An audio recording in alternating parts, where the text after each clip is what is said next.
The Everlasting Whisper ****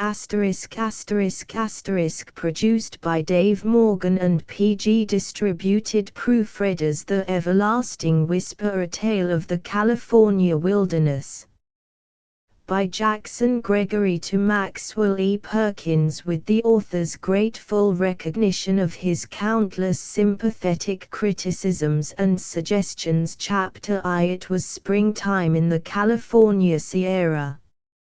Never were skies blue, never did the golden sun flood steep the endless forest lands in richer life-giving glory. Ridge after ridge the mountains swept on and fell away upon one side until in the vague distances they sank to the monotonous level of the Sacramento Valley. Down there it was already summer, and fields were hot and brown. Ridge after ridge the mountains stretched on the other side, rising steadily, growing ever more august and mighty and rocky. On their crests across the blue gorges the snow was dazzling white, and winter held stubbornly on at altitudes of 7,000 feet.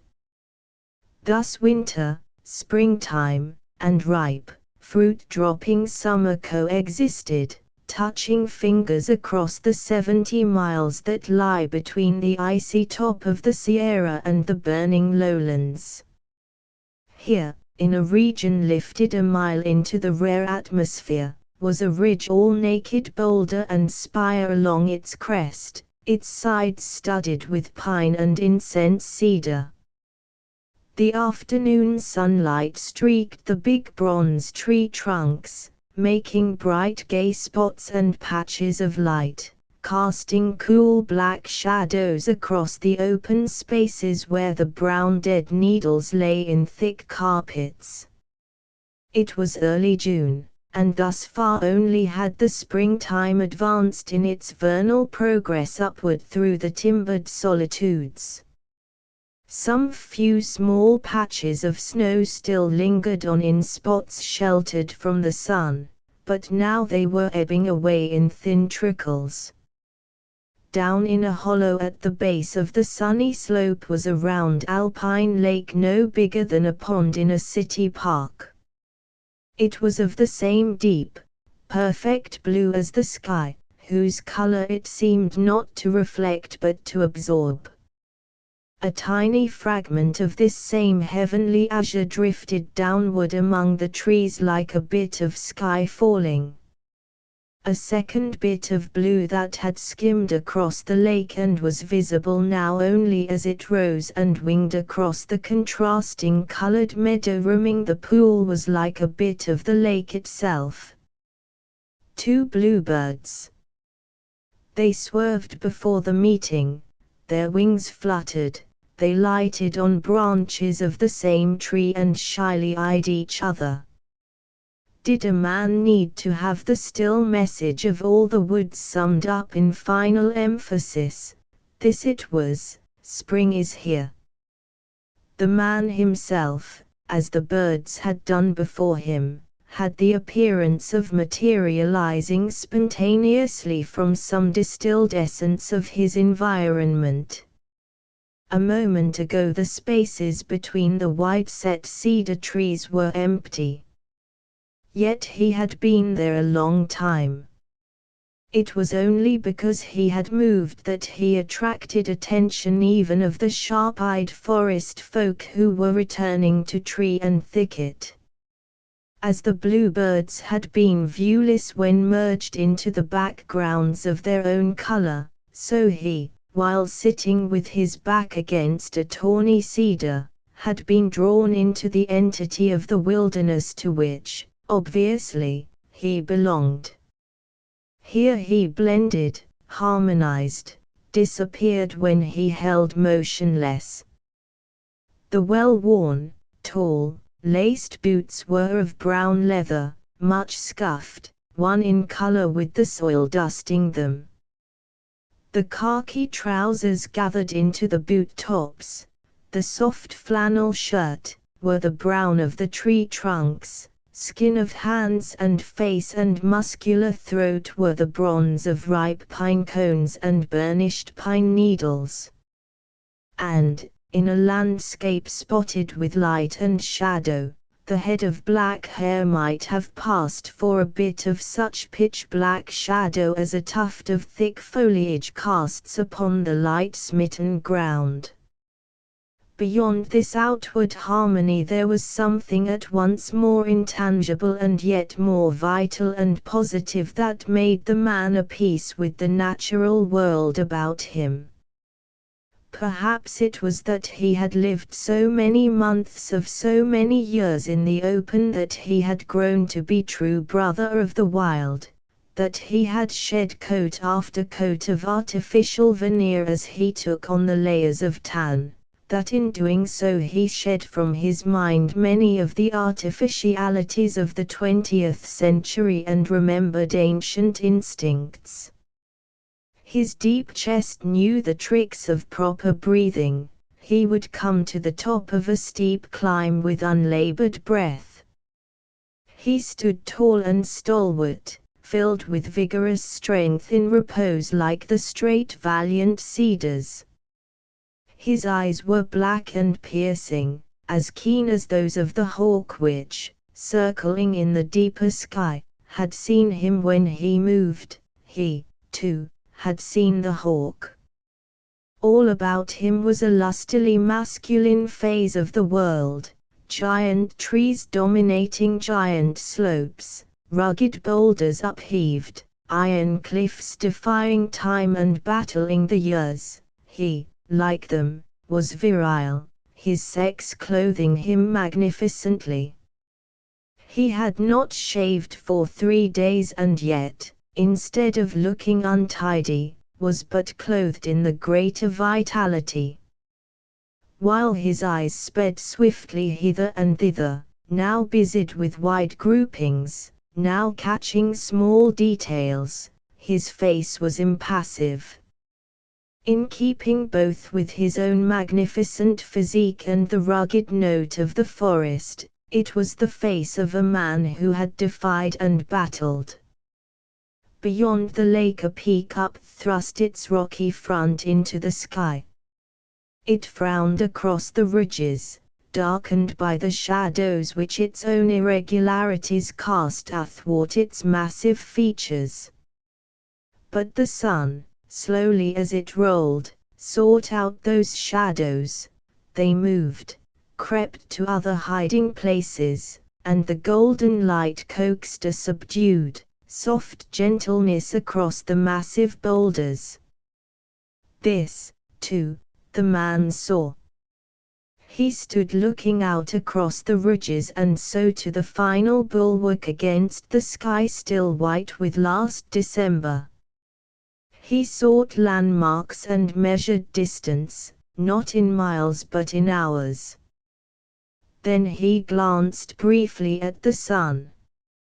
But now, before starting on again, he turned from the more distant landscape and, remembering the immediate scene about him as he had viewed it last, drowsing in the Indian summer of last October, he noted everywhere the handiwork of young June. The eyes which had been keen and alert filled suddenly with a shining brightness. The springtime, eternally youthful coquette, had come with a great outward display of timidity and shyness into the sternly solemn forest land of the High Sierra.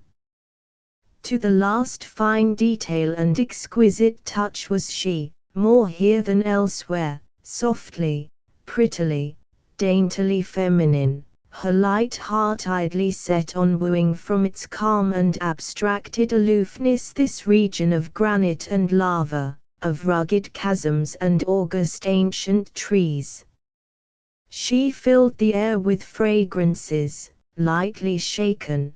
She scattered bright fragile flowers to brighten the earth and clear bird notes to sparkle through the air. Hesitant always in the seeming, she came with that shy step of hers to the feet of glooming precipices, under crests where the snow clung on she played at indifference, loitering with a new flower, knowing that little by little the thaw would answer her veiled efforts, that in the end the monarch of all the brooding mountain tops would discard the white mantle of aloofness and thrill to her embrace, knowing, too, that with each successive conquest made secure she would only laugh in that singing voice of hers and turn her back and pass on. On and on, over ridges and ranges, and so around the world. The woods lay steeped in sunshine, enwrapped in characteristic quietude. There was no wind to ruffle the man's hair, no sound of a falling cone or of dead leaves crackling under a squirrel's foot. And yet the man had the air now of one listening, hearkening to the silence itself. For silence among the pines is not the dead void of desert lands, but a great hush like the finger-to-lip command in a sleeper's room, or the still message of a seashell held to the ear. The countless millions of cedar and pine needles seemed as motionless as the very mountains themselves, yet it was they who laid the gently audible command upon the balmy afternoon and whispered the great hush. That whisper the man heard, it seemed to him, less with his ears than with his soul. He went back to the tree against which he had rested and picked up his hat and a small canvas roll.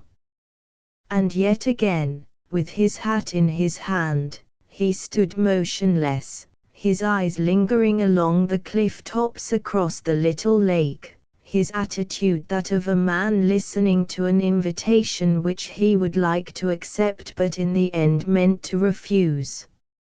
Already he had marked out the way he planned to go, and still the nearer peaks with the sunshine upon them called to him. One would have hazarded that they were familiar from oft-repeated visits, and that among his plans to the contrary a desire to climb them insisted. He glanced at the sun again, shook his head, and took the first step slantingly downward along the slope. But only once more to grow as still as the big trees about him. Slowly he drew back into the shadows to watch and not be seen. For abruptly two figures had appeared upon the rocky head of the mountain across the lake. They had come up from the further side, and when he saw them first stood clear-cut against the sky. They might have been hunters since each carried a rifle. And yet the watcher's brows gathered in a frown and his eyes glinted angrily. The two figures separated, one going along the crest of the ridge, the other climbing downward cautiously until he stood at the edge of the cliffs. He craned his body to look down as though seeking a way to the lake. He straightened and stared for a long time toward the snow tops of the more distant altitudes. The sun lay in pools all about him, and across the distance separating him and his companion from the man who watched them so intently, his gestures could be followed readily. He turned and must have said something to his companion, who leaped down from a boulder and came to his side. The second man towered over him, head and shoulder. This the eyes upon the other slope were quick to note. They cleared briefly as though with a new understanding, only to grow harder than before.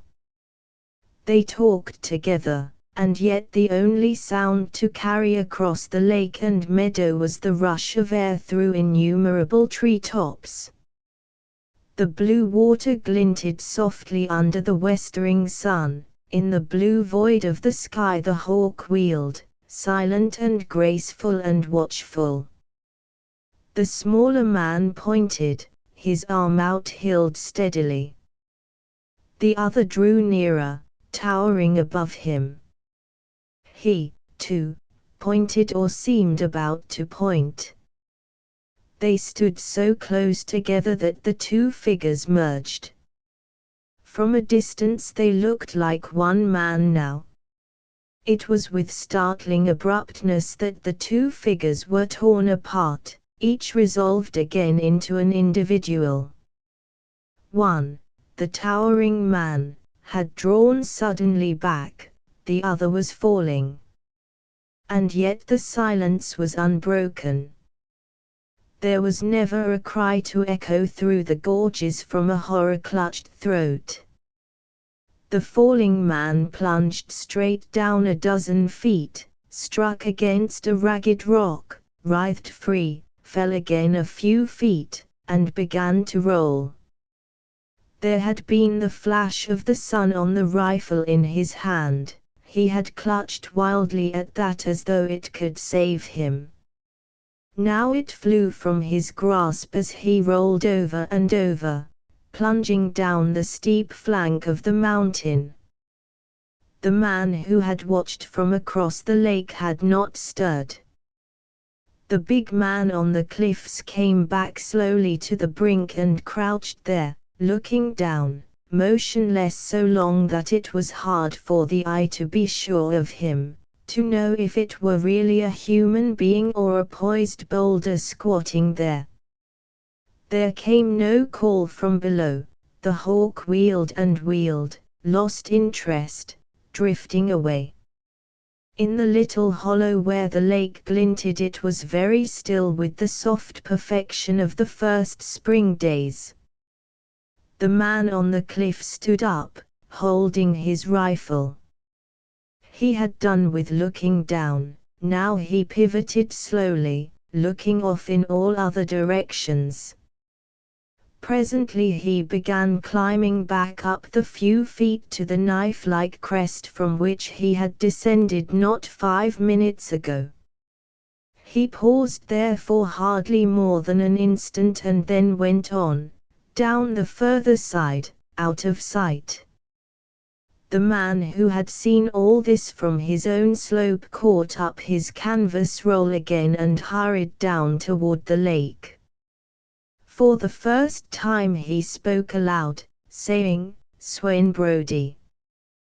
There's not another man in the mountains brute enough for that." He hastened on, taking the shortest way, making nothing of the steepest slopes. He was going straight toward the nearer end of the lake, which he must skirt to come up the further mountain and to the man who had fallen, and, by the way, straight toward the peak, still bright in the sunlight, which he had wanted to revisit all along. Chapter 2. Much of the descent of the long slope was taken at a run, on plowing heels. He crossed the springy meadow at a jog trot. But the climb to the fallen man was another matter. The sun was appreciably lower, the shadows already made dusky tangles among the trees, when the man carrying the canvas roll came at last under the cliffs. From out these shadows, before his keen eyes found the man they sought, he heard a voice calling faintly, "That you, Brodie?" "No. Brodie's gone." The voice, though very weak, sharpened perceptibly. "You, who are you? What difference does it make, if you need help?" "Who said I wanted help?" "Not Brodie." "No. Not Brodie." He dropped his roll and began working his way through the bushes. Presently he came to a spot from which he could see a figure propped up against a tree. There was a rifle across the man's knees, gripped in both hands. And yet surely the rifle had been whirled out of his hands in his fall. Then he was not hurt badly, after all, since he had managed to work his way back up to it. "Oh, it's you, is it, King?" The man against the tree did not seem overjoyed, there was a sullen note in his voice. King came on, breaking his way through the brush. "Hello," he said, a little taken aback. "It's you, is it? I thought it would be," but he did not say who.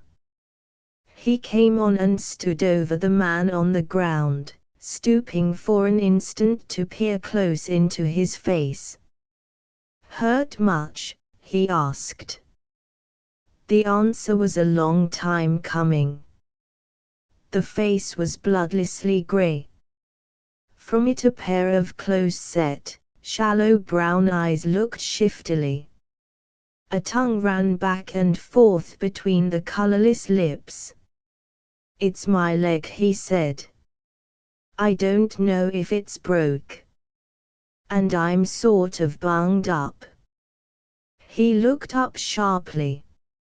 "Oh, I'll be all right," he grunted, "and don't you fool yourself." "Did Brody?" The man began to tremble. The hands on his gun shook so that the weapon veered and wavered uncertainly.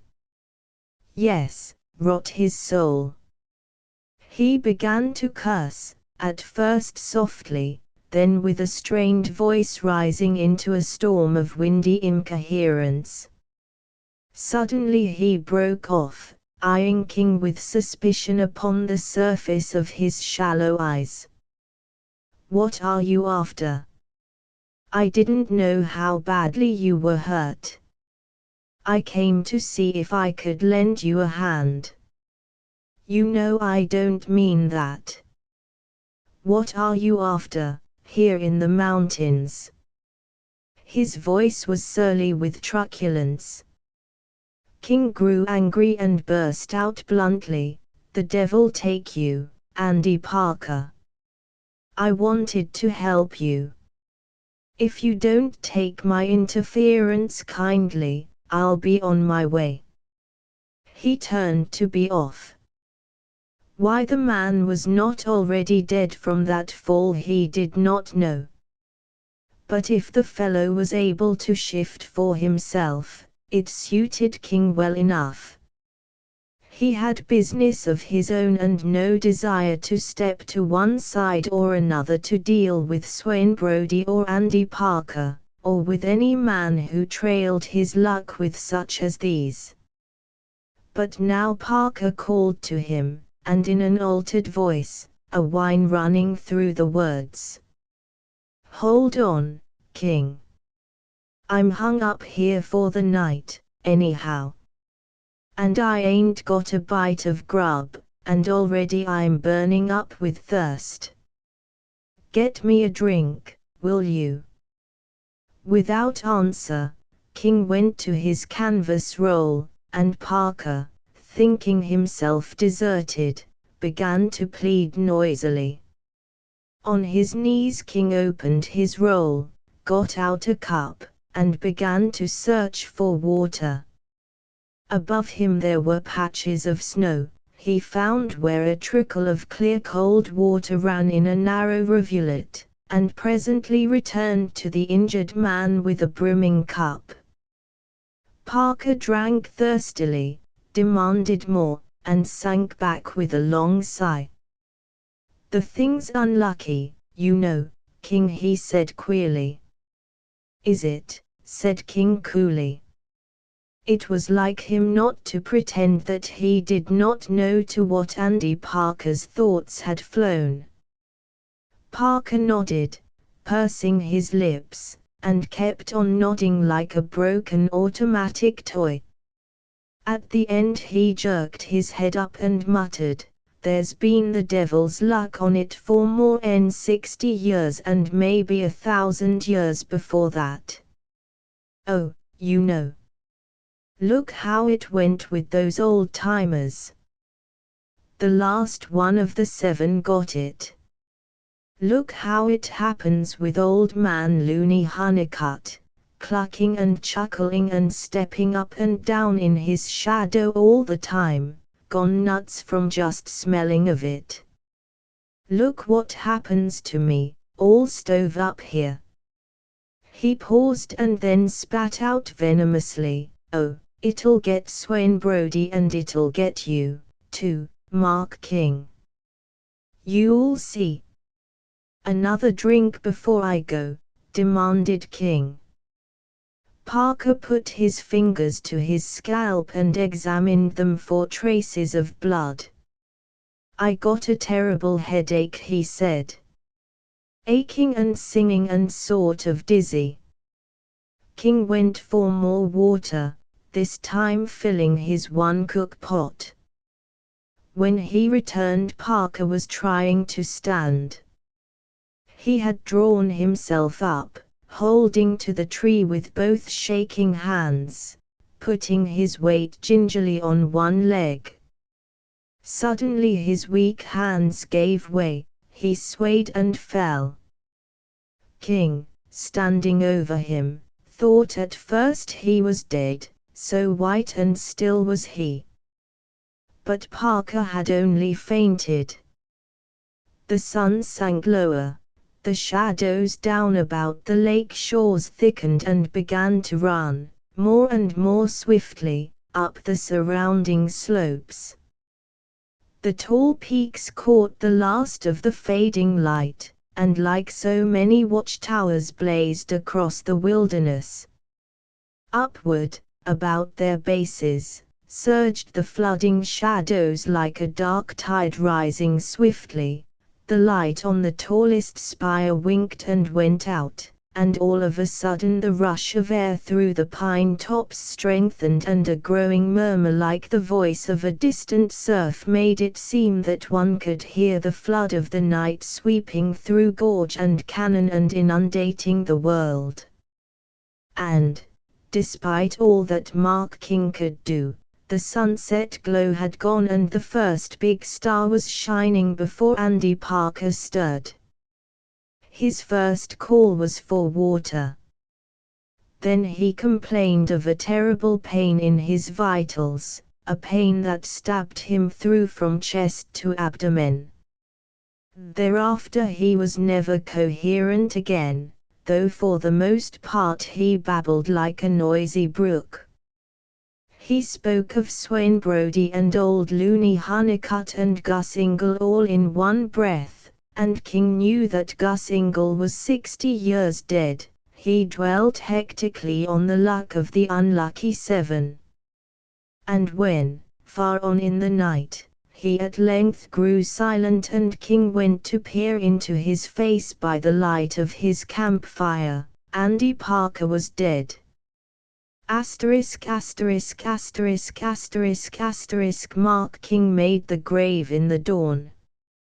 In his roll, the handle slipped out so that it might lie snug against the steel head, was a short miner's pick.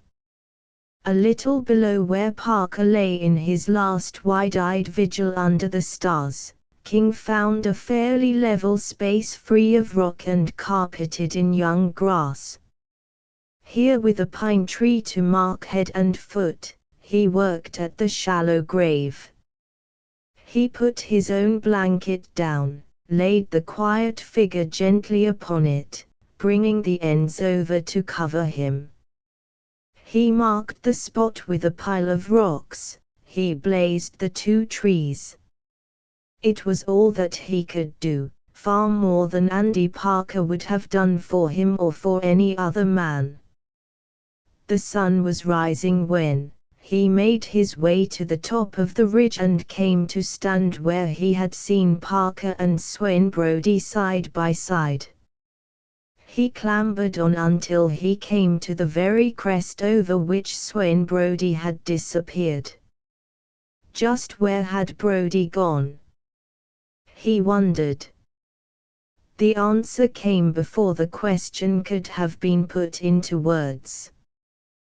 Though it was full day across the heights where King stood, it would be an hour and longer before the sun got down into the canyons and meadows.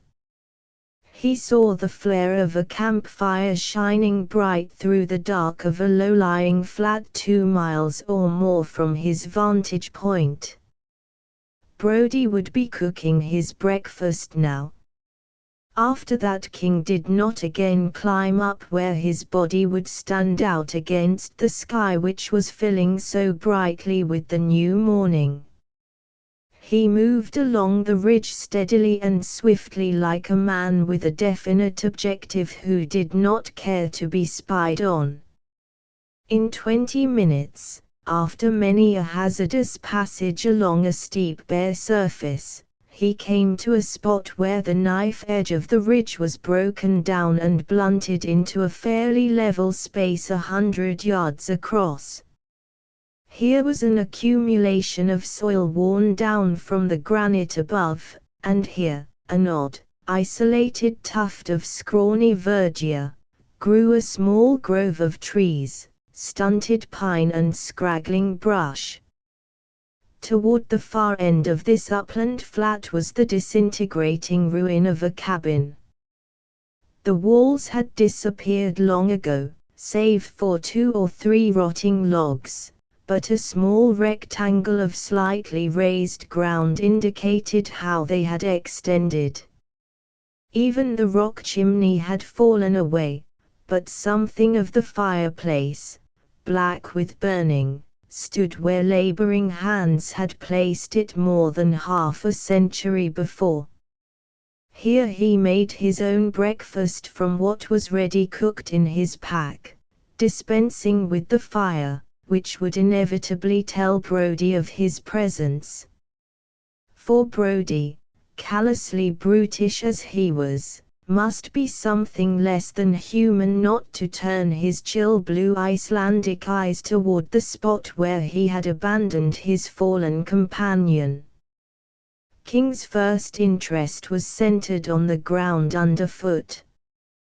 He went back and forth and about the ruin of the cabin several times seeking any sign that would tell him if Brody and Andy Parker had been here before him. But there were no tracks in the softer soil, no trodden down grass. It was very likely that no foot had come here since King's own last October. A look of satisfaction shone for an instant in his eyes. Then, done with this keen examination, they went with curious eagerness to the more distant landscape. He passed through the storm-broken trees and to the far rim of the flat, where he stood a long time staring frowningly at one after another of the spires and ridges lifted against the sky, probing into the mystery of the night still slumbering in the ravines.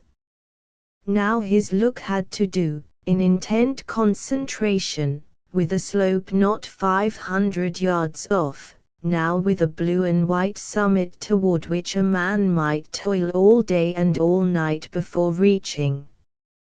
He might have been the figure of the explorer, grim and hard and determined, silent and solitary in a land of silence and solitude, brooding over a region where the trails run out and stop. Something urged, something called, and his blood responded. About him rose the voice of the endless leagues of pines in a hushed utterance which might have been the whisper, something hidden. Go and find it. Go and look behind the ranges, something lost behind the ranges. Lost and waiting for you. Go. He made sure that he had left no sign of his visit here, not so much as a fallen crust of bread, caught up his pack and found the familiar way down the cliffs, striking off toward the higher mountains and the high pass through which he would travel tonight. Chapter 3. To have followed the pace which he set that day would have broken the heart of any but a seasoned mountaineer. No man in these mountains could have so much as kept him in sight, saving alone Swain Brody, and he was left far back yonder, miles on the other, lower, side of the ridge. By mid-forenoon King had outstripped the springtime and was among snow patches which grew in frequency and extent. At noon he built his little fire on a snow crust. He crossed a raging tributary of the American, traveling upward along the rock-bound, spray-wet gorge a full mile before he came to the possible precarious ford. At 6 o'clock he made a second fire in a bleak windy pass, surrounded by a glimmering ghostly waste. Trees were stiff with frost, the wind whistled and jeered through them and about sharp crags, filling the crisp air with eerie, shuddersome music.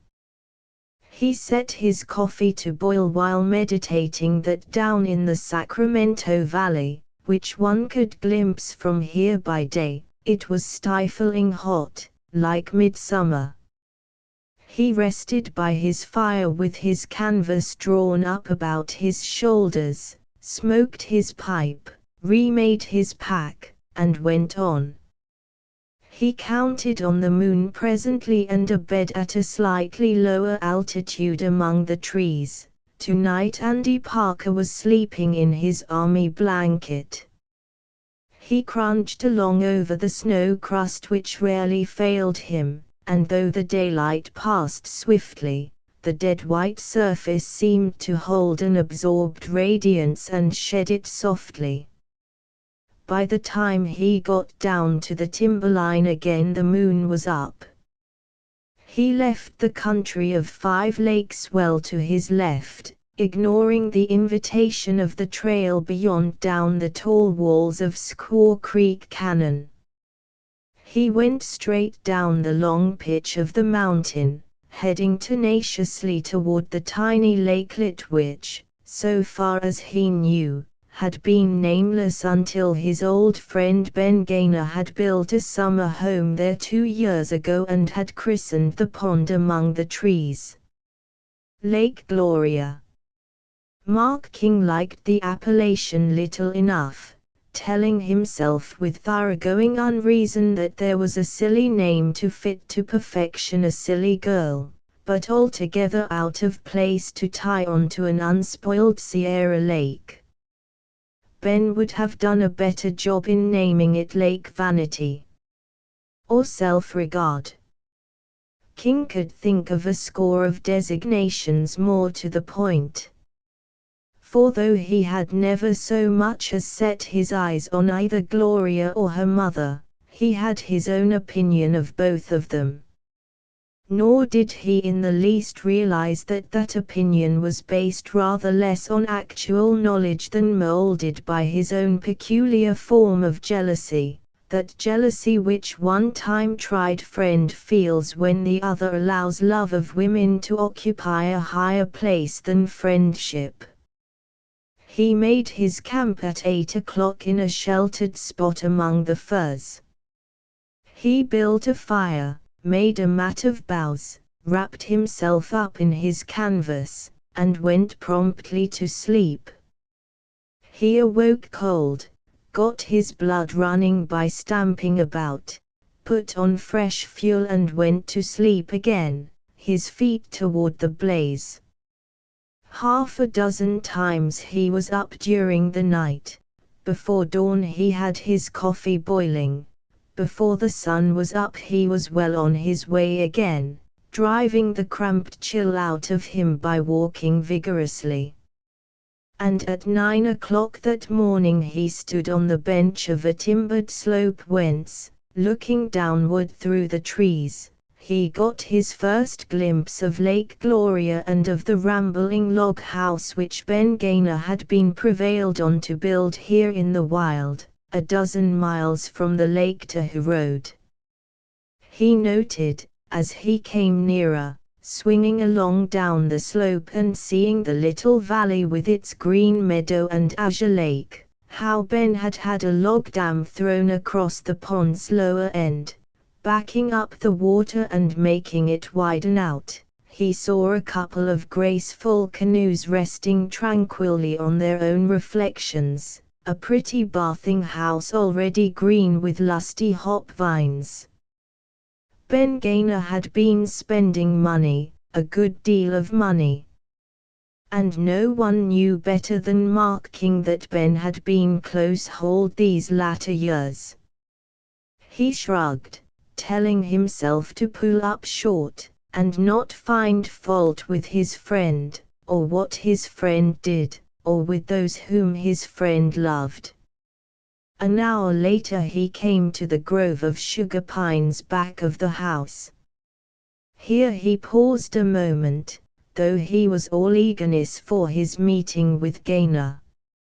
He had seen a number of persons coming out of the house, a dozen or more, pouring out brightly, as gay as butterflies, men and women. Their laughter floated out to him through the still sunny morning, the deeper notes of men, a cluster of rippling notes from a girl. He wanted to see Gaynor, not a lot of Gaynor's San Francisco guests. No, not Gaynor's, rather the friends of Gaynor's womenfolk. It was King's hope that they were going down toward the lake, thus he would avoid meeting them. He'd come in at the back, have his talk with Ben, and be on his way without the bore of shaking a lot of flabby hands and listening to a lot of gushing exclamations. He stood very still where he was, unseen as he leaned against a light and shadow-dappled pine. A girl broke away from the knot of summer-clad figures, ran a few steps down the path toward the lake, poised gracefully, executed a stagey little pose with head back and arms outflung as though in an ecstasy of delight that the world was so fair. She was a bright spot of color with her pink dress and white shoes and stockings, and lacy parasol and brown hair, and for a little his eyes went after her quite as they would have followed the flight of a brilliant bird. Then, as in sheer youth, as one who during a night of refreshing sleep has been steeped body and soul in the elixir that is youth's own, she yielded her young body up to an extravagant dance, whirling away as light as thistledown across the meadow. Hands clapped after her, voices, men's voices, filled her ears with a clamor of praise as extravagant as her own dancing. The guests went trooping gaily after her. King seized his chance and went swiftly toward the house. As he went he noted that the girl alone was watching him. She was facing him, while the others had turned their backs upon the house. She had abandoned her dance and was standing very still, obviously interested in the rough-clad, booted figure which had seemed so abruptly to materialize from the forest land. Ben Gaynor had seen him through a window and met him at the door. Their hands met in the way of old friendship, gripping hard. Further, Ben beat the dust out of his shoulders with a hard falling open palm as he led the way inside. "My wife has been saying for years that you're a myth," said Gaynor, the gleam in his eyes as youthful as it had ever been, "that you are no more flesh and blood than the unicorn or the dodo bird. Today I'll show her." They were up half the night dancing and fussing around. "She will be down in 2 shakes, though. In the meantime we can talk," said King. "I've got something to tell you, Ben." Gaynor led the way through a room where were piano and Victrola and from the floor of which the rugs were still rolled, through a dining room and into what was at once a small library and Gaynor's study. King noted that even a telephone had found its way hither. A chair pulled forward, a box of cigars offered, and the two friends took stock in each other's eyes of what the last year had done for each. "You look more fit than ever, Mark, and younger." King wanted to say the same thing of his friend, but the words did not come. Gaynor was by far the older man, King's senior by a score of years, and obviously had begun to feel the burden of the latter greying days. Or of cares flocking along with them, they generally come together. His were seriously accepted responsibilities, where Mark gathered unto himself fresh hopes and eager joys, the responsibilities which come in the wake of wife and daughter, a home to be maintained in the city, the necessity to adapt himself, even if stiffly, to unfamiliar conditions. This big log house itself, it seemed to King, was carried on the back of old Ben. They had been friends together since King could remember, since Ben had big brothered him, carried him on his back, taught him to swim and shoot. Then one year while King was off at school his friend took unto himself a wife. This with no permission from Mark King, not even after a conference with him, in fact, to his utter bewilderment. King did not so much as know of the event until Gaynor, after a month of honeymooning, remembered to drop him a brief note. The bald fact jarred. King was hurt and grew angry and resentful with all of that unreason of a boy. He went off to Alaska without a word to Gaynor. With the passage of time the friends had again grown intimate, had been partners in more than one deal, and the youthful relationship had been cemented by the years. But it had happened, seemingly purely through chance, although King knew better, that he had never met Gaynor's wife or daughter. When Gloria was little, Mrs. Gaynor had been impressed by the desirability of a city environment, had urged the larger schools, music teachers, proper young companions, and a host of somewhat vague advantages. Hence a large part of the year Gaynor kept bachelor's quarters in his own little lumber town in the mountains where his business interests held him and where his wife and daughter came during a few weeks in the summer to visit him. At such periods King always managed to be away.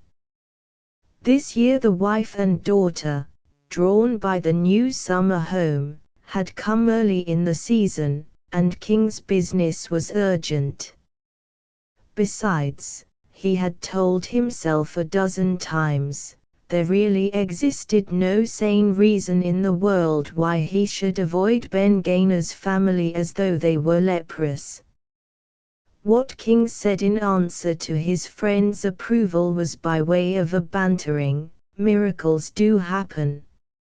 Here's Ben Gaynor playing he's a bird of paradise. Or emulating Beau Brummel. Which is it, Ben? And whence the fine idea?" Gaynor, with a strange sort of smile, King thought, half sheepish and the other half tender, cast a downward glance along the encasement of the outer man. Silk shirt, a very pure white, bright tie, very new, white flannels, very spick and span, silken hose and low white ties. This garb for Ben Gaynor the lumberman, who felt not entirely at his ease, hence the sheepish grin, a fond father decked out by his daughter as King well guessed, hence that gleam of tenderness. Gloria's doings, he chuckled. Sent ahead from San Francisco with explicit commands. I guess I'd wear a monkey jacket if she said so, Mark. But nonetheless his eyes, as they appraised the rough garb of his guest, were envious. "I can breathe better, just the same, in boots like yours," he concluded.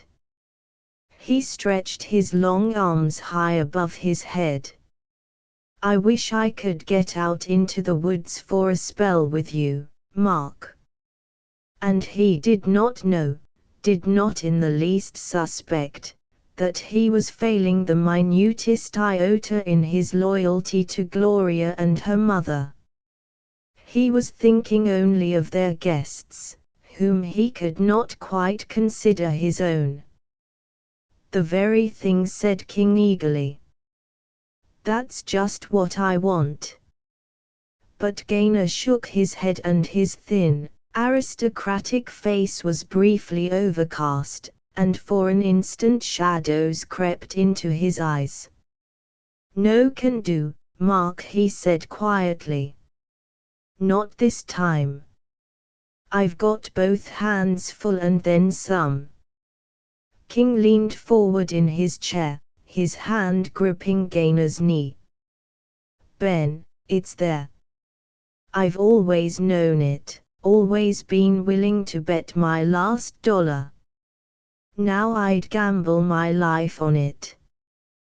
Gaynor's mouth tightened and his eyes flashed. "Between you and me, Mark," he said in a voice which dropped confidentially, "I'd like mighty well to have my share right now. I've gone in pretty deep here of late, a little over my head, it begins to look. I've branched out where I would have better played my own game and been content with things as they were going. But he broke off suddenly, he was close to the edge of disloyalty now. "What makes you so sure?" he asked. "I came up this time from Georgetown. You remember the old trail, up by Gels, Red Cliff and Hell Hole, leaving French Meadows and Heaven's Gate and Mount Mildred way off to the left. I had it all pretty much my own way until I came to Lookout Ridge. And who do you suppose I found poking around there? Not old loony Honeycutt," cried Gaynor. Then he laughed at himself for allowing an association of ideas to lead to so absurd a thought. "Of course not Honeycutt, I saw him last week, as you wanted me to, and he is cabin-bound down in Coloma as usual. Can't drag his wicked old feet out of his yard." "Who, then, Mark?" "Swain Brodie then. And Andy Parker." Gaynor frowned, impressed as King had been before him. But he objected as he pondered, he might have been there for some other reason. "Brodie, I mean. Remember that the ancient and time-honored pastimes of the Kentucky mountains have come into vogue in the West. Everybody knows, and that includes even the government agents in San Francisco, that there is a lot of moonshine being made in out-of-the-way places of the California mountains. There's a job for Swain Brodie and his crowd." "There's talk of it, Mark." Maybe, King admitted. But Brodie was looking for something, and not revenue men, at that. He and Parker were up on the cliffs not a quarter-mile from the old cabin. They stood close together, right at the edge. Parker fell. Brodie looked down, turned on his heel and went off, smoking his stinking pipe, most likely. "I buried Parker the next morning." "Poor devil," said Gaynor. Then his brows shot up and he demanded, "You mean Brodie did for him? Shoved him over?" "That's exactly what I mean. But I can't tie it to Brodie, not so that he couldn't shake himself free of it. Parker didn't say so in so many words. I saw the whole thing from the mountain across the lake, too far to swear to anything like that. But this I can swear to. Brody was in there for the same thing we've been after for 10 years. And what is more, it's open and shut that he was of a mind to play whole hog and pushed Andy Parker over to simplify matters. In my mind, even though I can't hope to ram that down a jury. How do you know what Brody and Parker were after? Andy Parker. He was sullen and tight-mouthed for the most part until delirium got him. Then he babbled by the hour. And all his talk was of Gus Ingle and the devil's luck of the unlucky 7, with every now and then a word for Looney Honeycutt and Swain Brody. If there is such a thing as devil's luck, said Gaynor with a sober look to his face, this thing seems plastered thick with it. King grunted his derision. We'll take a chance, Ben, he said. And, after all, one man's bane is another man's bread, you know. Now I've told you my tale, let's have yours. You saw Honeycutt, could you get anything out of him? Only this, that you are dead right about his knowing or thinking that he knows. He is feebler than he was last fall, a great deal feebler both in body and mind. All day he sits on his steps in the sun and peers through his bleary eyes across the mountains, and chuckles to himself like an old hen. Oh, I know what you're after, he cackles at me, shrewd enough to hit the nail square, too, Mark. And he rambles on, you've come to the right man. But am I going to blab now, having kept a shut mouth all these years? And then he goes on, his rheumatoid eyes blinking, to proclaim that he is feeling a whole lot stronger these days, that he is getting his second wind, so to speak, that come mid-spring he'll be as frisky as a colt, and that then he means to have what is his own. And that is as close as he ever comes to saying anything. About this one thing, I mean. He'll chatter like a magpie about anything else, even his own youthful evil deeds. He seems to know somehow that no longer has the law any interest in his old carcass, and begins to brag a bit of the wild days up and down the forks of the American and of his own share in it all, half lies and the other half blood-dripping truth, I'd swear. It makes a man shiver to listen to the old cutthroat. He can't live 1,000 years, mused King. He is 80 now, if he's a day. 84 by his own estimate.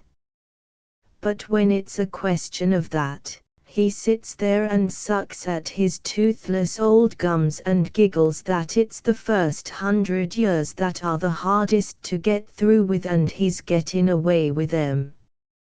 He knows something, Ben. So do we, or think we do. So does Brody, it would seem. Does old Honeycutt know any more than the rest of us? We are all young men compared with Looney Honeycutt, all Johnny-come-lately youngsters. Gus Ingle and his crowd, as near as we can figure, came to grief in the winter of 1853. By old Honeycutt's own count he would have been a wild young devil of 17 then. And remember, he was one of the roaring crowd that made the country what it was after '49.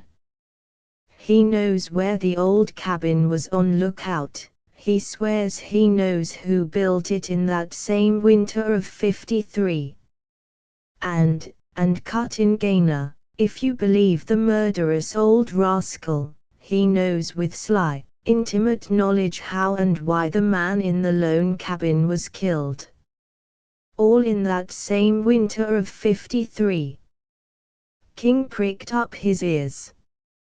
I didn't know that. What does he say? He talks on most subjects pretty much at random. He knows that the sheriff only laughs at him, since who would want to snatch the old derelict away from his mountains after all these years and try to fix a crime of more than half a century ago on him? But as the law laughs and at least pretends to disbelieve, his pride is hurt. So he has grown into the way of wild boasting. You ought to hear him talk about the affair at Murderer's Bar. It makes a man shiver to stand there in the sunshine and hear him. And, with the rest of his driveling braggadocio, to hear him tell it, hinting broadly it was a boy of 17 who, carrying nothing but an axe, did for the poor devil in the cabin. And I, for one, believe him. What is more, I am dead certain, call it a hunch, if you like, that if he had had the use of his legs all these years, he'd have gone straight as a string where we are trying to get. He began to pace up and down, frowning. Brody has been hanging around him lately, hasn't he? Yes. Brody and Steve Jarrold and Andy Parker and the rest of Brody's worthless crowd of illicit booze runners. They hang out in the old McQuarrie shack, cheek by jowl with Honeycutt.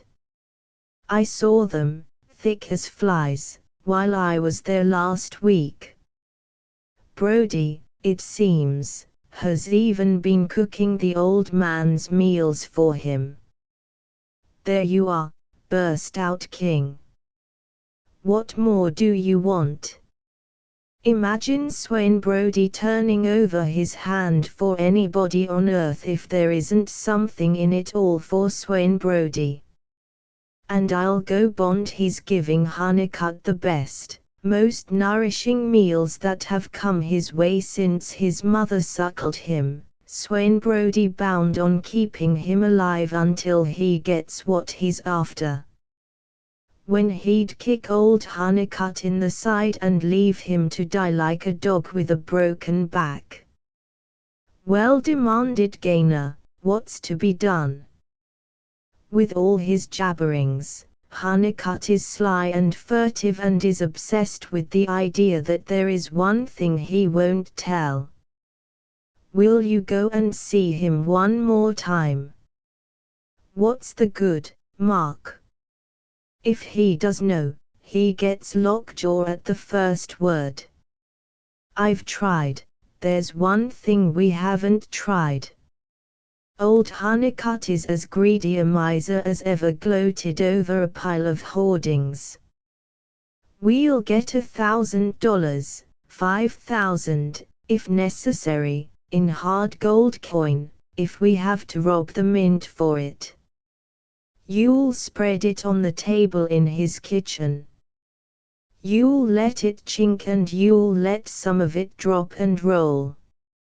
If that won't buy the knowledge we want, but it will. I've known the time when 5,000 wasn't as much money as it is right now, Mark. I've got it, if I scrape deep. And I'll dig down to the bottom. And if we draw a blank.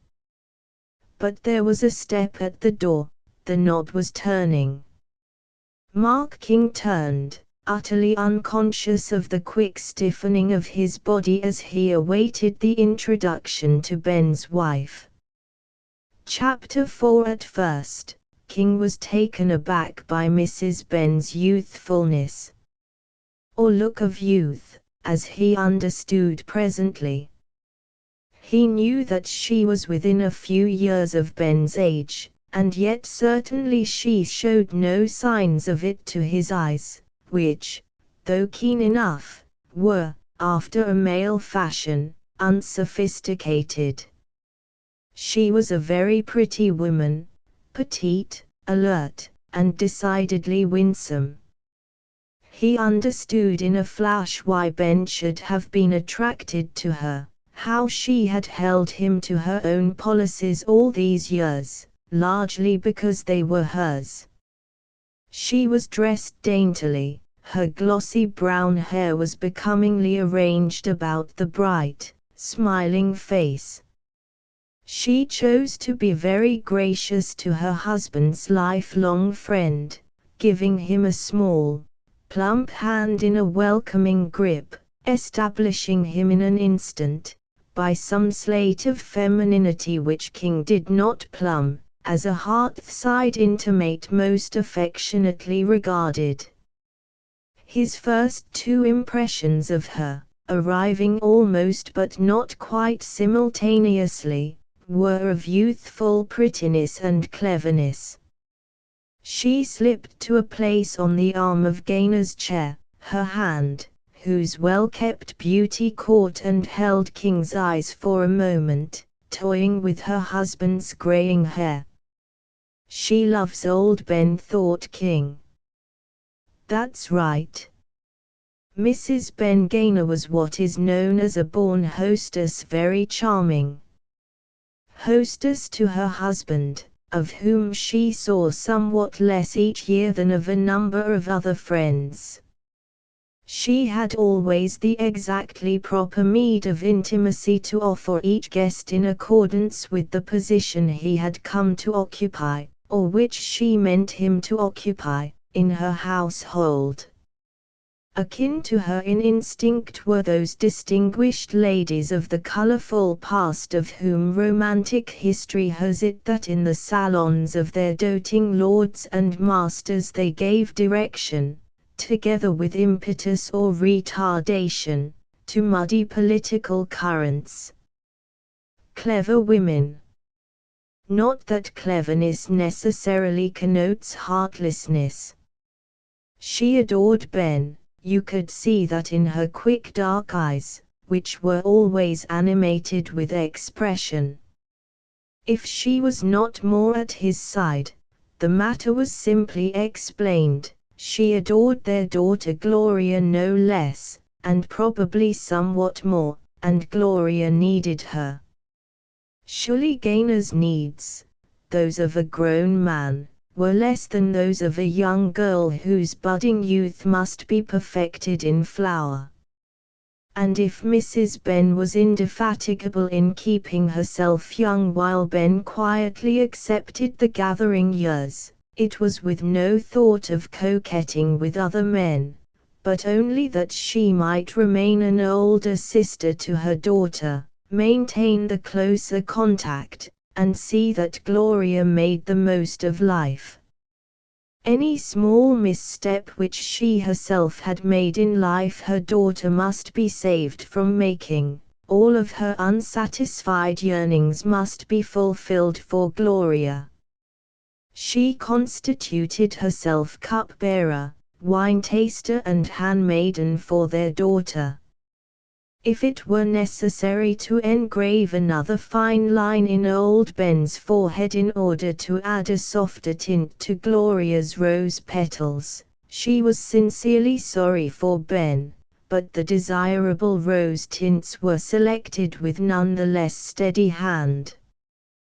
Ben Gaynor's eyes followed his wife pridefully when, at the end of 15 pleasant, sunny minutes, she left them, and then went swiftly to his friend's face, seeking approbation. And he found it. King had risen as she went out, holding himself with a hint of stiffness, as was his unconscious way when infrequently in the presence of women. Now he turned to Ben with an odd smile. "Pretty tardy date to congratulate you, old man," he said with a laugh. "Don't believe I ever remembered it before, did I?" Ben glowed and rubbed his long hands together in rich contentment. "She's a wonder, Mark," he said heartily. Mark nodded an emphatic approval. Words, which Ben perhaps looked for, he did not add. Everything had been said in the one word congratulate. Sprang from good old pioneer stock, too, Mark said Gaynor. Wouldn't think now, to look at her, that she was born at Gold Run in a family as rugged as yours and mine, would you? With precious few advantages until she was a girl grown, look at what she has made of herself. While you and I and the likes of us have been content to stay pretty much in the rough, she hasn't.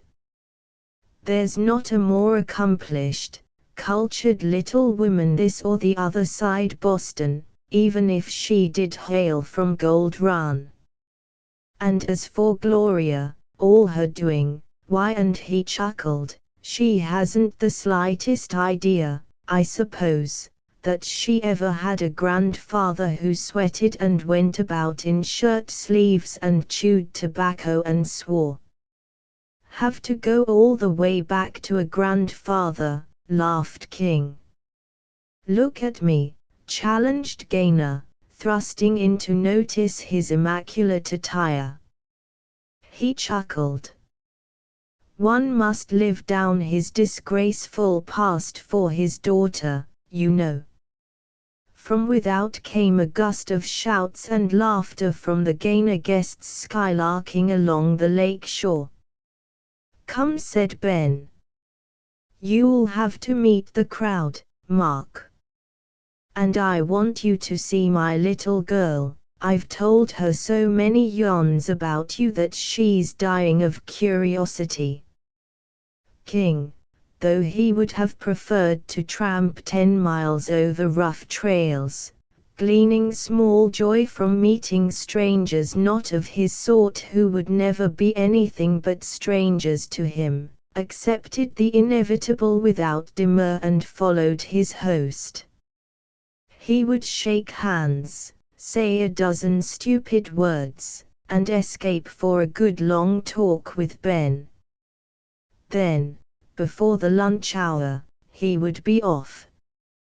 Gaynor led the way toward a side door, passing through a hallway and a wide sunroom. Thus they came abreast of a wide stairway leading to the second story.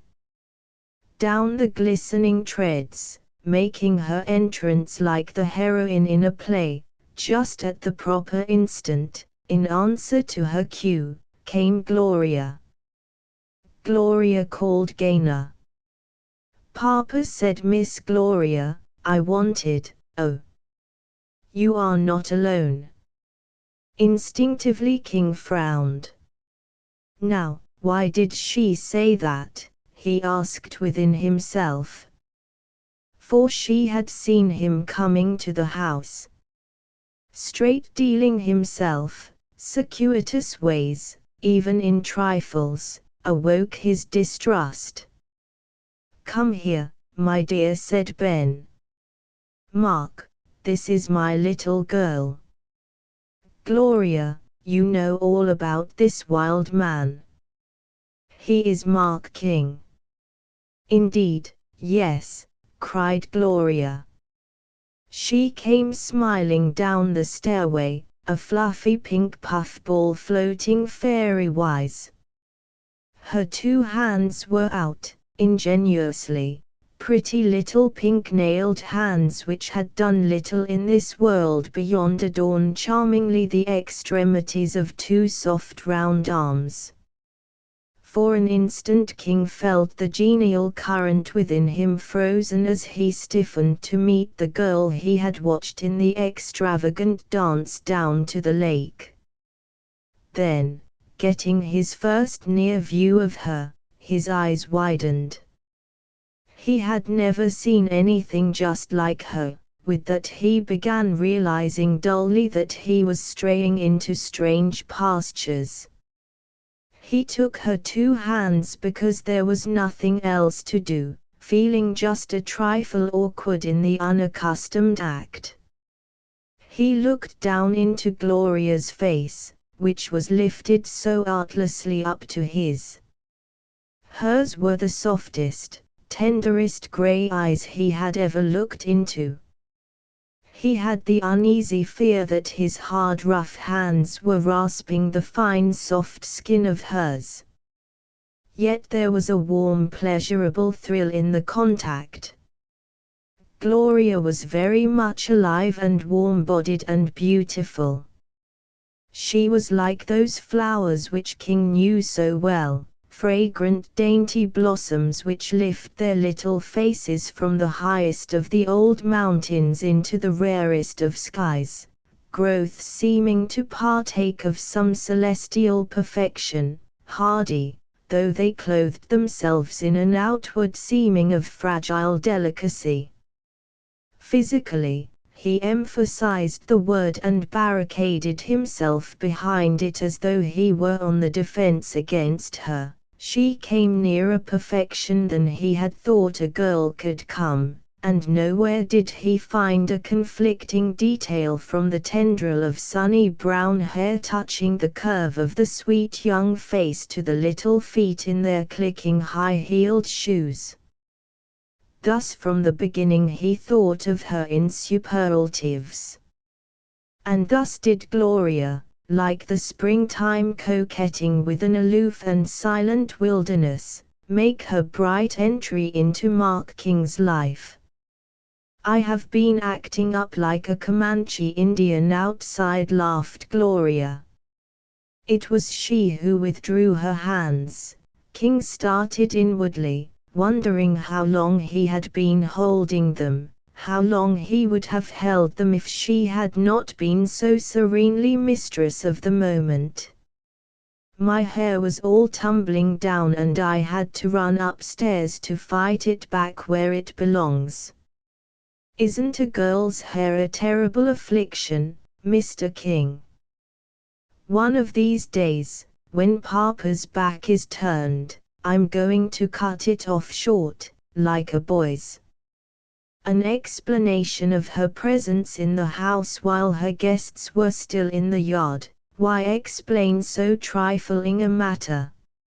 A suggestion that she retained that lustrous crown of hair just to please her papa, whereas one who had not been told might have been mistaken in his belief that this should be one of her greatest prides. 2 little fibs for Miss Gloria. Yet, certainly, very small fibs which hurt no one. Gloria's eyes, despite their soft tenderness, were every whit as quick as Mark King's when they were, as now, intrigued. Of course both she and King had heard countless references, one of the other, from Ben Gaynor, but neither had been greatly interested. King had known that there was a baby girl, long ago. That fact had been impressed on him with such rare eloquence that it had created a mental picture which, until now, had been vivid and like an indelible drawing. He had known, had he ever paused for reflection, which he had not, that a baby would not stay such during a period of 18 years. She had heard 1,000 tales of my good friend, Mark. Mark, thus, had been in her mind a man of her father's age, and about such a young girl's romantic ideas do not flock. But from the first glimpse of the booted figure among the trees she had sensed other things. King would have blushed had he known how picturesque he bulked in her eyes, how now, while she smiled at him so ingenuously, she was doing his thoroughgoing masculinity full tribute, how the ruggedness of him, the very scent of the resinous pines he bore along with him, the clear man-like look of his eyes and the warm dusky tan of face and hands, even the effect of the careless, worn boots and the muscular throat showing through an open shirt collar, put a delicious little shiver of excitement into her. Miss Gloria had a pretty way of commanding, half beseeching and yet altogether tyrannical.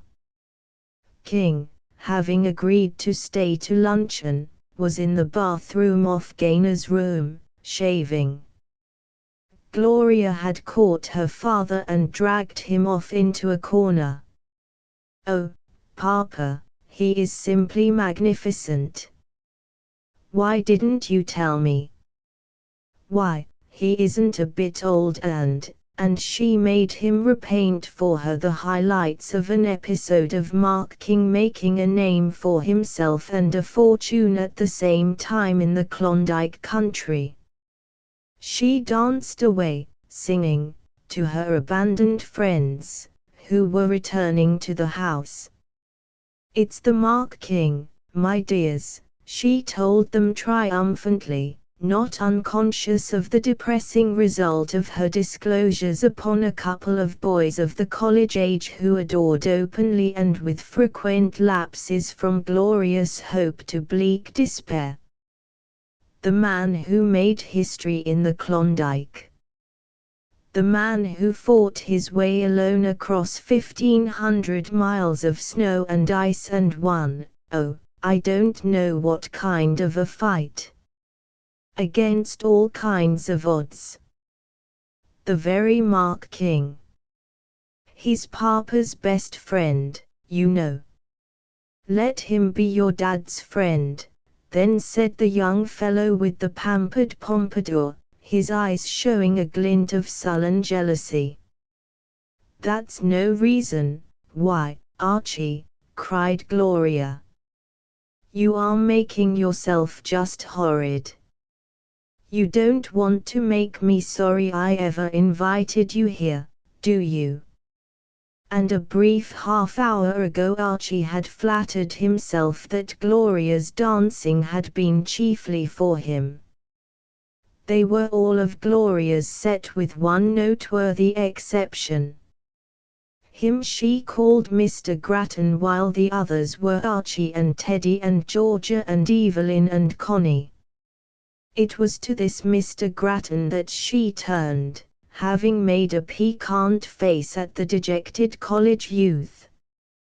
"You will like him immensely, I know," she said, while the ears of poor Archie reddened even as he was being led away by the not very pretty but extremely comforting Georgia. "He's a real man, every inch of him. Every inch a king," she thought quickly, unashamed of the pun. "A big man who does big things in a big way," she ran on, indicating that she, too, after that brief meeting had been lured into superlatives. Mr. Grattan smiled urbanely. For his own part he might have been called every inch a concrete expression of suavity. He was clad in the conventional city-dweller's outdoor rig. Shining puttees lying bravely about the shape of his leg, brown outing breeches, creased, laced at their abbreviated ends, shirt of the sport effect, a shrewd-eyed man of 35 with ambitions, a chalky complexion, and a very weak mouth with full red lips. "Miss Gloria," he whispered as he managed to have her all to himself a moment, "you'll make me jealous." She was used to him saying stupid things. Yet she laughed and seemed pleased. Grattan egotistically supposed her thought was of him. King would have been amazed to know that she was already watching the house for his coming. and he would have been no end amazed and bristling with defense had he glimpsed the astonishing fact that Gloria already fully and clearly meant to parade him before her summer friends as her latest and most virile admirer.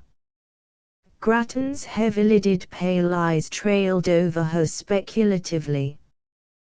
That forenoon King shook hands with Archie, Teddy, Grattan, and the rest, made his formal bows to Gloria's girl-friends, and felt relief when the inept banalities languished and he was free to draw apart. Grattan, with slender finger to his shadowy moustache, bore down upon him. King did not like this suave individual. He had the habit of judging a man by first impressions and sticking stubbornly to his snap judgment until circumstance showed him to be in error. He liked neither the way Grattan walked nor talked. He had no love for the cut of his eye. Now he resented being approached when there was no call for it. Never was there a more friendly man anywhere than Mark King when he found a soul brother, never a more aloof at times like this one. "I have been tremendously interested," Grattan led off ingratiatingly, "in the things I have heard of you, Mr. King. By George, men like you live the real life." The wild fancy came booming upon King to kick him over the veranda railing. "Think so," he said coolly, wondering despite himself what things Grattan had heard of him. And from whom? His spirit groaned within him at the thought that old Ben Gaynor had been lured into paths along which he should come to hobnob with men like Grattan. He was sorry that he had promised to stay to lunch. His thoughts all of a sudden were restive, flying off to Swain Brodie, to Looney Honeycutt, to what he must get done without too much delay. Grattan startled him by speaking, bringing his thoughts back from across the ridges to the sunny veranda overlooking Lake Gloria. Grattan was nobody's fool, save his own, and both marked and resented King's attitude. His heavy lids had a fluttering way at times during which his prominent eyes seemed to flicker. "What's the chance with Gus Ingall's secret this year, Mr. King?" he demanded silkily. King wheeled on him. "What do you know about it?" he said sharply. "And who has been talking to you?" Grattan laughed, looked wise and amused, and strolled away. At luncheon Mrs. Gaynor placed her guests at table out on the porch, conscious of her daughter's watchful eye. When all were seated, Mark King found himself with Miss Gloria at his right and an unusually plain and unattractive girl named Georgia on his left. Everybody talked, King alone contenting himself with brevities. Over dessert he found himself drifting into tête-à-tête with Miss Gloria. They pushed back their chairs. He found himself still drifting, this time physically and still with Gloria as they two strolled out through the grove at the back of the log house. There was a splendid pool there, boulder surrounded, a thoroughly romantic sort of spot in Gloria Gaynor's fancies, a most charming background for springtime loitering. The gush and babble of the bright water tumbling in, rushing out, filled the air singingly. Gloria wanted to ask Mr. King about a certain little bird which she had seen here, a little fellow who might have been the embodiment of the stream's joy. She knew from her father that King was an intimate friend of Wild Things and could tell her all about it. They sat in Gloria's favorite nook, very silent, now and then with a whisper from Gloria, awaiting the coming of the bird. Chapter V. But, my darling daughter, gasped Mrs. Gaynor, you don't in the least understand what you are about. But, my darling mother, mimicked Miss Gloria, light of tone but with all of the calm assurance of her years, I do know exactly what I am about. I always do. And anyway, with a Frenchy little shrug which she had adopted and adapted last season, I am going. But, exclaimed her mother, already routed, as was inevitable, and now looking toward the essential considerations, what in the world will everyone say and think? In the tall mirror before her, Gloria regarded her boots and riding breeches critically. Then her little hat and the blue flannel short. Too mannish. Never, with Gloria in them, an expression in very charming curves of triumphant girlhood. What in the world was Mark King thinking of? Demanded her mother. What do you suppose? Said Gloria tranquilly. He would have been very rude if he hadn't been thinking of your little daughter. Besides, he had very little to do with the matter. Gloria. And, what is more, there was a moon. Remember that, Mama. She tied the big scarlet silk handkerchief about her throat and turned to be kissed. Mrs. Gaynor looked distressed. There were actually tears trying to invade her troubled eyes, and her hands were nervous. But you will be gone all day. Oh, Mama. Gloria began to grow impatient. What if I am?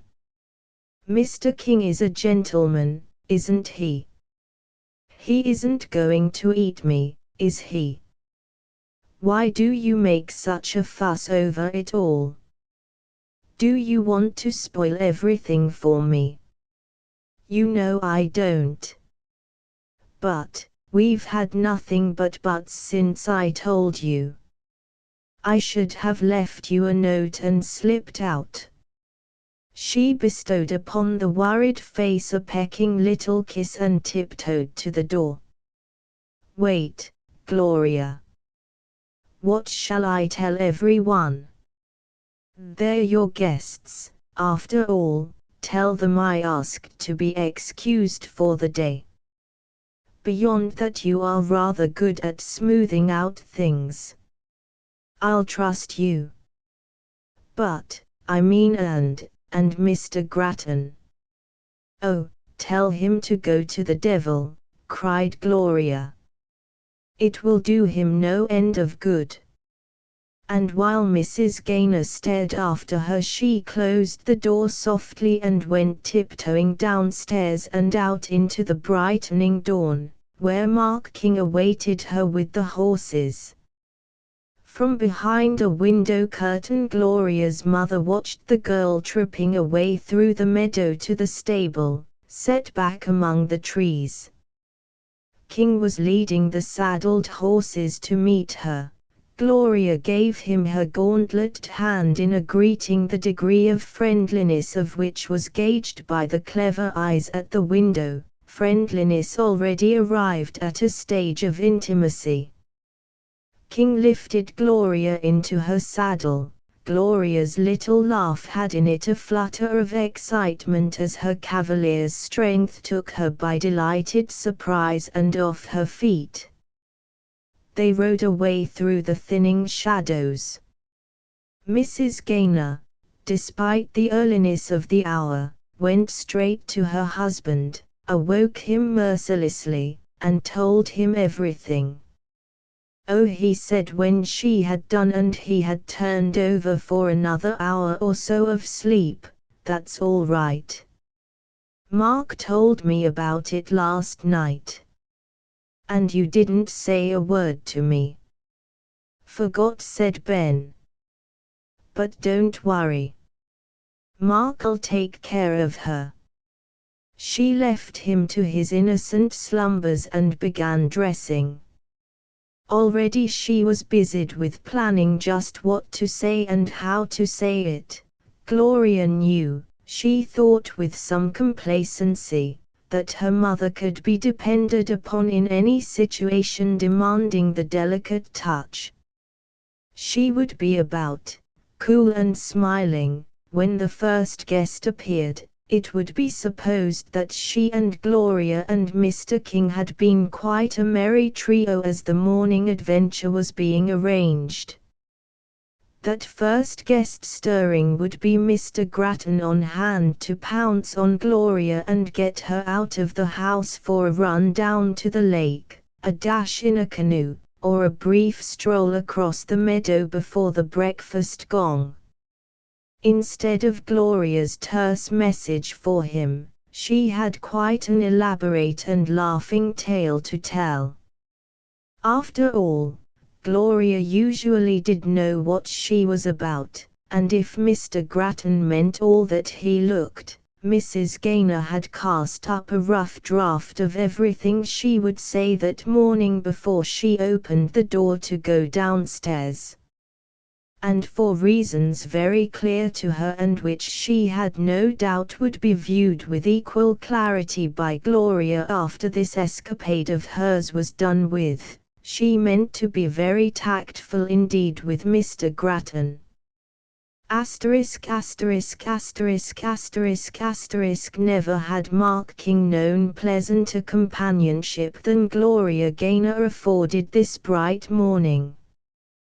They passed up the trail, over the first ridge, dropped down into a tiny wild little valley, and had the world all alone to themselves.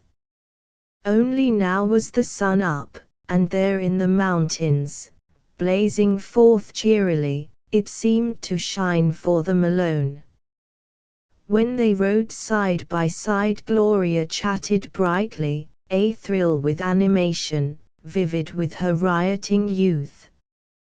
When the narrow trail demanded and she rode ahead, bright little snatches of lilting song or broken exclamations floated back to the man whose eyes shone with his enjoyment of her. On every hand this was all a bright new world to her. She had never run wild in the hills as her mother had done through her girlhood. She had never been particularly interested in all of this sprawling ruggedness. Now she had 100 eager questions. She saw the shining splendor of the solitudes through King's eyes. She turned to him with full confidence for the name of a flower, the habit of a bird, even though the latter, unseen among the trees, had only announced himself by a half-dozen enraptured notes.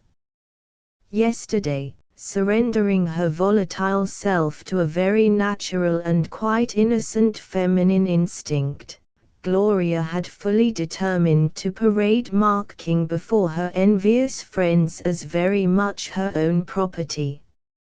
It was merely a bit of the game, the old game at which she, being richly favored by nature, was as skillful as a girl of 18 or 19 could possibly be. In the eternal skirmish she was an enterprising young savage with many scalps dangling from her triumphant belt. The petted pompadour of poor Archie, the curly locks of Teddy, the stiff black brush of Mr. Grattan were to have an added fellow in King's trophy. Then she had caught a word between her father and his friend, had heard Honeycutt mentioned and a ride to Coloma, and on the break of the instant had determined with a young will which invariably went unthwarted, that high adventure was beckoning her. A ride on horseback through the mountains with a man who had stirred her more than a little, who filled her romantic fancies with picturesque glamour, who was on a quest of which she knew 10 times more than he had any idea she knew. and that quest itself. Pure golden glamour everywhere. Hence, some few minutes afterward, in a cozy nook of the veranda while the others danced, the moon and Gloria were serenely victorious. King, once assured that the long ride was not too hard for her, saw no slightest reason for objecting to her coming. He did not think of all of that which would mean so much to Ben's wife, the conventions and what would people say. Conventions do not thrive in such regions as the High Sierra. Ben, to whom King mentioned the thing, looked at it quite as did his friend. Gloria would be in good hands and ought to have a corking good time. He wished he could get away to go along. So King telephoned to San Francisco, arranged to have $3,000 in cash sent immediately to him at Coloma, and today fancied himself strictly attending to business with an undivided mind. I know now where the original Garden of Eden was. Gloria, turning to look back at him as he came on through a delightful flowery upland meadow, sat her horse gracefully upon a slight hillock, herself and her restless mount bathed in sunshine, her cheeks warm with the flush upon them, her lips red with coursing life, her eyes dancing. It's perfectly lovely. It's pure heavenly. King nodded and smiled. He was not given to many words, grown taciturn as are mountaineers inevitably, trained in long habit to approve in silence of that which pleased him most. So, while Gloria's eager tongue tripped along as busily as the brooks they forded, he was for the most part silent. An extended arm to point out a big snow plant, blood red against a little heap of snow, was as eloquent as the spoken word. Thus he indicated much that might have passed unnoticed by Gloria, keenly enjoying her lively admiration. Today he chose always the easier trails, since with the good horses under them they had ample time to come to Looney Honeycutt's place well before midday. Also they stopped frequently, King making an excuse of showing her points of interest, the tiny valley where one could be sure of a glimpse of a brown bear, the grazing lands of mountain deer, the pass into the cliff-bound hiding place of the picturesque highwaymen of an earlier day whence they drove stolen horses into Nevada, where they secreted other horses stolen in Nevada and to be disposed of down in the Sacramento Valley. There lasted until this very day the ruins of their rock house, snuggled into the mountains under their lookout point. It would be fun, said Gloria, the spell of the wilderness mysteries upon her, her eyes half wistful and altogether serious, to be lost out here. Just to get far, far away from people and ever so close to the big old mountains. Wouldn't it? And a few minutes later she drew in her horse and cried out softly, "Listen!" She herself was listening breathlessly. It sounds like the ocean ever so far off. Or like shouting voices a million miles away. Or like the mountains themselves whispering. It is hard to believe, isn't it? That it is just the wind in the pines. Another time, while, under the pretext of letting their horses blow, King had suggested a short halt to give the girl a chance to rest, she said with abruptness, "What do you think of Mr. Grattan?" Already she knew Mark King well enough to realize that he would either refuse to answer or would speak his mind without beating about the bush. "I don't like him," said King. Gloria looked thoughtful. "Neither do I," she said. "Not up here in the mountains. And down in San Francisco I thought him rather splendid. What is more, if we were whisked back to San Francisco this minute, I'd probably think him fine again." She appeared interested in the consideration, and when they rode on was silent, obviously turning the matter over and over in mind.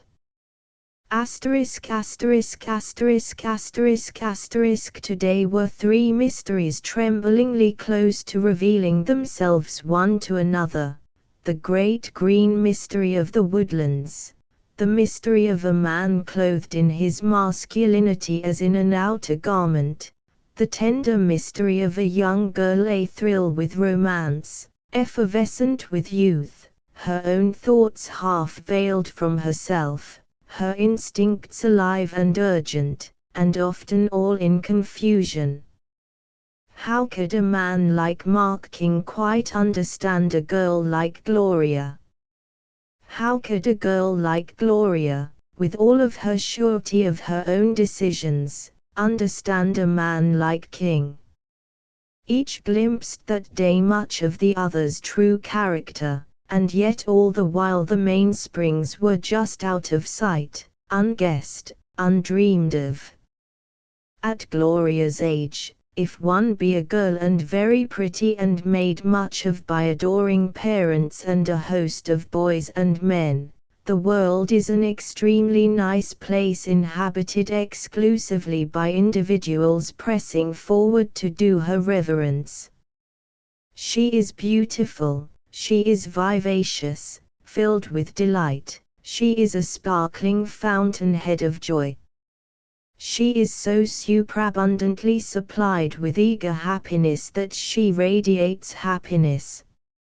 If she thinks a very great deal of herself, so for that matter does every other individual in the world, it is merely that with all of her sophistication she remains much more naive than she would ever believe. She is a coquette because she is female. She is pleased with herself and with the high excuse that everyone else is pleased with her.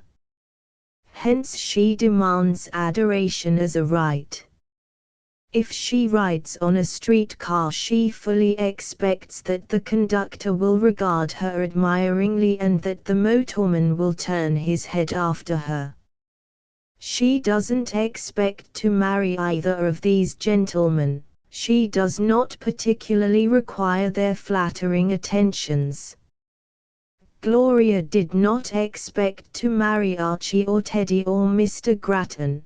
She had no thought of being anyone's wife. That term, after all, at Gloria's age, is a drab and humdrum thing. She did not dream of Mark King as a possible husband, another unromantic title. She merely hungered for male admiration. It was the wine of life, the breath in her nostrils. As it happens to be to some countless millions of other girls. All of which is so clearly a pretty nearly universal condition that it would seem that if Mark King had had his wits about him he must have realized it. And yet had he glimpsed that which should have been so obvious he would have been startled, somewhat shocked, and would have grieved over his friend's empty-headed daughter, holding her unmaidenly, when she was but dallying with dreams which mean so much to all maidens. But Gloria did not say to him, "Mark King, I am determined that you shall adore me, pretty face, pretty figure, pretty ways and all." Nor yet to herself did she put things so boldly. She did, however, yield herself luxuriously to the springtime, the romance of the hour, the appeal of her latest cavalier, and preen herself like a mating bird. King saw, admired, and in his own fashion played his own part. It was not clear to him that there had been a new pleasure in his own strength when he had lifted her into her saddle, and yet her little breathless laugh had rung musically in his ears. Had a man arisen to announce, gibingly, that Mark King was showing off before a girl like a boy of 10, though within bounds, he would have called the man a liar and forthwith have kicked him out of the landscape. They rode on, side by side, each content with seeing only that which lay on the surface, both of his companion and of himself.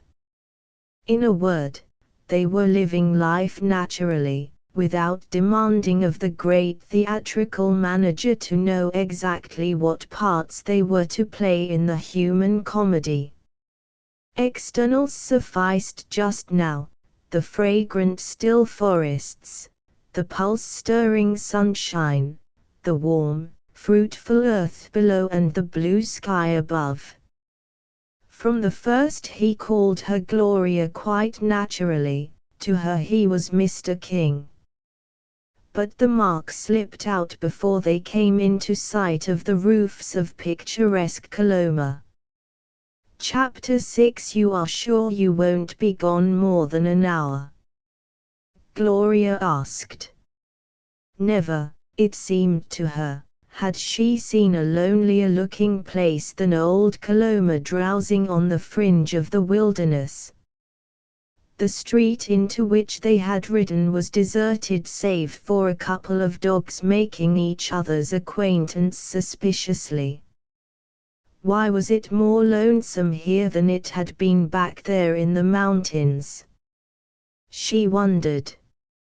Less than an hour, he assured her. What business I have can be done in 15 minutes if it can be done at all. But, in the meantime, what will you do? Oh, said Gloria, I'll just poke around. It will be fun to see what kind of people live here. He put the horses in the stable, watered and fed them himself, and came back to her outside the front double doors. She had dropped down on a box in the sun. He thought that there was a little droop to her shoulders. And small wonder, he admitted, with a tardy sense of guilt. All these hours in the saddle, tired much? He asked solicitously. The shoulders straightened like a soldier's. She jumped up and whirled smilingly. Not a bit tired, she told him brightly. That's good. But I could get a room for you at the hotel. You could lie down and rest a couple of hours. Gloria would not hear to it. If she did want to lie down, she'd go out under one of the trees and rest there. She trudged along with him to the post office. She watched as Mark called for and got a registered parcel. Further, she marked that the postmaster appeared curious about the package so heavily insured until over Mark's shoulder he caught a glimpse of her, and that thereafter, craning his neck as they went out, he evidenced a greater interest in her than in a bundle insured for $3,000. She was smiling brightly when Mark King hurried off to his meeting with old Looney Honeycutt. Honeycutt's shanty, ancient, twisted, warped, and ugly like himself, stood well apart from the flock of houses, as though, like himself even in this, it were suspicious and meant to keep its own business to itself. Only one other building had approached it in neighborly fashion, and this originally had been Honeycutt's barn. Now it had a couple of crazy windows cut crookedly into its sides and a stovepipe thrust up, also crookedly, through the shake roof, and was known as the Macquarie Place. Here one might count on finding Swinbrody at such times as he favoured Coloma with his hulking presence, here foregathered his hangers-on. An idle crowd for the most part, save when the devil found mischief for them to do. They might be expected to be represented by one or two of their number loafing about headquarters, and King realized that his visit to Looney Honeycutt was not likely to pass unnoticed. What he had not counted on was finding Swinbrody himself before him in Honeycutt's shanty. King, seeing no one, walked through the weeds to Honeycutt's door. The door was closed, the windows down, dirty windows, every corner of every pane with its dirty cobweb trap and skeletons of flies. As he lifted his foot to the first of the 3 front steps he heard voices. Nor would any man who had once listened to the deep, sullen bass of Swinbrody have forgotten or have failed now in quick recognition. Brody's mouth, when he spoke, dripped the vilest of vocabularies that had ever been known in these mountains, very much as old Honeycutt's toothless mouth, ever screwed up in rotary chewing and sucking movements, drooled tobacco juice upon his unclean shirt. Brody at moments when he desired to be utterly inoffensive could not purge his utterance of oaths. He was one of those men who could not remark that it was a fine morning without first damning the thing, qualifying it with an epithet of vileness, and turning it out of his big, loose mouth sullied with syllables which do not get themselves into print. What King heard, as though Brody had held his speech for the moment and hurled it like a challenge to the man he did not know had come, was, when stripped of its cargo of verbal filth, "You old fool, you're dying right now. It's for me or Mark King to get it, and it ain't going to be King." Honeycutt all the time was whining like a feeble spirit in pain, his utterances like the final dwindlings of a mean-spirited dog. King had never heard him whine like that. Honeycutt was more given to chucklings and clackings of defiance and derision. Perhaps Brody as the ultimate argument had manhandled him. King threw open the door. There stood old Honeycutt, tremblingly upheld upon his sawed-off broom handle. Beyond him, facing the door, was Swinbrody, his immense body towering over Honeycutt's spindling one, his bestial face hideous in its contortions as at once he gloated and threatened. In Brody's hands, which were twice the size of an ordinary man's, was a little wooden box, to which Honeycutt's rheumy eyes were glued with frantic despair. Evidently the box had only now been taken from its hiding place under a loose board in the floor. The board lay tossed to one side, and Brody's legs straddled the opening. Honeycutt did not know immediately that anyone had entered, either his old ears had not heard, or his excited mind was concentrated so excludingly on Brody that he had no thought of aught else. Brody, however, turned his small, restless eyes, that were like 2 shiny bright blue buttons, upon the intruder. His great mouth stood open showing his teeth. On that lower, deformed, undershot jaw of Swinbrody were those monstrous teeth which were his pride, a misshapen double row which he kept clean while his body went unwashed, and between which the man could bend a nail. Swain Brody was the biggest man who had ever come to the mountains, men said, unless that honor went to one of the 7 who more than a half-century ago had perished with Gus Ingle. And even so Brody kept the honor in his own blood, boasting that Ingle's giant companion, the worst of a bad lot, was his own father's father. The elder Brody had come from Iceland, had lived with a squaw, had sired the first Swain Brody. And this last scion of a house of outlawry and depravity, the Blue Devil, as many called him, stood 6 or 8 clear inches above Mark King, who was well above 6 feet.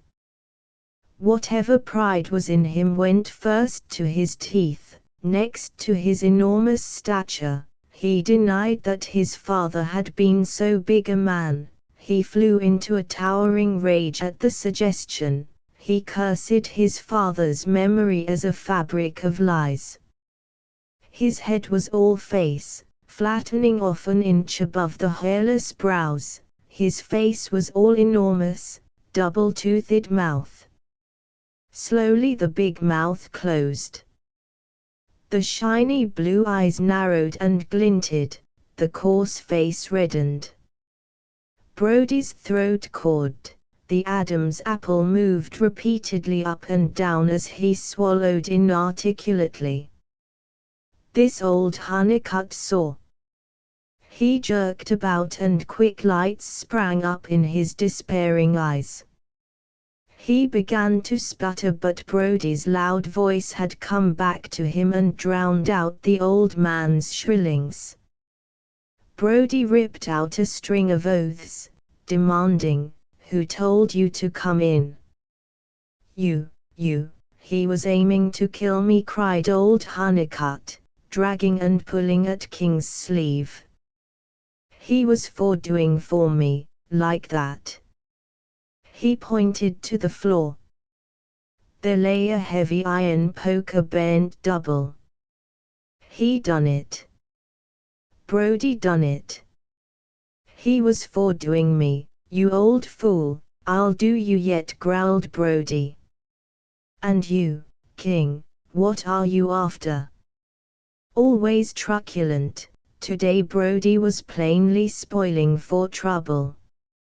King had stepped in at a moment when Brody was in no mood to brook any interruption or interference. "I came for a word with Honeycutt, not with you," King flashed back at him. "And from the look of things Honeycutt is thanking his stars that I did come." "If you mean anything by that," shouted Brody threateningly, "put a name to it." "If it's a fight you want," said King sharply, "I'm ready to take you on, any time, and without a lot of palaver."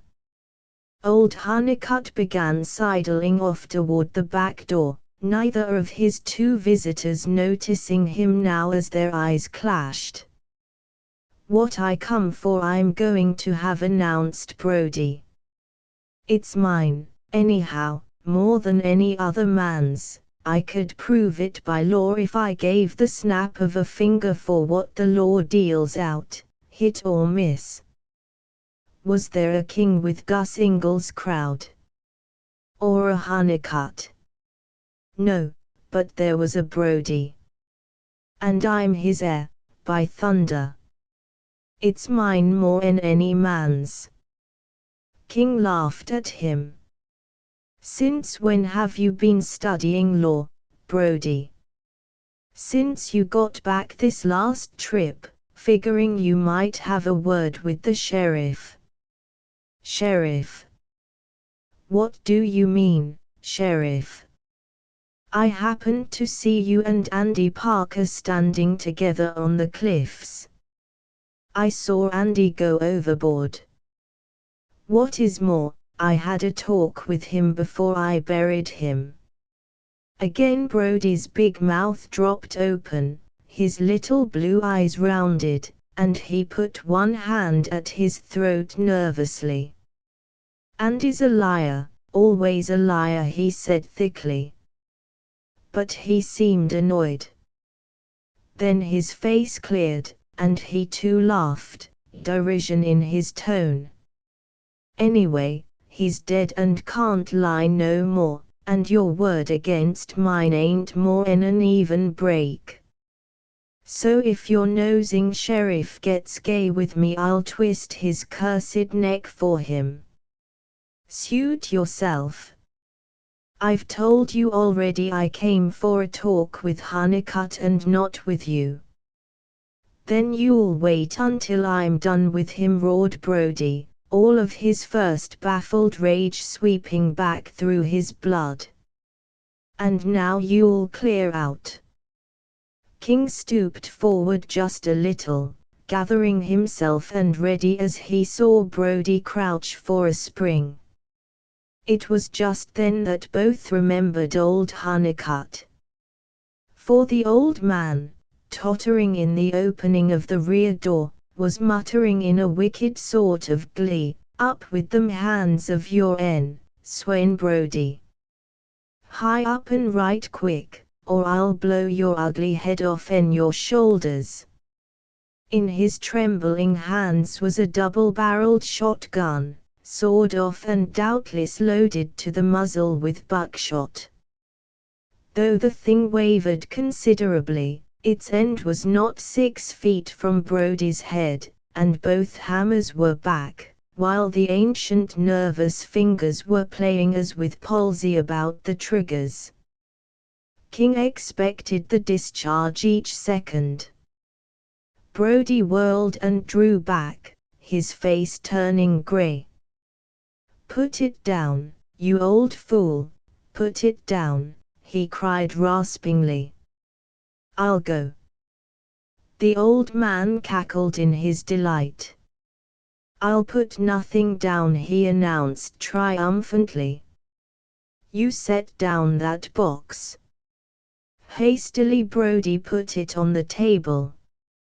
He drew further away, backing toward the front door. "Git!"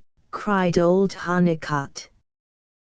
They could hear the air rushing back into Brody's lungs as he came to the door, and his fear left him.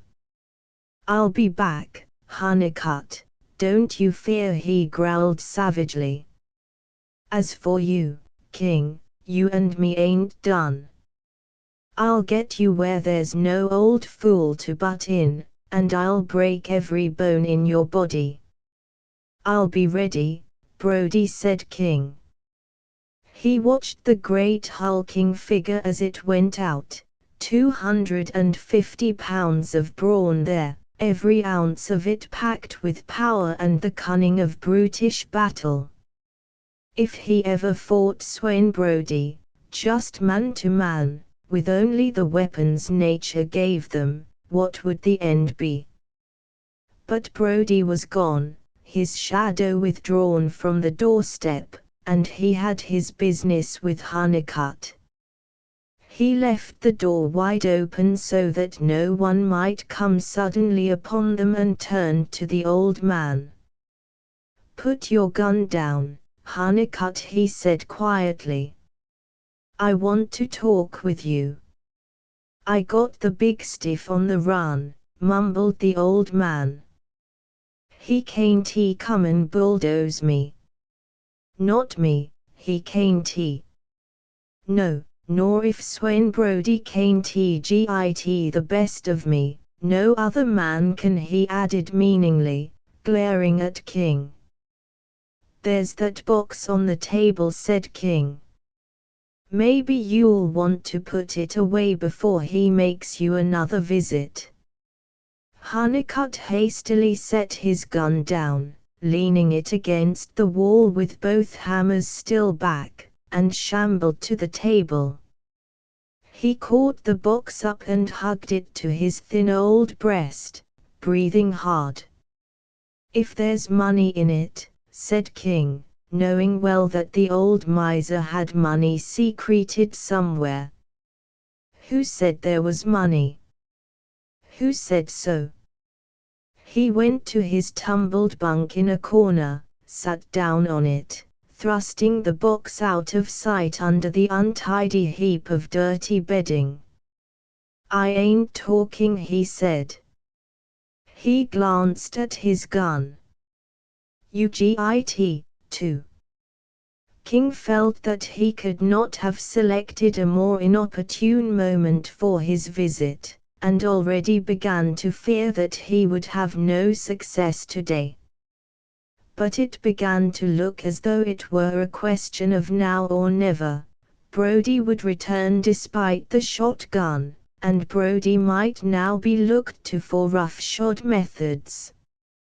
So, in face of the bristling hostility, he was set in his determination to see the thing through to one end or another. To catch an interest which he knew was always readily awakened, he said, "Brody and Parker were on Lookout Ridge day before yesterday." Brody shoved Parker over. "At Lookout Ridge, Honeycutt." He stressed the words significantly while keenly watching for the gleam of interest in the faded eyes.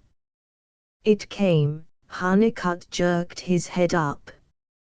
"I wish I'd have shot him," he wailed. "I wish to God I'd have blowed his ugly head off." "It might have saved trouble," admitted King coolly. "Also, it might have been the job to hang you, Honeycutt. Better leave well enough alone." "But listen to me," Brody told you, and he meant it, that it was going to be Brody or King who got away with this deal. He lied. Like you lie. Here was Honeycutt probed in his tenderest spot. "It'll be me. Me, I tell you. I'm the only man that knows, I'm the only man that's got the right." Brody spoke of right. "No one has a right more than any other man. It's treasure trove, Honeycutt, it's the man's who can find it and bring it in. That'll be me. You'll see." "Think I'm old, do you?" He spoke jeeringly and clenched a pair of palsied fists. "I'm feeling right pert this spring. By summer I'll be strong as a young fella again." "By summer will be too late. Don't I tell you that already?" Brody has gone as far as Lookout Ridge. That means he's getting hot on the trail of it, doesn't it? As hot as I am. Then what are you coming pesterin' me for? If you know where it is." "I don't know." Honeycutt cackled and rubbed his hands at the admission. "But I'm going to find out. So, probably, is Brody. Now, look here, Honeycutt, I haven't come to browbeat you as Brody did.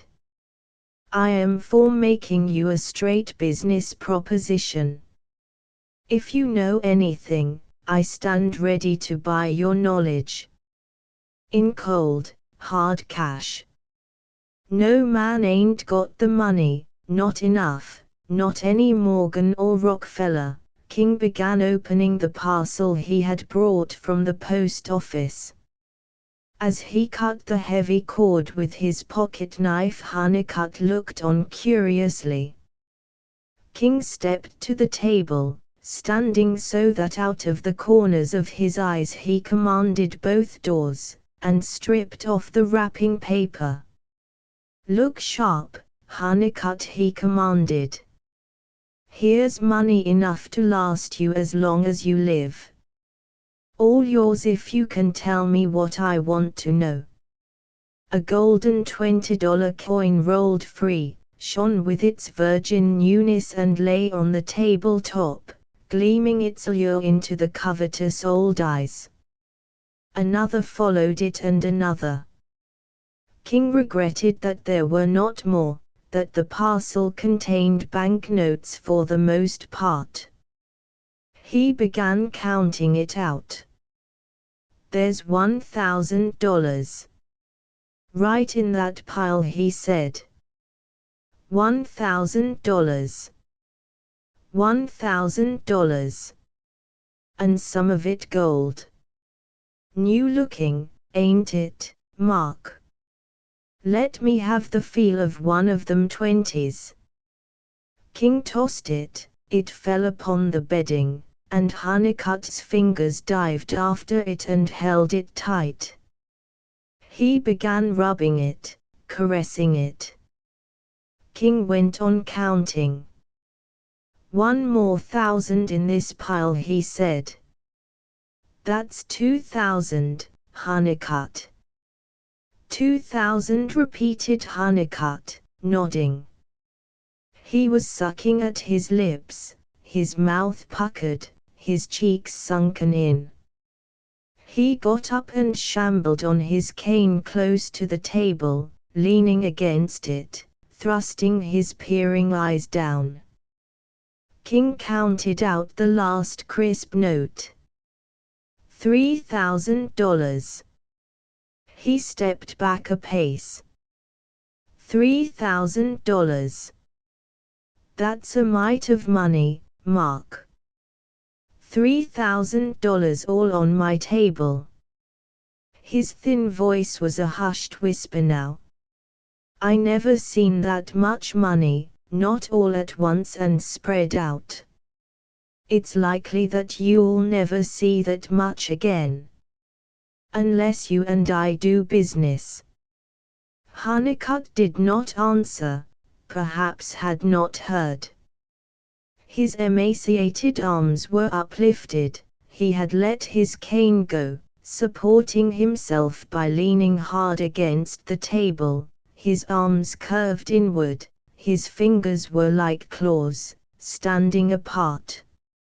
Slowly the hands descended, the fingers began gathering the few gold pieces, stacking them, lingering with each separate one, smoothing at it.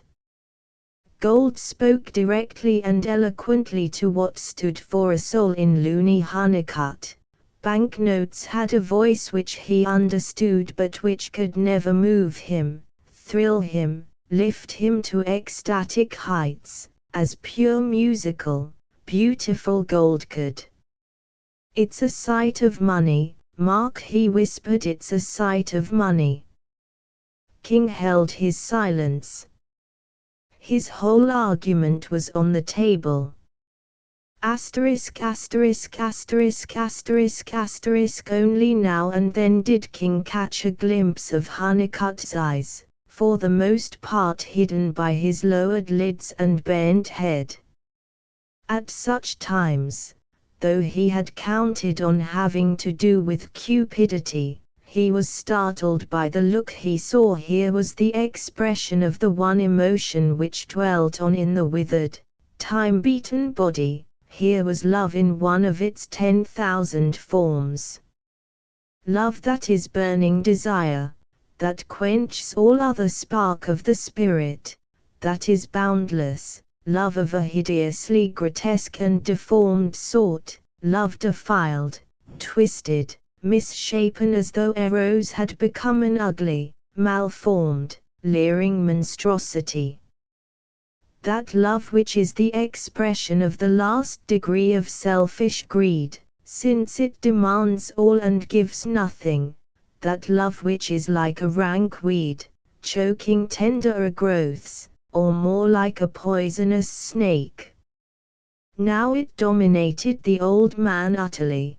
The world beyond the rectangular top of the table did not exist. Now its elixir poured through his arteries so that for the first time in months there came pinkish spots upon the withered cheeks, showing through the scattering soiled grey hairs of his beard. Suddenly King went to the door, standing in the sunshine, filling his lungs with the outside air. The sight of the gloating miser sickened him. More than that. It sickened his fancies so that for a minute he asked himself what he and Brody were doing. The lure of gold. The thing had hypnotized him. He wished that he were out in the mountains riding among the pines and cedars, listening to the voice of the wilderness. It was clean out there. Listening to Gloria's happy voice. Living in tune with the springtime, thinking a man's thoughts, dreaming a man's dreams, doing a man's work. And all for something other than just gold at the end of it. But the emotion, like a vertigo, passed as swiftly as it had come. For he knew within himself that never had that twisted travesty of love stirred within him, that though he had traveled on many a golden trail it was clean-heartedly, that it was the game itself that counted ever with him and no such poisonous emotions as grew within the wretched breast of Looney Honeycutt. And these golden trails, though inevitably they brought him trail fellows like Honeycutt, like Swain Brody, were none the less paths in which a man's feet might tread without shame and in which the mire might be left to one side. He turned back to the room. Honeycutt was near the bunk, groping for his shotgun. He started guiltily, veiled his eyes, and returned empty-handed to the table. If it was all in gold, now, said Honeycutt hurriedly. King made no reference to Honeycutt's murderous intent. That paper is the same thing as gold, he said. The government backs it up. I know. But what's a government? They go busted, don't they, sometimes? Same as folks. Gold don't go busted. There ain't nothing else like gold. You can tie to it. It won't burn on you and it won't rust. He shook his head stubbornly. There ain't nothing like gold. If that was all in $20 gold pieces, now, I'll get a car here, said King. We'll drive down to Auburn and take a train to San Francisco. And there I'll undertake to get you the whole thing in gold. $3,000. That is 150 $20 pieces. But old Honeycutt, sucking and mouthing, shook his head. I couldn't leave here, and you know it.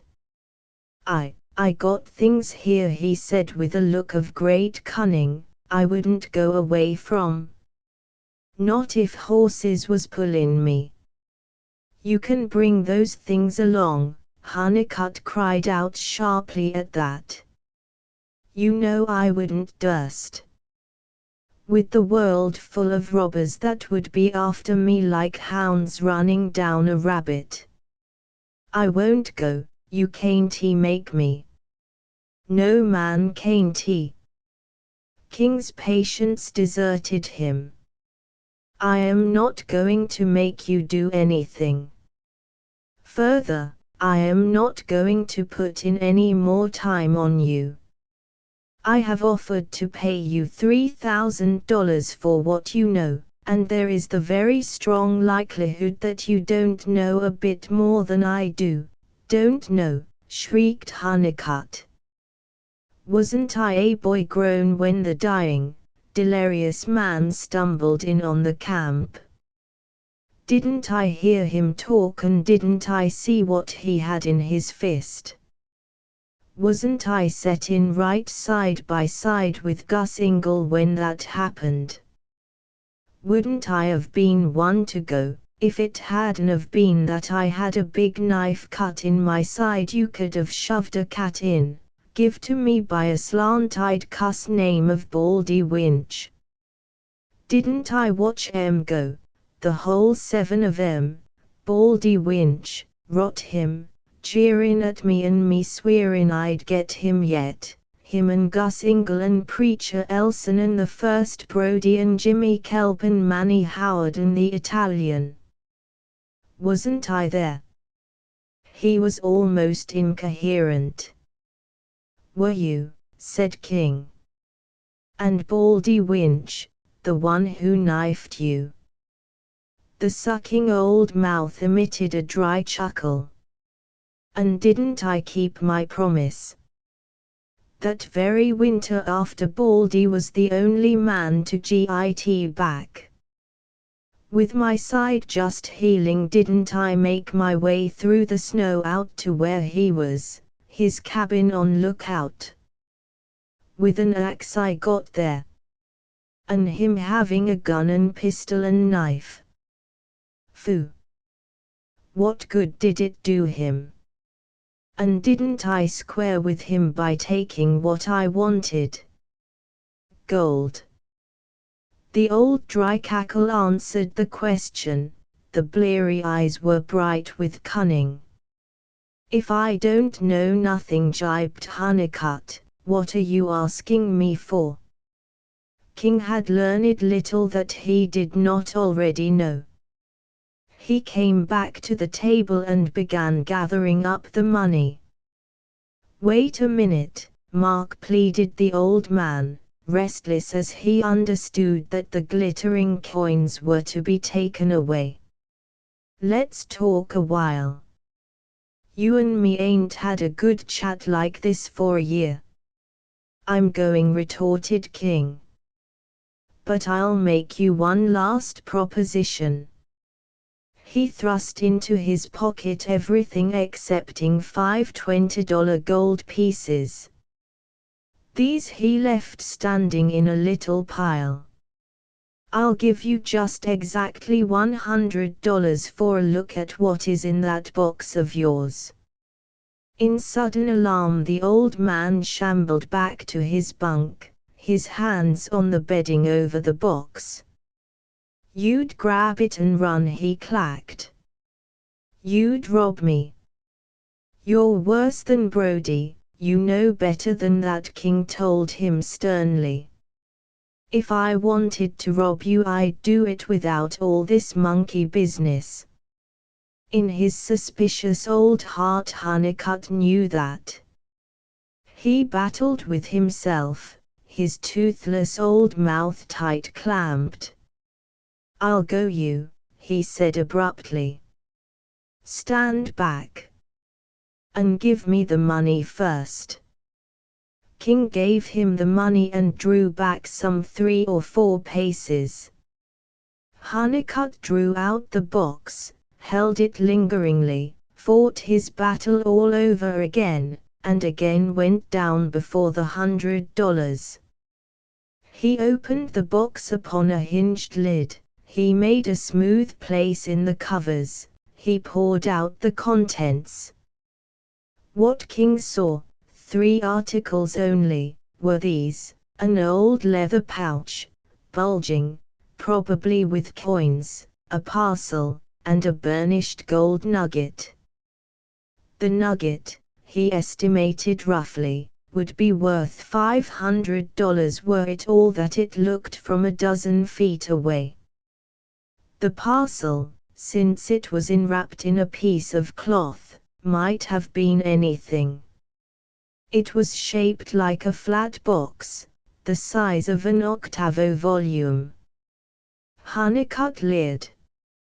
If Swain Brody had have knowed what he had right in his hands, he gloated, he'd never have let go.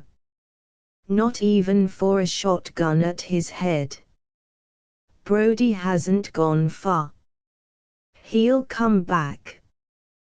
You have your last chance to talk business with me, Honeycutt. Brody will get it next time. Ho! Will he? Not where I'm going to hide it, Mark King. I got another place, a better place, a place the old hell serpent himself couldn't find. *********** King left him gloating and placing his treasures back in his box. In his heart he knew that Brody would come again. Soon. It began to look as though Brody had the bulge on the situation. For that which Mark King could not come at by fair means Brody meant to have by foul. For he had little faith in the new hiding place. But on a nearby knoll, where she sat with her back to a tree, was Gloria. He turned toward her, she waved. He saw that Brody and 2 men with him were looking out of a window of the old Honeycutt barn. He heard one of them laughing. They were looking at Gloria. King quickened his step to come to her, his blood ruffled by a new anger which he did not stop to reason over. He could imagine the look in Swain Brody's evil little eyes. Chapter 7 Gloria was genuinely glad to see King returning to her. She came to meet him, smiling her glad welcome. "It seemed that you were gone hours," she explained. "I never saw such a dreary, lonesome place as this sleepy little town. It gives me the fidgets," she concluded laughingly.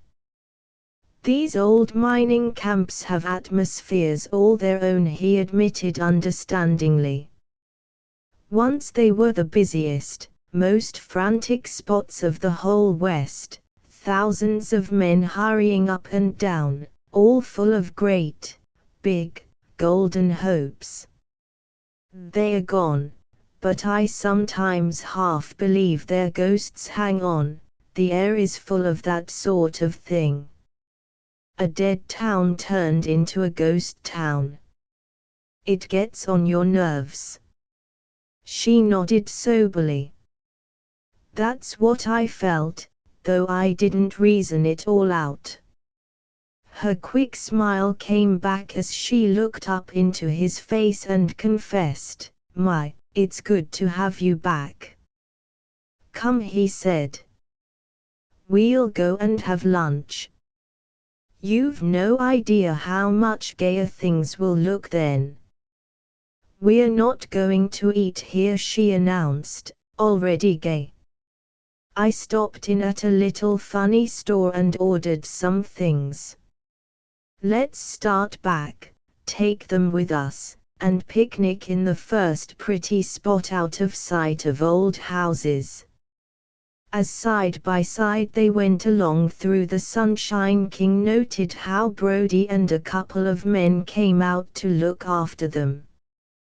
He heard the low, sullen bass of the unforgettable voice, saw that Brody had left his companions and was going straight to old Honeycutt's shanty. King frowned and for an instant hung on his heel, drawing Gloria's curious look. "You don't like that big man with the big voice," said Gloria. "No," he said tersely. "It is Swain Brody." "Yes. But how do you know?" "Oh, I know lots of things people don't think I know. All girls do. Girls are rather knowing creatures. I wonder if you realize that." "I don't know much about girls," he smiled at her. She pondered the matter for a dozen steps, swinging her hat at her side and looking away across the housetops to the mountains.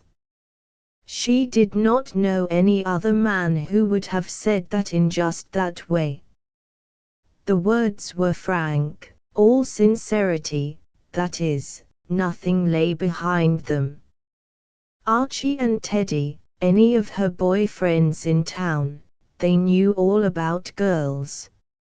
Or thought that they did. Mr. Grattan, with his smooth way, he led her to suppose that he had been giving girls a great deal of studious thought for many years, and that only after this thorough investigation did he feel in a position to declare herself to be the most wonderful of her sex. "Don't you like girls?" she asked. For once she wasn't fishing, she wanted to know.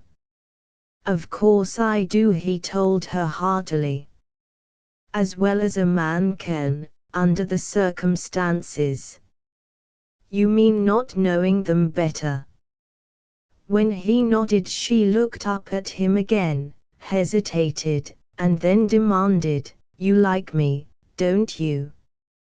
As the question popped out, she understood even more clearly than before that Mark King was utterly different from her various men friends.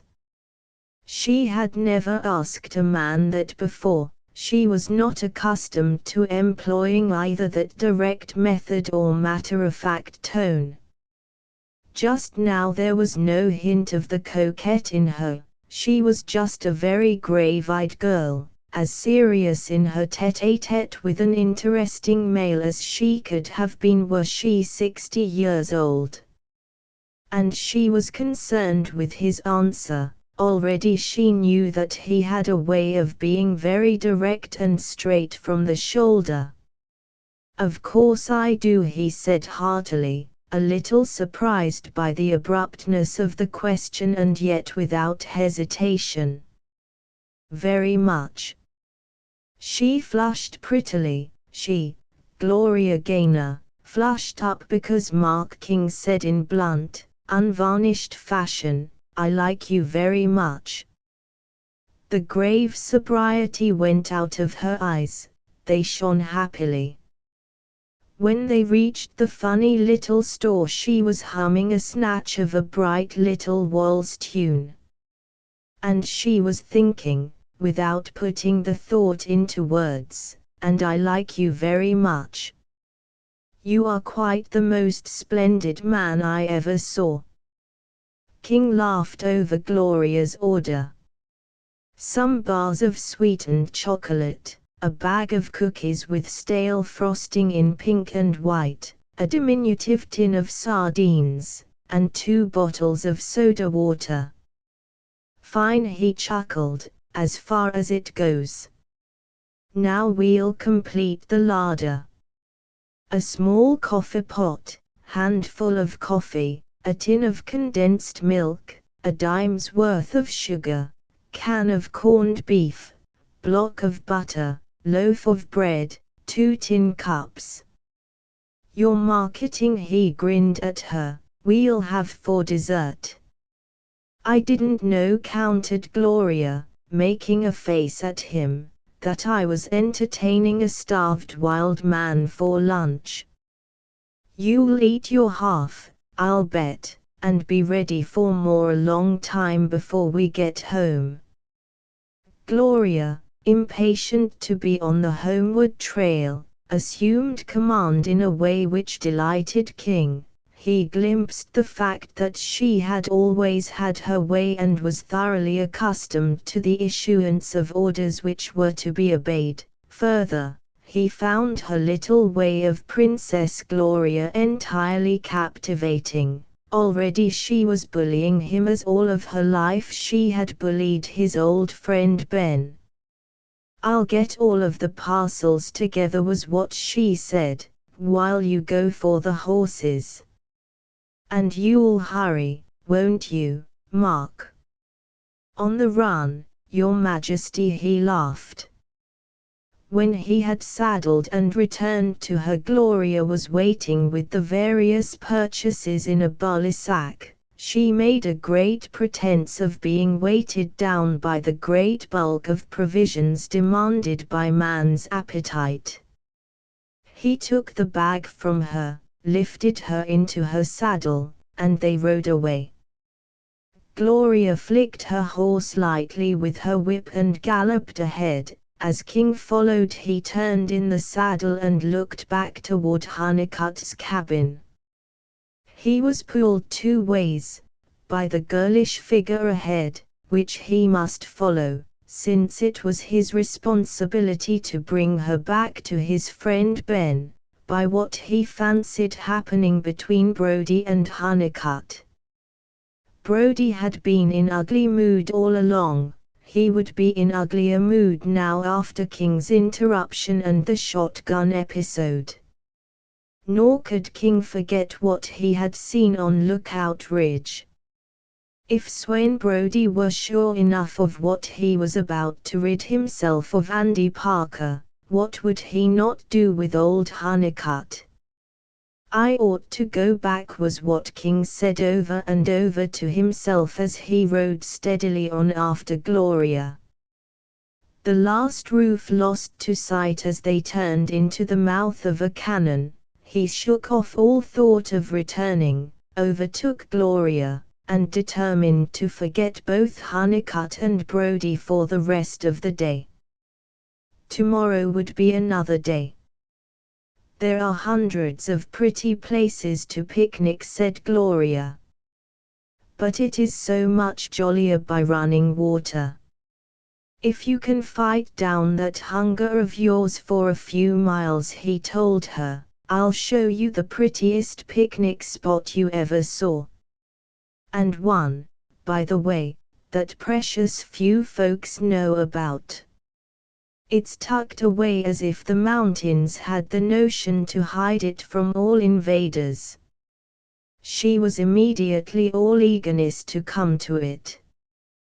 But she was quick to see that, though King laughed with her, he retained certain serious thoughts of his own. Thoughts which, of course, had to do with his errand today. She wondered what had happened at Hunnicutt's, if King had had any words with Swain Brody. She had been wondering that ever since he rejoined her under the tree. But now, as then, she held back her question, since she was also wondering something else, if he would tell her without being asked. When they came to a spring freshet which they had crossed this morning, King turned off to the right, riding upstream, his horse's hoofs splashing mightily in the water. Gloria, looking on ahead, saw only rock-bound cannon walls on either hand and a tangle of alder bushes across the creek. "Come on," called King. "Keep your horse right in the water and in 2 shakes I'll show you my hidden place. You are going to like it." Though she was little impressed by what she could see, she followed. Now and then an alder brushed against her. Once King waited, holding back a green barrier which he had thrust to one side. The shrubbery thickened. In 5 minutes she could catch but broken glimpses of the slopes rising to right and left. Their horses splashed through a deep pool, and King told Gloria to let her animal have his head so that he could pick his way among submerged boulders. There came a spot where the bank sloped gently again, and here he rode out upon a bit of springy sward, ringed with alder and willow. As he dismounted, Gloria looked uncertainly about her. Damp underfoot and a paradise for mosquitoes, was her thought. He caught her look and laughed. "We get down here and leave the horses," he informed her. "They can top off their grain and hay with grass while we dine. We go only about 50 steps further, but we go on foot." She came down lightly, again all eager curiosity. King, carrying their provision bag, went ahead, breaking aside the shrubbery for Gloria close at his heels. They plowed through what looked to her like an impenetrable thicket. They forded the stream where it widened out placidly, stepping on boulders. Always King went ahead, holding out his hand to her. Once she slipped, but before her boot had broken the surface of the water his arm was about her. He caught her up, holding her an instant. Gloria began to laugh. Then, as she regarded it, a thoroughly astonishing thing happened. She felt her face flushing, hotter and hotter, until it burned. She laughed again, a trifle uncertainly, and jumped unaided to the next boulder and across to the pebbly shallows, wading out through 6 inches of water. Little fool, she chided herself, hot with vexation. What in the world did you want to blush like that for? He will think you are about 10 years old. For his part King stood stock still a moment, regarding the water rushing about him. He had caught her to save her from falling, he had held her for something less than a round second. And yet something of her pervaded his senses. It had been a second fraught with intimacy, her hair had blown across his face, she had thrilled through him like a sudden burst of music. When he jerked his head up and looked at her he could not see her face, she was very busy with a white pebble she had picked up. He jumped across to land and went on, and the incident sank away into silence. He was glad to come to what he called the door to the hidden place. He opened it for her, that is, he shoved aside a mass of leaves, holding the branches back with his body. Gloria went through the opening thus afforded, climbed a long, slanting whitish granite slab, and cried out ecstatically at the beauty of the spot. Before her was a tiny meadow, as green and smooth as velvet, thick with white and yellow violets. About it, rimming it in clean lines which did not invade the sward, were pines, and beyond the pines, to be seen in broken glimpses among their sturdy straight trunks, were the cliffs shutting all in. Through one of these vistas she saw a white waterfall, its wide-flung drops of spray all the colors of the rainbow as the sun caught them. The water fell into a green pool, spilled over, flowed through a rock channel of its own ancient carving, and curved away through the meadow. On the edge of this granite basin, with showers of spray breaking over it, a little bird bobbed and dipped and, lifting its head with its own inimitably bright gesture, broke into a sweet singing as liquidly musical as the falling water. "The water ouzel," cried Gloria. "See, I remembered his name. And he is here to welcome us." Under the pines, where the ground was dry, King made their campfire, a small blaze of dry twigs between 2 flat stones. Gloria was every bit as exultantly delighted with the moment as she could have been were she really about 10 years old. "I want to help. What can I do? Tell me, Mark, what can I do?" "Oh, the coffee, you can't make coffee without water, can you?" She caught up the new tin coffee pot and ran across the meadow to the creek. The little bird had given over singing and watched her, when she was mindful of his previous rights and did not come too near his waterfall. He gave over any foolish notion he may have had of flight and cocked his eye again at the pool. Perhaps the coffee pot put him in mind of his own dinner. Gloria, kneeling at her task, watched him. He seemed to reflect a moment, then with a sudden flirt and flutter he had broken the surface of the water and was gone out of sight.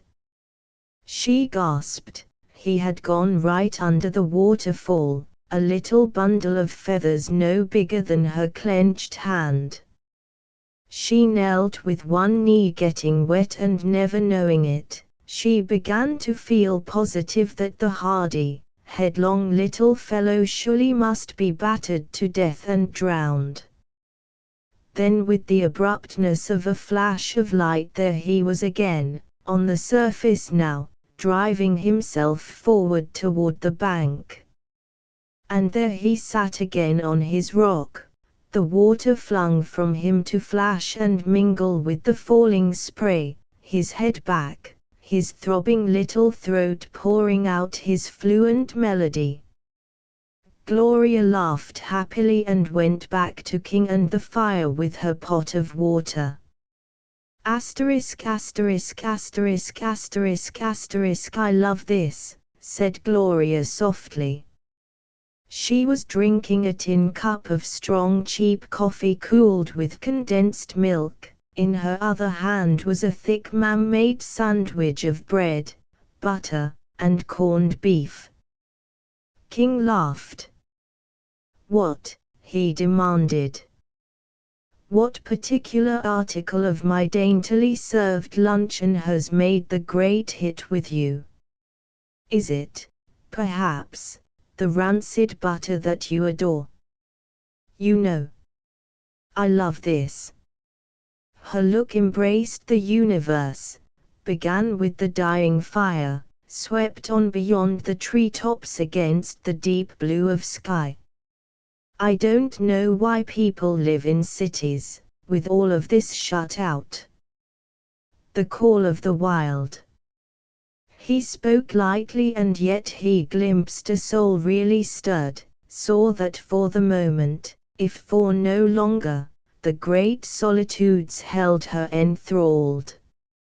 More seriously he added, it's the blood of your ancestors. It is just getting a chance to make itself heard. The racket of Market Street drowns it out. She nodded thoughtfully. They did full justice to their lunch, finished with her purchases for dessert, quite as he had prophesied, and lazed through the no-warning hour. Gloria lay on a yielding mat of pine needles, her eyes grave as her spirit within her was grave, moved by influences at once vague, restless, and tremendous. This was not her first day in the woods, and yet she felt strangely that it was. He had spoken of her ancestors. She knew little of her mother's and her father's forebears. She had never been greatly concerned with individuals whom she had never known. In a way she had been led to think, by her own mother, however so innocently, that she was living them down. They had been of a ruder race that had lived in a ruder day. In San Francisco, to Miss Gloria Gaynor in a pretty new gown, one of a cluster of dainty girls, those grandparents had seemed further away than the one step of removal between them and her nearer blood. Today they came near her, very near, indeed, for the hour that she lay looking up at the sky. Not many words passed between her and King. He sat, back to tree, and smoked his pipe and was quite content with the silence. She started out of a reverie to find King standing up, his body rigid as he stood in the attitude of one who listens, his head a little to one side, his eyes narrowed. "Wait for me," he said. "I'll be back in just a minute." She sat up and watched him. He went back to the sloping granite slab, over it, down among the alders, and out of sight. For a moment she heard him among the bushes, then as all sound made by him died away there was only the purl of the creek and the eternal murmur of the pines. Now it seemed to her more silent than before, even when King had sat wordlessly near her.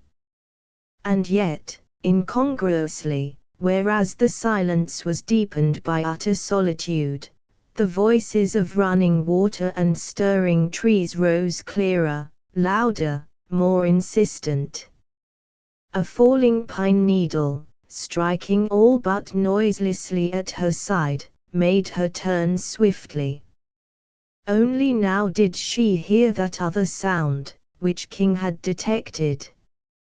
It was the thud of horses' hoofs, with it came men's voices faintly. King had gone that way. Gloria stood up, smothered under a sense of aloneness. She resented his going. She was on the verge of calling to him. Her heart began to beat faster. She wasn't afraid. She didn't think she was afraid. When he came up over the rock again, gone but a few moments, true to his word, she ran to meet him. She had not been afraid, but engulfed by an emotion which had seemed not born within her but a mighty emanation of the woods themselves, and which in its effect was not unlike fear. An emotion which, now that King was here, was lifted out of her and blown away like a whiff of smoke before the mountain winds. She looked at him with new curiosity, wondering at herself, wondering at him that his presence or absence could make all this world of difference. She saw him in a new, bright light, as one may see for the first time a stranger on whom much depends. He was strong, she thought, strong of body, of mind, of heart. He was like the mountains, which were not complete without him. His eyes were frank and clear and honest, and yet they were, for her, filled with mystery. For he was man, and his physical manhood was splendidly, vigorously vital. She had danced with men and boys, flirted with them, made friends of a sort with them. Yet none of them had set her wondering as King did. The repressed curl of his short, crisp hair, the warm tan of his face and hands and exposed throat, the very gleam of his perfect teeth, and the flow of the muscles under his shirt, these things by the sheer trick of opposites sent her fancies scurrying. To Grattan. How unlike the two men were! And how glad she was that now it was King coming up over the rock to her. It had been to Grattan that she had said, "He is every inch a man." She stopped abruptly and waited for him to come to her side. "We must be going," he said. "You have rested." She nodded, and he began gathering up coffee pot, cups, scraps of paper, bits of food he left for bird and chipmunk, but the tin cans were dropped behind an old log and covered over with leaves. She would not have thought of that. She understood the reason and was glad that their own arrival here had not been spoiled for them by finding a litter of other campers' leavings.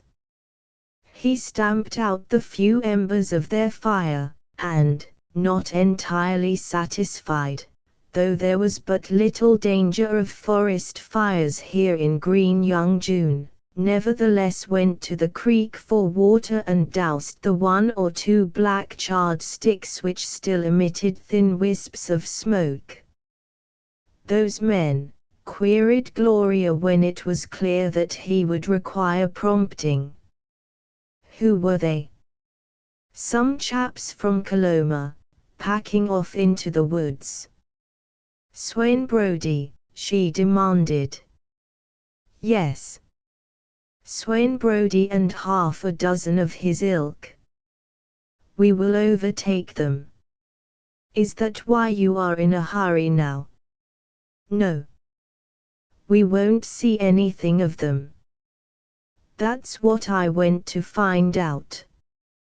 We are within a few hundred yards of the fork in the trail. They turned off to the right, as I thought they would. You would like to follow after them?"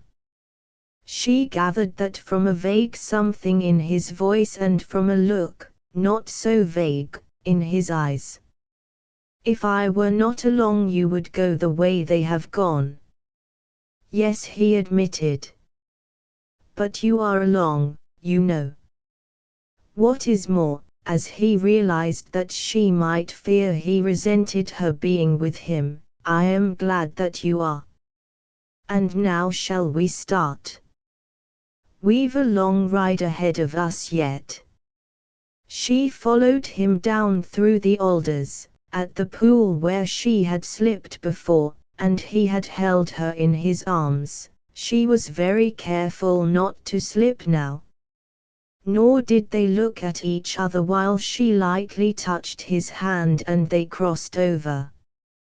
For an hour, until the wilderness worked its green magic upon them again, they were a very silent man and girl, he pondering on Brody and his men pushing on into the solitudes, she wondering many things about her companion, and about herself.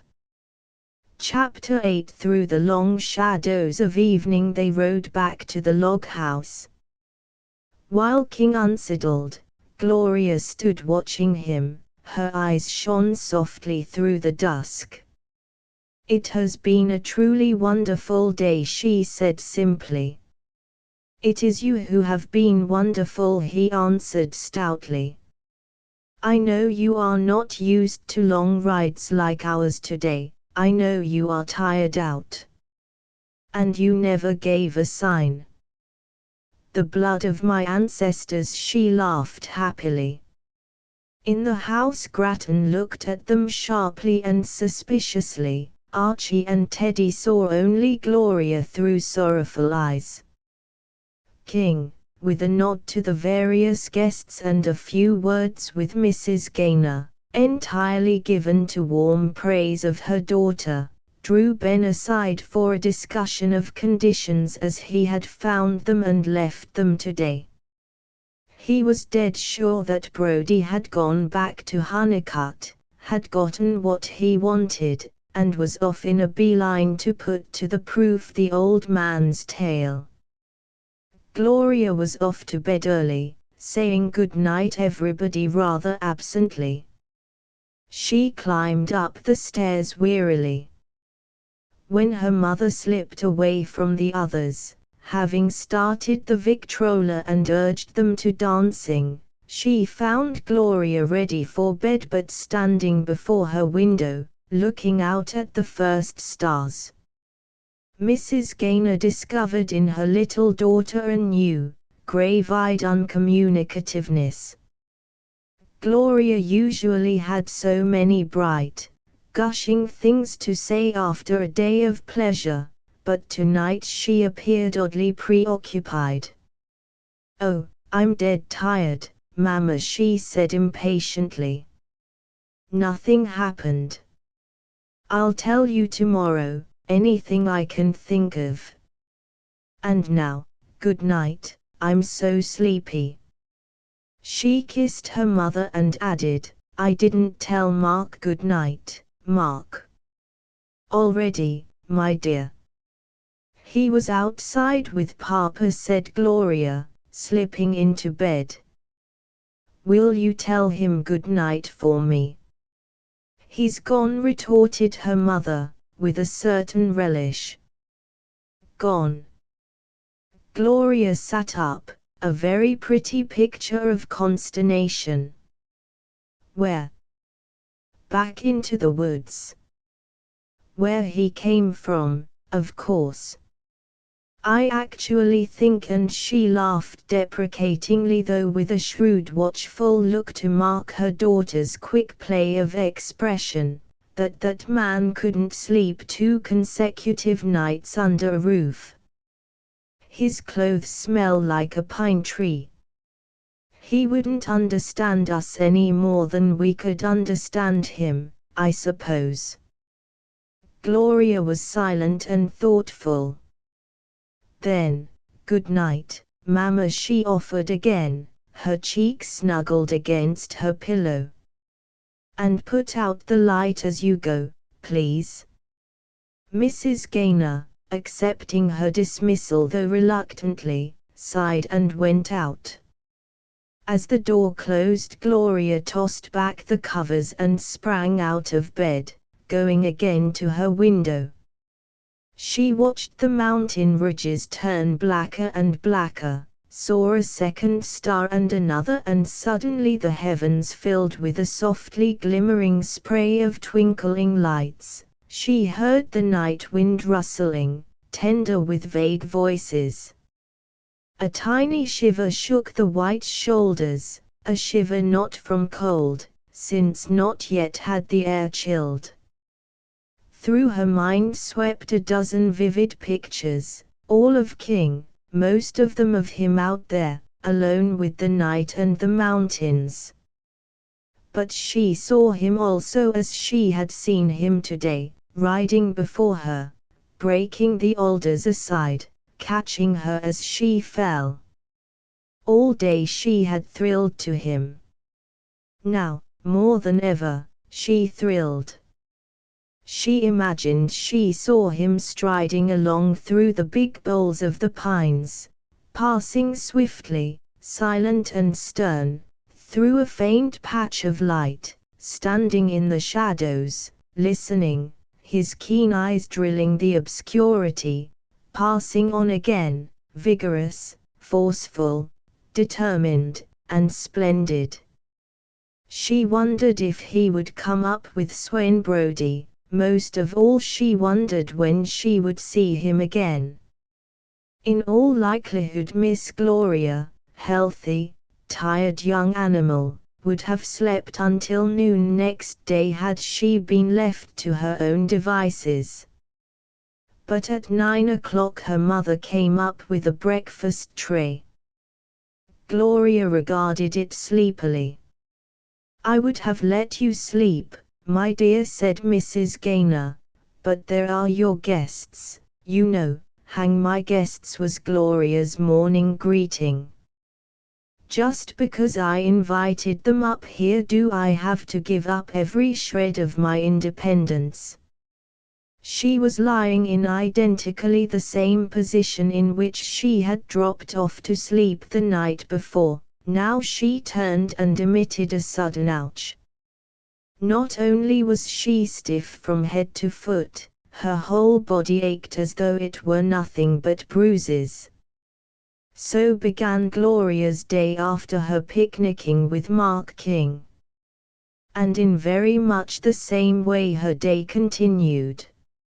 Long before the sun set she had quarreled with Georgia, turned up her nose at Teddy, laughed derisively at poor Archie's dog-like devotion, and considerably perplexed and worried Mr. Grattan, who was astute enough to keep tactfully in the background, hurt her mother's feelings, and alarmed her father by a wild and for the instant perfectly heartfelt determination to go and be a movie actress.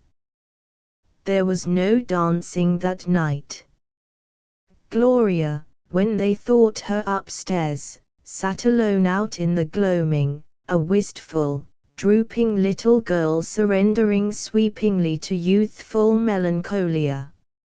She didn't know just what the matter was, she didn't seek for reasons and explanations, she merely stared at the far-off stars which swam in a blue blur, and felt miserable. But morning came again, as bright as that first day in Eden. The birds sang and the air was crisp, and young blood ran pleasantly. She came down early, all radiant smiles. She kissed her mother on both cheeks and the lips, rumpled her father's hair affectionately, went for a stroll with Mr. Grattan before breakfast, craved George's pardon abjectly, and made the world an abiding place of joy for the college boys. Gloria was mildly surprised that Grattan did not appear in the least to resent her day of adventuring with King. He was interested. He did shake his head with one of his suave smiles and murmur "lucky dog" when King was referred to. But his interest seemed to be chiefly in that quaint little relic of past, turbulent days, Coloma. He had her tell him all about it, of the deserted houses, the store, everything. Hence his curiosity in Hunnicutt and Brodie, and just what happened between King and them, did not stand out alone and made no impression on Gloria. Long ago Grattan had had from her lips what rumors had been repeated by her father to her mother and then relayed on to her own ears. Down in San Francisco, busied with her own youthful joys, this quest of Ben Gaynor and Mark King had had no serious import to the girl. She had merely chatted of it because of its colorful phases. Naturally, had she thought a great deal of it, she would have supposed that Grattan, in no wise concerned, was even more superficially interested than herself. By the end of the week her guests began taking their leaves. Georgia and Connie Grayson were off to foregather with a crowd of friends at the Lake Tahoe Tavern. Evelyn returned to her mother in Oakland. Archie departed importantly to aid his father in the business. Teddy went away regretfully. Even Mr. Grattan, having lingered longest of all, went back to his city affairs, promising to run up again when he could, prophesying smilingly that he would see both Gloria and her mother in town within 10 days. Ben, leaving his oldest and most dependable timberjack to look out for the womenfolk, hastened back to the lumber camp, where he returned like a fish to water to his old pipe and old clothes and roomy boots. And Gloria was plunged deep into loneliness. She would walk up the creek back of the house, sit by the hour near the pool where the water came slithering down over a green and grey boulder, watching for the water ouzel, entertained in an absent sort of way by his bobbings and flirtings and snatches of song. She dreamed daydreams. She started expectantly every time a chipmunk made a scurrying racket in dead leaves. She made 100 romantic conclusions to the story, just begun, by Mark King going in the night into the mountains where Brodie was. Her mind was rife with speculation, having ample food for thought in all the information she had extracted from her father.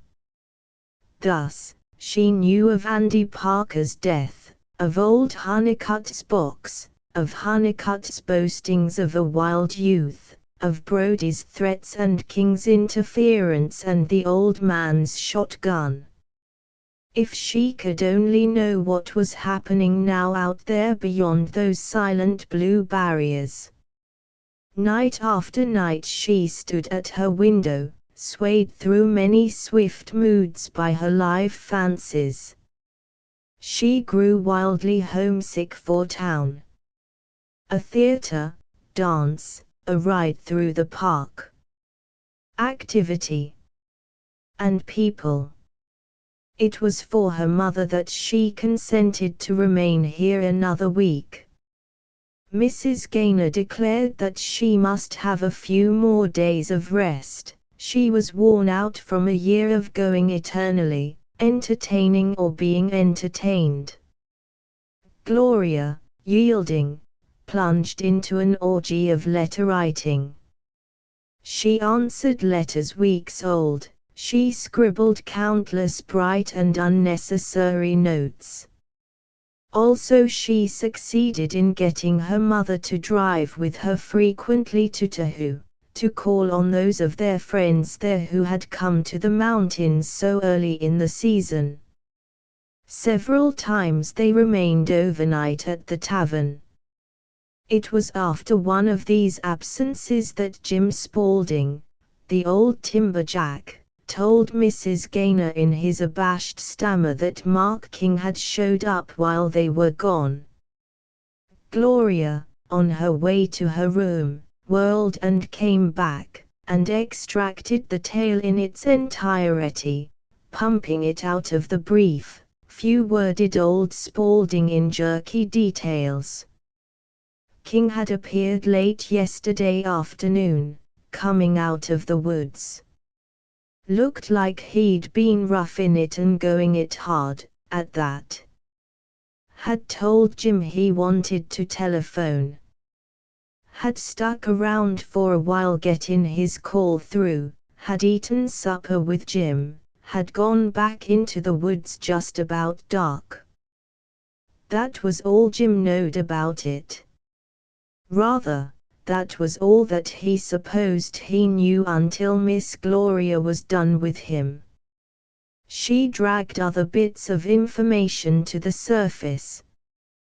King had phoned her father, they had talked 10 minutes, Mr. Gaynor was to telephone to the log house again tomorrow or next day. There would be a message for King, most likely from Coloma. King wanted to know something, Ben was to find out. King would turn up within a few days for the message. Mrs. Gaynor that same day said to her daughter in a way so casual that Gloria immediately was on the alert, "You've been very sweet to stay up here in this lonely place with me, dear. I am ready to go at any time now. Shall we go tomorrow?"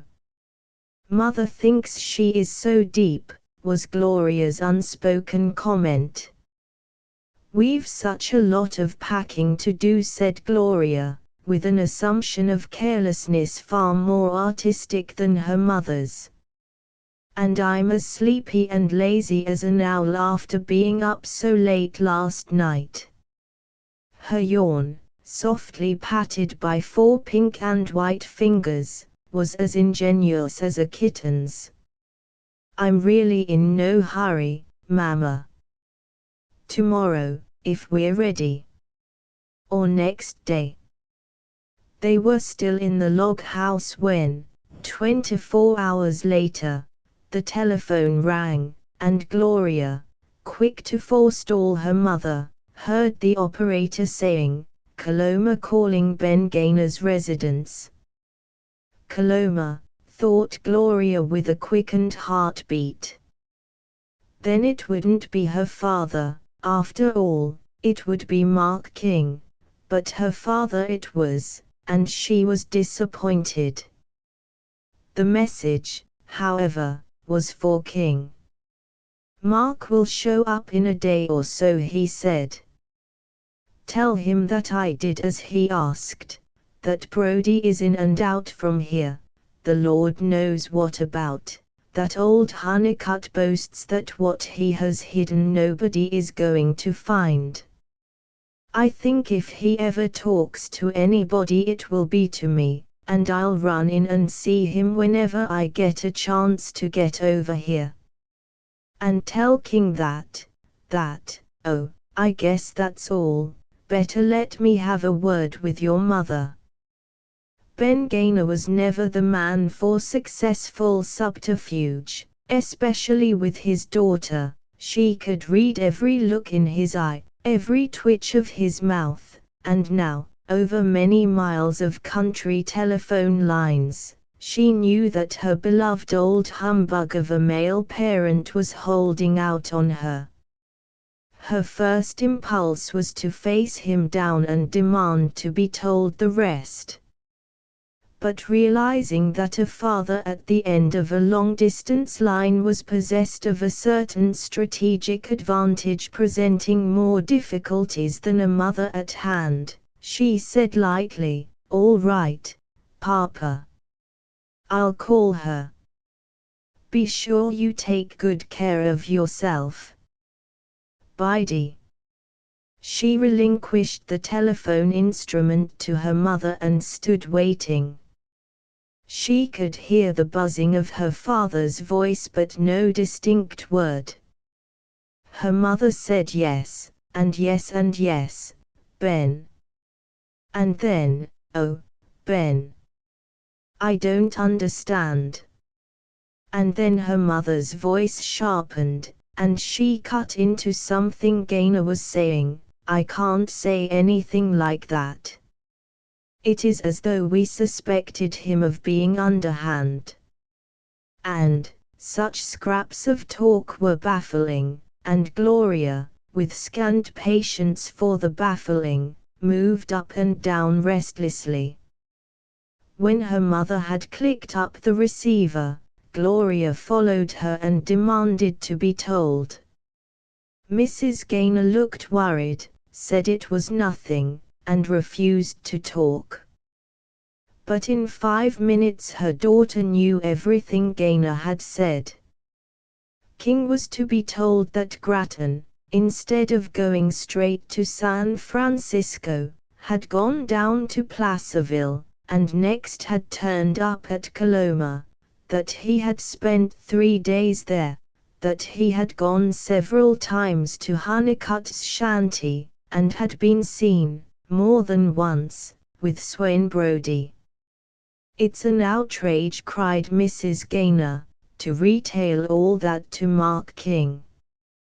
What business of his is it if Mr. Grattan does go to Coloma, or anywhere else?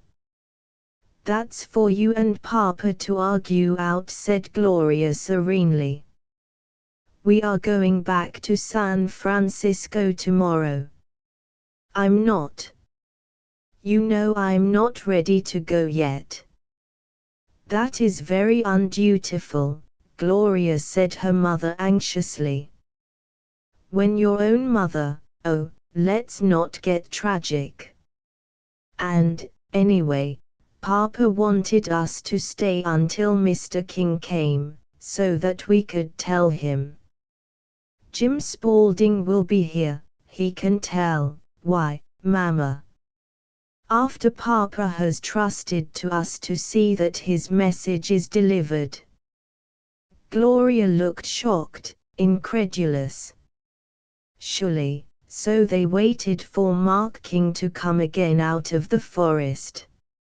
All the next day Gloria, dressed very daintily and looking so lovely in her expectancy that even old Jim Spaulding's eyes followed her everywhere, watched from the porch or a window or her place by the creek.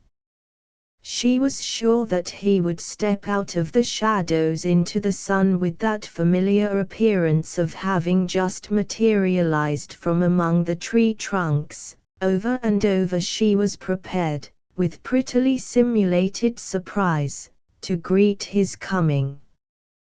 But the day passed, night drove them indoors to a cozy fireplace and lights and fragments of music which Gloria played wistfully or crashingly in bursts of impatience, and still he did not come. Mrs. Gaynor went off to bed at 9 o'clock. Gloria, suddenly absorbed in a book, elected to sit up and finish her chapter.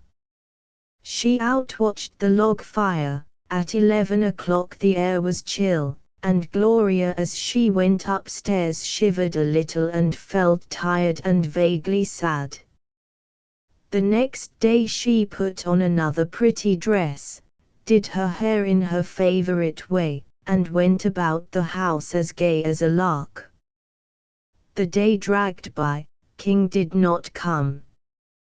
By nightfall the look in Gloria's eyes had altered, and a stubborn expression played havoc with the tenderer curves of her mouth.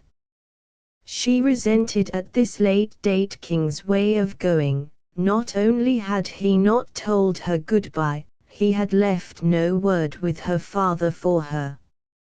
She sat smiling over a letter received some days ago from Grattan. after she had retrieved the letter from a heap of crumpled papers in her bedroom wastepaper basket. She read to her mother fragments, bright, gossipy remarks in Grattan's clever way of saying them. She wrote a long, dashingly composed answer. 2 days later she said to her mother, out of a long silence over the coffee cups, "Let's go back to San Francisco. This stupid place gets on my nerves."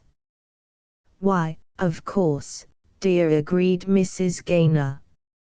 "I can have everything packed this afternoon, and tomorrow." "Nonsense," said Gloria. "You know we can get packed in half an hour." That day they left Jim Spaulding in charge and departed for Truckee to catch a train for San Francisco. Mrs. Gaynor dutifully entrusted to Spaulding her husband's message for Mark King. That is to say, that portion of the message which she considered important. Gloria herself left no message with old Jim, not in so many words. But she did impress him with her abundant gaiety, with her eagerness for San Francisco, where all of her best and dearest friends were. If anyone should ask old Jim concerning Miss Gloria, Jim would be sure to make it clear that she had no minutest regret in going, but a very lively anticipation of the fullest happiness elsewhere. Chapter 9. 3 or 4 weeks passed before Mark King and Gloria met again. Weeks of busy gaiety on her part, of steady, persistent seeking on his. Now again Gloria and her mother and Ben were at the log house in the mountains, this time with a fresh set of guests. Only one of the former flock had been invited, Mr. Grattan.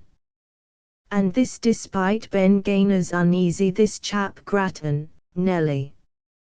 He's cutting in pretty strong here of late, and I don't know that I like him. He's too confounded smooth somehow." King came the day after the guests arrived for a talk with Ben. Gloria knew that he was coming and was coolly prepared to meet him.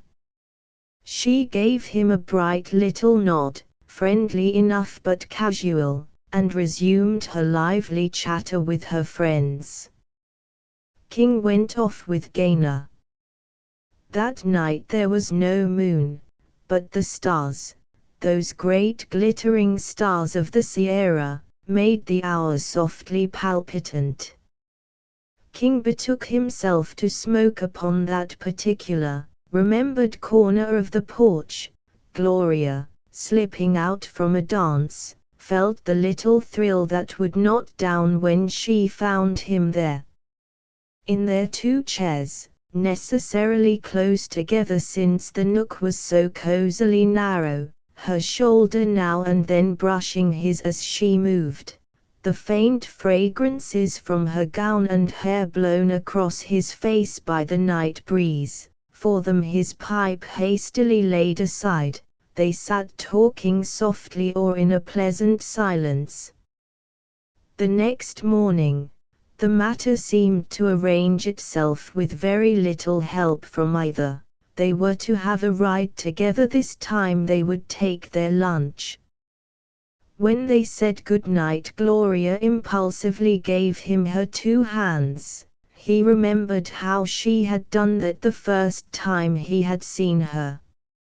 Her face was lifted up to his. In the starlight he saw her eyes shining softly, gloriously. He saw her mouth, the lips barely apart. For an instant his hands shut down hard on hers. He felt the faint pressure of her own in return. When they heard her mother in the doorway calling, "Gloria, where are you?" they started apart. A strange and unannounced sense of secrecy had fallen upon them.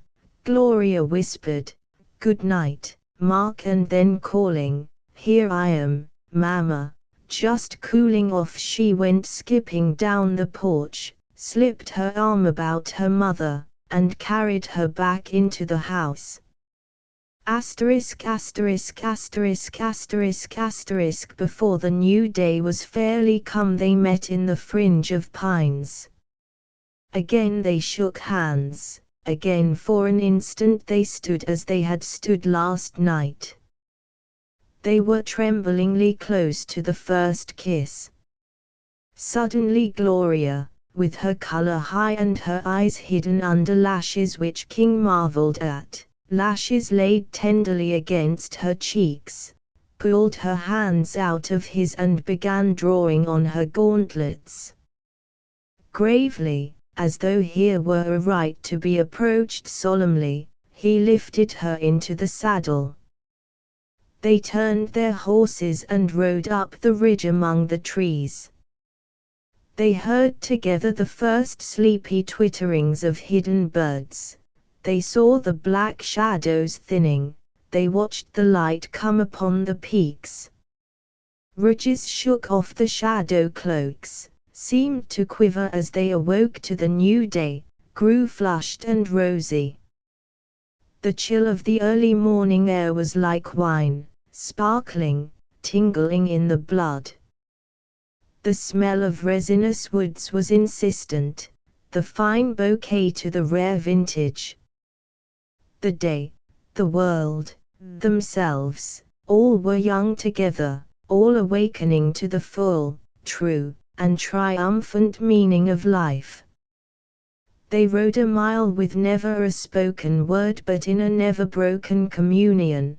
Then it was Gloria who spoke first, saying, as she had said once before, "I love it." They followed narrow trails through the ceanothus bushes, riding one behind the other. They climbed steep trails among the pines, then went down steep trails among granite boulders. They rode side by side through little upland valleys and grassy meadows. They broke off sprays of resinous needles as they rode, inhaling the sharp odors. They stooped for handfuls of fragrant sage. They splashed through swampy places where the grass and stalks of lush flowers swept their stirrups, through rock-bound noisy streams where they must pick their way cautiously, and where the horses snorted and shook their heads and Gloria laughed gleefully. Today was like the completion of that other day when they had ridden to Coloma. To both it seemed that it was only yesterday. The weeks in between did not matter, they were wiped out of life by the green magic. Unfinished topics, left over from the first ride, presented themselves now to be completed. Once Gloria, speaking of their first woodland luncheon, said yesterday. Once King, as they crossed a wild mountain brook, said, "There's one's nest now. On that rock down by the waterfall. Looks like a bit of the rock itself, with moss all about it," and Gloria understood that it was her water ouzel he was talking about. "It was springtime yesterday and today it's summer," said Gloria. "It's always springtime somewhere in the world," answered King. "Today we'll ride from one season up into the other." "More magic," laughed Gloria. "It is always springtime somewhere in the world. As youth knows and remembers, as age forgets. Always a place somewhere for laughter and love and light hands caressing, for bird song and bird mating and colorful flowers." And today they were seeking this place among the mountains, riding on expectantly through dark passes, climbing winding trails, looking across deep canyons and blue ridges. Gloria thought dreamily that she would like always to be riding thus, leaving summer behind and below, questing the joyous, full-sapped springtime. He had promised to show her his latest temporary camp. They came to it before noon at an altitude of well above 7,000 feet. In a grassy open space they left their horses. King carried their lunch bundle and they went on foot. Along the frothing creek, along the mountainside through a wild country of dwarfed vegetation. She began to understand a thing he had told her, that the Sierra is the land of dwarf and giant. Pine and cedar and, in one spot he knew, mighty sequoia piercing at the sky. And here pine, dwarfed, pygmate until it was but a mat of twisted, broken twigs carpeting the heights. And I have walked among the pine tops, cried Gloria. For up here there was scant soil, here the winds raged and the snow heaped itself high in the late fall and remained, ice-crusted, into late summer, and here, now, the springtime had just come. Never had Gloria seen more beautiful flowers, flowers half so delicate looking. And yet how hardy they must be, to live here at all. You are like these flowers, King said quite gravely and with sincerity. Gloria told him, also gravely and sincerely, that was the finest compliment she had ever received. She hoped that he meant it. At least she understood and she would like to be like them. His camp was in a little nearly level spot, sheltered by crags and so hidden by them that one must come fairly upon it before guessing its proximity. Back of it rose cliffs so sheer that Gloria craned her neck to look up at them. Below were the headwaters of the creek, across it the steep slope of the other cannon wall. On all hands bleak, naked rock with tiny blossoms here and there between in the shallow soil and the carpeting of pygmy pine and flattened cedar. Only infrequently did a tree, with roots gripping like claws, lift its ragged top above the big boulders. A wild place, savagely silent save for the hissing of the wind around the cliffs above. King brought water from the creek. He showed her where he had hidden his few camp utensils, the one small pot, one frying pan, one cup, one spoon. To these he added his big bladed pocket knife. He made a fire where already there was a little heap of charred coals against a blackened rock, and they made coffee and cooked bacon. Gloria used a stick which he had pointed for her to turn the bacon. They took turns with the one cup. What was it like up on the cliff tops? King did not know, he had not yet been up there. And would it take long to climb them? Not over an hour, he estimated, if she wasn't tired. It was decided that King would have his postprandial smoke up there, where they could sit and look out across the top of the world. As they climbed they came into a current of rushing air. Higher up the wind strengthened. They stood poised on boulders, their shoulders thrown back, heads up, lungs filling. Gloria's hair was whipped out from under her turban, it blew across her face, a strand of it fluttered across King's eyes, brushed his lips. He gave her his hand up a steep place down which they sent a cascade of disintegrating stone. They stood side by side, shoulders brushing, resting, breathing deeply. Perceptibly the air thinned, one's lungs were taxed to capacity here, the blood clamored for deeper draughts, for more oxygen. When they came to the top, Gloria dropped down, panting, though they had stopped many times on the way. She closed her eyes and her senses swam through a vast blur. King gave her a drink from his canteen. She merely thanked him with her eyes. But in 10 minutes she had rested and was on her feet, her slim body leaning against the wind. He stood by her and they looked out across the mountains. For what seemed to Gloria 1,000 miles there was the broken wilderness of mountains gashed with gorges, crowned with peaks, painted with sunlight and distance, glinting white here, veiled in purple there. She gasped at the bigness of it. It spoke of the vastness of the world and of the world's primitive savagery. And yet it did not repel, it fascinated, and its message had the seeming of an old, oft-told, and half-forgotten tale. It threatened with its spires as cruel as bared fangs, and yet it beckoned and invited with its blue distances.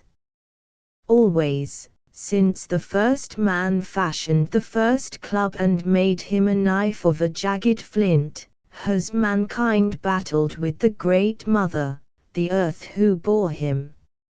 He has striven with her for his food, warred with her for his aliment, entrenched himself against the merciless attack of the seasons, winter to stab him with icy spear, summer to consume him. And always has he loved her and honored her, since she is his great mother. Gloria, her thoughts confused by conflicting instincts, inspired and awed, drew closer to King. But to be out here alone. The utter loneliness of it. She looked at him with new, curious eyes. Doesn't it bear down on you? Don't you feel at times that the loneliness, he understood? I am used to it, you know.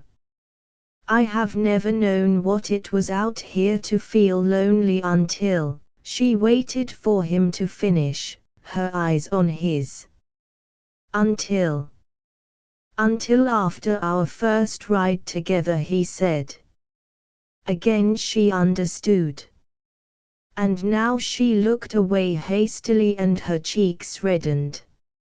He was about to tell her that he loved her, his eyes had told her, his lips were shaping to the words I love you. And she was suddenly conscious of a wild nutter in her heart. She was trembling as though terrified. Other men had told her I love you. Many times and in many ways, smiling, with a laugh, with a sigh, whispering the words or saying them half sternly. And she had always been gay and ready, a little thrilled, perhaps, as by a chance strain of music. But now, she could hardly breathe. Now she was frightened. She did not know why, she could not understand the sense of it, she only knew that she was afraid. Of what? Nor did she know that. She only knew that here were Gloria Gaynor and Mark King, man and girl, man and woman, set apart from the world, lifted above it, clear-cut figures upon a pinnacle piercing the infinite blue of the heavens, and that a mystery was unfolding before them. She had a wild wish to stop the flight of time, to thrust it back upon itself, to have the present not the present but to avoid the now by racing back into the serenity of just a little while ago. 10 minutes ago, anything but this electric, terrifying moment when Mark King, a surge of emotion upon him, was about to say, "I love you." "Look." Gloria started and, forgetful of the strange conflict of emotions within her, clutched at his sleeve. "A man, here, Swain Brody," muttered King angrily. Brody had just clambered up the ridge and came into view only when his head and bulky shoulders were upthrust beyond a boulder. He came on until he topped the boulder, standing fully revealed upon its flattish top, the butt of his rifle resting on his boot. Gloria was suddenly afraid with a new sort of fear. Though this man was not near enough for her to see the dancing evil of his little eyes, she saw the brutish face in full relief against the sky, and marked the jeer on the ugly mouth. Her one wild thought was that Brody would murder them both, shoot them both down in cold blood. She shuddered. King was unarmed. Brody hated King as only a man of Brody's kind, bestial and cruel, could hate. She remembered what her father had told her, of the death of Andy Parker. She began tugging at King. "Take me away," she gasped. And then, with a terrified look over her shoulder, "Oh, he is terrible." Perhaps Brody heard.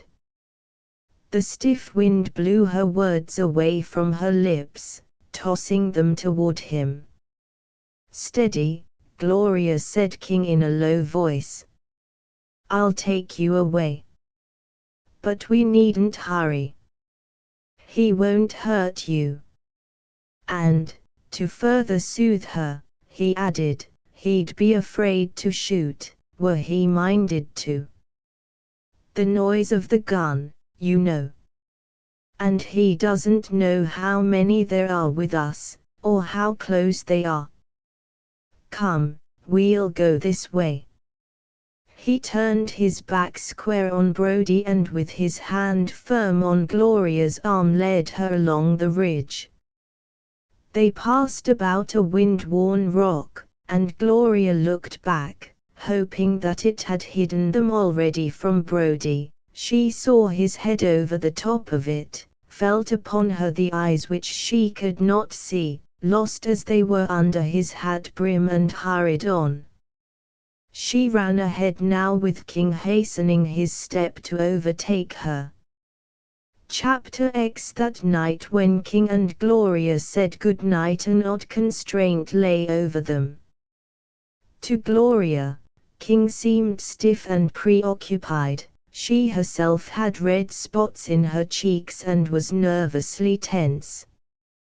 The abrupt approach of Brody with his repulsive face, at a moment when the world swirled away from her underfoot and a divine madness was in her blood, the reaction and revulsion, all this and the resultant conflict of emotions had worn her out.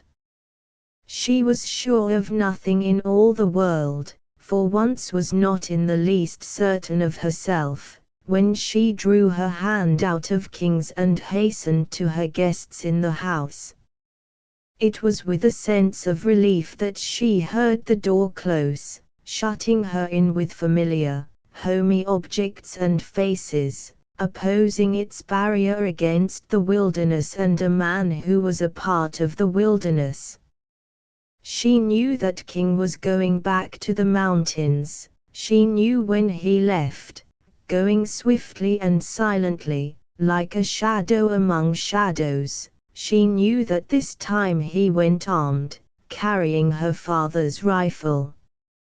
For Mark King knew that it was inevitable that his path and Swain Brody's should run closer and closer, that trails made by two men like King and Brody could never converge harmoniously, that there was too much at stake, that it was well to be ready for Brody in an ugly mood in an encounter so far removed from the habitations of men that a deed done would pass without human commentary.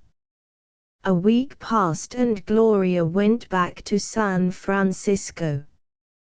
These had been 7 days and nights of uncertainty for her, and had brought hours of confusion that mounted into bewilderment.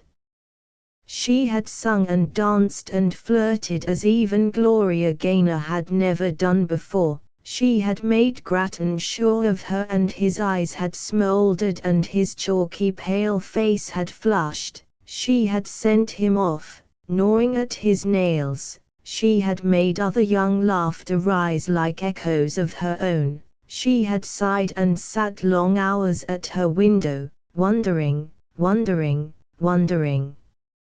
In the end she had gone, leaving her little note for Mark King. King did not return to the log house. He knew that long ago Gloria would have gone. There was nothing to draw him in her absence. He kept in touch, none too close, with Ben Gaynor, telephoned him once from Coloma, and once sent a note to him by a hunter he encountered on 5 Lakes Creek, above Hell Hole, the note to be mailed in Truckee some time later, and to reach Gaynor the following day at his lumber camp. These were strenuous days during which King penetrated the most out-of-the-way corners of the mountains. He constructed his theories and strove doggedly to set them to the proof. He held that when Baldy Winch had made him a cabin in so inaccessible and distant a spot as the crest of Lookout Ridge, it had been because Winch, the sole survivor of those hardy spirits who had been of Gus Ingall's party, was of a mind to make sure, day after day, that no other men went where he had been. Perhaps he knew that he alone remained alive, that the secret was his, that he had but to wait the winter out, to sit through the spring thaw, and then go back to claim his own. A man like Baldy Winch, as King envisioned him, would do that. Hence, from Lookout Ridge one should be able to see the very point, or a peak standing over the very point, where Gus Ingall's men had gone. But always the one difficulty, that point might be a mile away, or 10, 20, 30 miles away. There was nothing to do but seek, and he knew that always Swain Brody, too, was seeking. Brody and the men of his own kind whom likeness drew to likeness. So King spent day after day in the canyons and on the ridges, and yet, through Ben Gaynor, thought to keep an eye on old Looney Honeycutt. But there were many hours, alone in the forests resting, sitting over a bubbling coffee pot, lying in his blankets under the stars, that King thought very little of Brody, Gus Ingall, or Honeycutt. There were times when the solitudes were empty, when a new, strange feeling of loneliness swept overpoweringly over him. At such moments he fancied that a girl came stealing through the trees to him, that she slipped her hand into his own, that she lifted to his her soft eyes, that something within the soul of him spoke to her and that she answered. His pulses quickened, a great yearning as of infinite hunger possessed him. He remembered how they had stood together upon the ridge the last time, how his arms had been opening for her, the look in her eyes. That had been a moment when the world had lain at their feet, when they had been lifted up and up, close to the gates of paradise. He saw virtually nothing of Brody. Now and then smoke from a campfire, once or twice the charred coals where Brodie's men had been before him. Upon these campsites he looked contemptuously. Carelessness and wastefulness were two things he hated in a woodsman, and always he found them in Brodie's wake. Also he found bottles. Further, he was of the opinion that he could go in the dark to the particular cannon in which the illicit still made its output of bad moonshine whiskey. But, though that cannon lay in the heart of the country he was combing over, it was one which he had explored from top to bottom 2 years ago, and now was content to leave aside. One day he came upon signs of a killing made the day before, by one of Brodie's outfit, he assumed. Someone had baited for a bear and had killed the mother bear, he discovered the following morning. For he came upon a little brown cub whimpering dismally. King made the rebellious little fellow an unwilling captive, and smiled as he thought of Gloria. Gloria had talked of bear cubs. If she but had one for a pet. Well, here was Gloria's pet. King that day turned toward the log house. And thus he received at last Gloria's note at Jim Spaulding's hands. Dear Mark, Mama and I have to go back to town tomorrow. I am so sorry that I can't stay up here always and always. Do you realize that I have never seen you in the city? It's lots of fun, too, in its own way, don't you think? Another kind of a wilderness. I wonder if you would come down, if I asked you to. I'll say it very nicely and properly, like this. Miss Gloria Gaynor requests the pleasure of Mr. Mark King's presence at her little birthday party, on the evening of August 12th, at 8 o'clock. Just the four of us, Mark, Mama and Papa, you and Gloria. August 12th, said King. I'll go.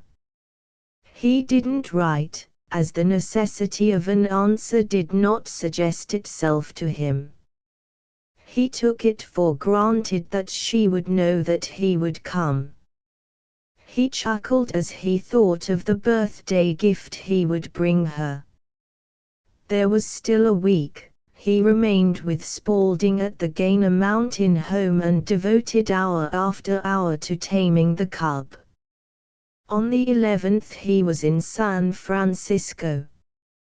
Before he had taken a taxi at the ferry building it had dawned on him that his best suit of clothes was somewhat outworn. It would never do to go to the Gaynors in that. Nor was there time for a tailor.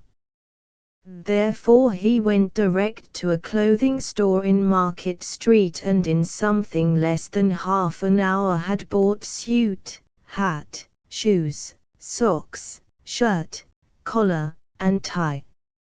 I can have the alterations made by tomorrow afternoon, said the salesman. What alterations? Demanded King, turning before the long glass and staring at his new finery. The coat is a trifle tight just here, the trousers, King laughed. As long as I'm satisfied, you are, aren't you? He said. The clerk watched him with admiring eyes as he went out. For the clerk, an odd thing in a man who sold clothing and therefore was prone to judge by clothes, caught a glimpse of the real man. Big mining man, most likely, muttered the clerk. Don't care for clothes and is rich enough to get by with whatever he wears. He looked vaguely envious. King was busied for an hour or so, finding quarters for his cub, registering at the St. Francis, getting a shave and haircut. A manicurist saw his hands and, smothering a giggle, pointed them out to the young fellow she was working on. "Go after them," he grinned. "There's a fortune for you in them." "Nothing doing," she returned from her higher wisdom. "He ain't the kind that knows he's got any hands unless he's got a job for them to do." Later King telephoned to the Gaynor home.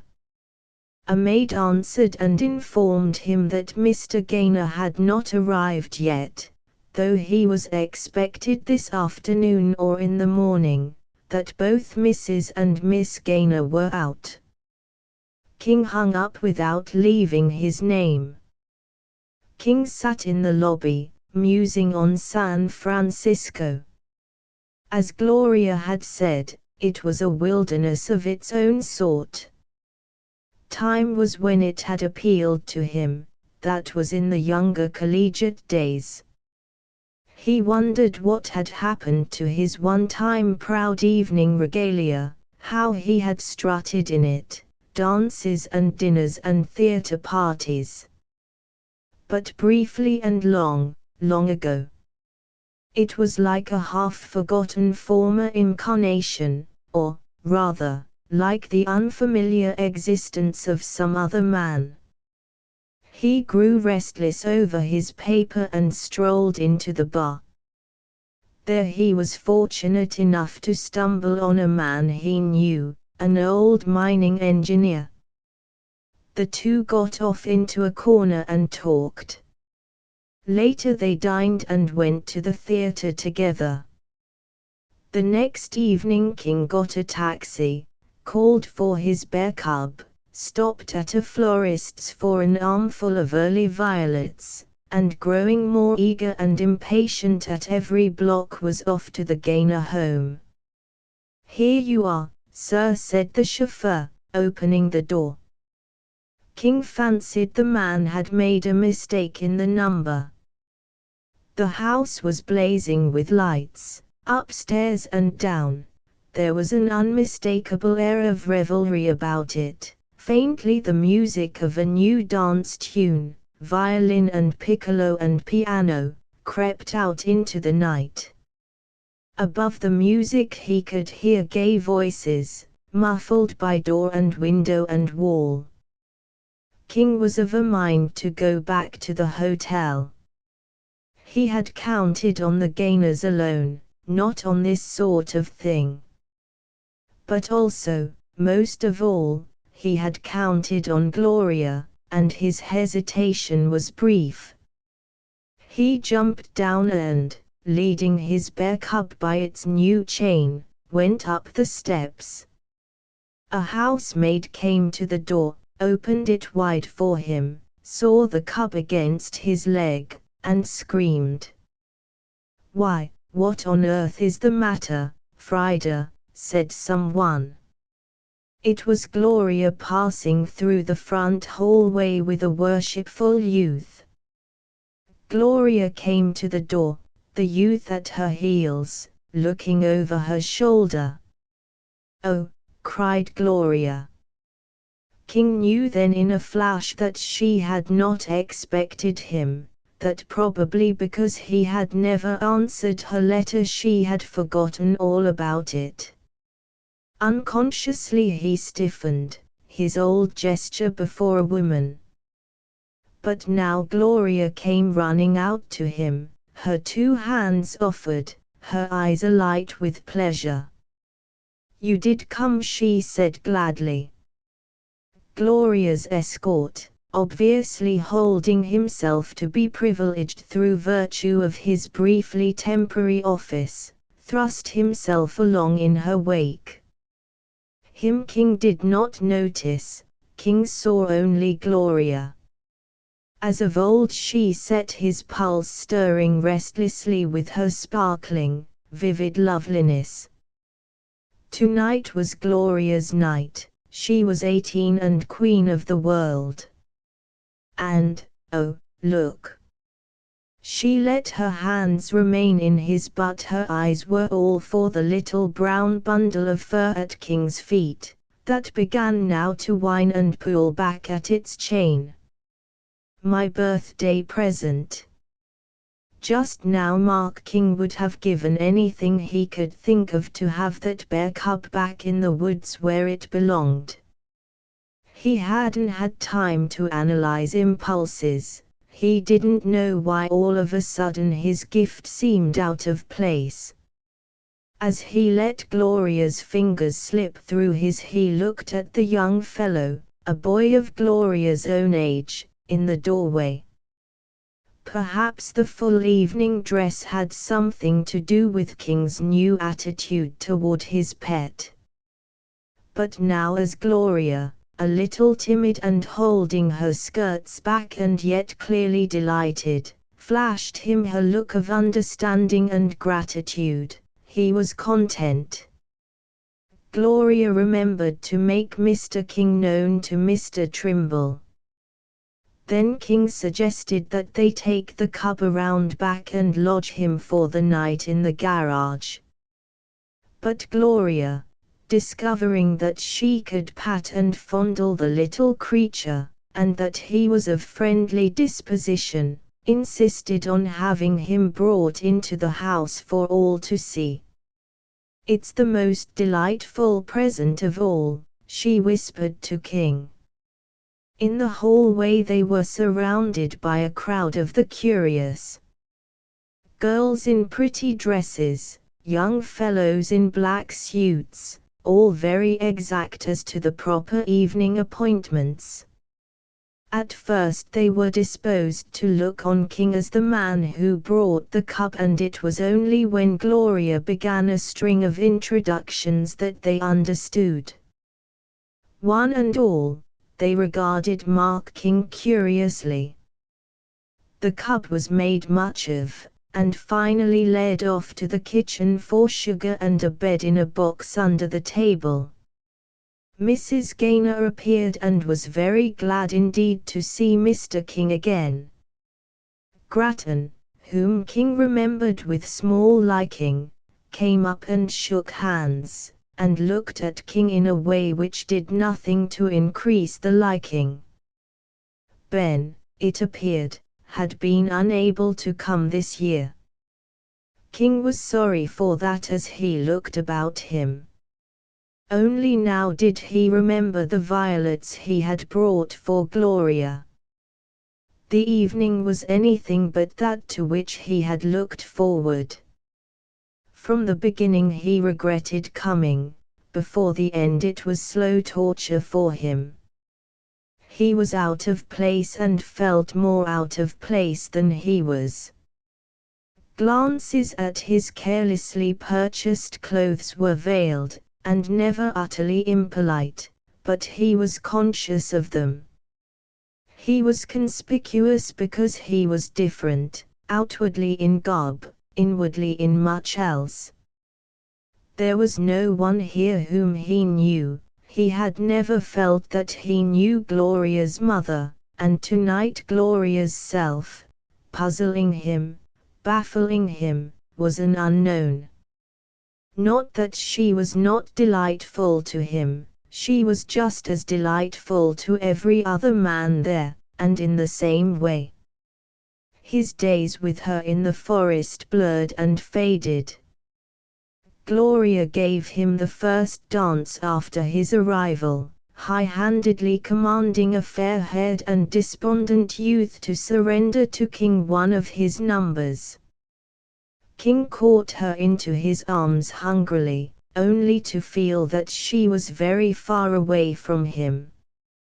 He knew that he was dancing awkwardly. He had not danced for a dozen years.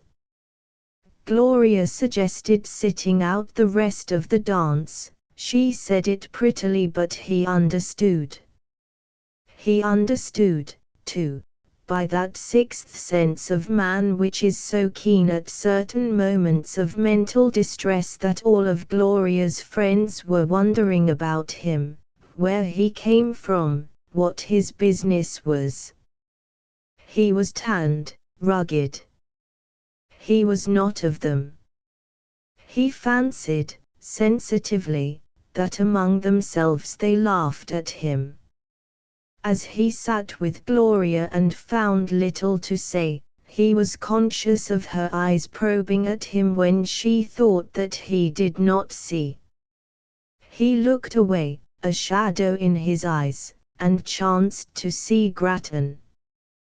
Grattan, who had struck him as contemptible in the woods, a misfit and a poor sort of man at best, was here on his own heath. He carried himself well, he talked well, he bore himself with a certain distinction. Clearly he was much in favor among the girls and women, much envied by the younger men. Yes, Gloria was right. This was another sort of wilderness where Mark King was the misfit, where Grattan was as much in tone with his environment as was King among the forest and crags of the ridges. Another dance. Gloria excused herself lightly and escaped into the arms of Grattan himself. Escaped. King understood, that was the word for it. He watched them, saw Grattan whisper something into her ear, saw Gloria toss her head, saw her cheeks flush. Then Grattan laughed and she laughed with him. They danced wonderfully together, swaying together like two reeds in the same gentle wind. Others than King noticed, there were knowing smiles. At the end of the dance King saw the look which Gloria, flushed and happy, flashed up at Grattan, and his heart contracted in a sudden spasm of pain. When again couples were seeking each other to the jazzy invitation of the musicians, King slipped away and went outside. He stood in the shadows of the porch seeking to get a grip on himself. In a moment he would go in and say good night to Mrs. Gaynor, he'd say good night to Gloria, he would go and put an end to a hideous nightmare. He held himself very much of a fool, and he knew that he was fanciful. But he was of no mind to stay. 2 or 3 couples came out, he remained unnoticed in the darkness. He heard a girl's voice, but who is he? I think he's terribly handsome. And distinguished looking. Superior to our kind of nonsense. Who are you talking about, Betty? Her dancing partner pretended to be in doubt. Me. A whirlwind of girls' laughter. Then one of them saying, you distinguished looking. Or handsome. She means the $69 serge suit. Good God! Was there a price tag on him? Oh, the animal trainer. They laughed again. Then Gloria came and they called to her, demanding, who is he? Oh, said Gloria carelessly, he is an old friend of Papa's and his name is King. They went in, 2 of the girls lingering a little behind the others. Gloria and another. The other, bantering and yet curious, said, Georgia told me all about a Mr. King up in the mountains this spring. And that it looked like love at first sight to her. Fess up, Glory, my dear.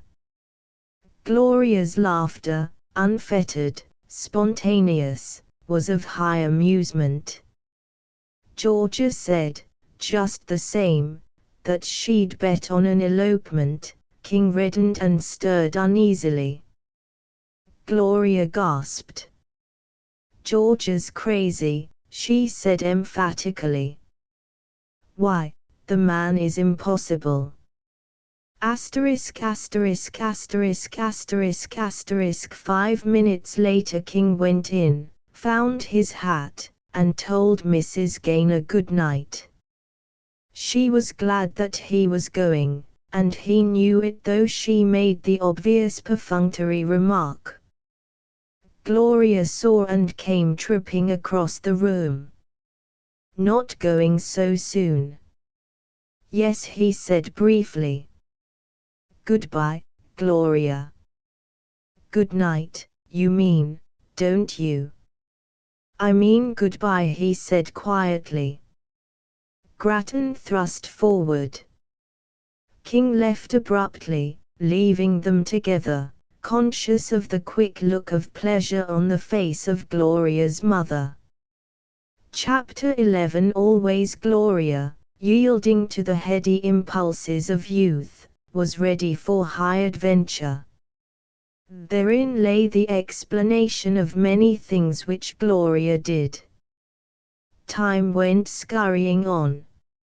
Mark King had returned to the Sierra, no word came from him, and Gloria told herself with an exaggerated air of indifference that she had just about forgotten him.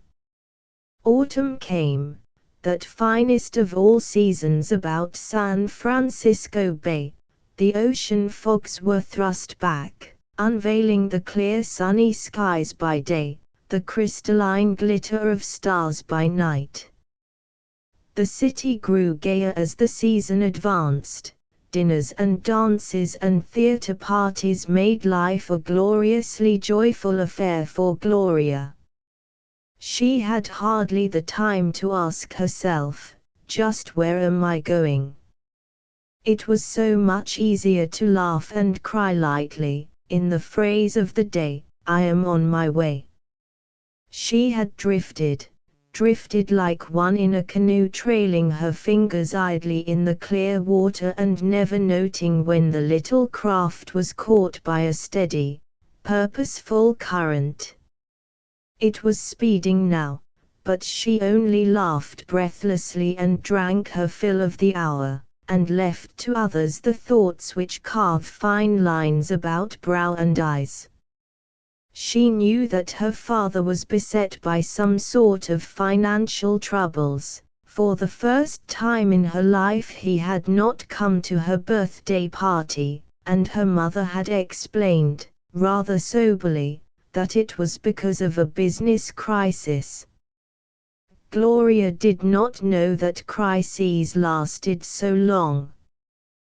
Weeks and weeks had gone and still she knew from a look which her mother could not hide that the money troubles were still stalking her father, and coming so close that for the first time in history they cast a shadow from the top of the Sierra down into her mother's heart in San Francisco.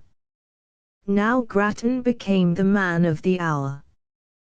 He had studied Gloria with infinite patience and he never displeased her. He understood her as she comfortingly assured herself. That meant, of course, that he gave in to her always, that tirelessly he exerted himself to please her. At a time when there was much financial depression, Grattan's obvious affluence was very agreeable to the pleasure seeker. He dressed well, he entertained with due respect for the most charming accessories, he took her to dance or theatre, or for a drive in the park or down the peninsula in a new, elegantly appointed limousine. And about the same time fate had it that by two entirely unassociated trends of circumstance he should draw to the dregs of Gloria's lively and romantic interest. In the first place, he began to become a prominent figure in San Francisco. His name was in the papers with names of men who counted. And, of far greater import to Gloria, he became what she liked to consider a man of mystery. 4 weeks ago, Gloria had noted that regularly once a week Mr. Grattan dropped out of sight, to be gone for 1 or 2 days. He was never to be seen Saturday, seldom Sunday, always any day from Monday to Friday night. During weekends he was out of town. And, though there were countless opportunities for an offhand explanation, Grattan never gave it. Others than Gloria remarked the fact, a girlfriend insinuatingly remarked, "Better watch out for him, Glory, dear. Church is la femme, you know."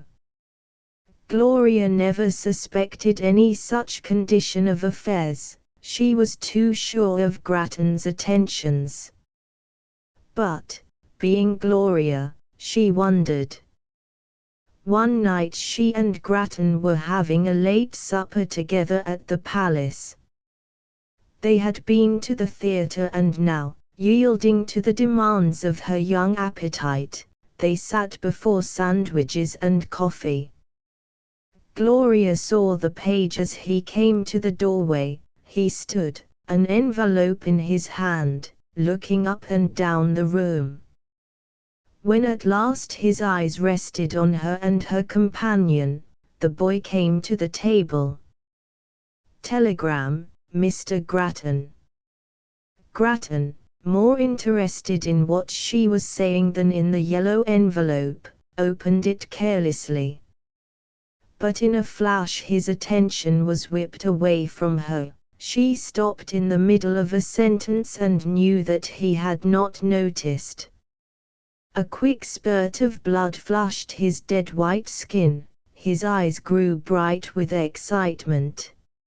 He read in a sweeping glance, and before his eyes came back to her they went hurriedly to his watch. "I've got to go, Gloria," he said nervously. "Immediately. This is important." "Why, of course," she agreed. "I can get a bite when I get home." He thrust the telegram into his pocket and came around to the back of her chair. He was all impatience. It seemed he could not wait until hat and coats were gotten. On the way to the street he looked again at his watch. "I've got to go out of town," he explained. "I'll be gone a couple of days. But this is only Wednesday. And usually I don't go before Saturday." He was tapping at his cigarette case as they came to their taxi. "Yes. But something has happened." He helped her in and lifted his foot to follow. "Gloria," he muttered, "I can't make it. If I see you home I will miss the last boat across the bay." She was more and more interested. She had never known Grattan to show emotion as he showed it tonight. She was more and more curious about that business which carried him out of town. Why hadn't he tossed the telegram across the table for her to read? Here was a shut door, and from being barred a door always invites them more temptingly. Especially to a girl like Gloria. "Why, I can go home alone, I don't like it. He ended abruptly and thrust his head into the car, his eyes questing hers in the half-light. The chauffeur with his engine going looked over his shoulder. "Come with me, Gloria." Gloria wondered what he meant, whether the man was suggesting an elopement or just a wild bit of downright unconventionality. "I mean it," said Grattan. "Listen. The new day has already started. By the time the ferry lands us in Oakland it will be nearly 3 o'clock. I've got to drive up into the country. We'll phone your mother and we'll start right away. We'll get there long before noon, We'll be back before night. It would mean only a day's outing and no harm done. Won't you come, Gloria? Please come. He pulled out his watch again. We've just got time to catch the boat comfortably. He called to the taxi driver, to the ferry, and jumped in. But, you can come as far as the ferry, anyway. Even if you won't give me a day of motoring. It's wonderful out in the country this time of year. And, when they came to the ferry, there was no time for debating the matter. The crowd was pouring toward the last boat, and Gloria, her eyes bright with the joy of her escapade, went with him through the little gate where the tickets were presented for the last boat across the bay. It was unconventional, as she saw quite clearly. But to Gloria, unconventionality was a condition fairly divided into two widely separated browsing grounds. There was the thing which was just daring, there was that other which was ugly because it was compromising. This adventure promised to fall into the safer category. To be off motoring with Mr. Grattan from 3 o'clock in the morning until late afternoon was what she considered a lark. They laughed together in anticipation as they crossed the bay. They sat where they could watch the red and green lights, reflected like topazes and rubies in the shimmering water, fall away and dwindle as the silhouette of the Embarcadero receded. On the electric train they were whizzed among many sleepy folk into a sleeping town, Oakland, drowsing and silent. Grattan summoned a somnolent taxi driver and they were whisked through the cool air to a garage. He left her a moment, sitting in the taxi, while he ran in and arranged for a roadster.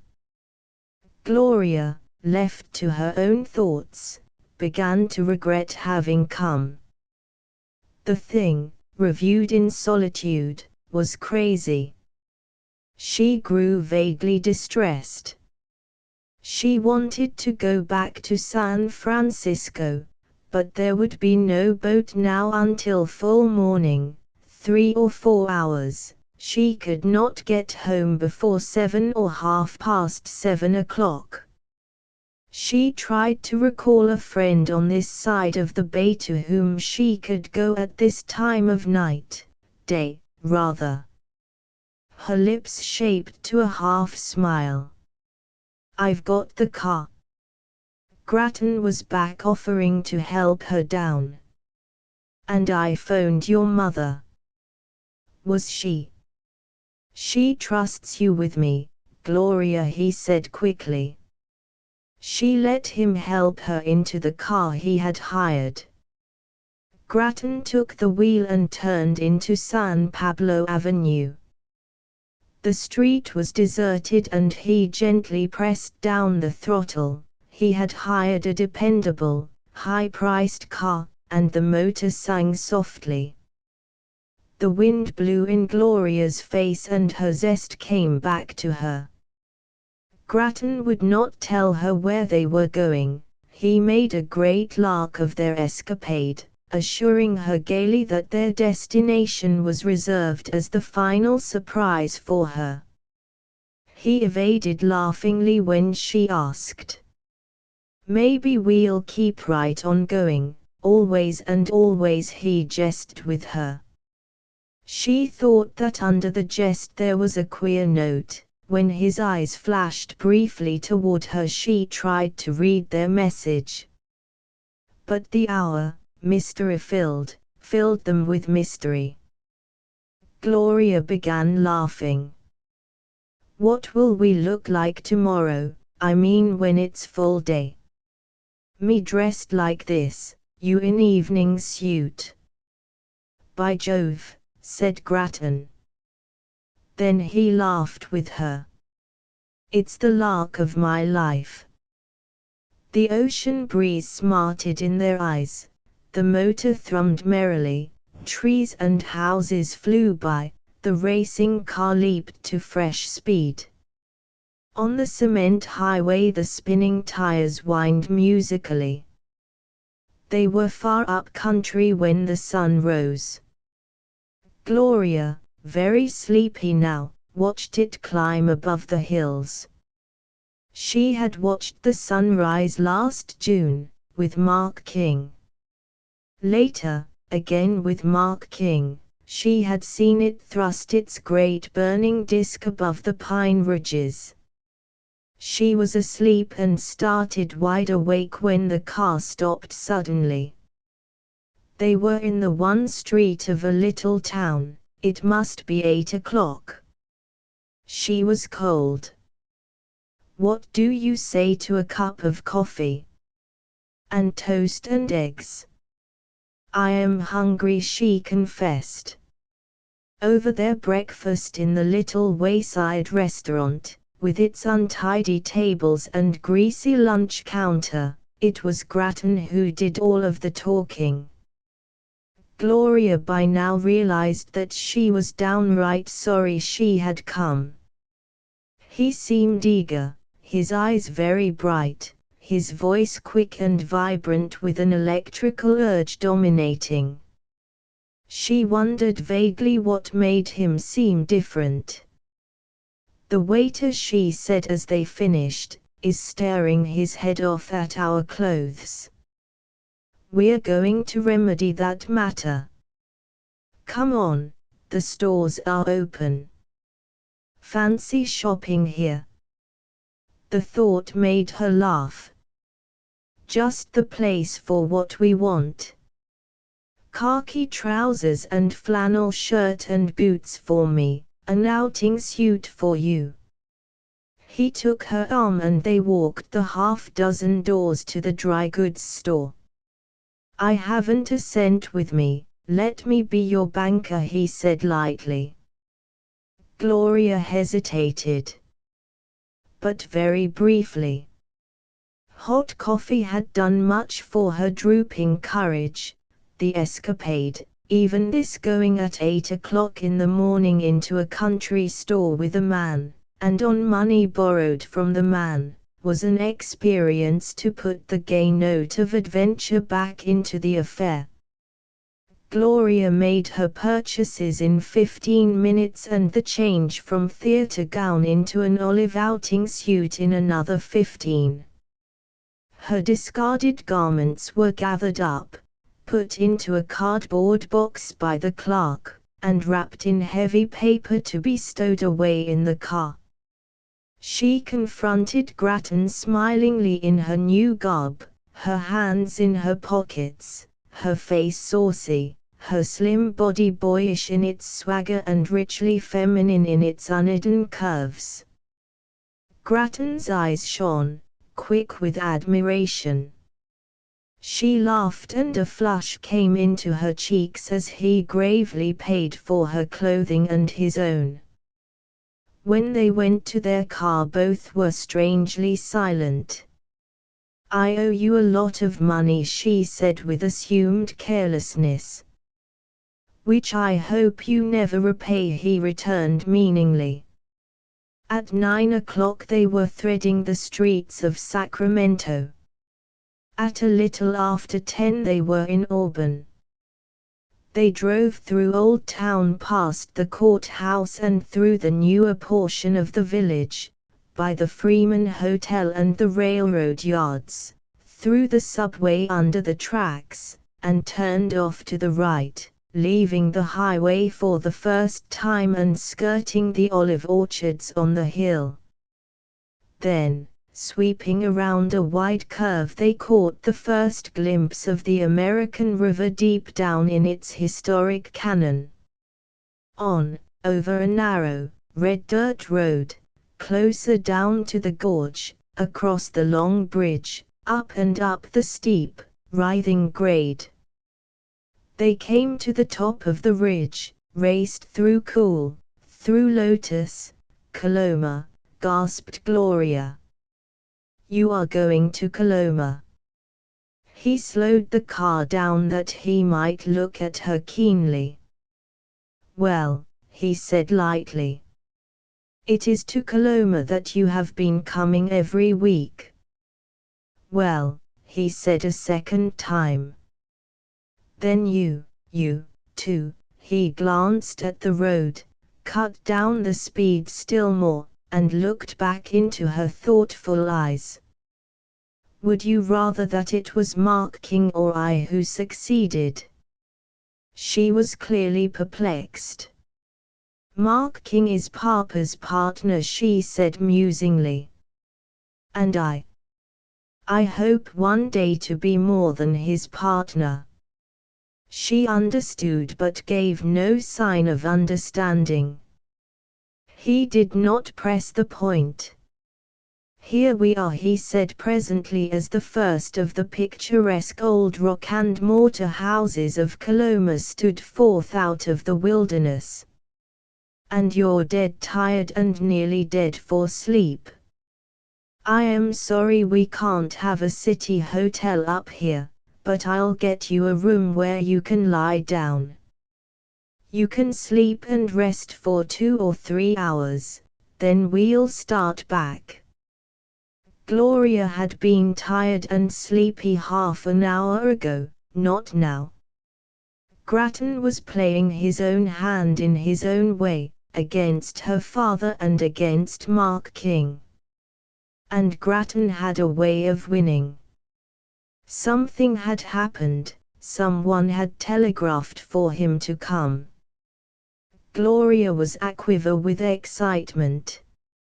She watched Grattan while he was watching the road. He, too, was tense and eager. When he stopped the car she got down, not knowing just what to do or say. He led the way to the little hotel and she followed.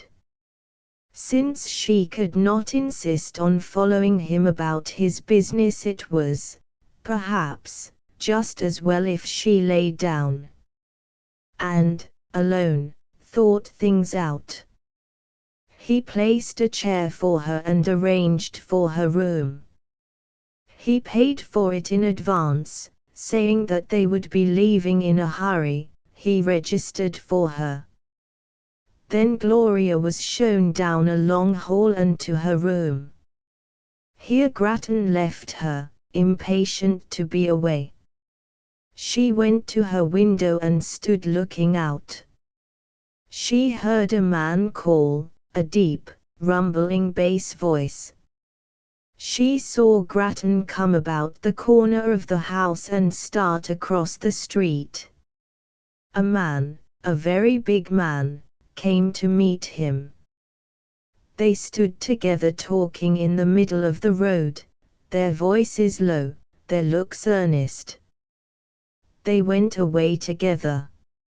She shivered and went to her bed and sat down, her hands tight clasped, a look of trouble in her eyes. Grattan and Swinbrody together, I don't understand. She said it to herself over and over. I can't understand.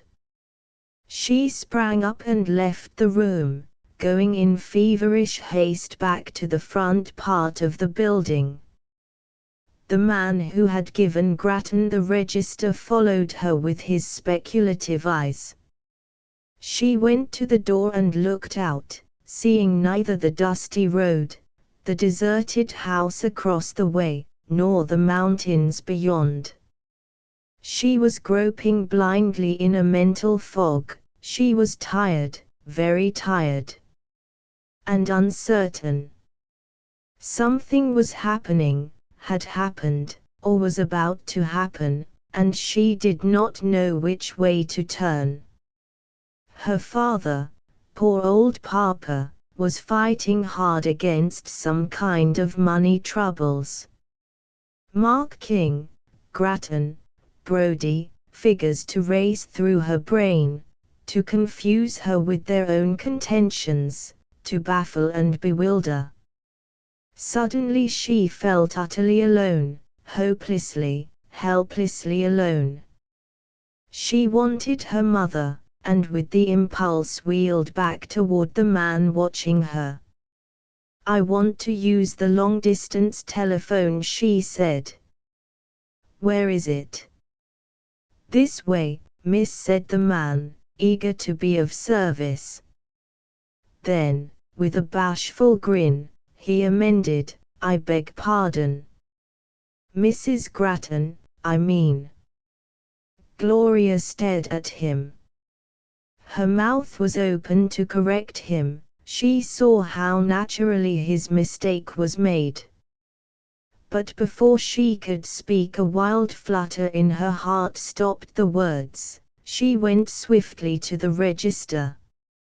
In Grattan's own hand, set opposite the clerk's number 7 indicating her room, were the words, "Grattan and wife, SF." She turned crimson, went white. "I'll telephone later," she said faintly, and went again to the door, and this time out into the autumn sunshine. All of the high adventure was dead ashes. The lark was lost in a sinister enterprise.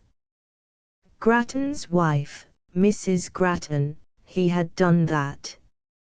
She walked on blindly, tears gathered, tears of mortification, of blazing anger. But they did not fall. She dabbed viciously at her eyes. Why had he done that? Why? Never a why so insistent in all of the girl's lifetime. Never a moment of such blind wonder. "Howdy, miss," a voice was saying. It brought her back to earth from a region of swirling vapors, back to today and Coloma. She stopped and looked at the man, startled. He was a stranger, yet dimly familiar. The little store, his own round face, his shirt sleeves and boots. "I wanted to ask," he said solicitously, "how your father was this morning." "My father," she repeated dully. "Oh, he's quite well, thank you." Plainly her words puzzled him. He squinted his eyes as though to make sure of her. "You're the young lady that stopped in here one day last spring with Mark King. June it was, wasn't it? You bought some stuff for lunch." Yes, she admitted. She would never have remembered him.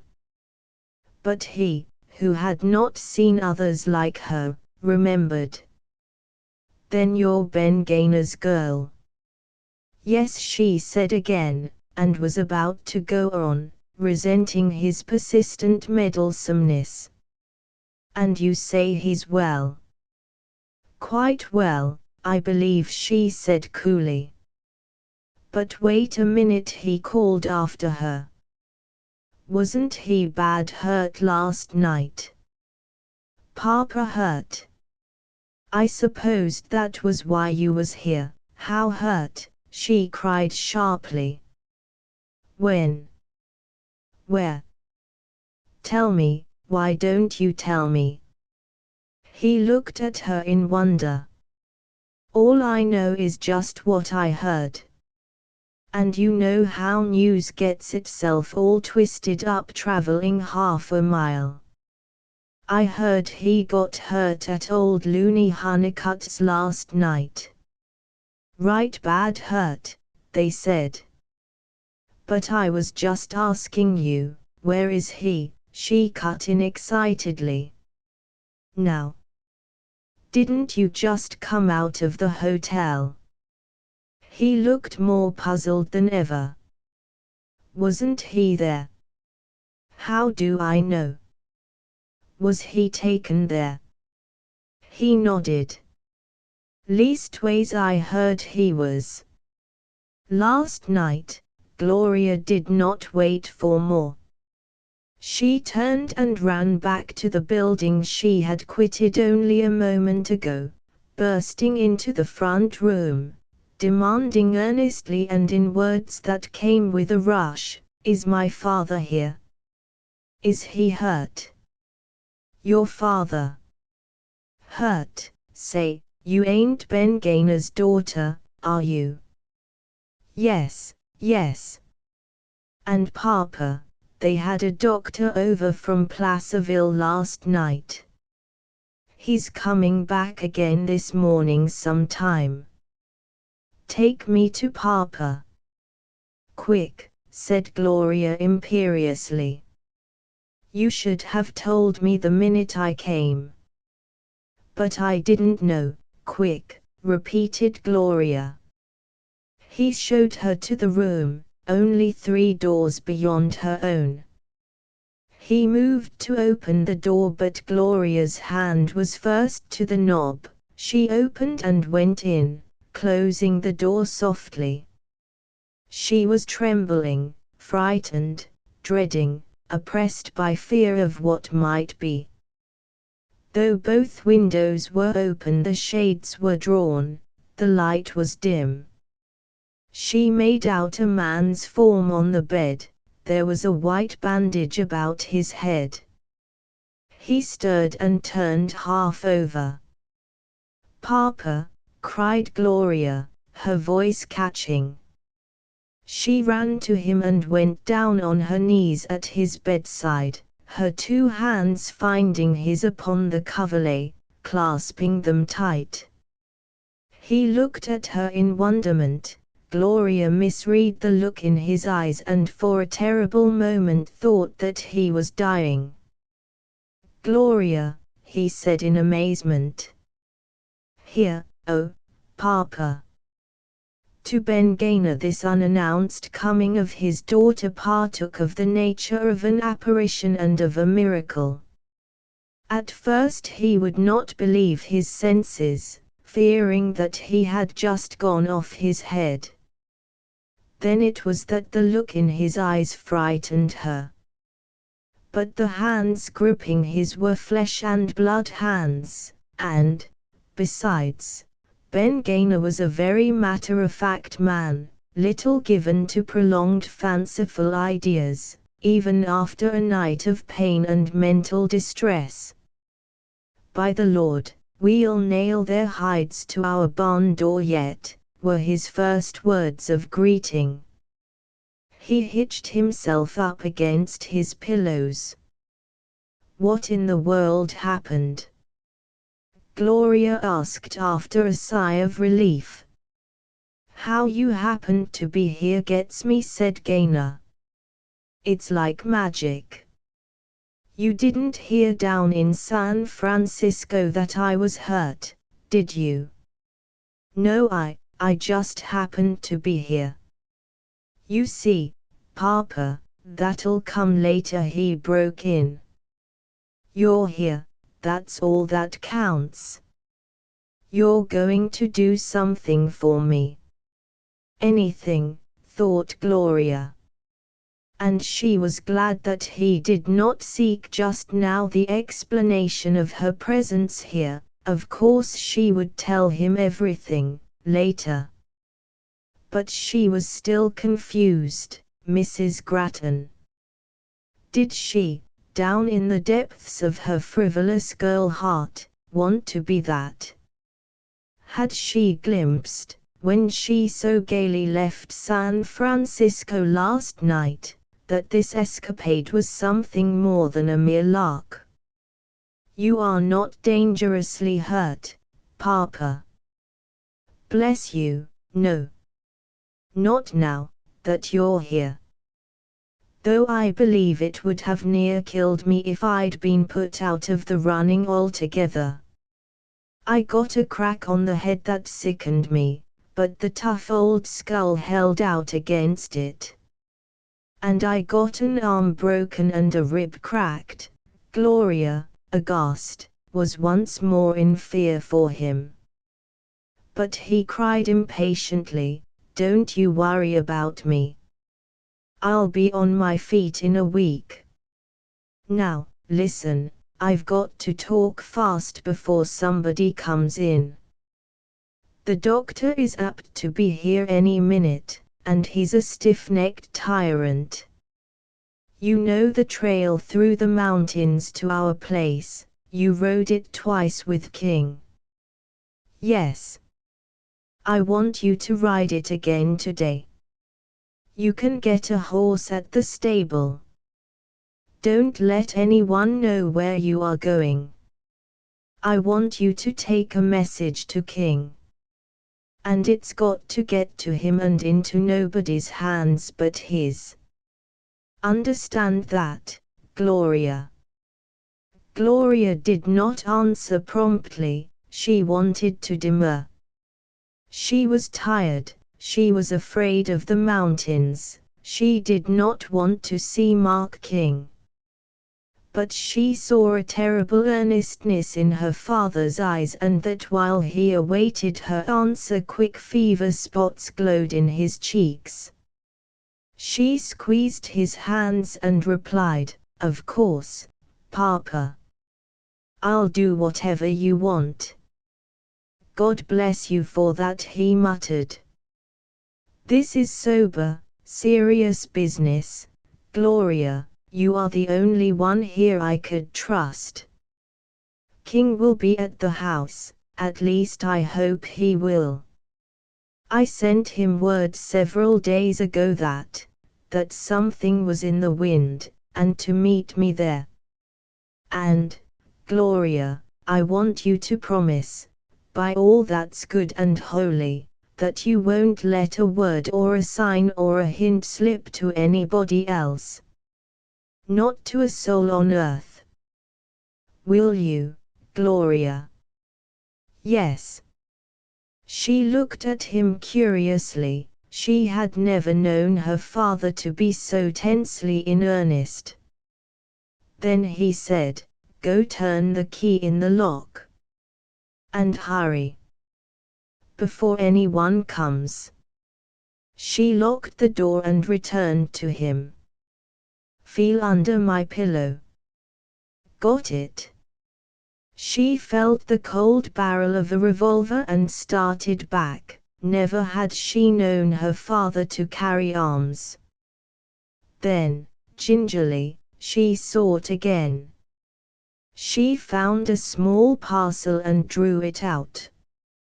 It was a flattish affair and rectangular, the size and shape of an octavo volume, a flat box, if not a book. It was wrapped in a bit of soiled cloth. "Quick," he commanded nervously. "Out of sight with it. Stick it into your blouse, if you can, tuck it away under your arm, it won't show so much there." Catching something of his suppressed excitement, she obeyed. "I managed a little note to Mark," he said when she had buttoned the loose shirt again and he had sunk back, white and exhausted, among his pillows. "I stuck it inside the cloth. Lord, if I was only on my feet! But you'll do it for me, my girl. With never a hint to anyone." Gloria stooped and kissed him on the forehead. "I promise, Papa," she said assuringly. "Unlock the door again, then. There's somebody coming. Sit down over there, across the room. And leave as soon as you can.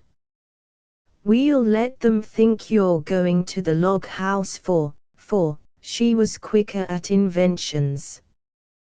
Dr. Rowell, our family physician, is at Lake Tahoe. I am going to find him.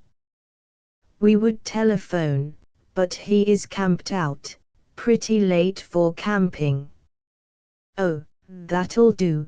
Gloria sat in her chair across the room, looking innocently the part of a daughter in a sick room, when the door opened and the Placerville doctor came in. A moment later she slipped out. Asterisk asterisk asterisk asterisk asterisk she went out into the sunshine. Down the road she saw Grattan. He came quickly to meet her. She saw that he was eyeing her keenly, and her thought was that he was wondering if by chance she had seen the hotel register. "I don't know just what to do," said Grattan. "My business is going to hold me here longer than I had thought. I promised to go back with you this afternoon. Would it be all right if I got a man to drive you back?" "I am terribly sorry, Gloria, but business is business." She laughed a trifle nervously. Then her inspiration: "I know. I can go to our mountain home, I'll phone Mama, and she will come up. We'll spend a few days," and, for an instant his eyes fairly blazed, they were bright with triumph. "Just the thing. I'll go for the horses. I'll ride over with you and get right back here." But already, excusing himself hurriedly, Grattan was off for the horses. Chapter 12. It was mid-afternoon when Gloria and Grattan came to the log house in the woods. Jim Spaulding, coming to take their horses away to the stable, though a man of no wild flights of imagination and given to minding his own business, was plainly curious. "We rode on ahead," Gloria told him, and Jim detected no false note in her gaiety. "Mama is coming." Spaulding gave them a key and they went to the house. It was Gloria who unlocked the door. Grattan, his white face looking more than ever bloodless, saw her hand tremble. She hurried in, excused herself, and ran upstairs. She knew that the time had come when she would have to listen to what Grattan was going to say. She knew what the burden of his plea would be. She knew everything, she thought wildly, except what her answer would be. She heard Grattan stirring restlessly downstairs.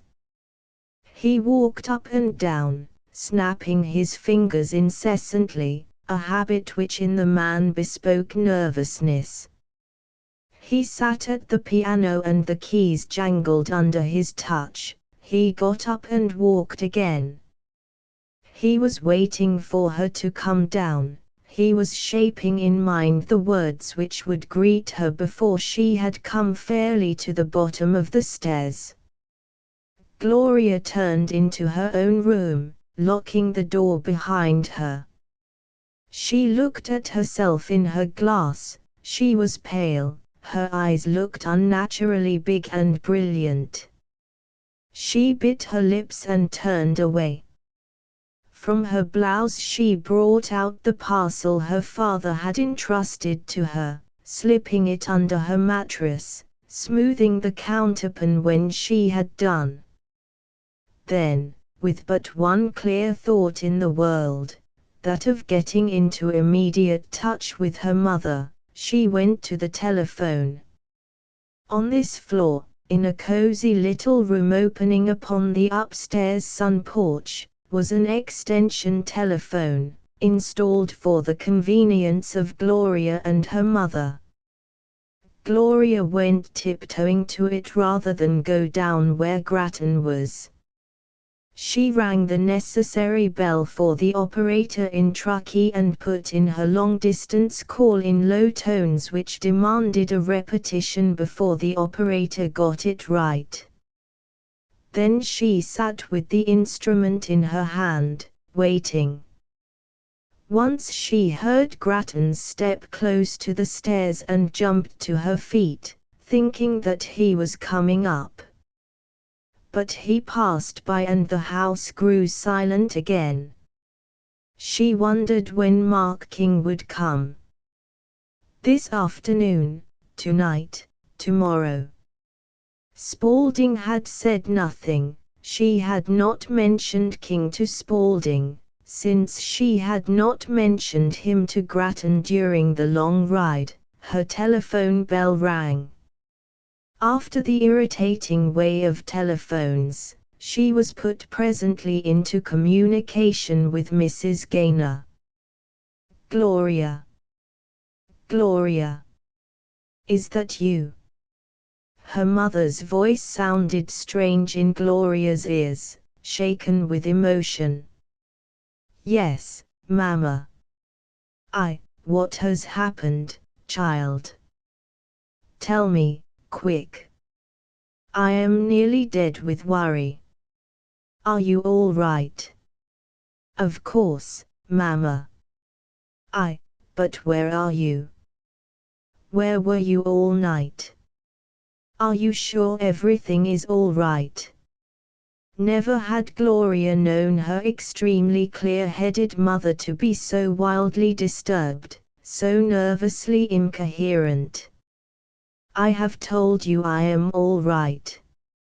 I am up in the mountains, at our log house." "Didn't Mr. Grattan tell you?" "Mr. Grattan?" Mrs. Gaynor was only more mystified. "He has told me nothing. I haven't seen him. I tried to phone him. I have phoned everybody we know, and he is out of town, but Gloria, panic-stricken by something her mother had said, cried, "You have phoned everybody?" "Oh, Mama." What do you mean?" "When you didn't come in last night, I have been crazy with worry. I thought you might be spending the night with one of your friends. I thought that maybe something had happened and it was being kept from me. I rang up Georgia Stark and Mildred Carter and the Farah Elise, and even the emergency hospitals. I thought." The rest was only a meaningless buzzing in Gloria's ears. She sat speechless herself, bereft of all reason for a dull moment, then harboring quick, clear thoughts, as swift, as vivid as lightning, and in the end as blinding by their very quality of blazing light. The newspapers.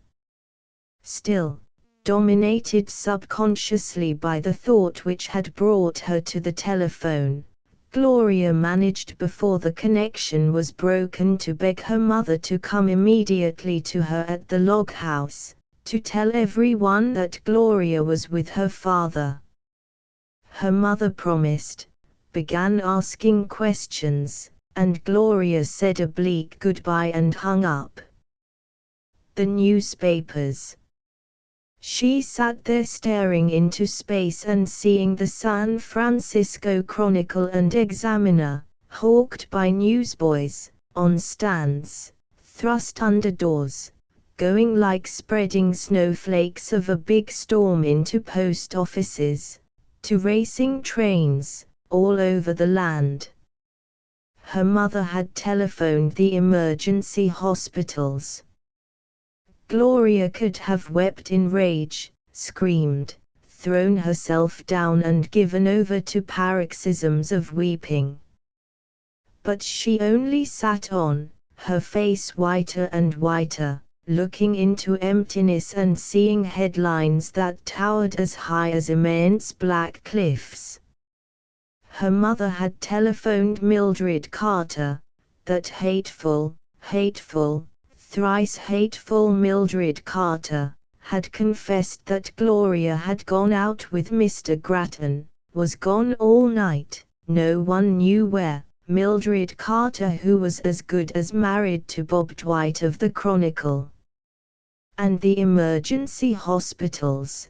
Gloria, with never a tear coming in her hour of greatest distress, sat rocking back and forth on her chair, crying, "Oh, I wish I were dead." As one hears noises through a dream, long powerless to connect them logically with familiar happenings, So now did Gloria absently hearken to Grattan calling from the foot of the stairs. She jumped up only when she heard him start to mount them. Then, galvanized, she sprang to her feet, cried to him, "I'll be down in just a second," and ran to her room. She stood again looking at herself in her glass. Gloria Gaynor, she heard her own pale lips say, "You have gotten yourself into a nasty, nasty mess." The lips began to tremble, then, with a great struggle for willpower, they steadied. And said Gloria in a cold, harsh little voice, "It's up to you, and no one else, to get out the best you can this time." She bathed her face and hands, she rubbed her cheeks with a towel, determined to bring some vestige of color back. She took down her hair. Only then, so distrait today was Gloria, did she think of changing from her boyish suit into a house dress. Her eyes, which had harbored only bewilderment and terror, now grew speculative. She brought from her closet half a dozen dresses, chose a certain pink one without analyzing the reasons of her selection, found silk stockings and pumps, and dressed from top to toe. She would have to have it out with Grattan, one way or the other. She began to know which way it would be. But always a girl should be at her best. Also, she decided, by the time that she was becomingly gowned and her hair arranged tastefully, it was as well to let Grattan wait for her a while. Waiting always, to some extent, brought to the one cooling his heels a sense of disadvantage. In short, Gloria had gone through the most panicky of her moments and was getting a grip on herself again. When, after Grattan had waited and fumed for upward of an hour, she went downstairs, she looked cool and pretty, and quite unembarrassed. He flashed a look at her that was eloquent of nervous excitement. "I want to explain everything to you, Gloria. It will take a good deal of explaining, won't it, Mr. Grattan?" They went into the living room and Gloria sat in a big chair while he stood before her, his fingers tapping and tapping at his cigarette case. "You listened in while I talked with Mama, didn't you?" she said carelessly. "No," said Grattan, but so promptly that she knew he lied. "Well," she said indifferently. "Suppose we have the explanations now. I am sure that they will prove interesting." "I am afraid," he began, talking swiftly, "that I have been instrumental in placing you in a false position. Last night I told you I had telephoned to your mother. I did try," they reported the line out of order. "What could I do? I didn't want to alarm you. It was only a lark, I meant innocently, you know that, don't you, Gloria?" "Did you?" she said, and managed to keep her lips smiling. "It is only since coming here that I have realized how things will look, what people will think, and say, curse them. Our being out so long together, my buying clothing for you, our being registered as Mr. and Mrs. Grattan." His eyes burned, his lips clamped tight. "Forgive me, Gloria. It was the mad impulse of a moment. I thought as we went in that it would look strange, a young, unmarried couple, that if I put down man and wife no one would think anything at all. And we'd be gone in a few hours, and probably you'd never go back there, and no one would know who you were." "I see." Gloria's tone, devoid of expression, gave no clue to her racing thoughts. "You did that for my sake?" "Yes," he said eagerly. "As I would do anything on earth for your sake. You know that, Gloria, you know, and have known for a long time, always, that I love you. I was going to ask you soon to marry me, Gloria. And now you will marry me, won't you?" "Yes." But Gloria did not say it aloud, not yet. She merely made it perfectly clear to Miss Gloria Gaynor that she was going to marry Grattan, and that there was to be no further question of it. And, oh, God! At this fateful moment, how she hated him! How she loathed and detested him! While a week ago, yesterday, she had wondered, dreamily, if she were in love with him. But that was when he was in the city, at home in his own wilderness. But now, she was in a trap. This man had made it, cunningly using in his work all that he knew of Gloria Gaynor. There was no way out, save through the gate of matrimony. And, in her heart she laughed at him, through that other wider gate beyond, the gate of divorce. She would accept his name, the name of Grattan stood high in San Francisco.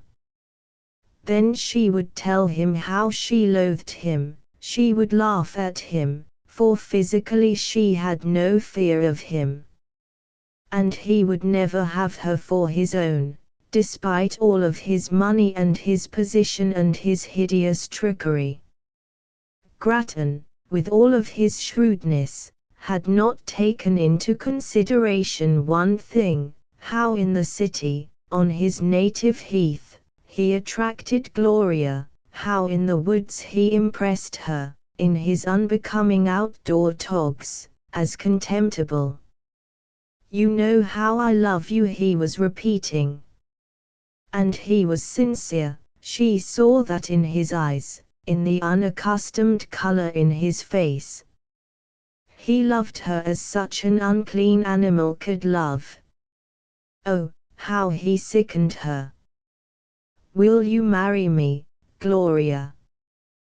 Will you forgive me for having, however unintentionally, placed you in a wrong light? Will you give me the right to protect you, to defend your good name?" Oh, Gloria, strange that the man had never revolted her as he did now. She wanted to get up and run from him. Meantime she was telling herself, almost calmly, "Yes, you'll marry him." The little beast. She did get to her feet. He followed her into the hall. "Let me be alone for a little while," she said quietly. She went to the stairway. "I am going upstairs, wait here for me, you will come to me. You will marry me." "I think so." "Don't," she cried sharply as he moved to come to her. "Wait," he swallowed nervously. I hoped you would." And I saw how terribly the events of the last few hours might be misconstrued. So, Gloria, daring to hope, I sent word for a justice of the peace. He will be here this afternoon or this evening, justice of the peace. Gloria's nerves jangled loose in her irrepressible laughter. "We'll have a priest later, of course," he ran on hurriedly. "But I couldn't arrange for one so soon." Gloria went slowly upstairs, walking backward, looking down on him with unfathomable eyes. "Tell me, Gloria.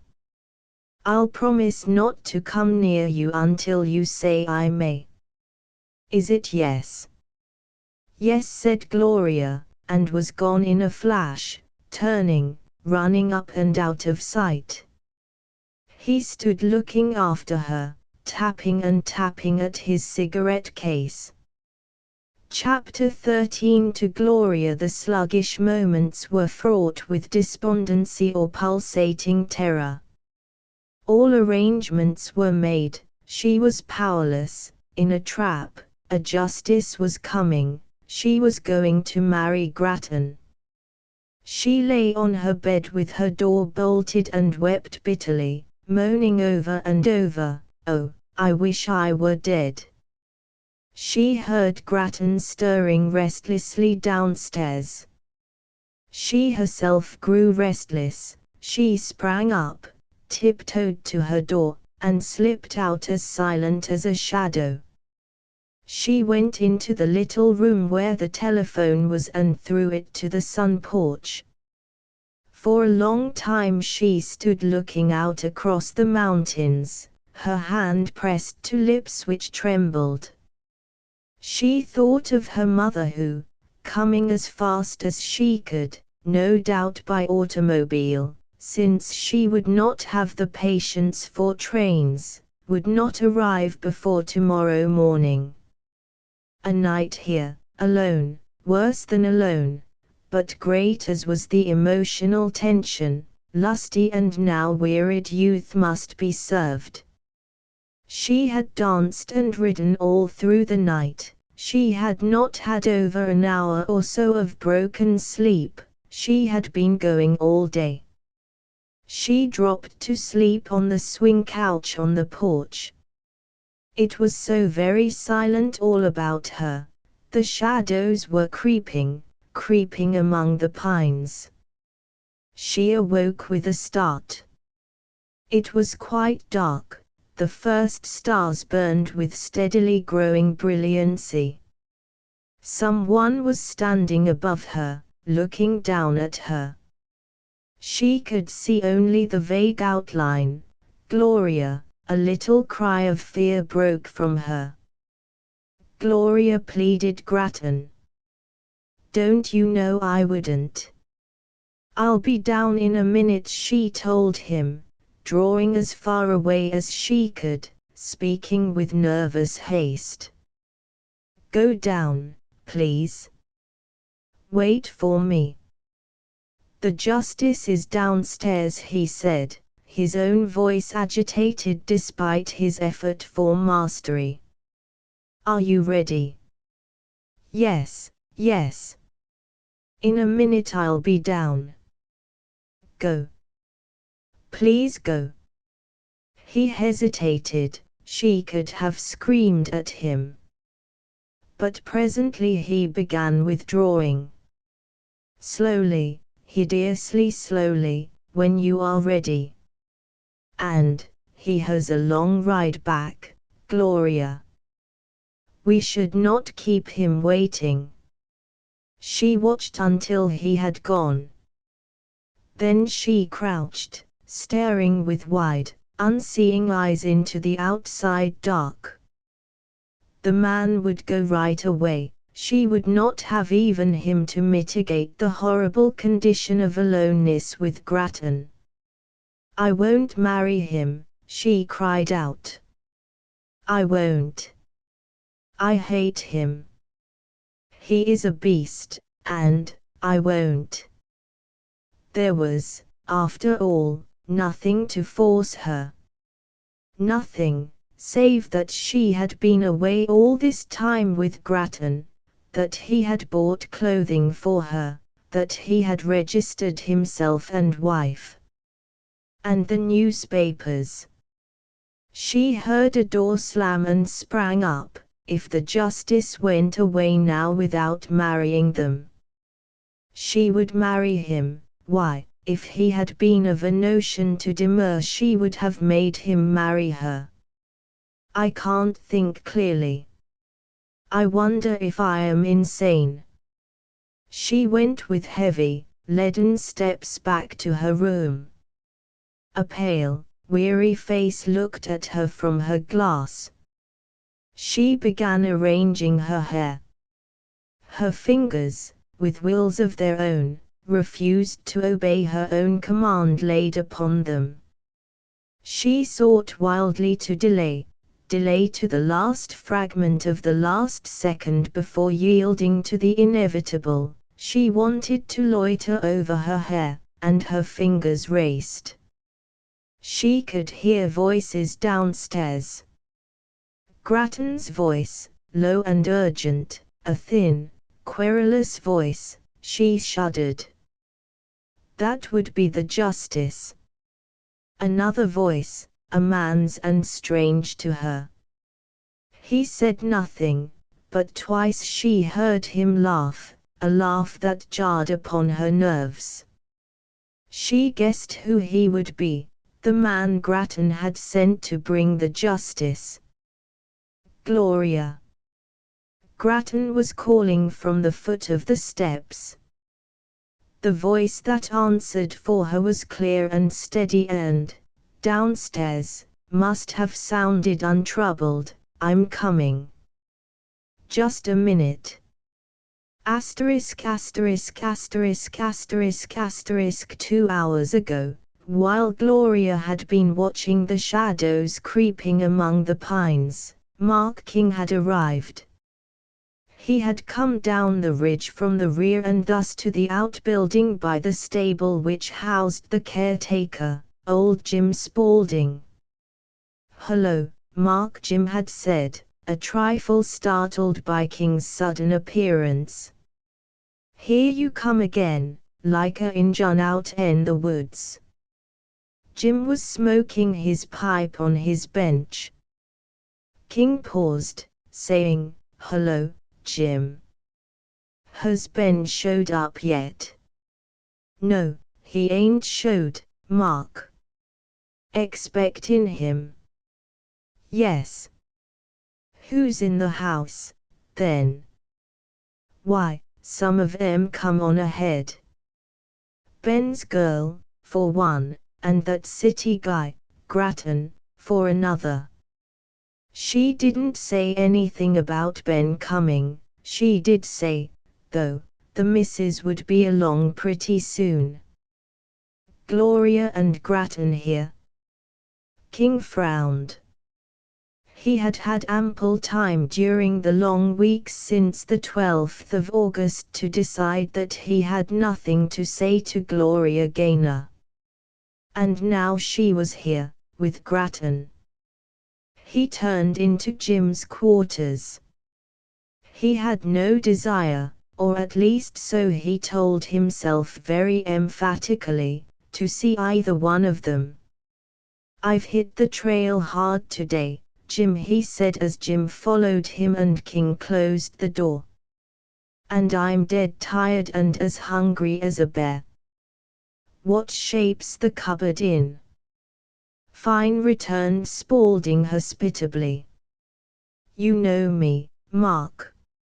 So it happened that while Gloria fought her losing battle all alone, Mark King sat at Spaulding's table, not 100 yards away, and made a silent meal of coffee and bread of Jim's crude baking, and a dubious, warmed-over stew.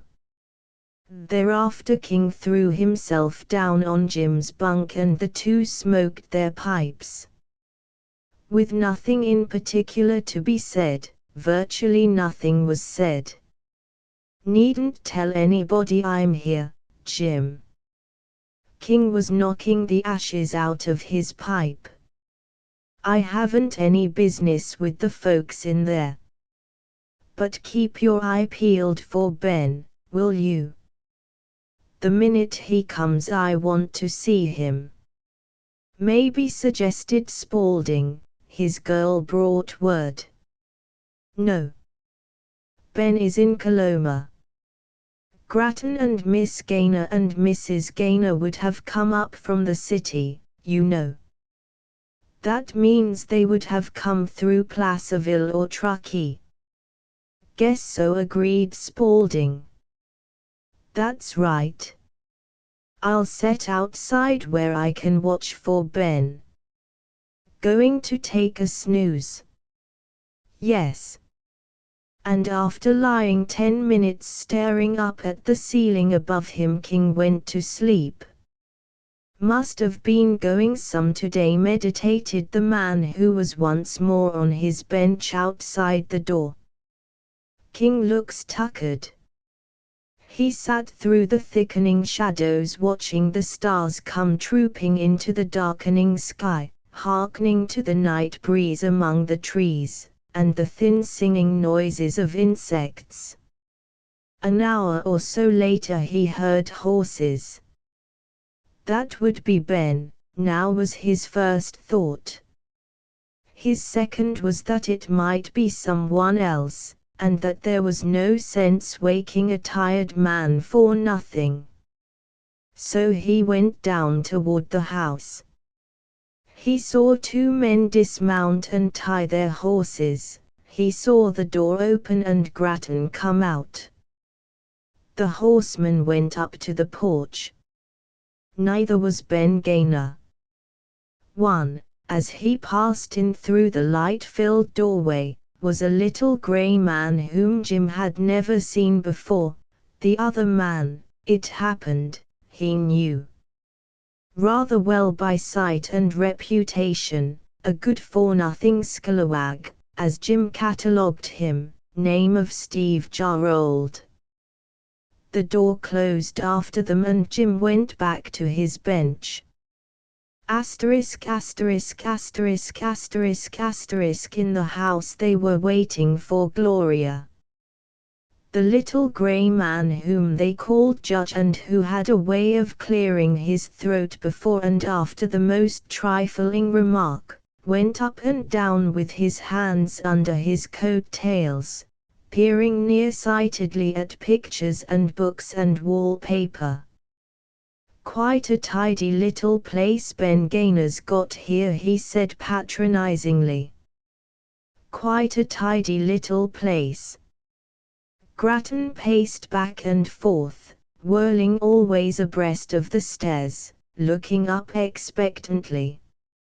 Steve Jarrold, the man whom Gloria had heard laugh, never budged from the spot where he had landed when entering the living room. His wide, spiddled legs seemed rooted through the big feet into the floor. Big-framed and bony, with startlingly black restless eyes and a 3 or 4 days' growth of wiry beard no less lustrously black, he was ragged, unkempt, and unthinkably dirty. His eyes roved all about the room. They came back to Grattan, sped up the steps, came back to Grattan with a leer in them, and all the while he turned and turned his black dusty hat like a man doing a job he was being paid for. At last, since no delay holds back forever the rolling of the great wheels of time, Gloria came. Slowly she descended the stairs, one hand at her breast, one gripping the banister. Her pallor was so great that her lips, though pale also, looked unnaturally red in contrast. They were just a little apart. She seemed to breathe with difficulty. Her eyes, glancing wildly about the room and at the men to be seen in the hallway, were the eyes of one in a trap, seeking frantically for escape, knowing that there was no escape. Her brain, like one's in a fever, was quick to impressions, alive with broken fragments of thought like so many flashes of vari-colored light.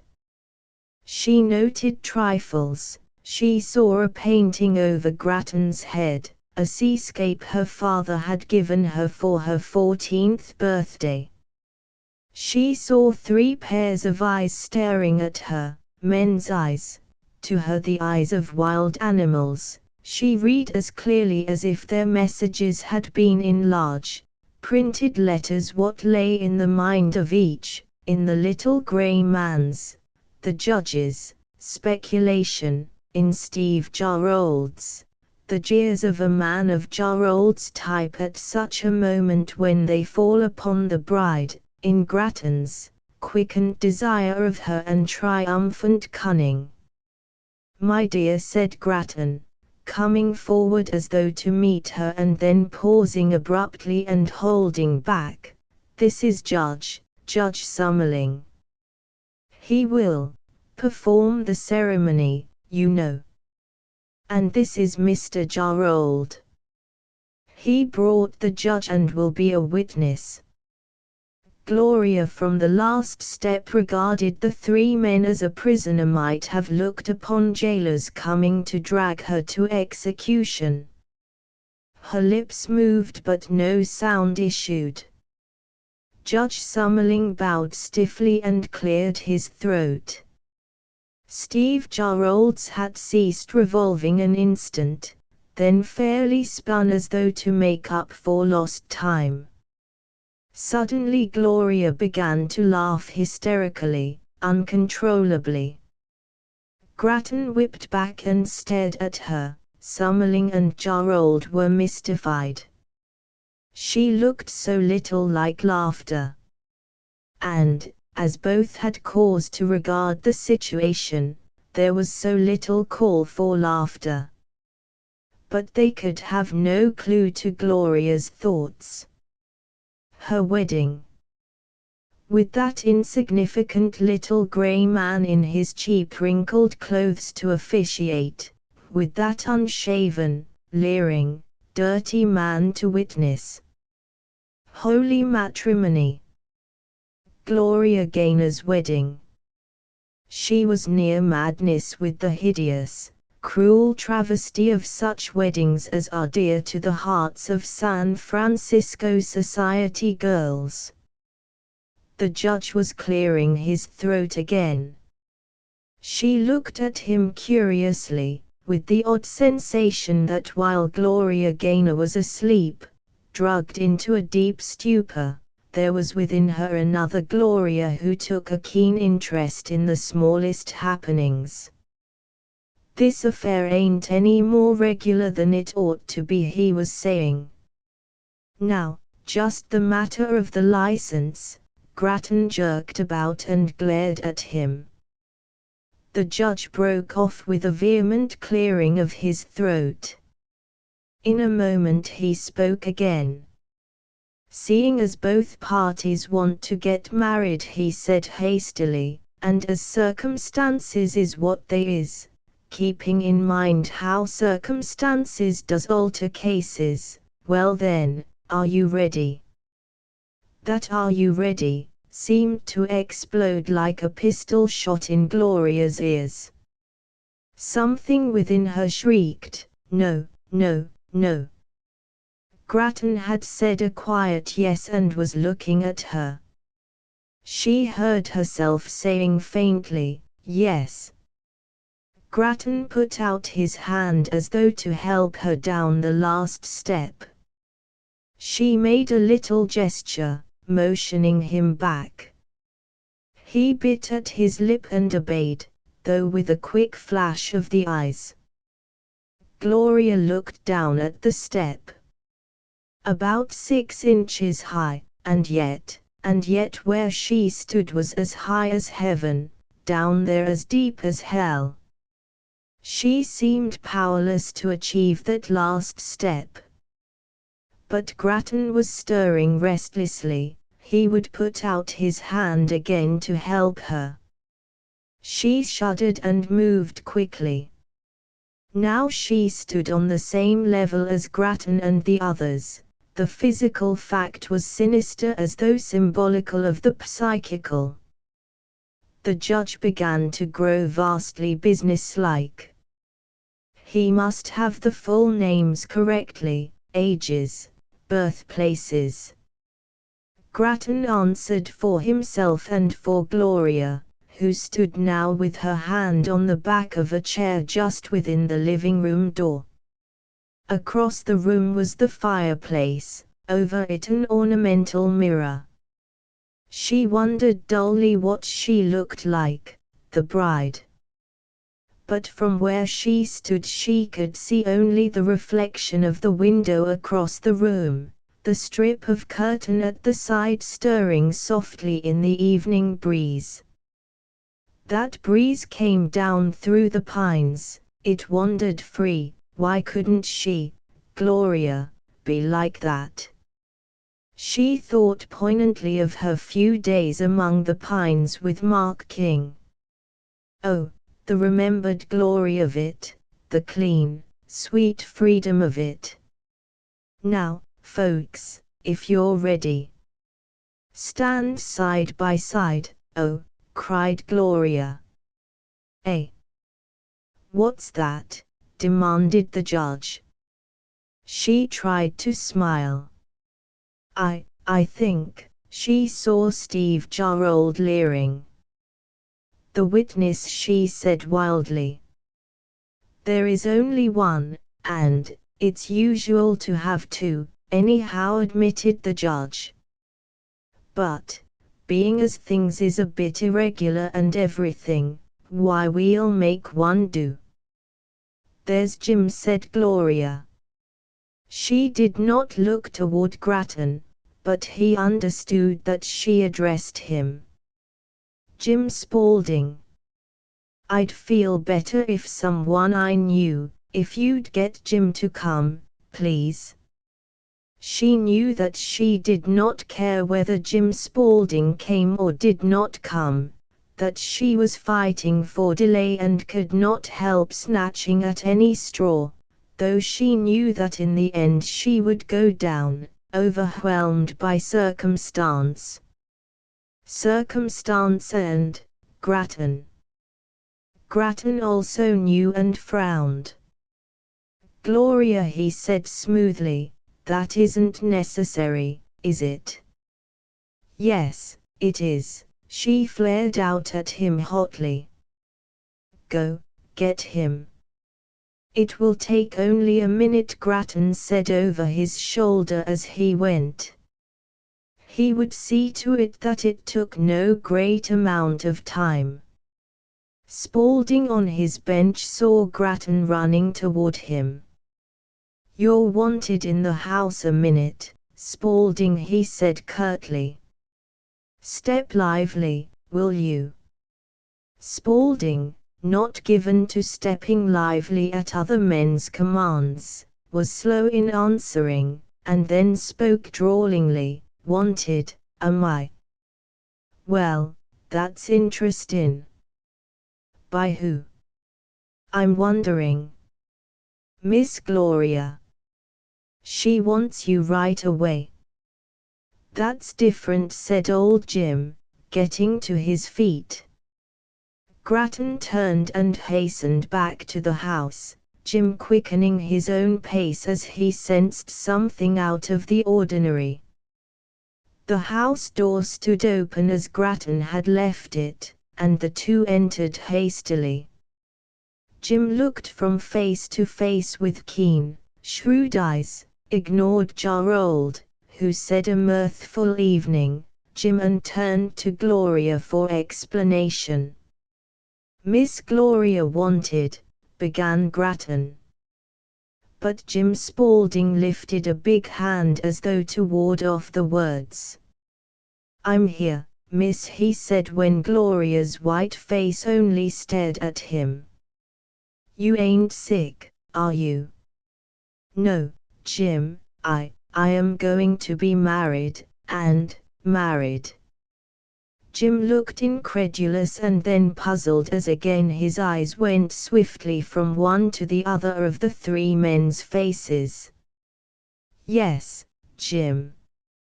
And I want you to be a witness. Jim flushed up and shifted uneasily. He had never been at a wedding, he did not know what a witness had to do. And to witness the wedding of Miss Gloria, who had never appeared to come down to earth long enough to know that there was such a man as Jim Spaulding on the same sphere with her, he managed an uneasy yes and backed off toward the door. "Now, if you folks is ready," began the judge again. "Right now," muttered Jim. "You're gettin' married right now?" "Yes," said Gloria wearily. "And to Summerling, I am ready." "But I ain't," cried Spaulding. He got to the door and started down the hall. "Wait a minute, will you?" Grattan hurried after him, his face hot with rage, while Steve Jarrold guffawed loudly and then, under Gloria's startled look, dropped his eyes. "Come back here," Spaulding commanded Grattan angrily. "Whatever you've got to do can wait a minute." "You wait," growled Jim. "I'll be back quick enough."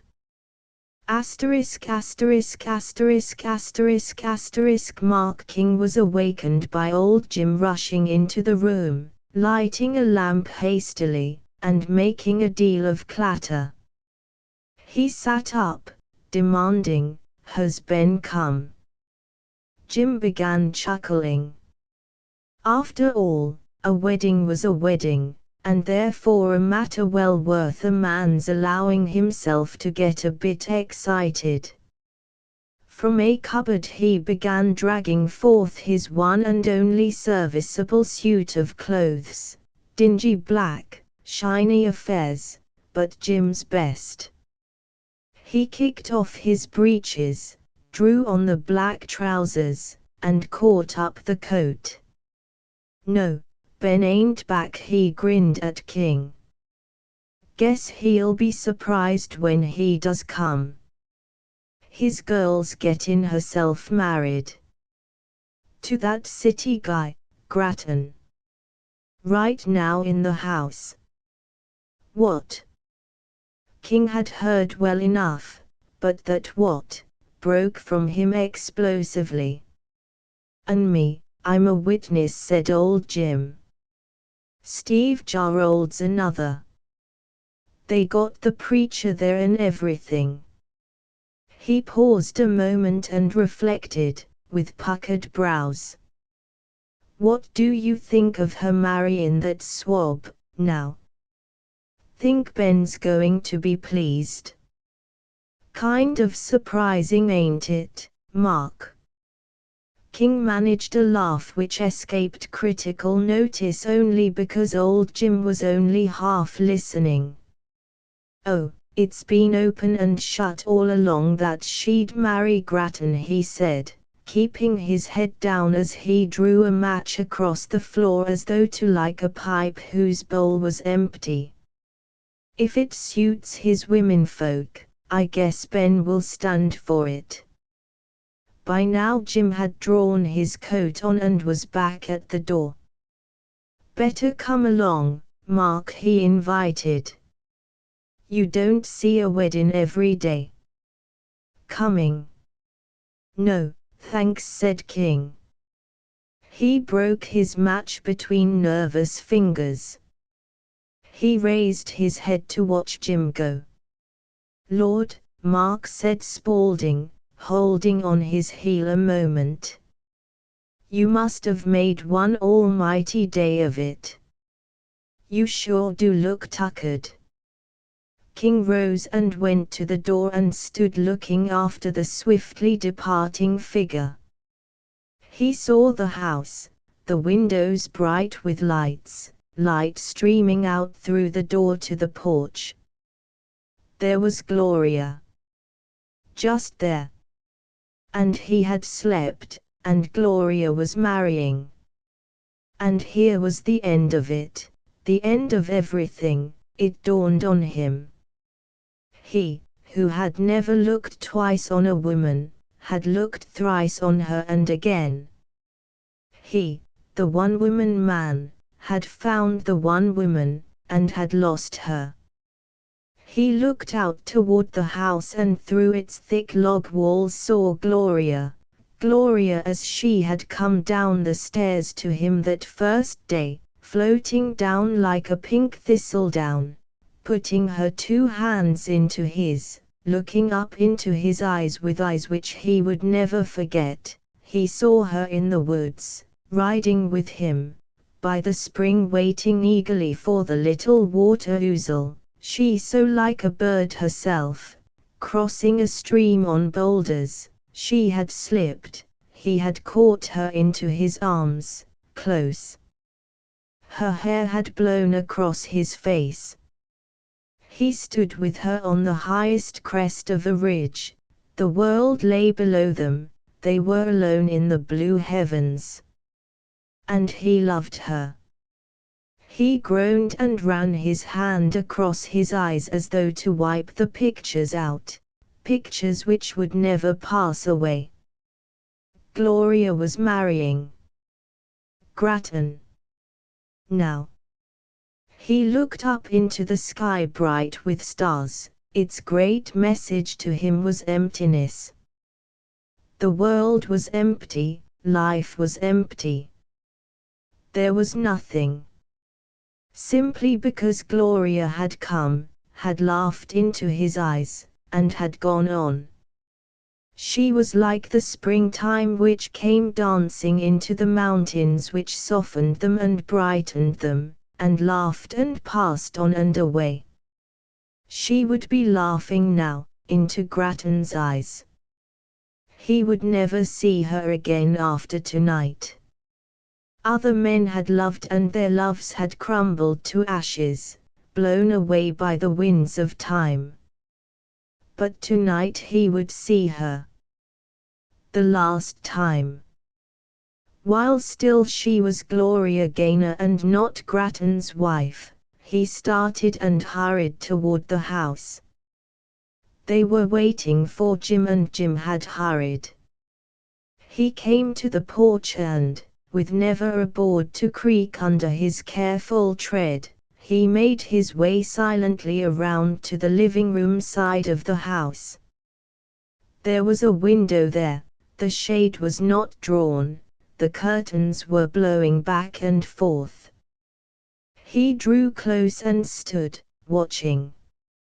He would look at Gloria one last time, turning away just before the preacher said the last words. It was like looking for the last time on a beloved face before the sod fell. He saw her. Her back was turned to him, her head was down. He watched her fingers moving nervously at her sides and his brow contracted with a sudden access of pain. Those fingers had touched his and he had thrilled to the soft, warm contact. He loved them better than he loved life. And soon they would find their way into Grattan's. Not once did he move his eyes from her. She did not turn toward him, but as the judge began talking she lifted her head and King saw her throat, her cheek. How pale she was, though her head was up, her slim body drooped. Like a little wildwood flower wilting. So she remained for what seemed a very long time. Then suddenly he saw her body stiffen, her hands flew to her breast. The judge hurrying along, had asked, "And do you take this man to be your wedded husband?" King did not want to hear the answer, he turned to go. But here now he must, for though until now responses had been low-voiced, hardly above a murmur, he heard Gloria crying, "No. No and no and no." King stopped like a man paralyzed. Had he gone mad? Then his pulses leaped and hammered. Gloria had cried no. A tremor shook him, he could no longer see her, but he stood where he was, his senses keyed to hear a falling pin within. "He is a beast and I hate him," cried Gloria wildly. He tried to trick me and trap me. He tried to make me marry him, but I won't. I won't. I'd rather die." Her voice died chokingly away, and for 5 seconds it was deathly still. Still King did not move. He heard Grattan's exclamation, Grattan's hurried step. The man was excited, was expostulating. Other voices, the other men had drawn aside, amazed, leaving Grattan a clear field with his unwilling bride. "Have you gone mad, Gloria?" King could hear the words now. "Think what you are saying." "I have thought. I hate you. Go away. Let me go." Grattan's pale eyes must be ablaze with wrath now, his tone told that. "There's no way out for you. You've got to marry me." Take your hand off." Her voice broke into a scream. "You're hurting me." And now Mark King moved at last. Before the last word had done vibrating through the still room, he was through the window, taking the shortest way. Grattan's hand was on Gloria's shoulder. King threw it off, hurling the man backward across the room. Gloria turned to him. "Mark," she cried. "Oh, Mark King." He put his arms about her, thinking that she was going to fall. For an instant he held her tight. He felt her heart beating as though it would burst through her bosom. "You won't let him?" He moved with her to a chair, placed her in it, and turned toward Grattan, a look like a naked knife in his eyes. "By jings," muttered old Jim under his breath. "By jings." Chapter 14. At this, the most critical moment of her life, it would appear inevitable that Gloria must bend every mental faculty to grappling with the vital issues. And yet, as she sat swallowed up in the big chair, for a space of time she was in a spell, caught up and whirled away from those about her. She forgot Grattan with the white, angry face. She had no eyes for Mark King or for Summerling, Steve Jarrold or Jim Spaulding. She was thinking of another day, 2 years ago, when she and her mother had been alone in this room. They had been busied with the last touches of furniture arrangement. They had discussed locations for chairs and had argued over pictures. Both tired out with a day of effort, they had come near tears in a verbal battle over the best place for the sole article remaining unplaced. Gloria wanted it in the hallway. Mrs. Gaynor pleaded for it over the mantel in the living room. Finally it was Gloria who cried with sudden laughter, "Oh, what difference does it make? We're getting silly over trifles. Have it your way, Mama." Trifles. Gloria wondered if any other act of her life had had the tremendous import of that sudden yielding to her mother's wishes. If the mirror had been placed anywhere else in the universe, even by a few inches removed from its present abiding place, would there be a Gloria Gaynor in all the world right now? Or would her chair hold quite another sort of person, Mrs. Grattan? If she had not lifted her desperate eyes and seen Mark King reflected at the window, how would she have answered that one final question the judge propounded? Would she have said yes? Or would it have been no? She did not know, she would never know. She had been on the verge, dizzy with profitless speculation. And now, only the extent of one little word stood between her and an unthinkable condition. That a whole life should be steered down one channel or another, oh, what immeasurably separated channels, by one's breath in a single syllabled word. Asterisk asterisk asterisk asterisk asterisk. You don't answer, a voice was saying irritably. She started. They were talking to her, they had been talking to her, and now she realized that she had heard voices across a great distance, and by no means as clear to her consciousness as the remembered voice of her mother 2 years ago arguing for a mirror over the fireplace. She turned her eyes on Grattan, since obviously it was he who insisted on an answer. But King spoke for her. "Look here, Grattan," he said bluntly, "as far as I can see there is no reason why Miss Gaynor should pay the least attention to your efferveshings if she doesn't care to. She is a free agent and under no obligations to you." "I'll ask your opinion when I want it," snapped Grattan. "Miss Gloria, you asked me something," said Gloria. "Pardon me. I didn't hear." Her aloof reply disconcerted him. Her attitude was spontaneous, unaffected, and hence unconsciously one of polite indifference.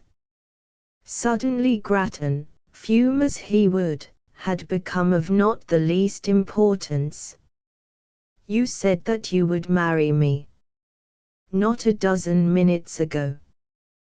"Did I?" she demanded coolly. "Are you quite sure I said that?" "Look here, Miss Gloria." It was Jim Spaulding, who had been ill at ease all along and now had the brains and perhaps the delicacy to understand that this was no place for him. "If you don't need me after all, I'll go." "And the rest of us with you," said King. "If Miss Gaynor cares to talk things over with Grattan." Gloria put out her hand impulsively, touching King's arm. "You stay. Please. Until he goes." King inclined his head gravely, not realizing that his body stiffened under her light touch. "What about me?" demanded the judge sharply. "Am I needed or ain't I?" "I'd say not this evening," King's dry voice answered him. "Good night to you." "That's a fine way to treat a man," cried Summerling truculently. "Here I ride all this way in the dark, and without stoppin' for so much as supper. Here I ain't had a bite to eat since dinner time, and it's good night and get out. And that $100 I was to get so fast, how about that? Think I'm the man to let folks trample on me, and maybe Jim will give you a hand out at his cabin," King told him. "As for your money, get it out of Grattan if he promised it to you, or," he added with a flash of heat, "take it out of his hide, for all I care." "Wait for me outside," Summerling muttered. Grattan. "I haven't said you won't be needed, have I? Just the same, I wouldn't mind taking what's coming to me now, man alive," shouted Grattan, whirling on him. "Haven't I got enough on my hands without you yelping at me?" "Just the same," Jim called King above the incoherent mouthings, "slip your arm through Summerling's and lead him off with you. Feed him if you feel like it, and let him stick around for a word with Grattan if he wants. And you, Steve Jarrold, Ben Gaynor isn't here, but just the same you can take it from me that neither you nor any other of Swain Brodie's hangdogs is wanted in Ben Gainer's house. Out you go." Jarrold's eyes slanted off to Grattan. Then, seeing himself ignored and forgotten, he shrugged his shoulders, pulled on his hat, and went out. Behind him, arm in arm, one smiling widely and the other pulling back and still sputtering, went Jim and the judge. To all this Gloria had given scant attention. The spell no longer lay over her. She was keenly awake to the demands of the present. She was thinking, thinking, thinking.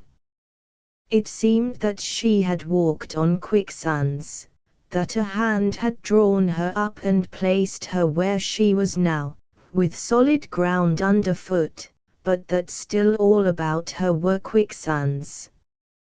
What temporary sense of security was hers was due to Mark King, to his presence. As long as he stood there, where she could put out a hand and touch him, she could rest calmly, assured of safety. But when he went, there remained Grattan and his venom. Quicksands all about her in which she would be floundering at this moment but for Mark King. Her heart was beating normally again. The pallor left her face, which became delicately flushed. Her eyes, large and humid, a sweet grey and once more almost childlike, eyes to remind a man that here, after all, was no woman of the world, but only a young girl, rose to King's and met his long and searchingly. Yet there was that in their expression that made him understand that she was not looking at him, the physical man, so much as through him. For the first time in her pampered life the day had come when she was face to face with vital issues. When there was no mamma and no papa to turn to, when there were no shoulders other than her own to feel the weight of events.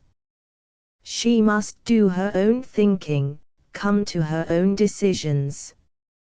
Here was no time for a misstep. The one great step she had already taken, she had cried no. That step could be reconsidered, retraced. She looked at Grattan's face and saw that. But now she would not do that, she could not. In the city, seeing the two men together, she had turned to Grattan. Now, here in her father's log house in the mountains, she wondered that she could have done so. Did men change color like chameleons, shifted from one environment to another?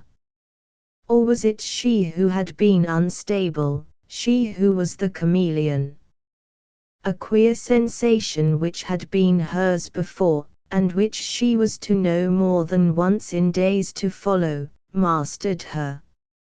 It seemed that within her, coexistent and forever in conflict, there were two Glorias, a girl who was very young, spoiled, vain, and selfish, a girl who was older, who looked above and beyond the confines of her own self, who was warm-hearted and impulsive, and could be generous. There was the Gloria who was the product of her mother's teaching and pampering. There was that other Gloria who was the true daughter of a pioneer stock, a girl linked to the city through tradition, bound to the outdoors through instinct. There was the Gloria who was ashamed of Mark King at a formal gathering in her own home. There was the Gloria who was thrilled to the depths of her being as in the forest lands she knew a breathless moment in the arms of Mark King.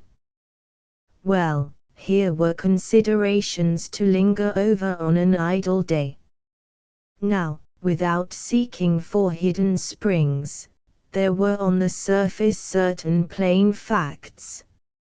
No matter what she had felt toward Grattan before, she detested him now. No matter what he might have appeared in San Francisco, here in his unaccustomed garb he looked to her puny, shallow, and contemptible.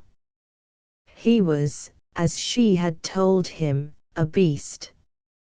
He had betrayed her confidence, he had taken advantage of her headlong youth, he had displayed to her view the vileness within him. He loved her, did he? So much the better. It lay within her power, then, to repay him, if only in part, for what he had made her suffer. Asterisk asterisk asterisk asterisk asterisk I repeat, Miss Gloria Grattan was saying, a stubborn look in his eyes, that you promised to marry me. You have had a hard day, I realize. There has been much to unnerve you. I erred in haste. Perhaps I should have waited until you had a night's rest. But you know why I did not wait. It was for your sake. Gloria heard him through with a hard little smile. Nothing is further from my intention, Mr. Grattan, she told him icily, than to marry you. Now or ever. Please let us consider the matter closed once and for all. His fingers worked nervously at his sides. Gloria chose the moment to lift her eyes again fleetingly to King's. She wanted Grattan to see, she wanted to hurt him all that she could. She looked back to see him wince. Nor did his quick contraction of the brows result from her glance alone, he had seen the look lying unhidden in King's eyes.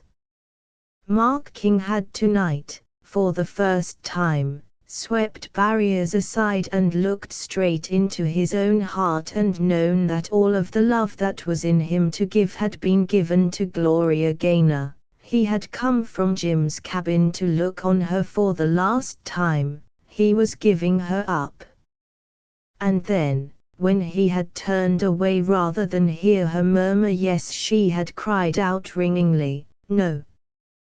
The sod had not fallen upon a beloved face, death had not entered the door, life was not extinguished. Where there was life invariably there was hope.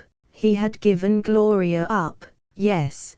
But she had come back from beyond the frontier, she had come calling to him. He was certain of nothing just now beyond the tremendous, all-excluding fact that, wise or fool, he loved her. He wanted her with a want that is greater than hunger or thirst, or love of man for man or of man for life itself. Much of this lay shining in his eyes for Grattan to read, or for Gloria. I am no boy to be thrown aside like an old glove, cried Grattan, beside himself, shaken with jealous fury. You have promised, you have loved me, in your heart you love me now. Shall I stand back for a girl's nervous whim? I tell you, you shall marry me. Gloria's laughter, cool and insolent, maddened him. He clenched his hands and was swept away by his passion to gusty vehemence. Think before you laugh. What if, instead of doing the gentlemanly thing, I refused to marry you? Alone with me all this time, all last night, a clerk to swear I bought clothing for you, a register to show where we engaged a room as man and wife, the San Francisco papers already bandying your name about, already nosing after scandal. You've got to marry me, there is nothing else for you to do. Gloria flushed hotly. But only in anger this time. King, mystified, looking from one to the other, turned at last to Gloria and muttered, "For God's sake, let me throw him out of the door." "I think it might be best first," she answered quietly, "if Mr. Grattan remained long enough to understand that this is the last time I shall ever speak to him or listen to a word from him. He has tried to get me into a nasty situation, he will do all that he can to promote scandal. But I want him to know that he will, in the end of it all, have my father to reckon with, and my friends." Again she looked swiftly at King, and again Grattan writhed at the look. "Papa will not be here tonight, he is hurt and in Coloma, and I'll give you his message soon." "But, you saw your father in Coloma?" It was a gasp of astonishment from Grattan. "You said nothing. You brought a message to King here. And you escorted me and never guessed." Gloria taunted him. "Really, it seems too bad, after all of your weekend trips to Coloma, after all of your conferences with the estimable Mr. Swain Brodie." His prominent eyes bulged, written large with consternation. For a moment he stood the picture of uncertainty, plucking at his lip. "Gloria," he said shortly, "despite all you have said, I shall see you again. Tomorrow, when we have both rested, I'll come to you. Now, if you will pardon me, I'll have a word with King.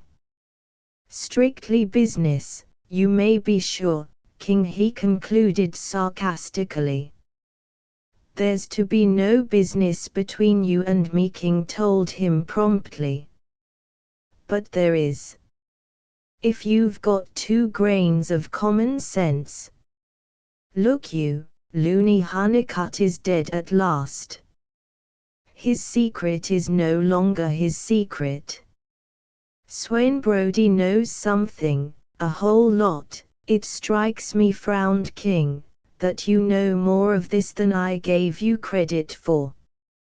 Where do you come in?" "I know nearly all that it is necessary to know." His eyes flashed triumphantly.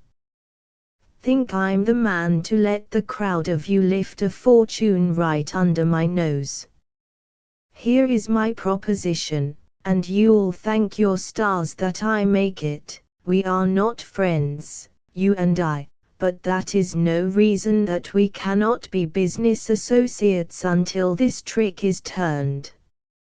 You and I enter into a pact right now, purely business, you understand." He was speaking more and more rapidly in the grip of a new emotion. "Whatever we find we divide, 50-50, King's sudden laughter, no pleasant sound in Grattan's ears, checked the rush of words. To accept Grattan as a partner, on a 50-50 split of the spoils. Was the man crazy? "I have been working with Brodie," shouted Grattan. "If I go on with him now, with him and the men with him, 6 or 8 of them taking what he gives them either in money or in curses and orders, if, I say, I chip in with him against you, what will the inevitable end be, I ask you?" "Look at the odds." "The inevitable end," said King sternly, "will be that they'll pick your bones and kick you out. I demand to know what word Gaynor sent. Will you have him go, Mark?" said Gloria. "He sickens me." King, unleashed by her words, took a quick step forward. "Grattan," he said, "you'd better go." Grattan, rising to fresh fury, shouted at him, "And leave you and her here? Alone? All night? King bore down upon him and struck him across the mouth, hurling him back so that Grattan tripped and fell. Gloria rose and stood watching, terrified and yet fascinated. She saw Grattan crawl to his feet, his hand went out to the table to draw himself up, it found one of the heavy bronze bookends, the fingers gripped it so that the tendons stood out like cords. She could see the faces of both men, Grattan's twitching and vindictive, King's immobile, looking at once calm and terribly stern. If there were two Glorias within her, one of them fled now, the other watched with quick bright eyes and gloried in the man who had come at her hour of direst need. One vanished, afraid, the other felt a little thrill go singing through her blood. And though that bronze block, were it hurled at King's head, might have been the death of him, she was not once in doubt as to the end of this conflict. There before her eyes a man contended with a mannikin. "Drop that, Grattan. Do you hear me? Drop it, I say." He even drew closer while he spoke. In his voice was assurance that he would be obeyed, in his look was the promise of death or near death, to be meted out swiftly and relentlessly for disobedience. Grattan, like a man in a daze, hesitated. King's hand shot out swiftly, gripping his wrist. There was a sudden jerk and the bit of bronze crashed to the floor. "You'll go now?" "Yes, I'll go." "But, on your way, then." "But, shut up." A tremor not to be repressed shook King's voice. "And go before I, just go." Grattan caught up his hat, stood for a moment plucking at his lip and staring at Gloria, and then turned and went out. Strangely, only now that he had gone, did Gloria shiver and look after him fearfully.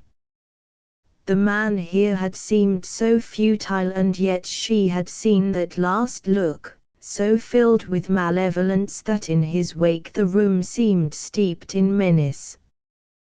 King must have had somewhat the same sort of an impression. He went to the door and called out loudly, "Jim." "Oh, Jim." Jim's voice answered from the cabin, "Coming, Mark." "Grattan's outside. I've told him to clear out. Give him about 2 minutes, and if he's still here throw a gun on him and run him off the place." "Oh, I'm going fast enough." From somewhere off in the dark it was Grattan's voice calling back hatefully. "And don't you forget it, Mark King, I am going where an offer like mine to you will be accepted. We'll be there before you yet, a dozen men that won't lay down before you. And you can tell that girl in there, with my compliments, she'll be on her knees to me before she's a day older." He lifted his voice so that Gloria, shivering in the silent house, must hear every word. "You can tell her, too, that if I didn't telephone to her mother from Oakland, I did call up 2 of the San Francisco newspaper offices. Tell her to watch for the papers. And when they get wind of the nice little situation tonight, Gloria here all night." King had held the door open only to see if Grattan was going to his horse. Now, however, he slammed it suddenly and went back to Gloria. After all, Jim could be depended on to see to Grattan and to do his job thoroughly and with joy in the doing. There was still the message to be had from Ben Gaynor, who, it seemed, lay hurt somewhere in Coloma. But he stopped dead in his tracks when he saw Gloria, and for the moment all thoughts of Gaynor or a message fled from his mind. Again she was as pale as death. She caught at the back of the chair which had served her thus before. She lifted to King, eyes sick with terror. "I haven't got the straight of things very well," King said to her, speaking very gently. For in his heart he was thinking, "Poor little kid. She's only a kid of a girl and she's pretty near the breaking point, from the look of things, and small wonder." But aloud he continued, "Only one thing seems clear. You are tired half to death and worried the other half. I wouldn't let myself think of that snake Grattan or his poison drippings. Things will work out all right." He managed a smile of a sort, the first smile tonight, and added, "They always do, you know." "Do they?" she asked listlessly. And she, too, forced a smile, so wan and bleak that it came close to putting a dash of tears into King's eyes. "For one thing," he said brusquely, "I'll bet you haven't had a bite to eat since you got here, have you?" She shook her head. She hadn't thought of such a thing as eating. When had she eaten last?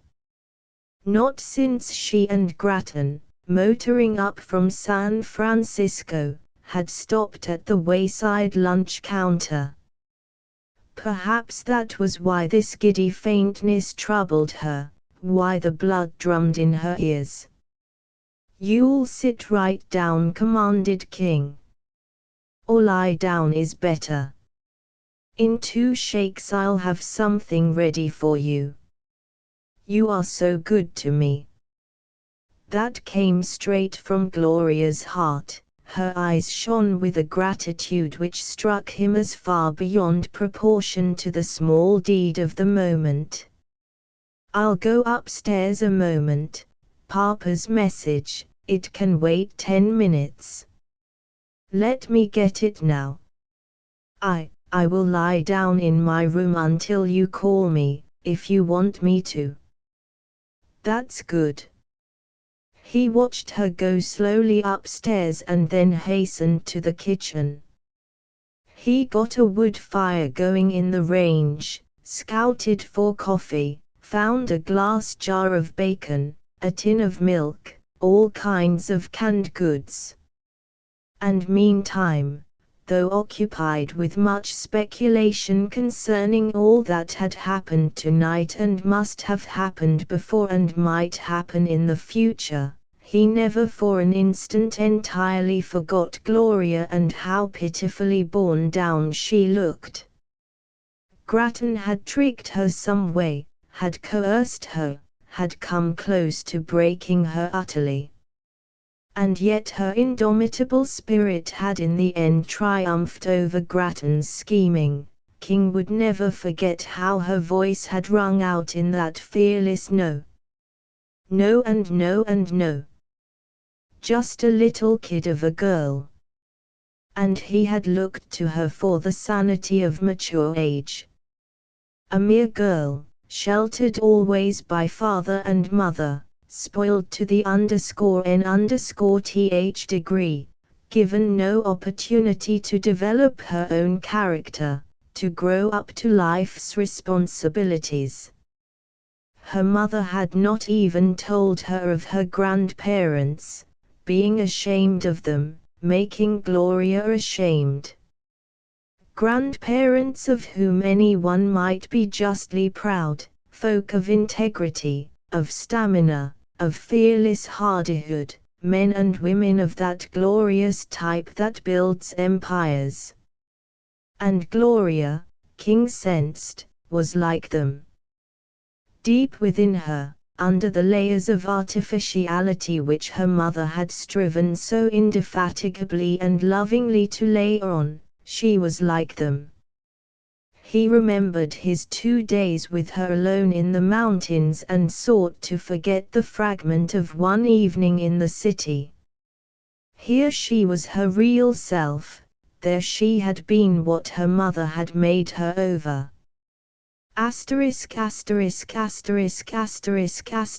Gloria, with lagging steps, had gone to her room. Now she lay on her bed, her hands pressed tight upon her closed eyes, her will set against heeding the throbbing in her temples as she strove to think clearly. Grattan's words rang in her ears. They plunged her into panic. For scores of friends and hundreds of acquaintances she would furnish a topic of talk. Girls who were jealous of her would get into a warm flurry of excitement. Gloria could picture a dozen of them sitting at their telephones, calling up this, that, and the other Mabel and Ernestine, saying, "Oh, did you hear about Gloria Gaynor? Isn't it terrible? What could she have been thinking of? I knew she was," and so forth and so on, ringing interminable changes. Youth, though declared by the thoughtless to be a period of heedlessness, takes to heart far more seriously than does age all happenings which touch its own interests. Pure tragedy is youth's own realm. It feels acutely, its imaginings are fearful, it magnifies and distorts beyond all reason. Had Gloria been above 30 instead of under 20, this moment would have been far, far less deeply immersed in the gloom of despair. She suffered dry-eyed. But youth, condition of wedded extremes, while it holds tragedy to its bleeding heart, cannot entirely fail in time to listen to the voice of hope. Gloria clung passionately to the one straw offered her. Mark King had come, he had saved her, if only for the moment. If there were further salvation, it lay in Mark King. And so she came presently to a thought that made her sit bolt upright, that set her heart racing, that brought a new look into her eyes. Just now it had seemed so clear that only one thing could save her from clacking diatribes, from torture under the tongues of Ernestine's and Mabel's and daily newspapers: marriage with Grattan. But Grattan was gone and Mark King was here. If she married King, the judge was still here. King was her father's friend. Between men like them there was nothing which would be denied when friendship asked. What if she went to King, saying to him straightforwardly, "Thus and such is my predicament. For my sake, for the sake of Papa's daughter and hence for Papa's sake no less, will you go through the form of marrying me? I shall be no burden. It will make no difference in your life. For tomorrow I will go back to San Francisco and you need never see me again. You can let me have a divorce, you will have lost nothing, I shall have been saved everything. Will you marry me, Mark King?"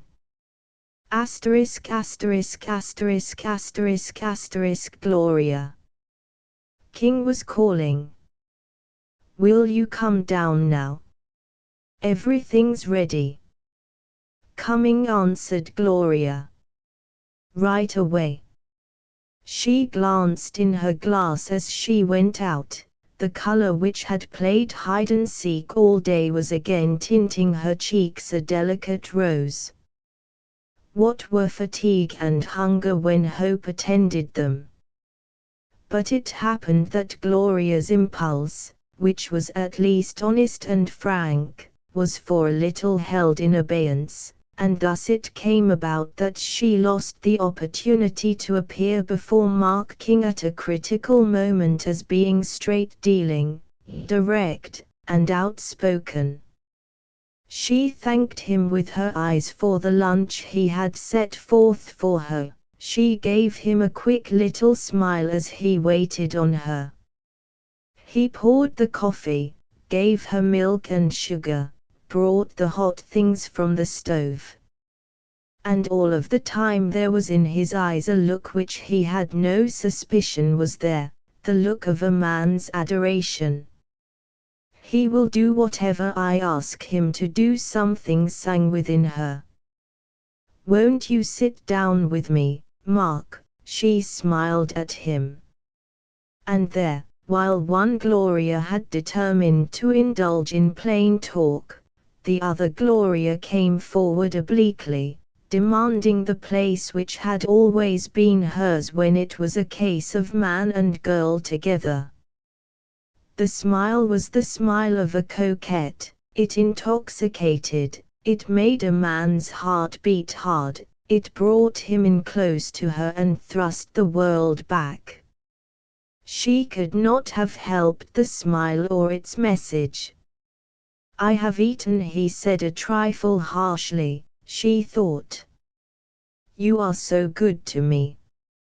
She stirred her coffee and he saw only the lashes and their black shadows on her cheeks.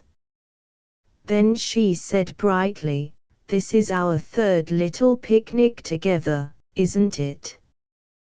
Then you haven't forgotten the others." The words said themselves for him.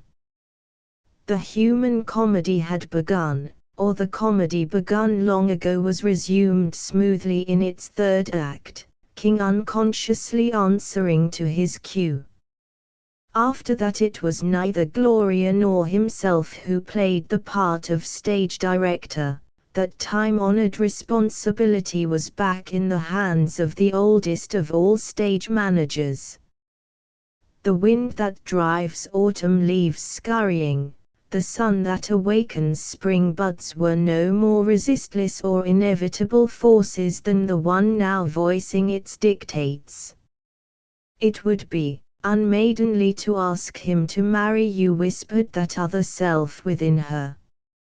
Oh, if she could only guess which was the real self, which the pretender.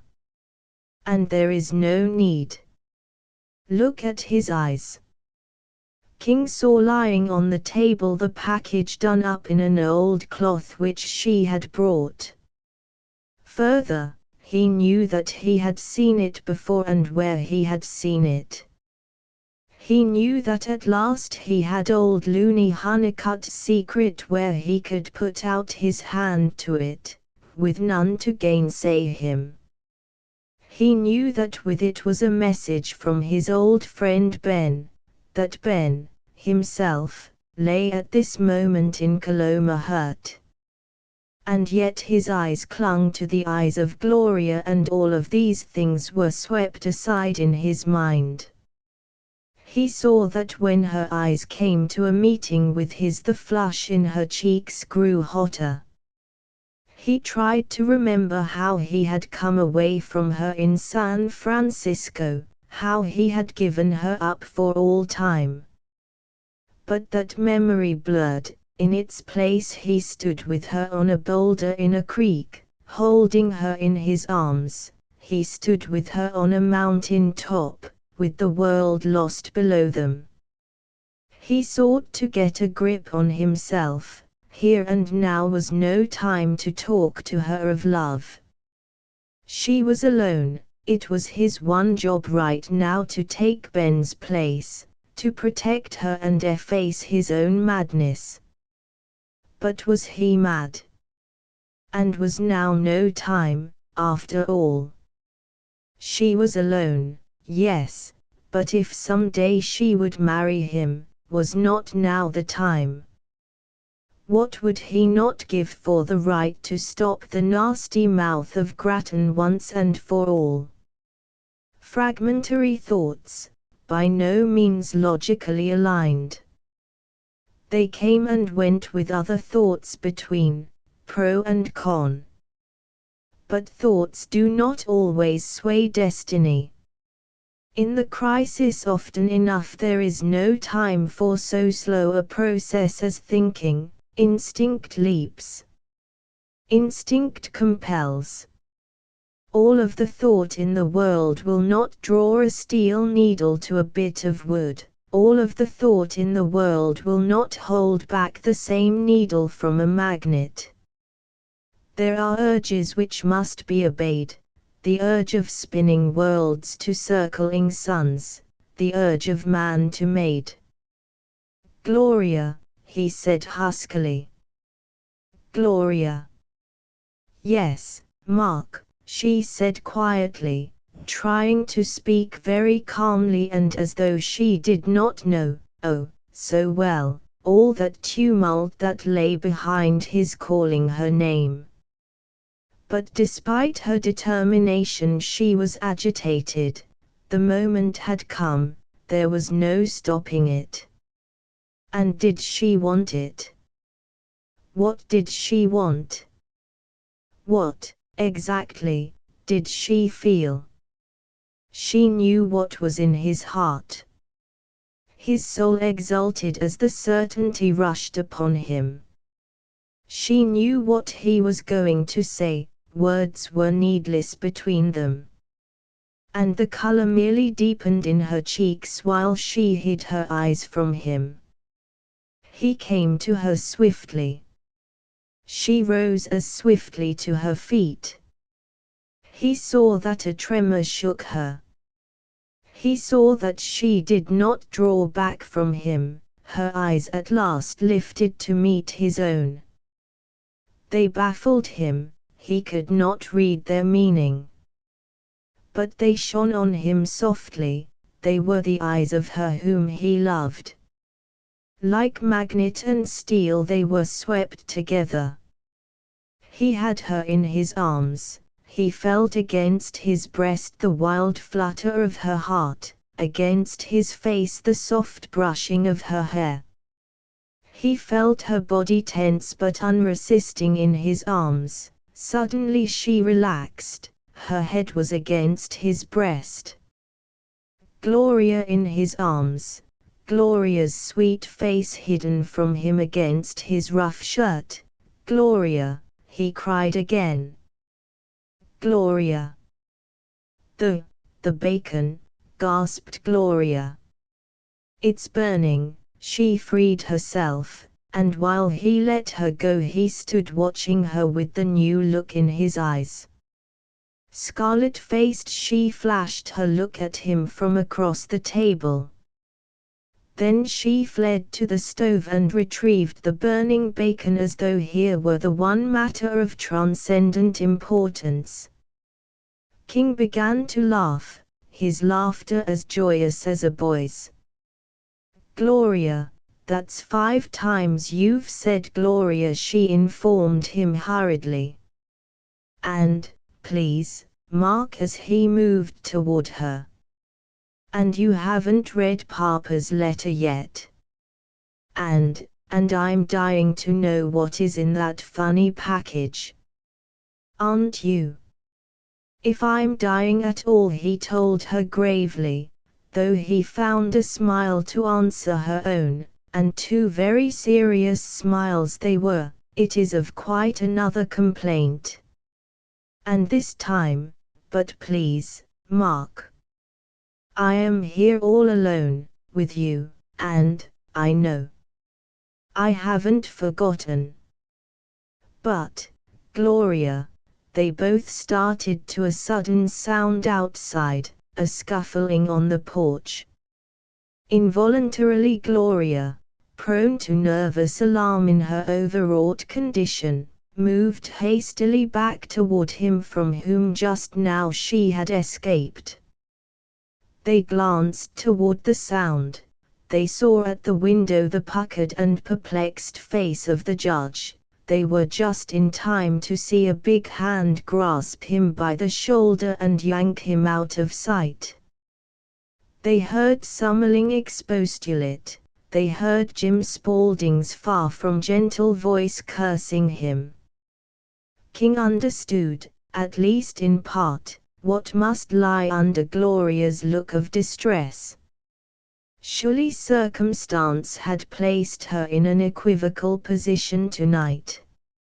Summerling was the type to blab. He was in no charitable frame of mind. He had found her alone here with men, had come to marry her to one man, and now had seen her in the arms of another.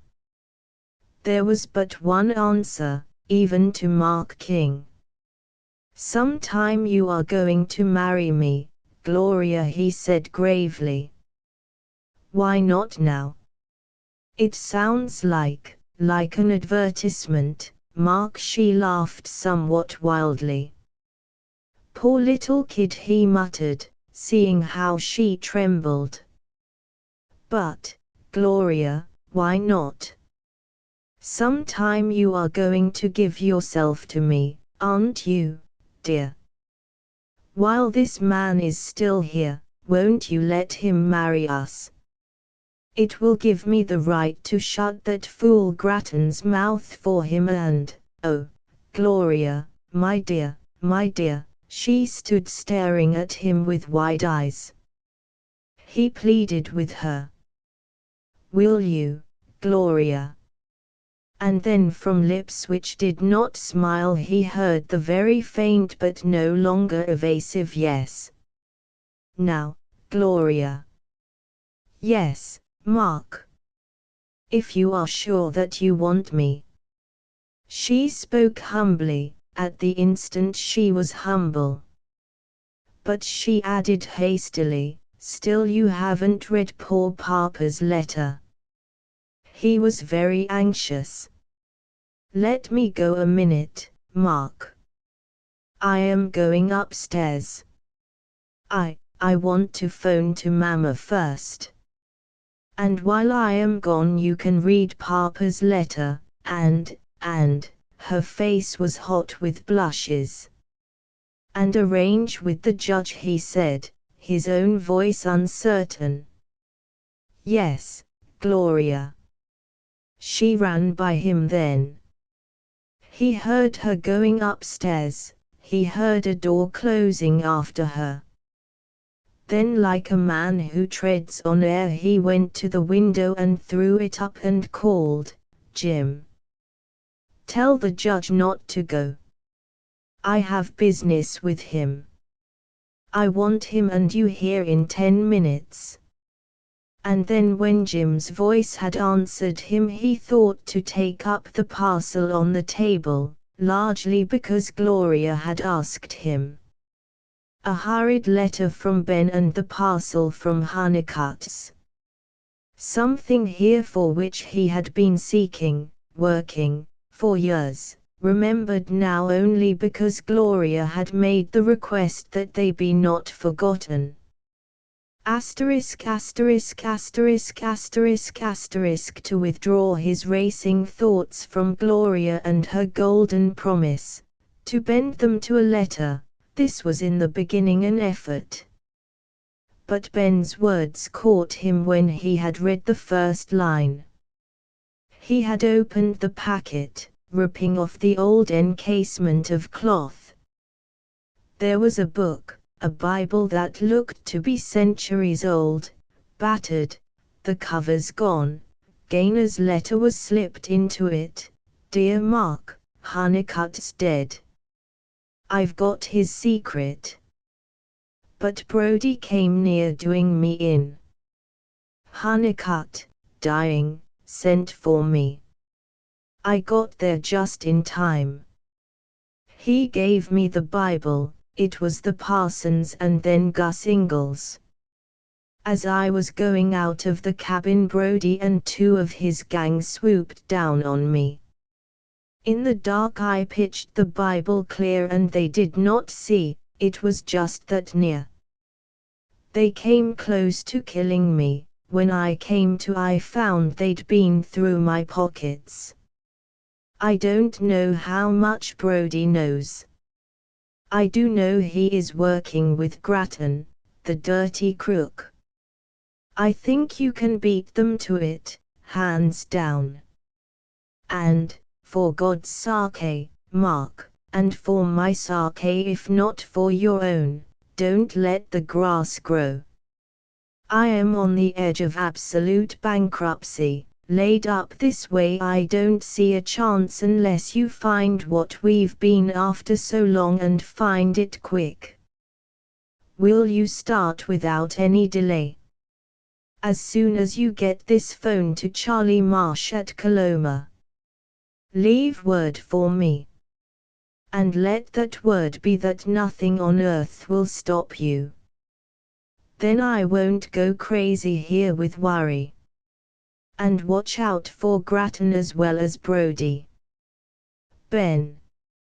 A bit of the old interest swept back over King as he read, the old excitement raced through his blood.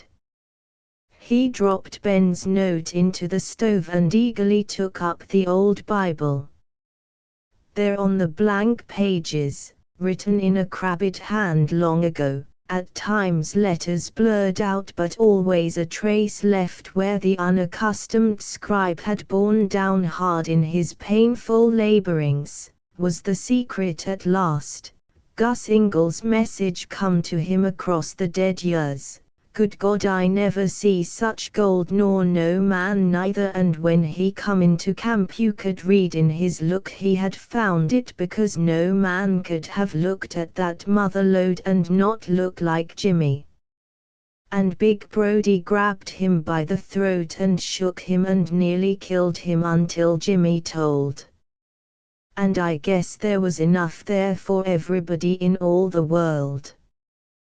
We went down the gorge to the narrow place over on the big cedar that had broke off, and that was how we come to the first cave, and then we come to cave number 3 and 2.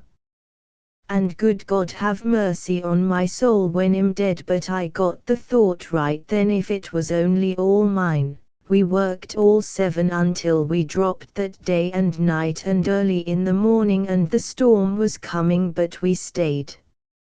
And for 2 weeks maybe we lost track of time until this great big pile of gold was dug that I am setting right on top of right now. How can a man eat gold when he is dying of hunger and burn it when he is freezing?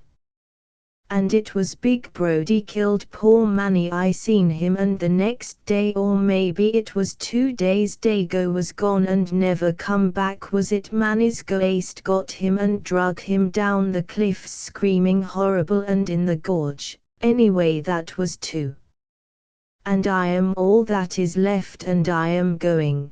I tried to get out and the big storm drove me back, and all I can see is Jimmy Kelp and the parson. If I had not have killed them they would killed me sure, and Big Brody's gone. He is crazy and can't never make it back across the mountains in this storm. And Baldy Winch, he took a big nugget and went off, and he stole what handful of grub there was.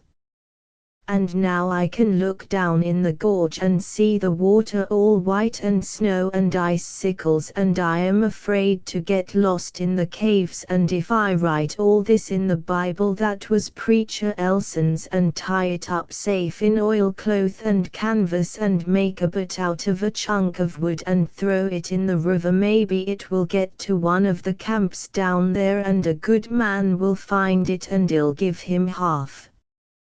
You come up the old trail past where the Italians had their camp last year and over the big mountain straight ahead and about another 7 miles straight on, and then there is the pass with the big black rocks on one side and streaks of white granite on the other, and down into the gorge and straight up 4 or 5 miles where the old cedar broke off and fell across.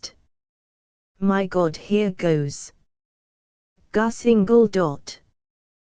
To any man who knew the Sierra hereabouts less intimately than did Mark King, Gus Ingall's message would have brought only stupefaction.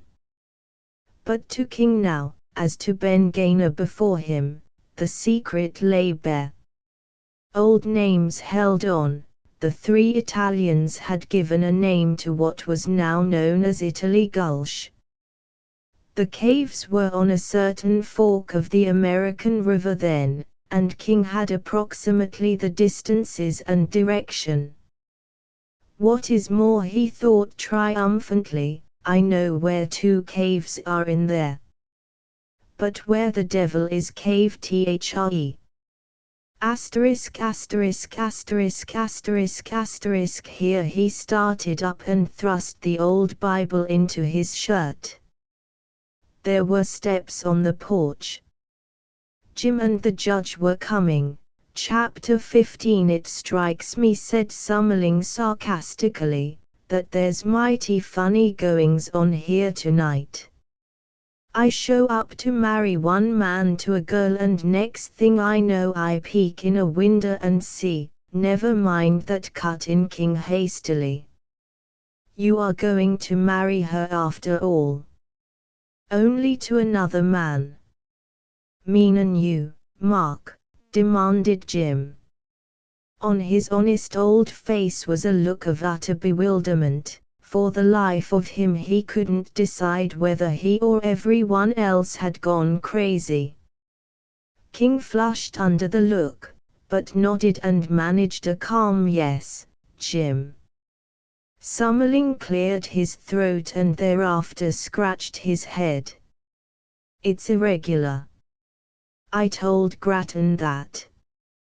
But he said there was extenuating circumstances and all that. Hadn't been time for a license. It's irregular. Don't know as I mightn't get in trouble for it. The marriage would be binding, wouldn't it? Demanded King. Sure it would. Once I said man and wife, nary man could set that aside. But if anyone wanted to get me in bad, seeing there's no license, well, it would make trouble with my bondsmen and they'd make trouble with me. King silenced the man with a scowl and led him and Jim into the living room, closing the door. It was unthinkable that Gloria should hear a lot of talk about whys and hows. For Gloria, it struck him, had undergone enough for one day. Look here, he said to Summerling then, either you will or you won't. If you won't, then Miss Gaynor and myself will go elsewhere. Now, which is it? Grattan promised me $100, muttered the judge. And he cleared out without taking the trouble to pay me. King's face cleared. His check for $100, decided the judge. That's a mite of money to pay the old duffer for one night's work, Mark, muttered Jim. Strikes me that way, anyhow. A mite of money. King laughed.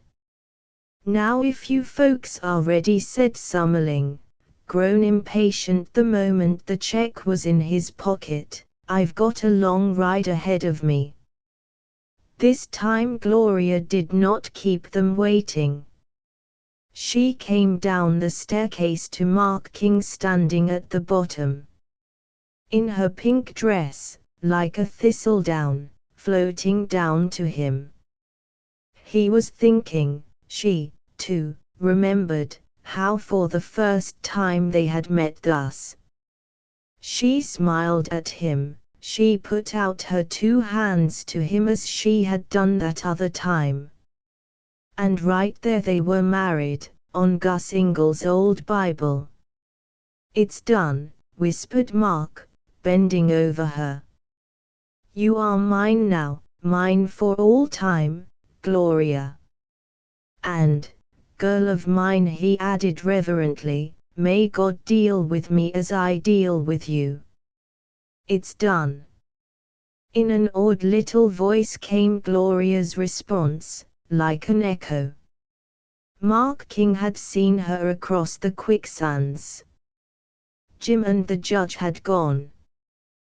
They two were alone in the still house.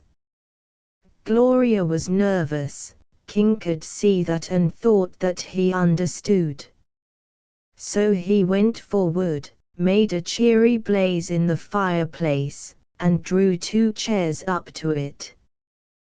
"Tell me about Papa's letter," said Gloria hastily. Had there not been that obvious topic she would have caught at any other. "He didn't tell me how badly he was hurt or what had happened." King put out his hand for hers, and while Gloria looked into the fire and he looked into her face, he told her. At the end he brought out Gus Ingall's Bible and read to her what was written in it. All the time that his eyes were occupied she watched him eagerly, a little anxiously. But by the time he had finished she had been intrigued for the moment out of her own self-centered thoughts, her fancies caught by all that underlay this crude tale of treasure and murder, of lust for gold, of treachery and lonely death. "And you know where it is?" "I can go to it as straight as a string." 2 days to get to it and to stake a claim, 2 days to come out with a couple of horses loaded to the gods. And that itself means a fortune, if it's clean, raw gold, as would seem to be the case. We need not fear the poor house, you and I, Mrs. King. But Brodie and Mr. Grattan, they don't know where it is. They can't know, since we've got the Bible, and Honeycutt was dead before they got to him. If they knew they would have been on their way already. And I'll be striking out before dawn, leaving no such trail that they can follow it in a hurry, even if they should seek to. No, Brodie and Grattan and the rest of them have lost the game. You are going so soon. Papa wanted that.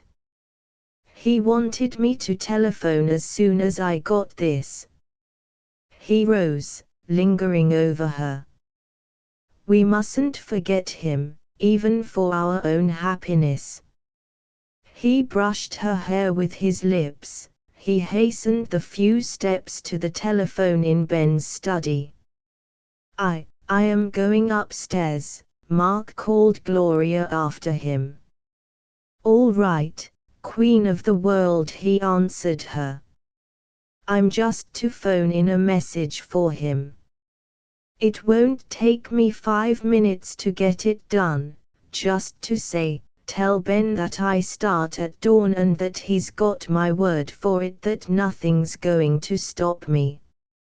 And that I've just married Gloria." But he was at the telephone longer than he thought to be. The operator buzzed into his ear as he took down the receiver. San Francisco was trying to get a message through. For Gloria Gaynor. Would he take the message? Then an operator in San Francisco, droning the words, "For Miss Gloria Gaynor. Your father is hurt in Coloma. Just sent me word. Says not dangerously, but I must go to him immediately. Meet me there. Mama." "Got it," said King, and San Francisco rang off. Thereafter he got his own message through. He wondered how Mrs. Gaynor would take the news of her new son-in-law. Ben would be glad, he was sure of Ben. Gloria was still upstairs. King sat in front of the fire, staring into the flames, listening to the wind in the chimney, waiting for Gloria. When time passed and she did not come, he went softly upstairs and to her door. It was closed and he knocked lightly, then dropped his hand to the knob, awaiting her voice. His knuckles had hardly brushed the door, this door which he approached in reverence. Gloria had not even heard him. He called softly, his voice little above a whisper, "Gloria." He heard her move. For a moment she did not answer. He could not know how she stood, scarcely breathing, her hands at her breast, nor how, now that the great step was taken, she was again half frightened, half regretful, altogether bewildered and uncertain. Of herself, of him, of everything. "Is it you, Mark?" "Yes." "May I come in, Gloria?" "Please, Mark." "It's all so new, so strange. I intended to come right back downstairs, but I'm so tired, Mark. And I want to be alone a little, to think. I haven't had time to think of anything." "You don't mind, do you, Mark?" He answered promptly and heartily, refusing to allow himself to harbor a shadow of disappointment. "No. No, of course not. You will go right to bed. I know you must be half dead for sleep." "Yes." There was a note of eagerness in the voice coming to him from beyond the shut door. "There was a message from your mother. She has gone to your father and wanted you to meet her there. But we will talk of that later." "Yes." "Good night, Mark." "Aren't you going to kiss me good night?" he asked, hesitating a little between the words. His new privilege, a lover's, a husband's, was not an hour old. He felt strangely shy as he spoke softly to her. "Please, Mark. I am terribly tired out, and I'm afraid I've mislaid the key, and that hurt him." His eyes darkened with the quick pain that came to him from her words. He had hoped that Gloria had known him better than that. "You need never lock your door against me, my dear," he told her gently. "I don't want you to be afraid of me. Why, God bless you, I wouldn't touch the hem of your dress if you didn't want me to." "Yes," said Gloria. "I know. You are so good, Mark. But now, I am going," he returned tenderly, "to sit by the fire and think. Just to soak myself in the realization," he added with a happy laugh, "that you are mine. Before you go in the morning you will come to my door. If you want me to." "Of course, Mark." "Then, good night, dear." "Good night, Mark." Chapter 16. King was astir long before dawn. He got the fire going in the kitchen and started breakfast, seeking to be very silent and succeeding in making the usual clatter of a mail among pots and pans.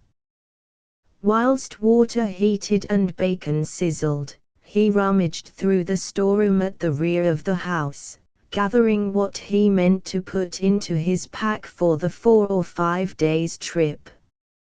As he returned from the last journey to the storeroom, his arms full of camp accessories, including canvas and camp blankets, he confronted Gloria, fully dressed. He dropped his armload and filled his eyes with her. Any shadow left overnight in his heart was sent scurrying before his new joyousness. Gloria had come down to him while he deemed her fast asleep. "Gloria," he cried. A more radiantly lovely Gloria he had never looked upon. She had slept and rested, She had bathed and groomed and set herself in order. She was dressed after a fashion to bewilder a mere man in the only utterly ravishing outing costume Mark King had ever seen. He felt insanely inclined to pick up her little boots, one after the other, and go down on his knees and kiss them. Her hat was a flopsy turban, from under the brim of which the most adorable of golden brown curls half escaped to throw kiss shadows on her rosy cheeks. And Gloria's eyes. This time there was no door between them, nor even the memory of a door. He gathered her up into his arms so that her boot heels swung clear of the floor. Do you know, do you guess, have you the faintest suspicion how I love you? The coffee, gasped Gloria. It's boiling over. He laughed joyously at that, and finally, when he had set her down, Gloria, bright and flushed, laughed too. Burning bacon last night, boiling coffee this morning, he chuckled. And then, there in the kitchen, they sat down to breakfast. It's sweet of you, he told her softly, to get up and come down and see me off. Oh, said Gloria, I am going with you. Not once had King dared think of a thing like that. He had thought that at best he would be with her again in 4 or 5 days. But that she should go with him into the mountains on this quest of his. He sat and pondered and stared at her. Don't you want me? Asked Gloria. Aren't you glad, Mark? She was serenely prepared for objections, should they be forthcoming. For it was not on any spur of the moment, but after long deliberation, that she had decided that she would go with him. She wanted no scandal in the papers, she meant that there should be none. If it were rumored that she had gone out of town with Grattan, if Grattan wanted to be ugly and feed rumor, then on top of that if she appeared within reach of a reporter without a husband, there would be talk. If it were answered that she was married to Mark King, there would be the question, and where, my dear, is this Mark King? Those girlfriends in San Francisco who had met him at her birthday party would be fairly squirming with excited curiosity to know everything. Among themselves they would make insinuations about the bear tamer or the animal trainer, as Gloria knew that they would variously and mirthfully designate him. They would find it unusual that King had married her one day and had gone off the next without her. They would hazard endless unpleasant explanations, they would get their heads together, they would make an astonishing patchwork of scraps of distorted rumor and bits of wild speculation. From upstairs last night she had heard fragmentary outbursts from the judge. Irregular, no license.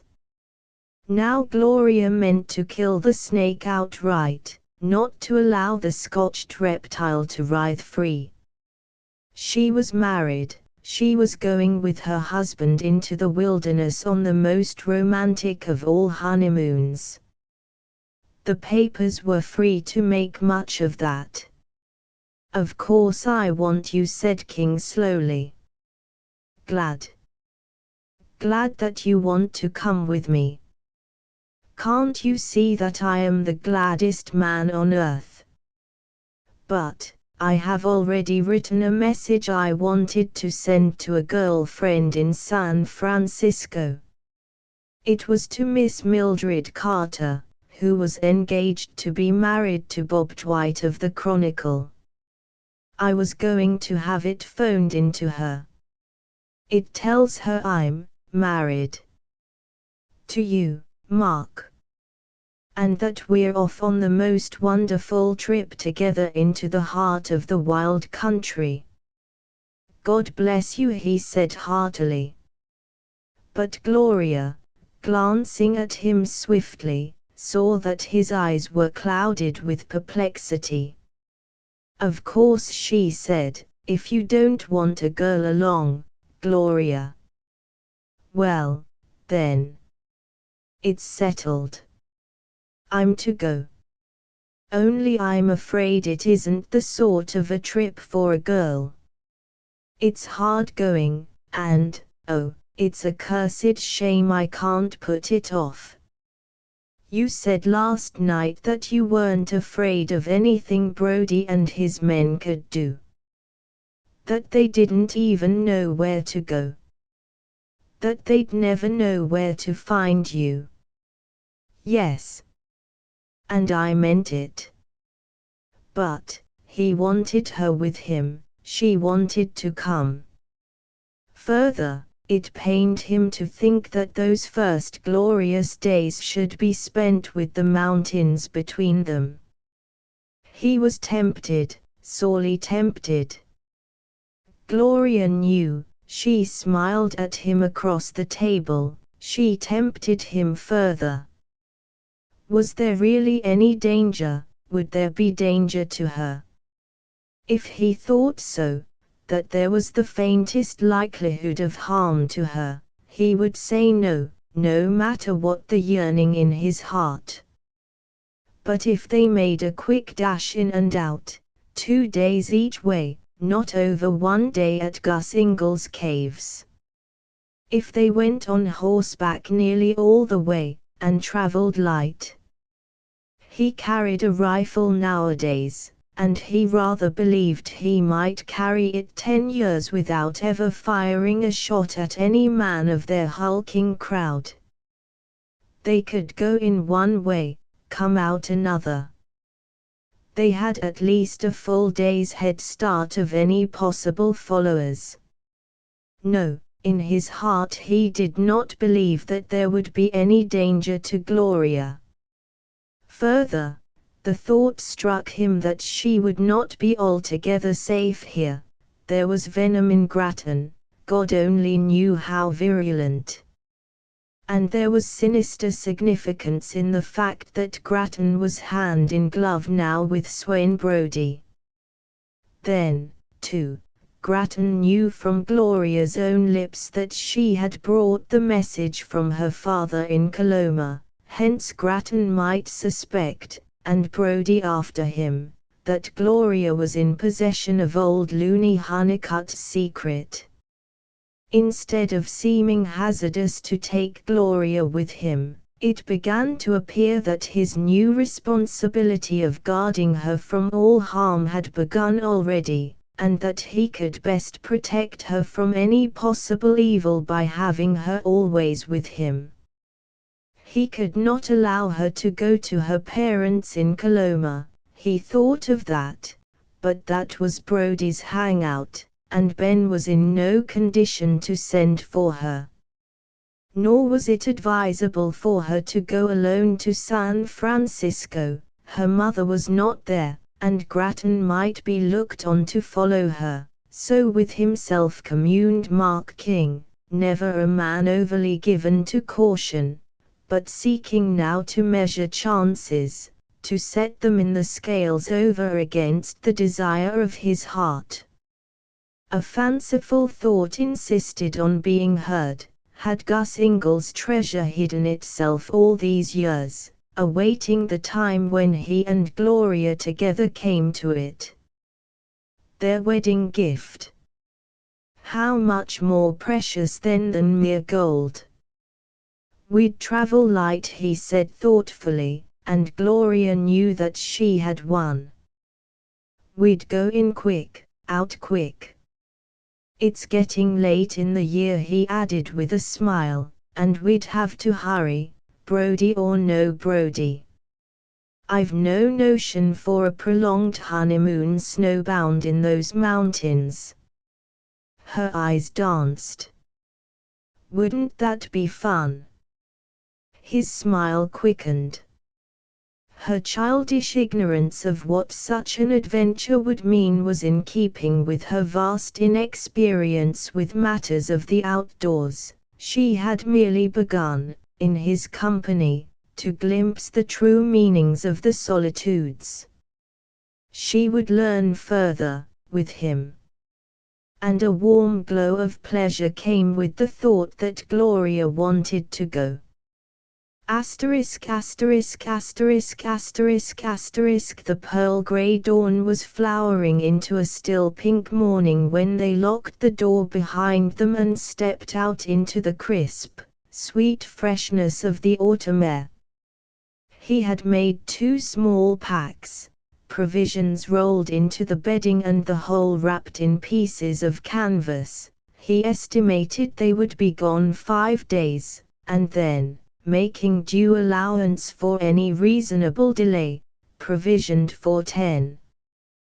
When he saw that Gloria had noted how for the first time on a woodland jaunt with her he carried a very businesslike looking rifle, he explained laughingly that if they developed abnormal appetites there were both deer and bear to be had. She was much interested in everything, and looked out to the mountains eagerly when King had swung her up to her saddle on Blackie, the tall, sober-faced horse, where she sat with a roll of blankets at her back and with the horn before her decorated with a miscellany of camp equipment, a frying pan, a short-handled axe in its sheath, an overcoat done into a compact bundle. Here was another moment when thoughts were too slow processes to emphasize themselves. She was swayed by emotions provoked by the moment. Where were the trunks and suitcases and hat boxes to accompany the young bride? In their stead, a coat tied into a tight bundle and a frying pan before her. King looked at her and marveled. Her cheeks were roses, her eyes were Gloria's own, wonderful and big and deep beyond fathoming.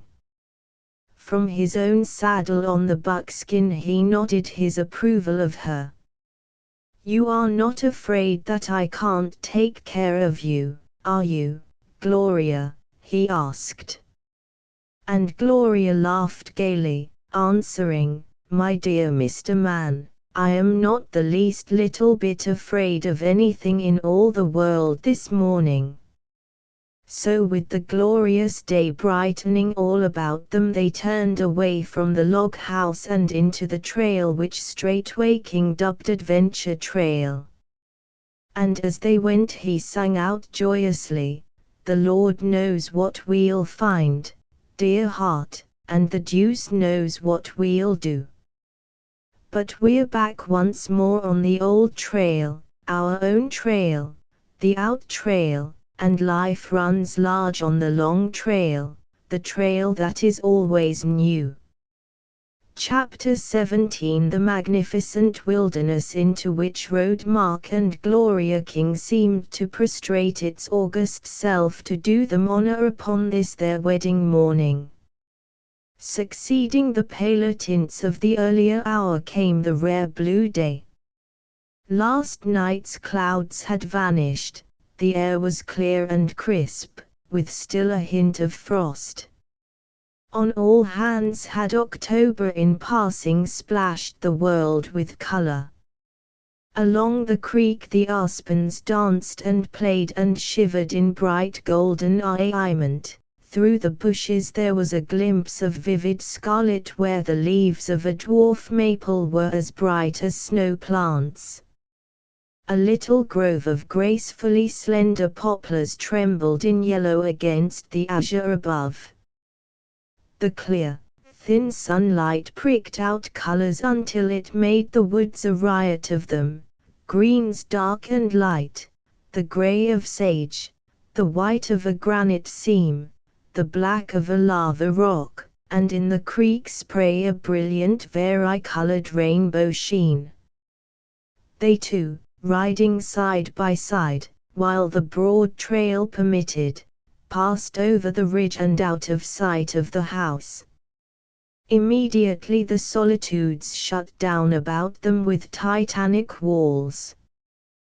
They rode down into a long, shadowy hollow, out through a tiny verdant meadow fringed with the rusty brown of sunflower leaves, and on up to the crest of the second ridge. Already they were alone in the world, a man and his mate, with only infinity and its concrete symbols embracing them, ancient and ageless trees, limitless sky, mile after mile of ridge and precipice and barren peak. And upon them and about them and within them the utter serene hush of the Sierra. With every swinging step of the horses taking them on, a new gladness blossomed in King's heart.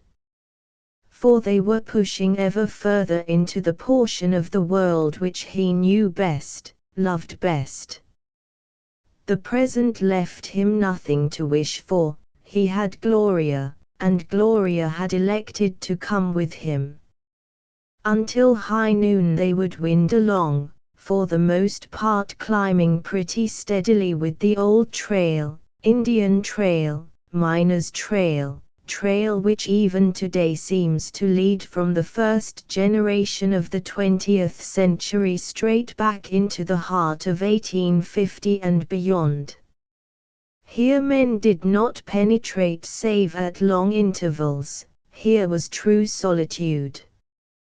And soon, when they should leave this trail to travel as straight a line as the broken country would allow toward Gus Ingall's caves, they would enter a region given over entirely to the wild's own bright-eyed, shy inhabitants. There were red spots in Gloria's cheeks when they started.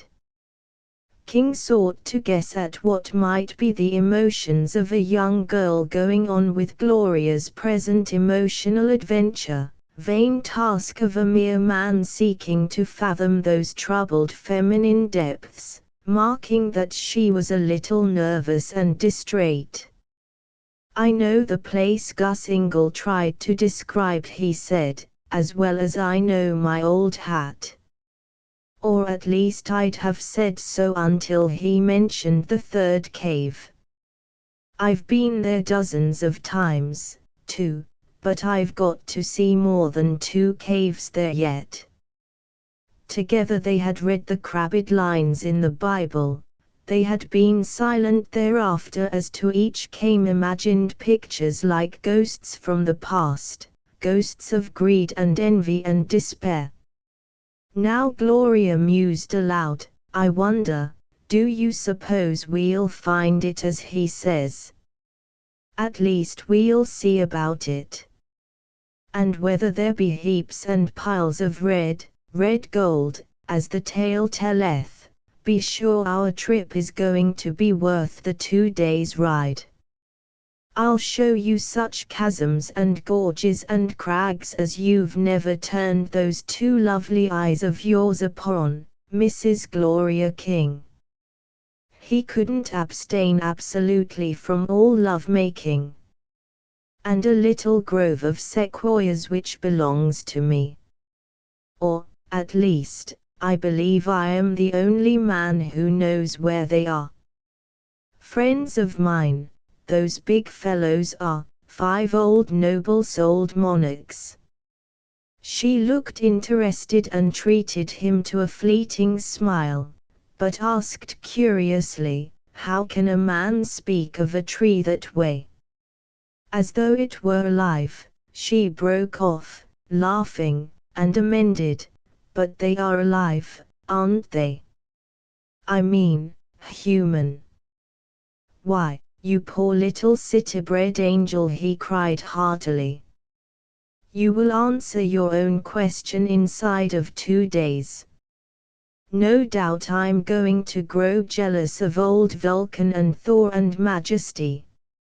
Sure, I've named them," he chuckled. "And you'll come with me into their dim cathedral tomorrow at dusk and listen with me to their old sermon. A man ought to go to church to them at least once a year, to keep his soul cleaned out and growing properly. Gloria appeared thoughtful, that she was interested just now less in that of which he spoke than in the man himself he did not suspect. She was noting how he spoke of trees as friends, how he was different from other men whom she knew in that he stood so much closer to the ancient mother, the wilderness now embracing them. Instinctively she knew that it behoved her to penetrate as deeply as she might into the inner nature of this man who, hardly more than a pleasant, attractive stranger yesterday, was today her husband. "What is the oldest thing in the world?" he asked her abruptly. She wrinkled her brows prettily at him. "Church tomorrow evening and school now," she countered lightly.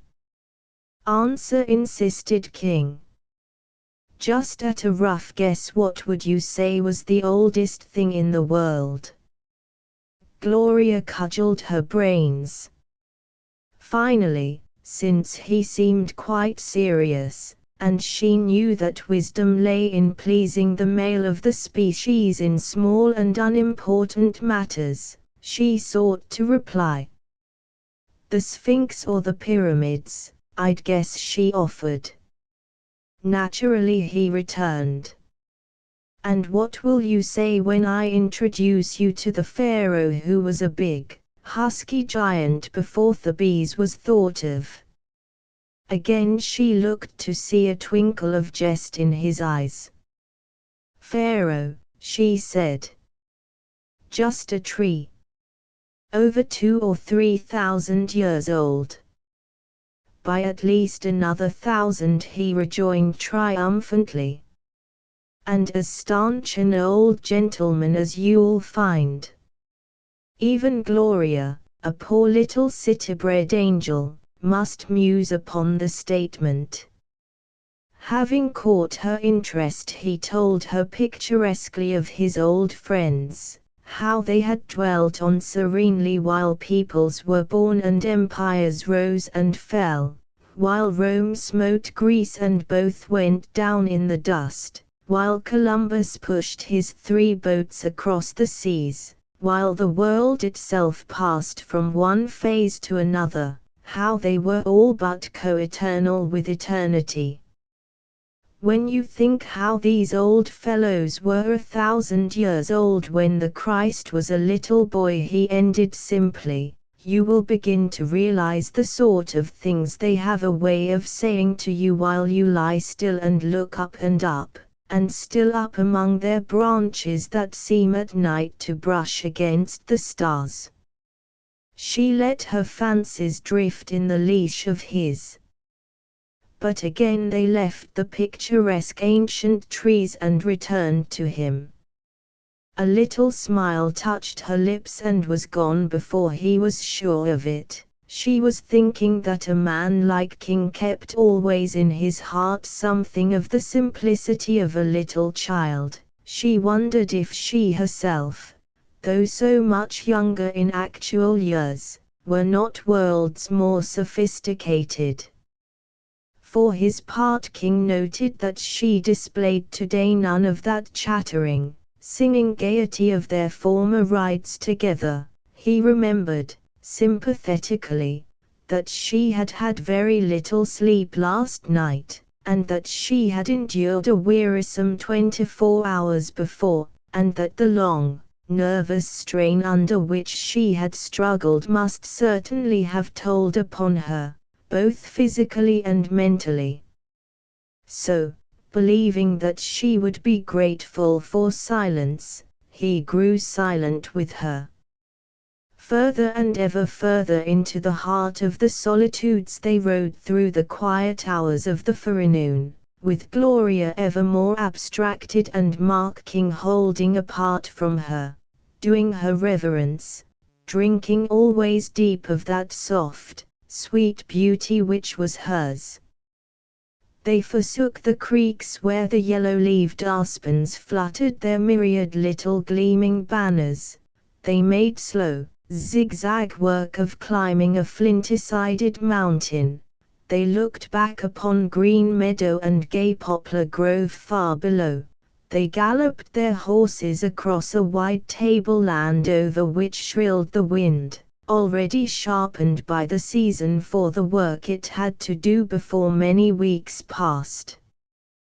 Though there were some few level spaces, though now and then as King sought for her the easier way they rode down short slopes, with every mile put behind them they had climbed perceptibly. Already Gloria had the sensation of being by the world forgotten, though for her the world could not be forgot. A ridge from which they looked out across the peaks and valleys seemed to her like an island, lost, remote, eternally set apart from other people whom she knew, from all her life as she had lived it. She went on and felt like one in a dream, journeying into a fierce, rugged land over which lay a spell of enchantment, a spell that had been cast over it before kings all but immortal trees had burst from the seeds, so that now, while the outside world pulsed and beat with life, and swung back and forth with its pendulous progress, here all was unchanged, changeless. King led her, well before midday, to the spot in which from the first he had planned that they would noon. A forest pool ringed with boulders, which were green with moss under the splashing of the water from above, where the swaying pines mirrored themselves and shivered in the little breeze which ruffled the clear, cold water. Here was a tiny upland meadow and much rich grass, here a sheltered spot where Gloria might sit in the sun and be protected from the colder air.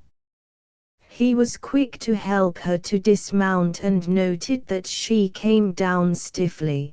The eyes which she turned to him were heavy with fatigue, some of the rose flush had faded from her cheeks. "Maybe I shouldn't have let you come after all, dear," he said contritely. "These are harder trails than we've ridden before, and we've had to keep at it steadier." There was an effort in her smile answering him. "The last 2 days have been hard to get through with," she said as she yielded to his insistence and sat down on the sun-warmed pine needles. "I am sorry I am so. He did not allow her to run down the elusive word. "Nonsense," he told her heartily. "You've got a right to be tired. But when you've had some hot lunch and a cup of hot coffee you'll be tip-top again. You'll see." King unsaddled and tethered the horses where they could browse and rest and roll, built his little fire and went about lunch getting with a joy he had never known in the old accustomed routine before. Now and then he glanced toward Gloria, he could not help that. But he saw that she was lying back, her eyes closed, and while his heart went out to her he did not force his sympathy on her. She was tired and, what was more, she had every right and reason to be tired. He hoped that she might get 3 winks of sleep. When he came near her for the coffee pot he tiptoed. She seemed to be asleep. But Gloria was not asleep. Never had her mind raced so. It was done and she was Mark King's wife. Higher and higher loomed that fact above all other considerations. But there were other considerations. Her father hurt, she did not know how badly, her mother mystified, by now perhaps informed of Gloria's marriage. Grattan with the poison extracted from his fangs had the fangs still, gold ahead somewhere, in caves where men long ago had labored and fought and snarled at one another like starving wolves and died. Brody somewhere, Brody with the horrible face. She shivered and stirred restlessly, and King, who saw everything, thought that she had dreamed a bad dream. But lunch was ready. He came to her with plate and cup. And again Gloria did her best to smile gratefully. "You are so good to me, Mark," she said. Her eyes were thoughtful. Would he always be good to her? Even when, but she was too weary to think. It seemed to her that only now was she beginning to feel the effects of all she had been through. "I want to learn how to be good to you, wife of mine," he said very gently. "That is all on earth I ask. Just to make you happy." "You love me so much, Mark?" she asked, as one who wondered at what she had read in his low voice and glimpsed in his eyes. "Gloria," he told her gently, "I don't understand this thing they call love yet. It is too new, too wonderful. But I do know that in all the world there is nothing else that matters. Not even Gus Ingall's red gold," she said rather more lightly than she had spoken. "Not even Gus Ingall's red gold." She looked at him long and curiously. "You would do anything you could to make me happy?" "Anything, Mark. I pray with all my heart and soul that I always may." Gloria seemed to rest through the noon hour and to brighten. When she saw him the second time look at the sun, she got up from the ground and said, "Time to go on. I'm ready. And after that banquet I feel all me again." He laughed and went off after the horses, singing at the top of his voice. She stood very still, looking off after him, her brows puckering into a shadowy frown. Oh, if she could only read herself as he allowed her to read him, if she could only be as sure of Gloria as she was of Mark, if she could only look deep into her heart as she looked into his. But she could not. His heart was like the clear pool just yonder across which the sunshine lay, and far down in which she could see the stones and pebbles as through so much clear glass. Hers was like the rushing stream above, eddying and swirling and hiding itself under its own light spray. All day long she had tried to see what lay under the surface. Did she love Mark King? She had thrilled to him as she had thrilled to no other man, but that had been in the springtime. Twice then she had been sure that she loved him. But that was so long ago. And now that she had allowed him to carry her out of the quicksands. What now? She was so borne down by all that she had lived through. He was so much a part of the mountainous solitudes towering about them. And was she one to love the wilderness, for long? Or did it not begin to bear down upon her uncertain spirit? Did it not menace and frighten and, in the end, would it not repel? Oh, if she had only let him go on alone this morning! If she had remained where she could rest and think and thus come to see clearly, even into her own troubled heart.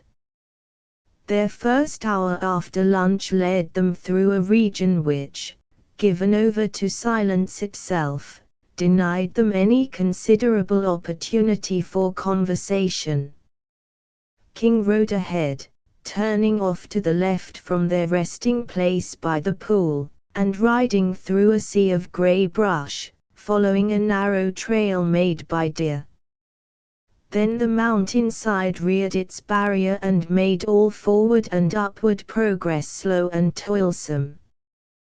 3 times they dismounted and King led the horses. Here Gloria clung to the steep mountainside, looking fearfully down into the monster gorge carved at its base, dwelling with fascinated fancies on the thought of slipping, losing handhold and foothold and plunging down among the jagged boulders strewing the lower levels.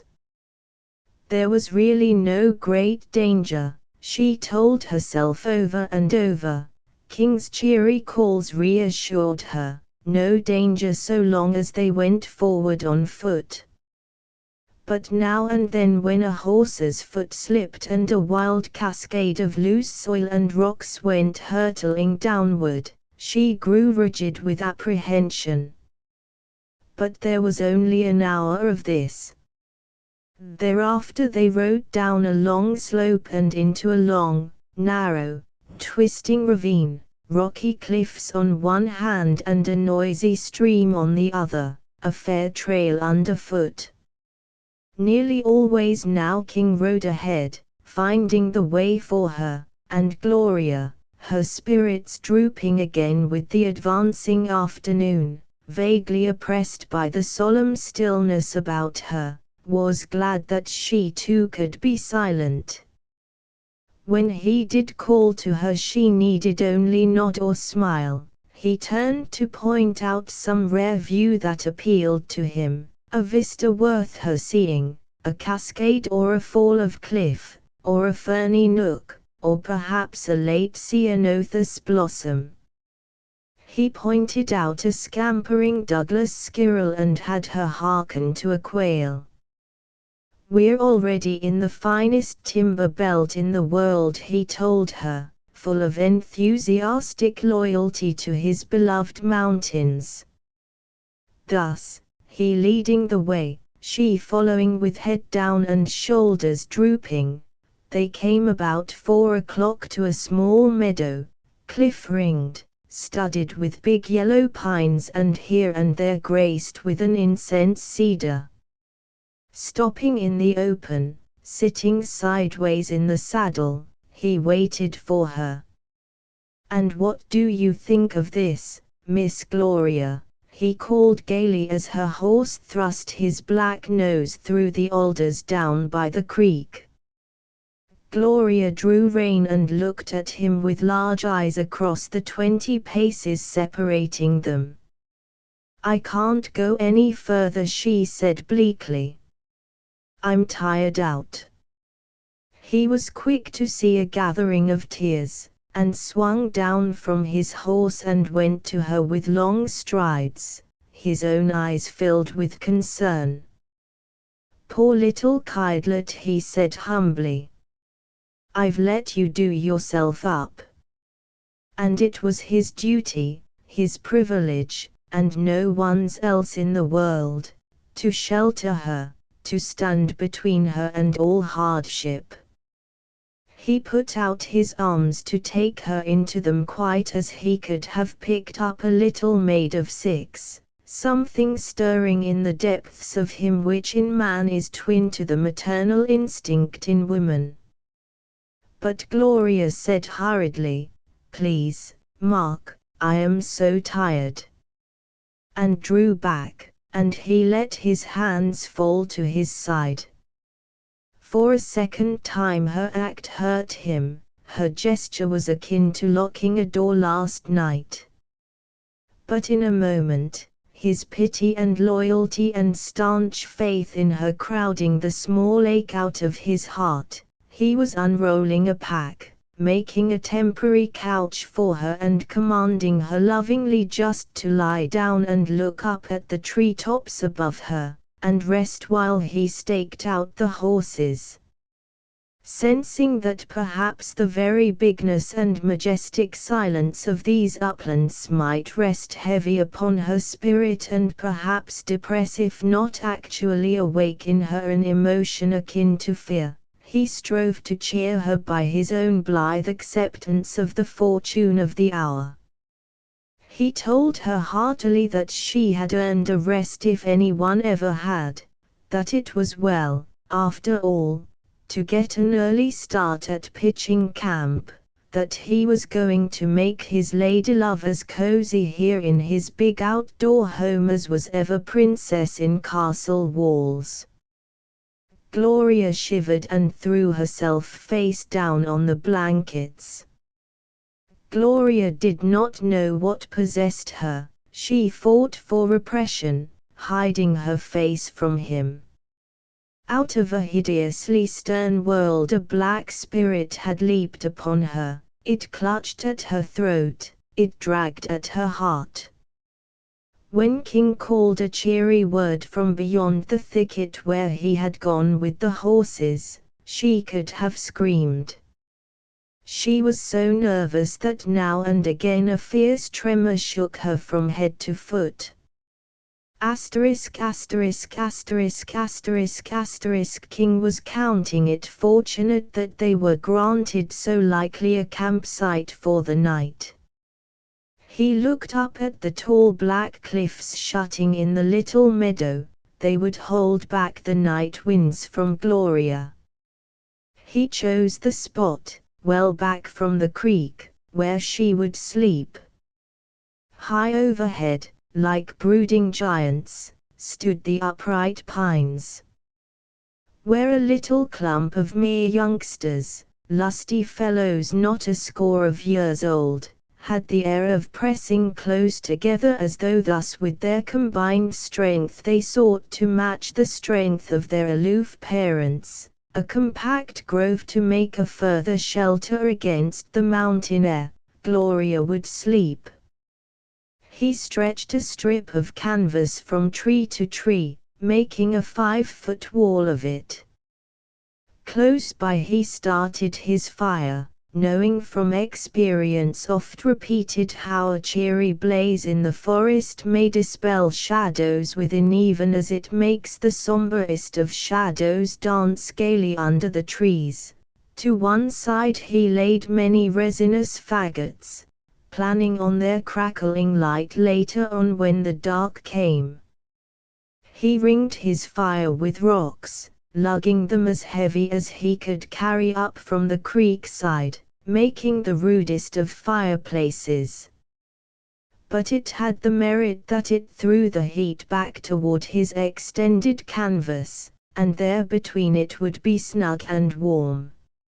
All about him, as he labored, was the singing of water and, high in air, the singing of pine tops. They made merry music and King, gone down to the stream to fill his coffee pot, sang with it from a full, brimming heart. Gloria was tired, but she was resting now. And in a little while, when dark came, he and she would sit by his fire and look into it and talk in hushed voices, hand locked in hand. They would watch for the first of the big blazing stars to come out, he and Gloria, alone in the wilderness. He saw a trout swinging lazily in a quiet pool. Trout for Gloria. He glanced toward where she lay. He was glad that she was not looking. It would be a surprise for her. He hurried to his kit in his pack, got out hook and line, baited with a tiny bit of red flannel, and went back to the creek. For he knew that it was not likely that the trout here could have had any remembered encounters with man. They were plentiful and might, like many other sorts of beings, be lured to their undoing by curiosity and greed. He cut a willow pole, stood back and cast out his gay bit of bait, letting it drift with the riffles. There came a quick tug, another, sharp and vigorous, and he swung his prize out of the water, breaking the surface into scattering jewels, flashing in the sunlight as it struck against the grass along the creek's edge. Dusk gathered while he worked over his fire. The aroma of boiling coffee rose, crept through the air, blended with the aromas of the woods. He had made toast, holding the bread to the coals upon a sharpened stick. There were strips of crisp bacon garnishing a trout browned to the last painstaking turn. There were fried potatoes, cut by King's pocket knife into thin strips and turned into gold by the alchemy of cooking. He set out his dishes upon a flat-topped rock, replenished his fire, threw on some fresh-cut green cedar boughs for their delightful fragrance, and went to call Gloria. Gloria, too tired bodily and mentally to wage a winning battle against those black vapors which flock so frequently about luckless youth, had suffered and yielded and gone down in misery. She had been crying, just why she knew not, crying because she could not help it.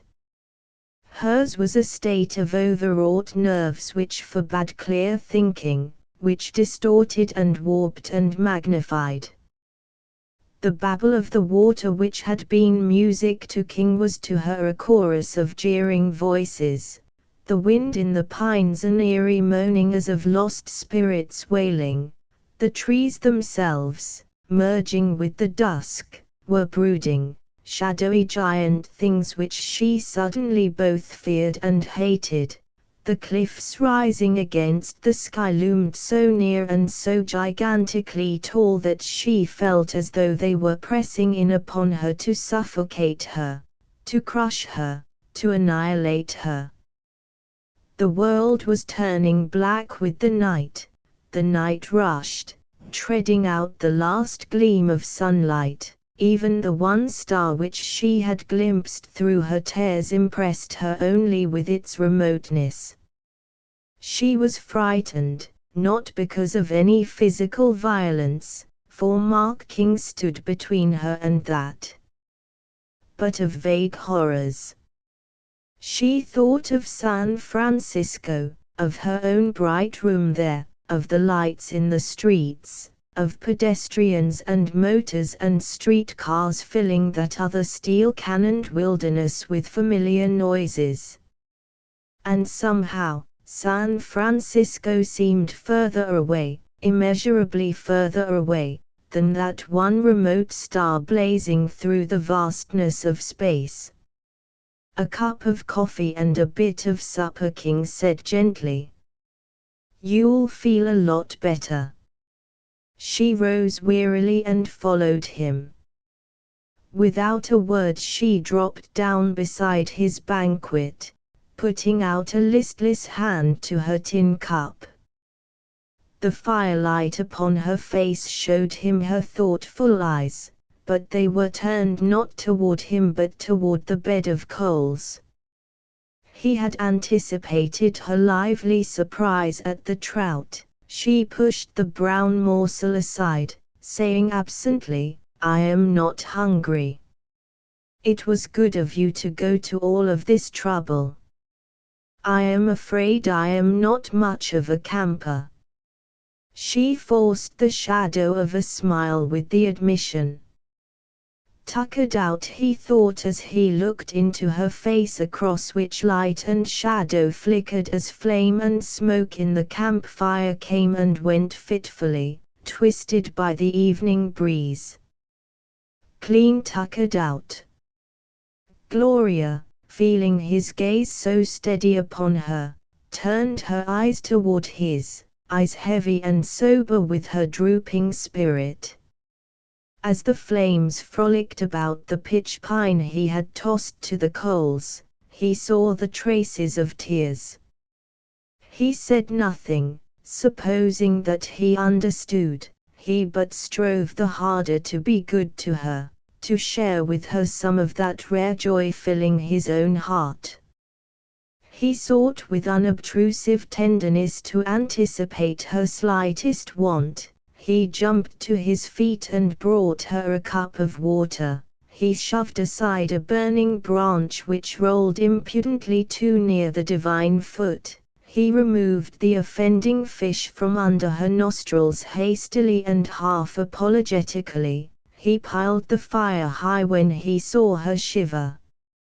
And finally, when she pushed her cup away and let her two hands drop into her lap, he gathered the dishes and carried them away to the nearest pool to wash them, leaving Gloria silent and thoughtful, brooding over his fire.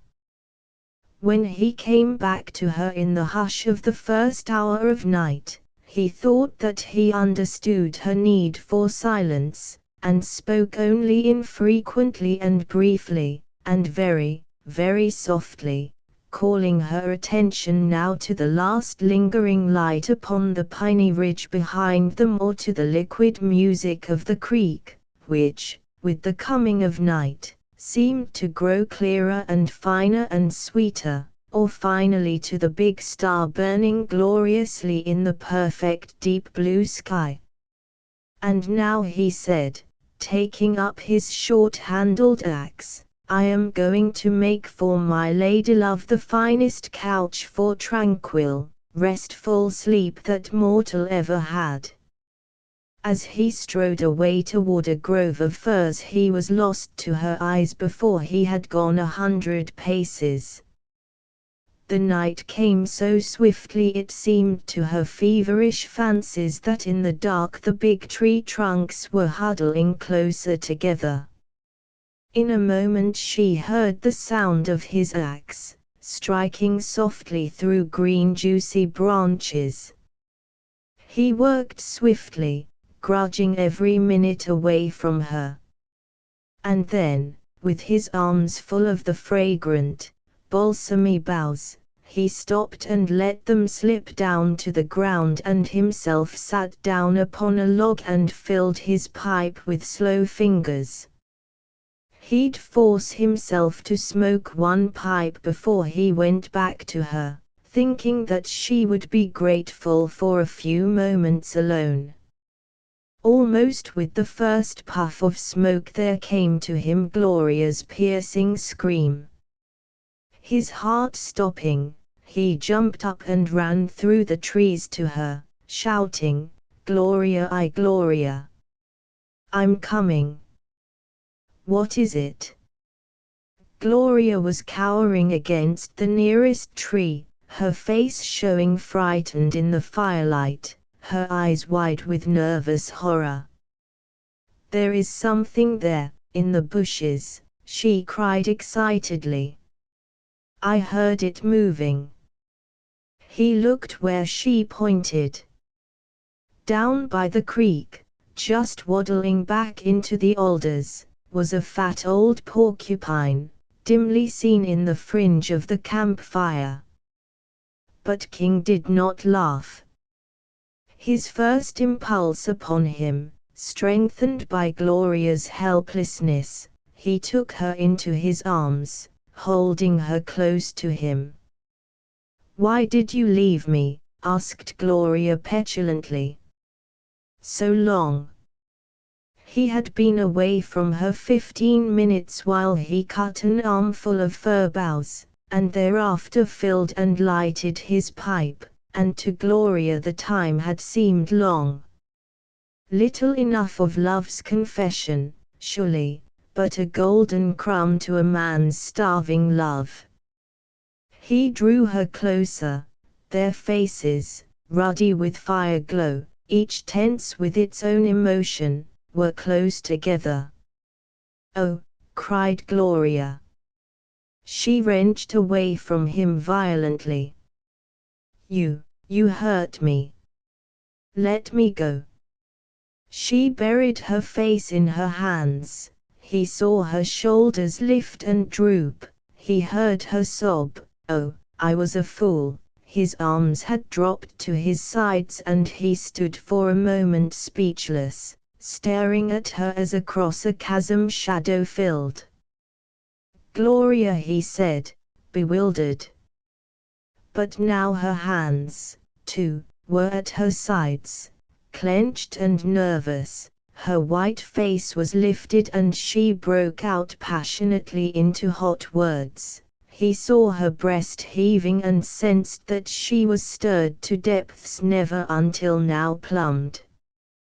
What he could not glimpse were the vague, unreasonable reasons, the distorted horrors grinning at her among the spaces of black gloom into which her spirit had sunk. Had he been a fancy-sick poet, a pale-blooded creature given to blue devils and nightmare conjecture, he might have come somewhere near an understanding. But being plain Mark King, a straightforward, healthy, and unjaundiced man, his comprehension found never a clue to a condition which in Gloria was hardly other than an inevitable result of all that had gone before. "I was half mad last night," she panted. "There was no way to turn. That beast of a man drove me to desperation. Then you came, and, oh, I wish that I were dead." Incredulous, amazed, near stupefied, he stood rooted to the ground. "I don't understand," he said dully after a long silence broken only by a tumble and frolic of the water and Gloria's quick, hard breathing. He strove to be very gentle with her. "Just what is it? Can you tell me, dear?" "Don't call me dear, like that," she cried sharply. "Just as though I were your property." He saw the roundness of her eyes. She shuddered. "You knew that I was driven to it, to save my name, to stop hideous gossip." In her disordered mind she had been flung, as upon shoals, to many bleak points of view. She had blamed fate for her undoing, she had blamed Grattan, she had laid the responsibility upon her mother for having allowed her to drift, but always she had looked upon herself as the victim. Now, in her agitation, which had risen close to hysteria, it was suddenly Mark King whom she blamed for everything. He, in the guise of fate, had betrayed her. "You saw that I was half dead with terror, that I hardly knew what I was doing, that all I could think of was escape from the horrible trap that had been set for me. So that was it." But still his tone was utterly devoid of any emotion save that of incredulity. "You mean you didn't love me, Gloria?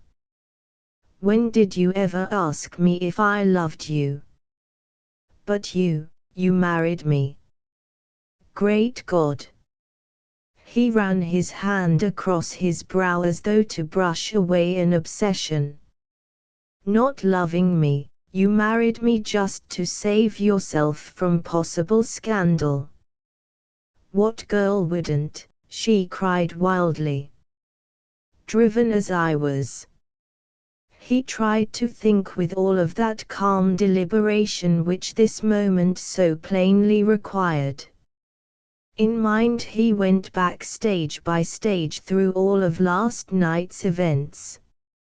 And so he came in retrospect in due time to the moment when he had come to the porch and had looked in through the window to take his last farewell of her, when he had seen her standing at Grattan's side. She had drooped so like a figure of despondency, she had lifted her head slowly at the judge's question. And then there had occurred that sudden change in her bearing and in her voice alike, when abruptly she had cried out, "No! No and no and no!" "Tell me," said King heavily, "when you refused to marry Grattan last night, did you know that I was outside?" "Yes," she answered. She wondered why he asked. "There was a mirror, I saw your reflection in it. If I had not come, would you have gone on with the thing? He hesitated, then said harshly, would you have married him? I don't know. Oh, she exclaimed, twisting at her hands, how can I tell what I would have done? Driven one way, torn another, you might have married him. You but chose me as the lesser of two evils. Was that it? I tell you I don't know. I only know that I was hideously compromised. I would never have dared show my face again in San Francisco, anywhere. It would have killed me, and even yet there was in King's face only a queer tortured incredulity. For a long time neither moved nor spoke. His eyes were on her, hers intently on him. When he answered it was in a voice from which all of today's joyousness had fled. I'm going to make your bed, Gloria, he said evenly. Near the fire, which I'll keep going. I'll make mine on the outside, so you need not be afraid of any prowling animal. Then in the morning we will talk. She watched him go back for his scattered fir boughs. And even Gloria noted how heavy was his walk. But she could not guess how when he was alone with his trees, and the darkness dropped curtain-wise between him and her, he went down on both knees and buried his face in one of those same fallen sprays from the fir. Chapter 18. Flat on his back lay Mark King, his hands under his head, his eyes upon the slow procession of the stars. Just so had he lain many a night in the forest land, but life then and now were as two distinct existences which had nothing in common, but were set apart in two separate worlds, remote one from the other. Now he saw the stars, as it were, with the physical eye alone, merely because they blazed so bright against the darkness above him. He was scarcely conscious of their gleam and sparkle. Of old he had been wont to commune with them, through the long years they had woven themselves into his rough and ready religion. Countless times had he watched them and mused and hearkened to the message which, as with a still voice, infinitely calming, travelled to him across the limitless vastitude of the universe.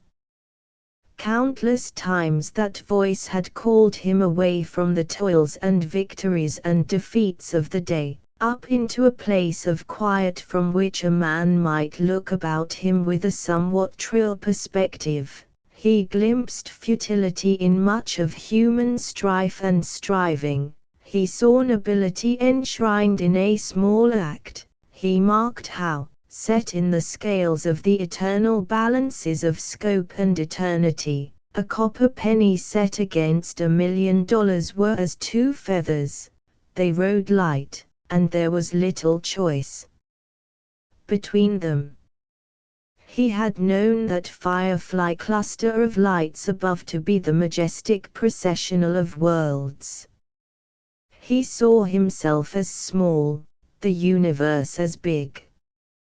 And the knowledge did not crush, it elevated. Throughout the whole of creation ran the fine chain of divine ordinance, of a law that flowered in beauty. There was God's work above him, about him, within him. And God stood back of it all, vouching for it, making it good. The spinning of worlds, the pulses of tides, the course of the blood in his veins, these were kindred phenomena, the law of God bound about with its fine chain of divine will and love the greater and the lesser bodies moving through the universe. Upon such a comprehension, brotherhood of man and tree and sun and flower, had been raised Mark King's haphazard edifice of a theory of life.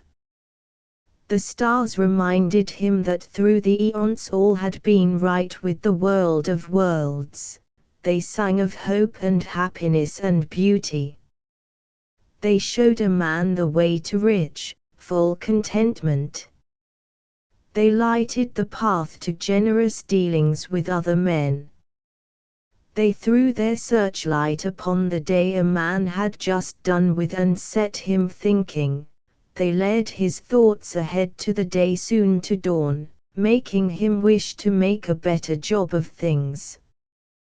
But tonight between him and his beloved stars stretched a region of shadows through which the eyes of his soul did not look. Something within him had been stricken, sorely wounded, beaten to its knees, chilled with death. He sought to think quite calmly, and for a long time clear consecutive thought was beyond his reach. A moment had come when he could only feel. He was swept this way and that. He had given to Gloria his love without stint, without reservation, without limit. The love which no other woman had ever awakened had poured itself out before Gloria like a flood of clear swift water breaking free. He loved after the only fashion possible to him, with his whole heart and soul, with his whole being. He adored. He made of his beloved a princess, a goddess. He saw her upon a plane where no woman ever lived, in an atmosphere too rare for flesh and blood humanity. A man does not love through human reason, rather through a reason, hidden even to him, deeper than humanity. Then Gloria had put her hand into his. Gloria had married him. Gloria had elected to come with him. After that he had seen nothing in its true light, Gloria had remade the world into paradise ineffable. He had been on the heights, lifted among the stars. And without warning, without mercy, the world had crashed about him. From the zenith to the nadir. Small wonder that thoughts did not come logically. He floundered, lost, crushed, bewildered.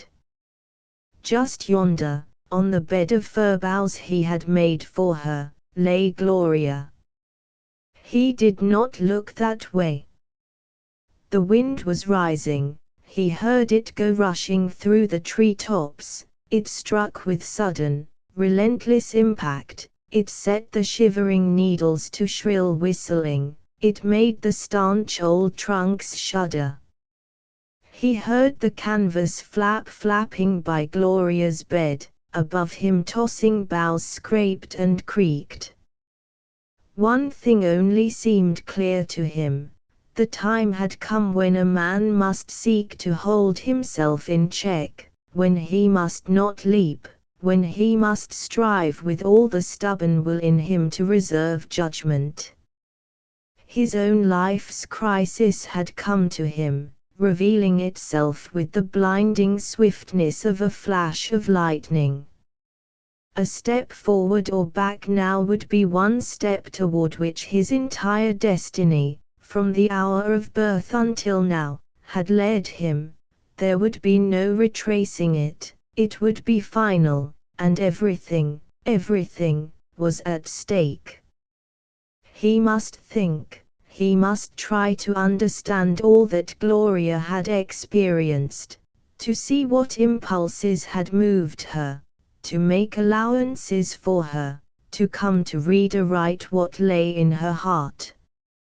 He must see clearly into two human hearts. Task for the gods. As though the wilderness about him were a colossal malevolent entity endowed with the power to look into human breasts, it jeered at him with its voice of the wind. He had but half a mind to give to physical senses. Though the wind howled all night long, he scarce was conscious of it. though the cold increased, he did not know that he was cold before he had grown numb. He had given to Gloria all of their bedding, save alone the one blanket he had wrapped about him. He had kept on all his clothing, buttoned up his coat, and forgotten that he was not warmly covered. Now he got up and walked up and down. He made the fire blaze up. He sat huddled over it until it burned down to a bed of glowing red coals. Once or twice he heard Gloria stir restlessly upon her fir-bough bed. But he did not speak. There was nothing to be said between them now. They would wait until she had rested, until morning. Then there would be no more delay. They would understand each other then as few men and women had understood. There would be plain words and but few of them. He grew impatient for morning and sat looking forward to its coming with a face set and hard, growing as stern as death. Gloria, exhausted, had gone to sleep, snuggled warmly into her blankets. It was the wind that awoke her. She started wide awake, her heart in her throat, startled by the flapping of the canvas at her head. She lay still and looked up. The pines were black and swayed dismally. The wind among them made shuddersome music. The cold began to drive through her blankets, through her clothing. Her body was stiff and sore. The branches of fir under her hurt her through the canvas and one blanket which covered them. She turned, twisting into a position of less discomfort. The creek babbled and splashed, its voice merged with the wilds into a bleak, cheerless duet. She lifted her head a little. The fire was dying out and King had gone. The darkness bore down upon her. She heard everywhere vague sounds, noises as of stealthy feet. She knew a moment of blind terror. She tried to cry out but only a little choking gasp resulted. She saw something moving, a vague, formless, dreadful something, and lay back, chilled with fright. It was King. He was bringing fresh fuel. She sank back and again looked up at the pines swaying against the field of stars. She began to shiver, a nervous chill. She felt the slow tears form and spill over and trickle down her cheeks. She gathered her nether lip between her teeth and lay very still, shaken now and then by a noiseless sob. She existed through a period of suppressed excitement. If King found cool logic eluding him, Gloria's mind was an orgy of nervous imaginings. She was back with her mother, weeping, sobbing out upon a comforting breast all of her hideous adventures. She was reading the tall headlines in the newspapers. She was commenting on them with simulated flippancy to Georgia and Ernestine. She was meeting Mr. Grattan for the first time again, treating him to such haughty disdain as put hot blood into his white face. She was standing erect in the morning, confronting Mark King fearlessly, demanding her rights, commanding that he take her home. And, piteously lonely and frightened, she was longing to have him come to her now, to put his arms about her, to hold her tight, to set his fearless body between hers and the vague and terrible menaces of the night and the jeering night voices. She heard a twig snap, her heart beat wildly. She wondered what she would do when he came, and she saw that he sat motionless by the fire. The night wore on. She dozed now and then, fitfully, awakened always rudely by unaccustomed noises or by the cold or the discomfort of her bed. She put her hand to her cheek, wondering if she were going to be feverish. Her face was cold. She saw that King had lighted his pipe. She wanted to scream at him. How she hated him for that. That he could smoke while she lay here in such wretchedness made her briefly hot with anger. He was a man, and sweepingly she told herself that she loathed all mankind. She accused him of heartlessness, of lack of understanding, of brutal lack of sympathy. He and he alone was responsible for everything, that vague, terrible everything. He sat there as still as a rooted tree, he bulked big through the gloom like a rugged boulder. He was a part of this wild land, as indifferent, as cold, as merciless. The thought now that he might come to her made her quake with fear. She was afraid of him. If she could only sleep. No sleep tonight, little the night before, less the night before that. No wonder her brain swirled. If all this had happened at any other time, she was a bundle of nerves, nerves that vibrated at the slightest suggestion. She was going to be ill. Perhaps the end of it would be that she would die. All of the misshapen, monstrous fancies which are bred of a sleepless and nervous night made for her a period of such stress that as the hours wore on they blanched her cheeks and put dark shadows under her eyes and taunted her with longings for a rest which they denied her. Thus, in the stern grips of their destinies, Mark King and Gloria lived through the night, two uncertain spirits awaiting the light of day. And thus their brains, those finite organs upon which mankind entrusts the ordering of great events, prepared themselves for the moment when they must grapple with and decide a matter of supreme moment. And all night the wind, like a hateful voice, jeered. Asterisk asterisk asterisk asterisk asterisk at 4 o'clock that chill, wind-blown morning King began the day. He saw that Gloria was awake and sitting up, looking straight ahead of her. He gave no sign of having noted her, but busied himself in a swift, silent sort of way with fire building and breakfast preparation.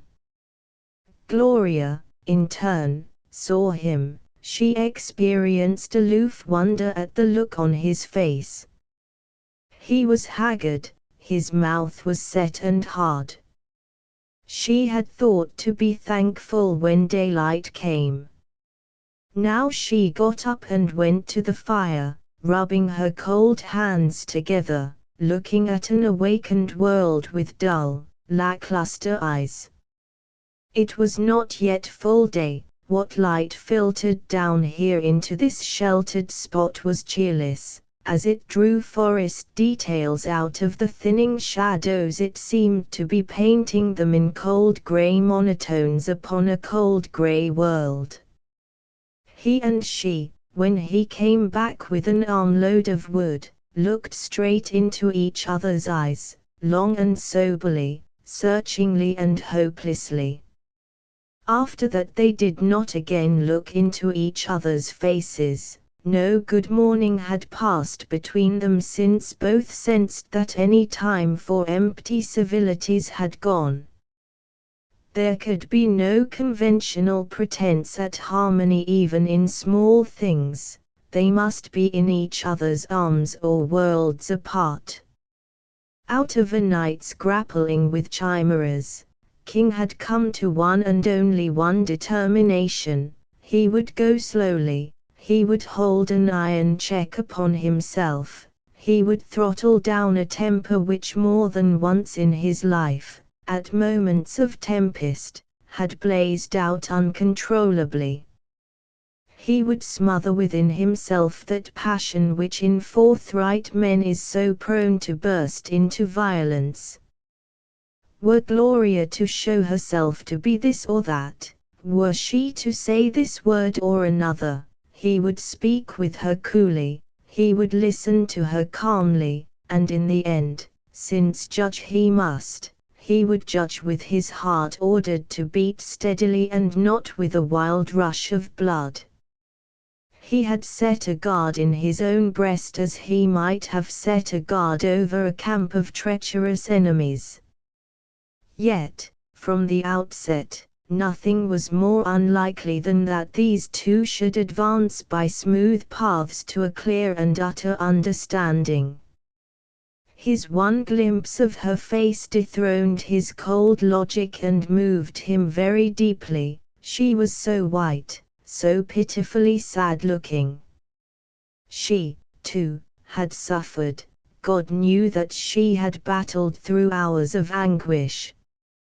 He wanted her in his arms, he wanted to batter at the world with his fists to save her from its flings of grief and pain.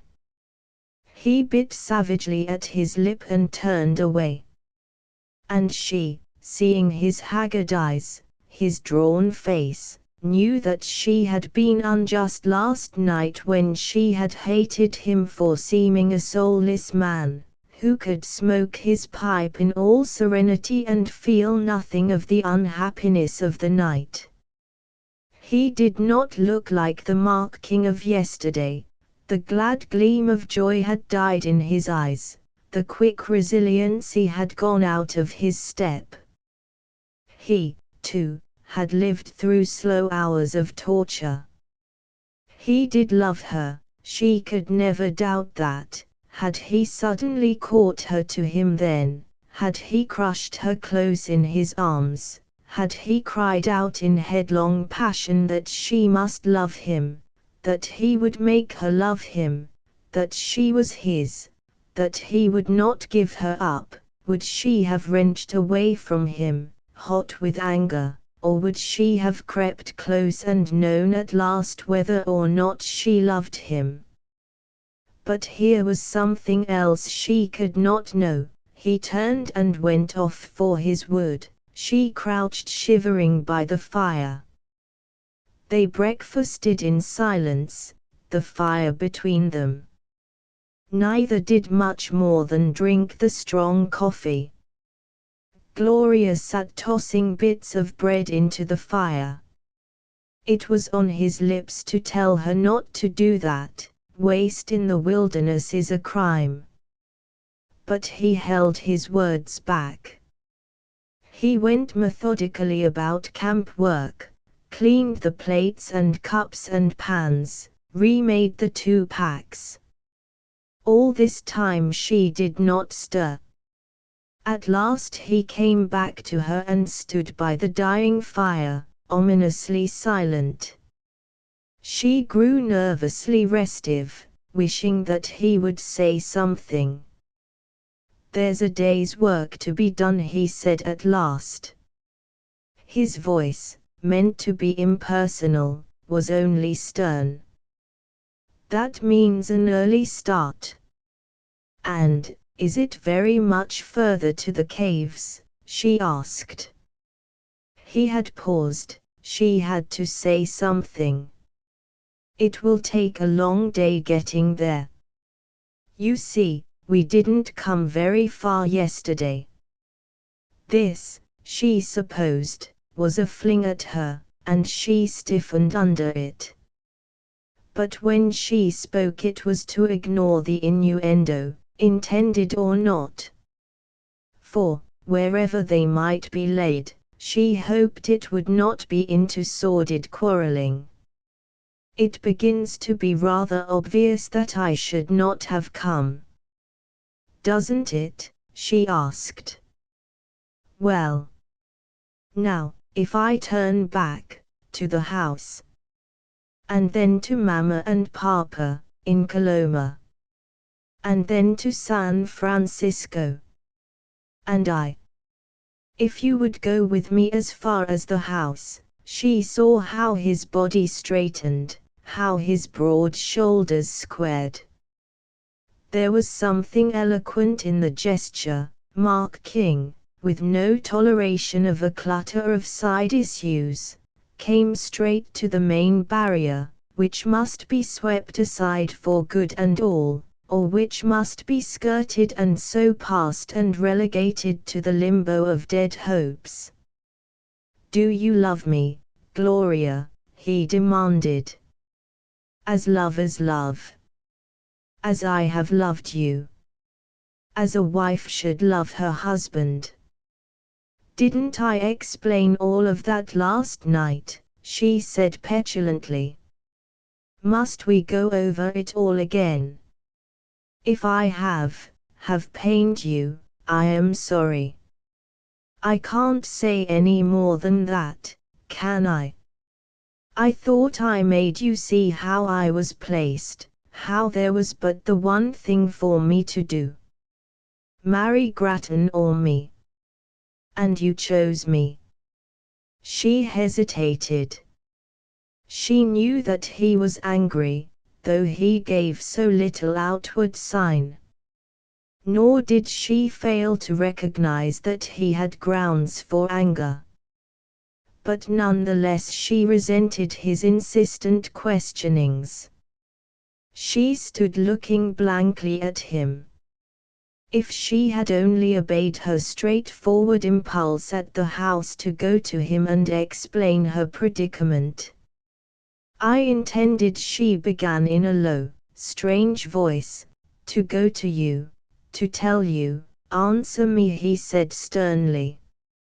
"Yes or no, did you marry me without love and just to save yourself from possible gossip of being alone all night with a man? Is that why you married me? Yes or no?" To Gloria, as to King, the issue was clear and not to be clouded. To her credit be it said that she wasted no time in fruitless evasion. This matter would demand settlement, as well now as later. There was wisdom in ending all unpleasantness once and forever. "Yes," she answered defiantly. Then suddenly it was given her to see a Mark King she had never dreamed of. A Mark King of blazing wrath thrusting aside the man whom she knew and who had held himself in check and throttled down his emotion until she spoke that quiet yes. The word was like a spark to a train of gunpowder. His determination to beat down his temper, no matter what came, was gone. His memory of her ordeals was wiped out. From his whole tense being there flashed out upon her a hot, heady anger, like stabbing lightning from an ominous cloud. His few words seared and scorched a place in her memory to endure always. He clenched his hands and raised them. For an instant she thought he was going to strike her down. "You are utterly contemptible," he shouted at her. "And I am done with you." He turned and left her. Gloria stared after him in amazement. She saw how he walked swiftly, his big boots crunching through the gravel down by the creek bed, splashing through the water, carrying him up the timbered slope toward the horses. She could not know that he was almost running because he was telling himself in his fierce white passion that unless he left her thus he would lose the last power of restraint, and set his hands to her pink and white throat and choke her. Until the last second he had sought not to condemn too soon. Now, after his fashion, he condemned sweepingly. For the moment he held that she was less to him than the grime upon his boots. When he came to the horses he was white with anger, He lifted his hand and looked at his fingers queerly, they were trembling. He cursed himself for a fool, shut the hand into a hard fist as steady as rock, and for an instant glared at it blackly.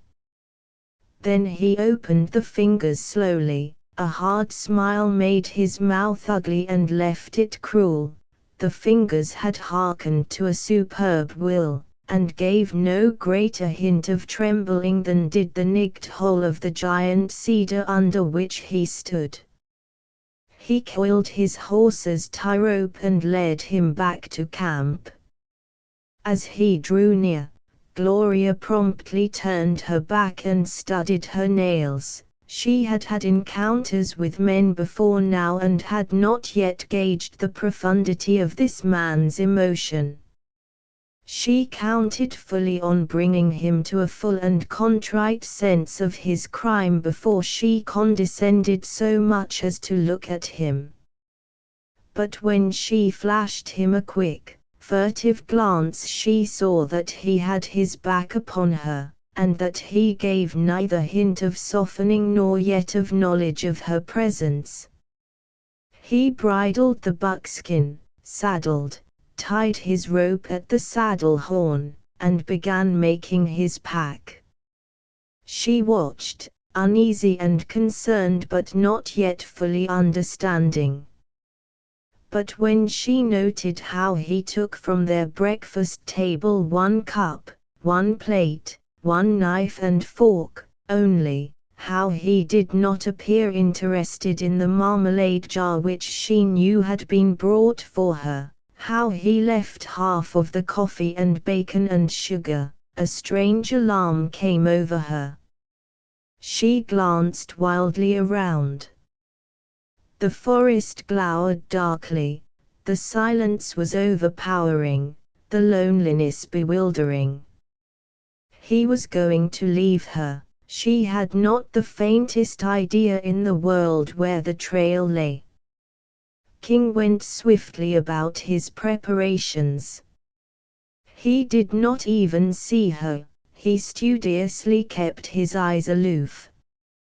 Within his soul he swore that he would never look at her again. He took up his rifle. Gloria stirred uneasily. She did not like to yield to him even to the extent of saying a stiff word. But she felt that the man was not playing a part, and that in another moment she would be alone. "You are not going to leave me here alone, are you?" she demanded coldly. "I am going on," was his curt rejoinder. "And I," she persisted. "What you please." He went on with his preparations. Terror sprang up into the girl's heart. "I would never find my way out," she cried, jumping to her feet and coming toward him. "I am not used to the mountains, I don't know which way, I would die." "To be rid of you the easiest way," he returned bluntly. "I would turn back with you until we got within striking distance of the open. But you have made me waste time as it is, and I promised Ben that I'd be in Gus Ingall's caves with no time lost. So I am going on." But and all of her surging terror trembled in her rushing words. "I would die, I tell you. And I tell you," he snapped back at her, "that I don't care a damn if you do. Must I tell you twice that I am through with you?" He set his foot to the stirrup.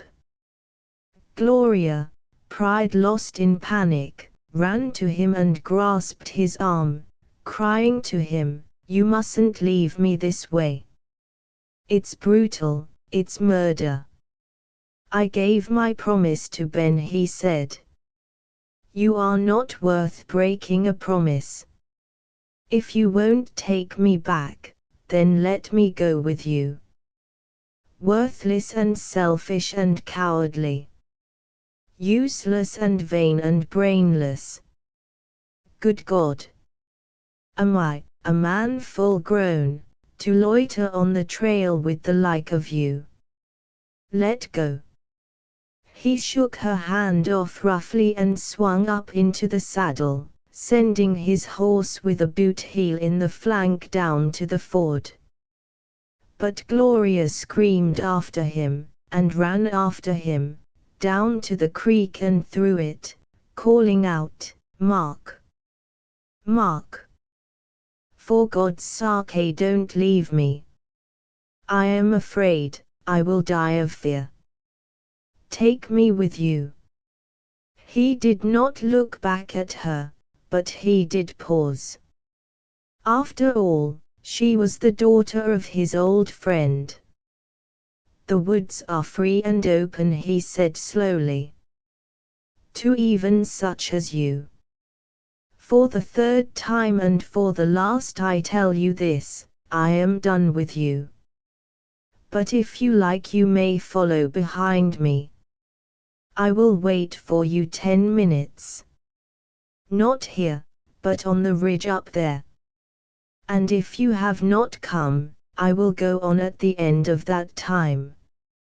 That is my solemn word, Gloria Gaynor." He rode from her, straight and massive in the saddle, up the slope among the big old trees, and in a trice out of sight. She stood like one in a sudden trance. Then, with an inarticulate moan, she ran into the grove and grasped Blackie's rope, and dragged at him, trying to make him run with her to her saddle and few belongings. The saddle nearly overmastered her, it was heavy, and she knew as little of it as did any city girl. But her need was sore and her young body not without supple strength. In half of the allotted time Gloria came riding up the ridge. Now King glanced toward her briefly, but less at her than at her pack. "You had better go back for the rest of the grub," he said to her. "And for your blanket roll. That would be my advice to the devil himself. You can do it in the 5 minutes left to you." Gloria flung up her head, opened her lips for a stinging reply, and then held for a moment in silence and hesitation. "You hideous brute," she flung at him. But nonetheless she hastened back for her outfit. 5 minutes later they rode on into the ever-deepening wilderness, she just keeping his form in sight, he never turning nor speaking. Chapter 19. For his brutal treatment of her, Gloria fully meant that in the ripeness of time he should pay to the uttermost. After that first panic she felt toward King only such anger as she had never experienced before, never having cause for it. Perhaps the emotion was the beginning of a new soul life for her. Certainly here was a moment of reversion to a condition of unplumbed progenital influences. The scorching anger arising from such a primitive situation was in itself primal. Hence the emotion no less that the experience itself was novel, clean, searing anger. Following this emotion which rode her and sapped her nervous strength came a period of faintness and nausea. She closed her eyes and dropped her head and clung to the horn of her saddle with hands which went cold and shook. In this mood she called out once to King. But he was far ahead and did not turn. She did not know whether he had heard her. Gradually the weakness passed, they topped the ridge and the sun warmed her. Coolly and collectedly she turned her thoughts upon the insufferable insult and came back through a sort of circle to her first intention. Now the decision was cold and stubborn, he would pay and in full. King led the way unfalteringly. Time and again she saw no hint of a trail underfoot or ahead. They broke through brush or made a difficult way through a thicket of alders or willows and invariably came again upon a trail. It was evident that the man thought only of his journey's end and was hastening, hence he took all the short cuts which he knew. In one of these pathless places, where the scrub trees and tangle of brush were above her head, where it seemed that she must smother, she lost all sight of him. Her horse came to a dead halt. She listened and could not hear the hoofs of his horse. Again panic mastered her, and she cried out wildly. But just ahead was a mad mountain stream filling the gorge with its thunder. She knew that King could not hear her. She felt the desperate certainty that he would not heed could he hear. Then she struck her horse frantically with her bare hands, and pounded him with her heels, longing for the sight of King as one athirst in the bad lands longs for water. The horse snorted, and whirling and plunging went ripping through the bushes which whipped at her and tore the skin of hands and face. But in 3 minutes he brought her into the open and into full sight of King, riding up a gentle slope through big red-boled cedars. When her fear died, as it did swiftly after the way of fear, it left not the old, hot anger, but a new elemental emotion, cold hatred. Thus upon their second morning the honeymoon entered upon its second phase. Every moment brought some new discomfort to her. The saddle hurt her, her clothes were torn, her tender skin bruised and scratched. Pains came stabbingly with early fatigue as for King. He had come abruptly to look down upon her as utterly despicable. Being a man of high honor, he convicted her out of hand as one without honor. Despising her, he despised himself for having linked his life in ever so little with hers. But yesterday he had knelt to her humbly in his innermost heart of hearts. Now he sought to shut his mind against her quite as definitely as he turned his back on her. What somber, misshapen edifice they should build upon these cornerstones of hate and contempt was a matter into which no conjecture could enter even slightly had their compelling environment been different. In the city they would have turned their backs and walked away from each other. But two storm-driven men upon a raft don't separate until land is sighted. Gloria, at least, was in her present plight comparable to a shipwrecked sailor of little skill and less resource. Hence, what was to be, remained to be seen. At 10 o'clock the air was sun-warmed and sweet. Half an hour later the genial day was made over by the high wind trailing vapors into a chill bleak sky. They had climbed to fresh altitudes. The timber through which they progressed indicated that a height of at least 7,000 feet above sea level had been passed. They passed through groves of the thin-barked tamaracks, came at the base of a rugged slope to scattering mountain pines, which reared into lusty perfection on bleak, wind-swept levels, where many of their companion growths were beginning to run out in dwarfed, twisted misery, and came to a rocky pass through the mountains where on all sides the red cedar, the juniper of the Sierra, throve hardily among bare boulders, crowning the lofty crests like a sparse, stiff, hirsute display upon the gigantic body of the world. The dwarf pine lingered here, straggling along the slopes, beaten down by many a winter of wind and heavy snow. But by noon they had made a slow, tedious way down a rocky ridge and were once more in the heart of the upper forest belt. In an upland meadow, through whose narrow boundaries a thin, cold stream trickled, they no wond. Long had Gloria hungered for the moment when she would see King swing down from the saddle. During the last half-hour she had begun to fear that his brutality knew no bounds and that he would spare neither the horses nor her but crowd on until nightfall. When he did dismount by the creek she drew rein 50 feet from him. King slipped Buck's bridle, dropped the tie rope, and let the animal forage along the fringes of the brook. To Gloria, in a voice which struck her as being as chill as the grey, overcast sky, he said, "Better let your horse eat. We've got to go pretty steady to get anywhere today."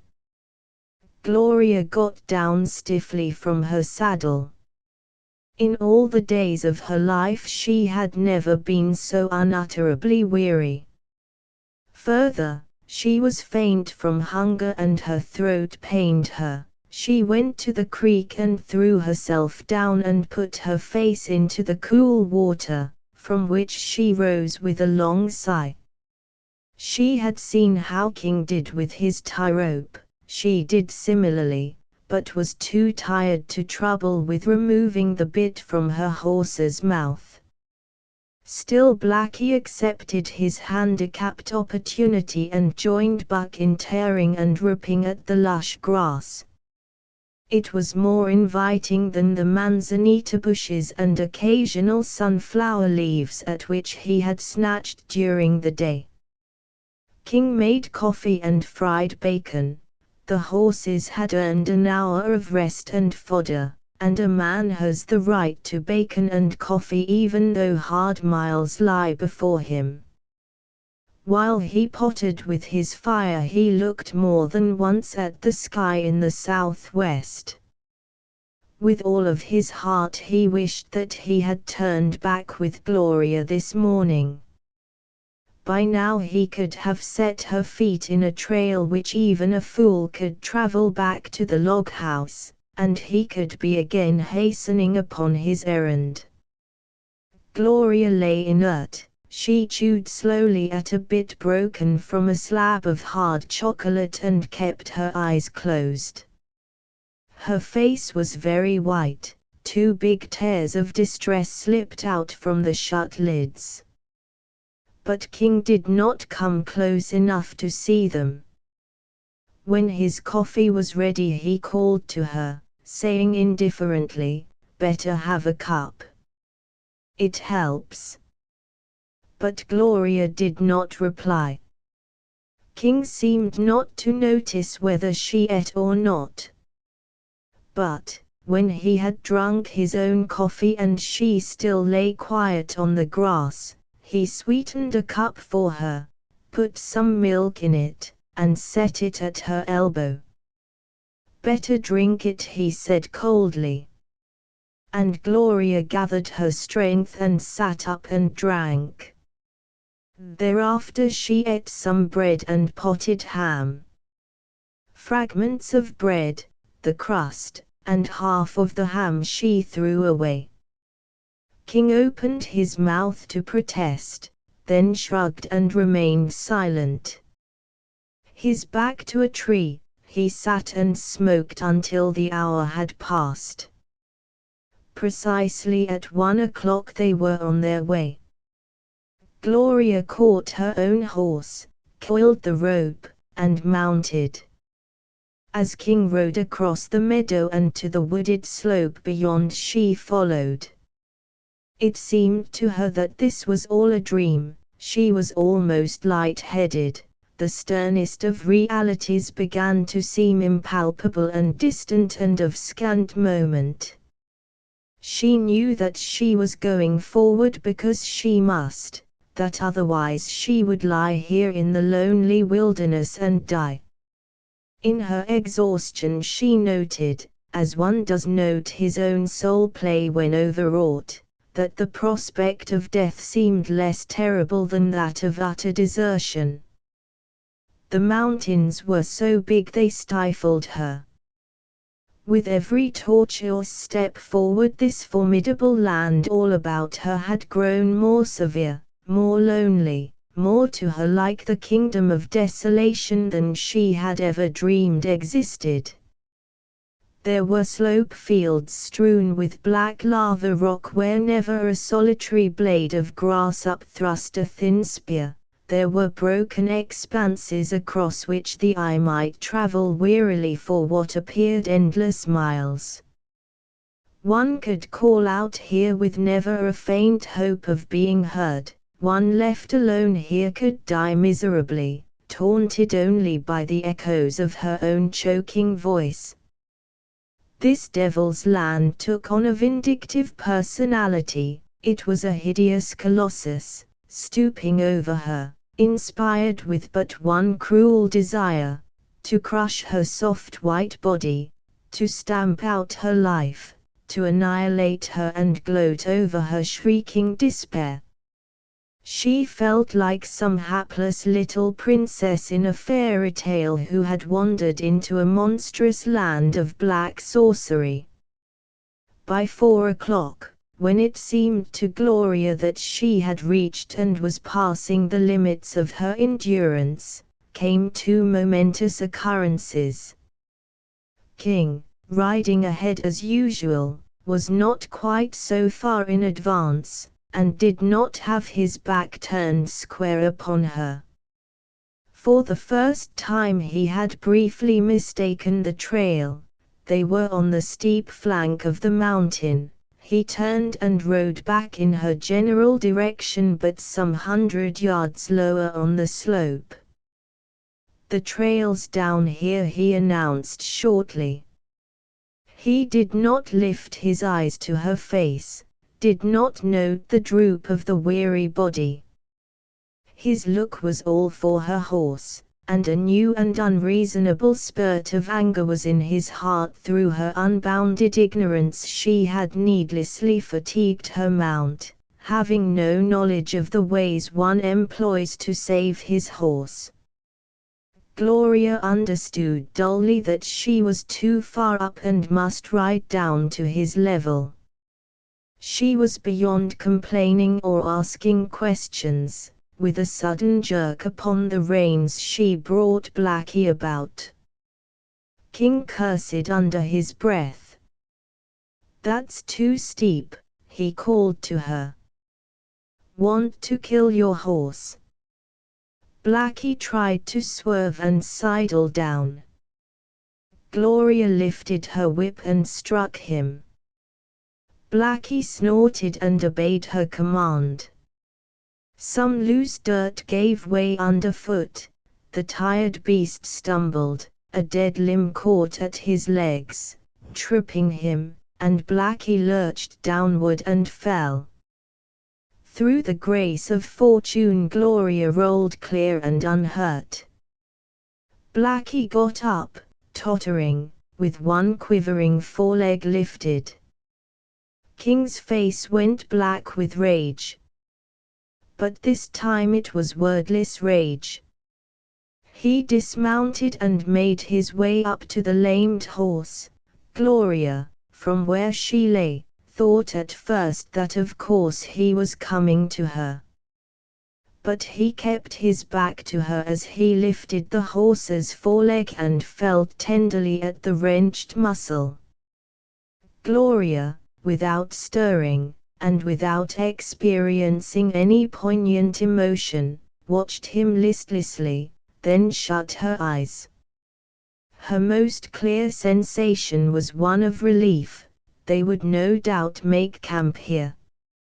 A cold drop of rain splashed on her cheek. She opened her eyes. King was removing Blackie's saddle. Gloria closed her eyes again and sighed. A sort of dreary thankfulness blossomed feebly in her heart that the torturous day was over. King would make some sort of a shelter. She would drink a cup of coffee and crawl into her blankets and go to sleep. "Come on," called a voice as though from some great distance. "We've got to hurry as fast as God will let us." Blackie was standing where King had led him, his saddle and bridle swung up into a tree, his foot still lifted, his nostrils close to the long grass but untempted. Gloria's canvas-rolled pack and the rifle were across King's back. As she sat up and stared at him, she read his intentions. He was going on foot, expecting her to take his horse. "I can't," she said miserably. He looked up into the sky and not at her. "You can do what you please," he retorted curtly. "I am going on." She rose and went stumbling down the slope. She swayed as she tried to mount, but he did not offer his hand. When she was in the saddle, he strode on ahead. Blackie looked after them wistfully. "The leg's not broken," King told her gruffly. "Just a bad sprain. Not your fault it isn't worse, though. He'll take care of himself. God knows he's got as good a chance as we have." "What do you mean?" she asked quickly. He merely swung up his arm toward the sky by way of answer and went on. The second big raindrop hit Gloria's cheek. It was chill, its dullness seemed to drive straight to her heart. Chapter XX. The storm caught them as it has caught so many a wayfarer before and since. The wintry season was not due for a full 4 weeks, but the winter had thrust sign and season aside and made his regal entry after his own ancient fashion. There came a crash of reverberating thunder, a scurry in the thickening mass of black clouds, a drenching downpour of rain. For 20 minutes they crouched in what scant shelter was afforded them by a squat, wide-limbed cedar. Then the wind went ripping off through the tree-tops, exacting its toll of flying twigs and leaving in its wake a brief, hushed calm. Through the still air fell scattering flakes of snow, big and unbroken and feathery. King's eyes were filled with concern, his face was ominous like the face of the world about him. Again Gloria's tired body was assured of rest. Again King said expressionlessly, "Come on." This time he helped her into the saddle, being in haste and of no mind to wait for trifles. He hurried on ahead, she followed on but listlessly, clinging to the saddle, her eyes often shut. For an hour it snowed.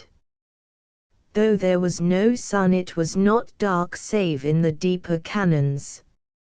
Nor was it as cold as Gloria had thought it must be, or else she was too tired to feel the pinch of the sharp air. But presently the flakes grew fewer and then ceased utterly. Those that lay on the ground or clung to branches melted swiftly, and with their departure the last light of the day was gone.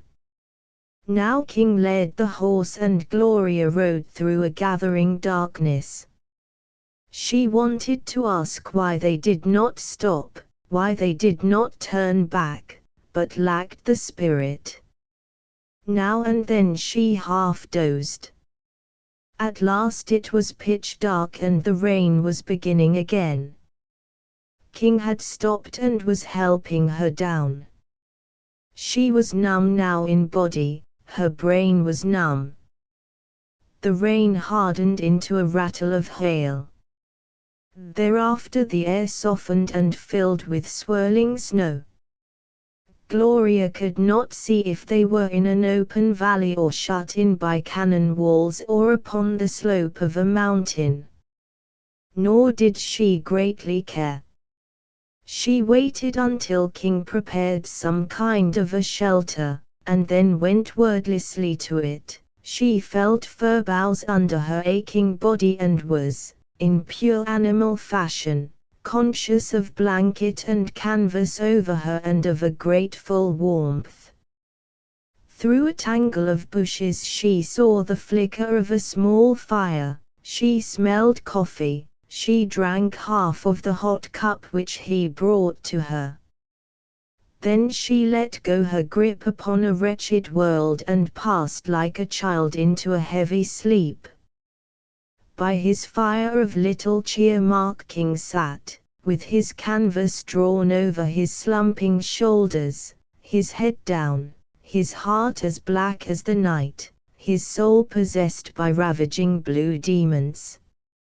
At the end of a fool's day came a fool's night.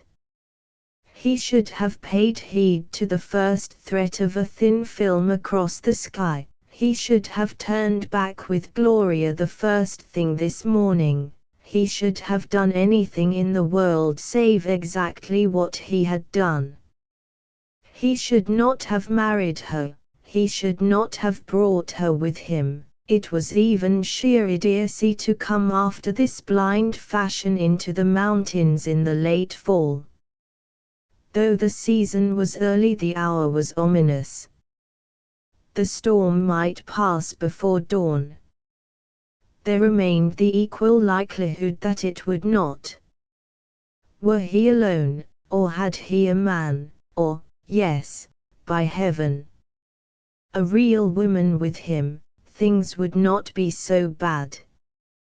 The wind jeered at him through the trees, the storm drenched his fire, he cursed back at both. One thing he thought when his pipe brought him a solitary instant of peace: I won't be worried with Grattan and Brodie and his double-dealing crowd. If they ever started they would have sense enough to turn back long ago.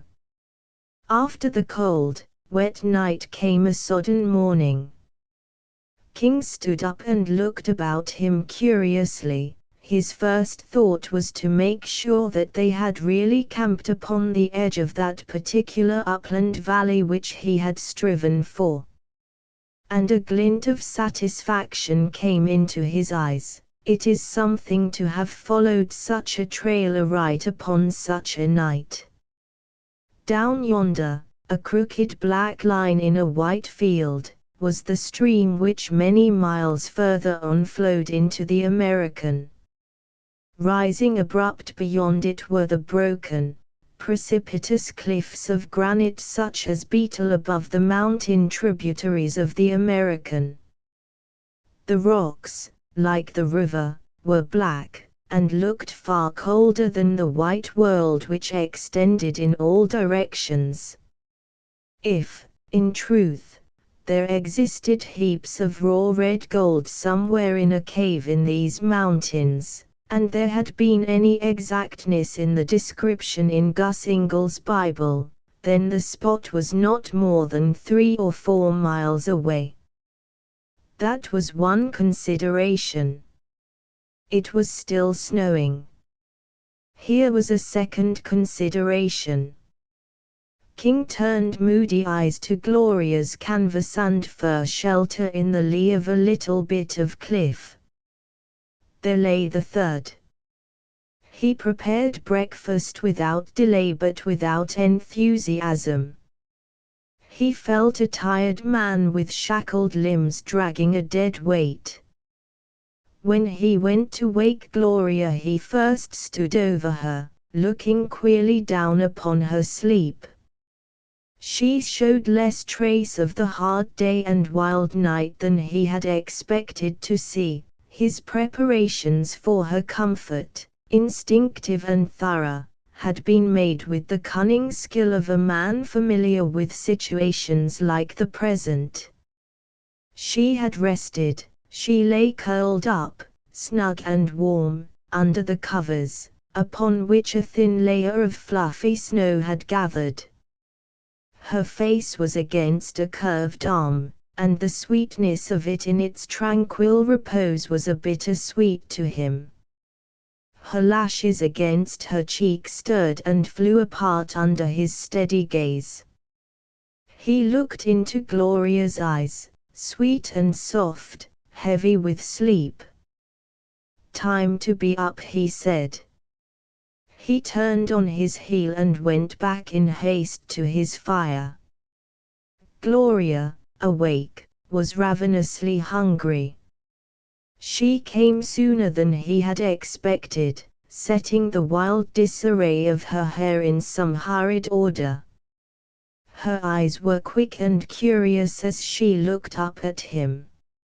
She shrugged her shoulders behind his back and extended her hands to the small, wind-blown blaze. "Are we going back?" she asked colorlessly. "No," he returned as indifferently.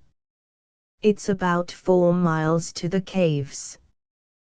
We'll be there in a couple of hours. Then we'll see what we see." Gloria sent a long, searching, and awestruck look across the broken country. Yonder, then, she realized dismally, lay their destination, bleak, black, rocky heights, at so great an altitude and in a region so barren that but few wind-broken trees grew, and the brutal face of the world was unmasked. She saw bare peaks, steep slopes, a tremendous gorge like an ugly gash, on the far side of the gorge sheer cliffs. Toward them King looked. Was it there that Gus Ingall's caves awaited them? Was that journey's end? She shivered and drew closer to the fire, closer to her companion, shrinking from the menace of the mountains. "Is it going to keep on snowing?" she asked. This time he shrugged. That was his only answer. She stared at him, a slow flush came into her cheeks, her eyes hardened. "Oh, very well," she said coldly. That was the whole of their conversation save for one curt remark and an impudent laugh in answer at the end of the scanty meal. Gloria tossed a piece of bacon into the fire. King looked at her sternly and said, "Young lady, we may be up against the real thing right now. Nobody but a fool will do a trick like that." The laugh was Gloria's. Asterisk asterisk asterisk asterisk asterisk. Once on their way they climbed almost steadily. The air grew rarer and colder. The snowflakes became smaller, at last a fine sifting like sand particles that cut at hands and face viciously.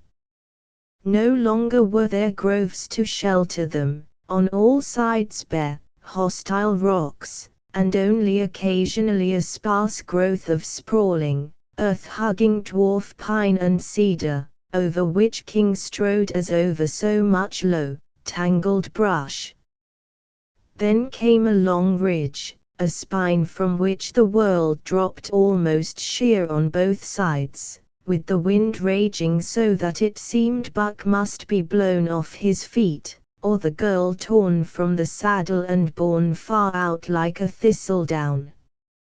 With frightened eyes, which she strove vainly to keep closed, she saw long, broken slopes, occasionally when the air cleared, a frothing torrent, and once, at the end of a couple of hours, far down in a distant level land, a growth of giant timber.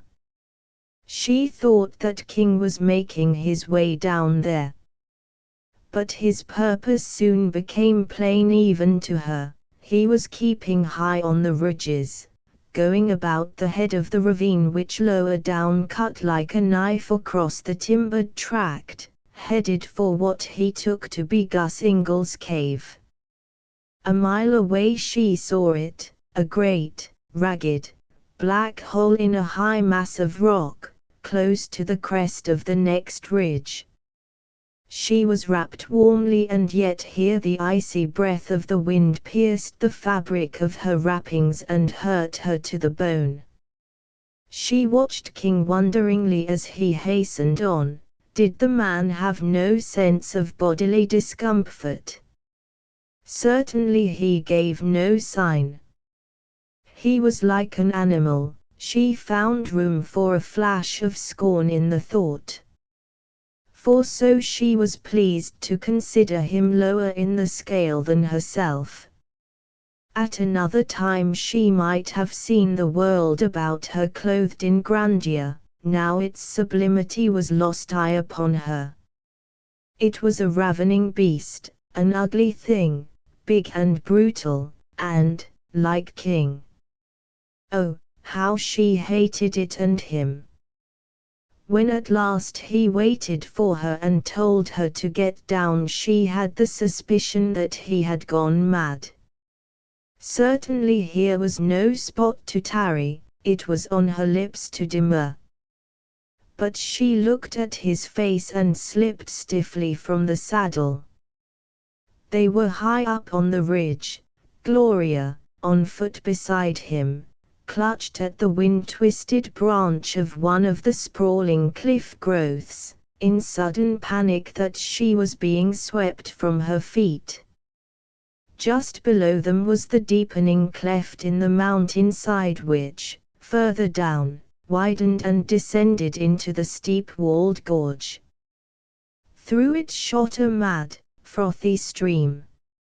100 yards further on, high up in the cliffs, was the yawning hole in the rocks. King, holding Buck's bridle, looked about him and at the sky. Gloria read in his manner a hint of uncertainty. Hoping to influence his decision, she said quickly, "Hadn't we better turn back now?" He looked at her steadily before answering. In what he replied in that impersonal way which maddened her, "Have you so altered as to be worth a man's broken promise?" And then she knew that no thought of going back had had any part in his brief indecision.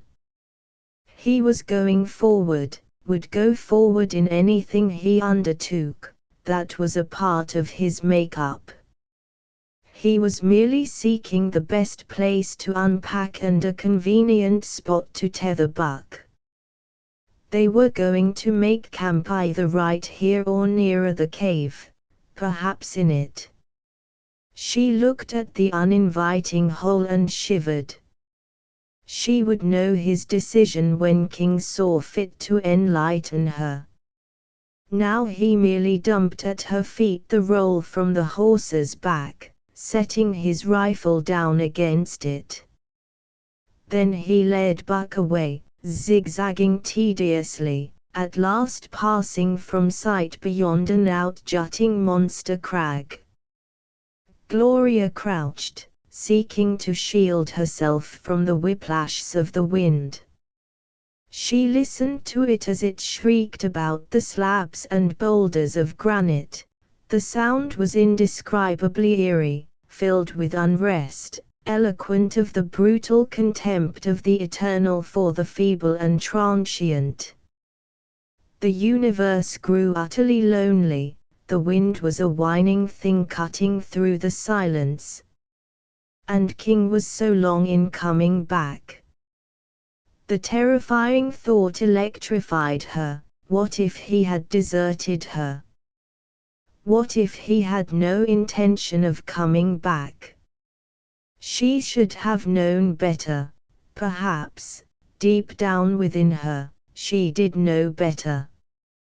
But the suspicion brought its wild flutter. She sprang up and grew rigid in tense fright. She felt a strange, glad rush of joy as she saw his hat bobbing up and toward her along the mountain flank. When he rejoined her, she was staring off at nothingness, her back to him. He lashed the two canvas rolls together, swung them up to his shoulders, took frying pan, coffee pot, and rifle in his free hand, and nodded toward the small pack of provisions which had been left over from lunch. "Better bring those," he advised briefly. "There's no telling what may be in the cards." He went on along the knife edge of the ridge, down into a little depression, up beyond. She hesitated, saw that he had not looked, bit her lip angrily, and snatched up the parcel. Then she followed him, stooping against the wind. When she came up with him, he had thrown down his pack at the very edge of the gorge. She came to his side, leaned forward, and looked down. Far below plunged the wildest torrent she had ever seen. It hurled itself in mad haste between boulders, it shot down over dizzy falls, it made for itself a white mantle of frothing waters. It looked as black as ebony in sections of smoother channel and as cold as death. It spun in whirlpools, it filled the air with its din. And King meant to go down to it, to cross it, to climb the dizzy cliff upon the further side. She knew from his look, without asking. For just across the chasm from them in the highest of the cliffs was the yawning black-mouthed place of horrors. If one slipped on those bare rocks, clambering down or climbing on the further side. She sat down suddenly. Now when her lip was caught between her teeth, it was to fight back the tears. The world was so cold and stern and brutal. This man was so much like the environment. She was so woefully, desperately heartsick. On this lofty crest of a devil-tossed land she felt the insignificance of a fly clinging to the brow of an abyss. King went about his task methodically. Gloria watched him rather than look across the rocky gorges. Slowly and with difficulty he made his way down the steep wall of rocks, dragging and pulling the roll of bedding and provisions after him. It required perhaps 20 minutes for him to get to the bottom. She wondered where he would attempt a crossing. The water looked so black in the pools, so violent over the rapids. He went upstream. There lay an old cedar log so that it spanned the current, its sturdy old trunk 10 feet above the water. For a moment King disappeared under an out-thrust ledge, then she saw him again, the pack on his shoulders. He had climbed up to the top of the log, he was crossing. Where he went now she must follow. Fascinated, she watched him. Once she thought he was going to fall. But unerringly he trod the rude bridge underfoot, gained the other side without mishap, tossed down his bundle, and lowered himself from the log after it. Gloria marveled at him. She could see his face and it was impassive. Could he not hear the hostile voices of the raging waters? Could he not feel the ominous threat of the bleak day and the monster cliffs? Was he a man without imagination as he seemed to be without fear? On he went, downstream again, clinging to the steep pitch of the gorge, until he was almost under the mouth of the cavern. He put back his head and looked up. It was 100 feet above him and the cliffs, from where Gloria sat numb with cold and dread, looked unsurmountable. Yet he was going up them. And where he goes you will follow. It was as though the wild waters below were chanting it into her ears and thereafter filling the gorge with the mockery of derisive laughter. Slowly, tediously, but with never a sign of hesitation, King made his way up the cliff. He had been here before, he knew and remembered every foothold and handhold. Nor was the task the impossible one it looked from a distance.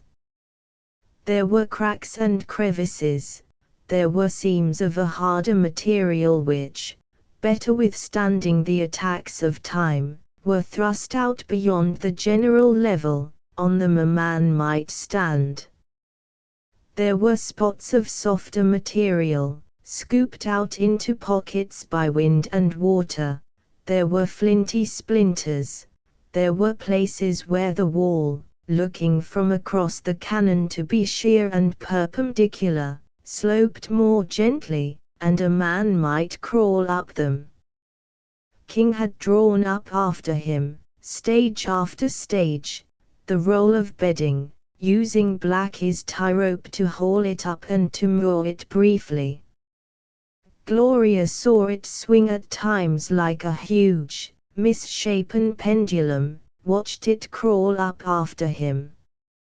She saw the wind snatch at it and set it scraping back and forth when he let it dangle at rope's end. She saw King's coat flap in the wind. Once she cried out aloud, thinking a second time that King was falling. If he fell from that height, if he were killed, what then would be the fate of Gloria Gaynor? But at length he came safely to the cave's mouth. He stood upright and looked about him.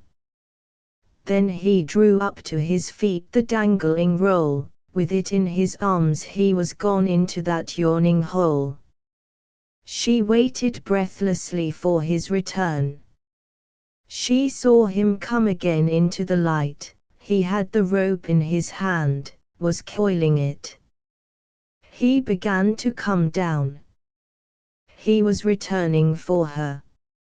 She did not stir while he made the slow descent, nor while he recrossed on the log and climbed the steep bank to her.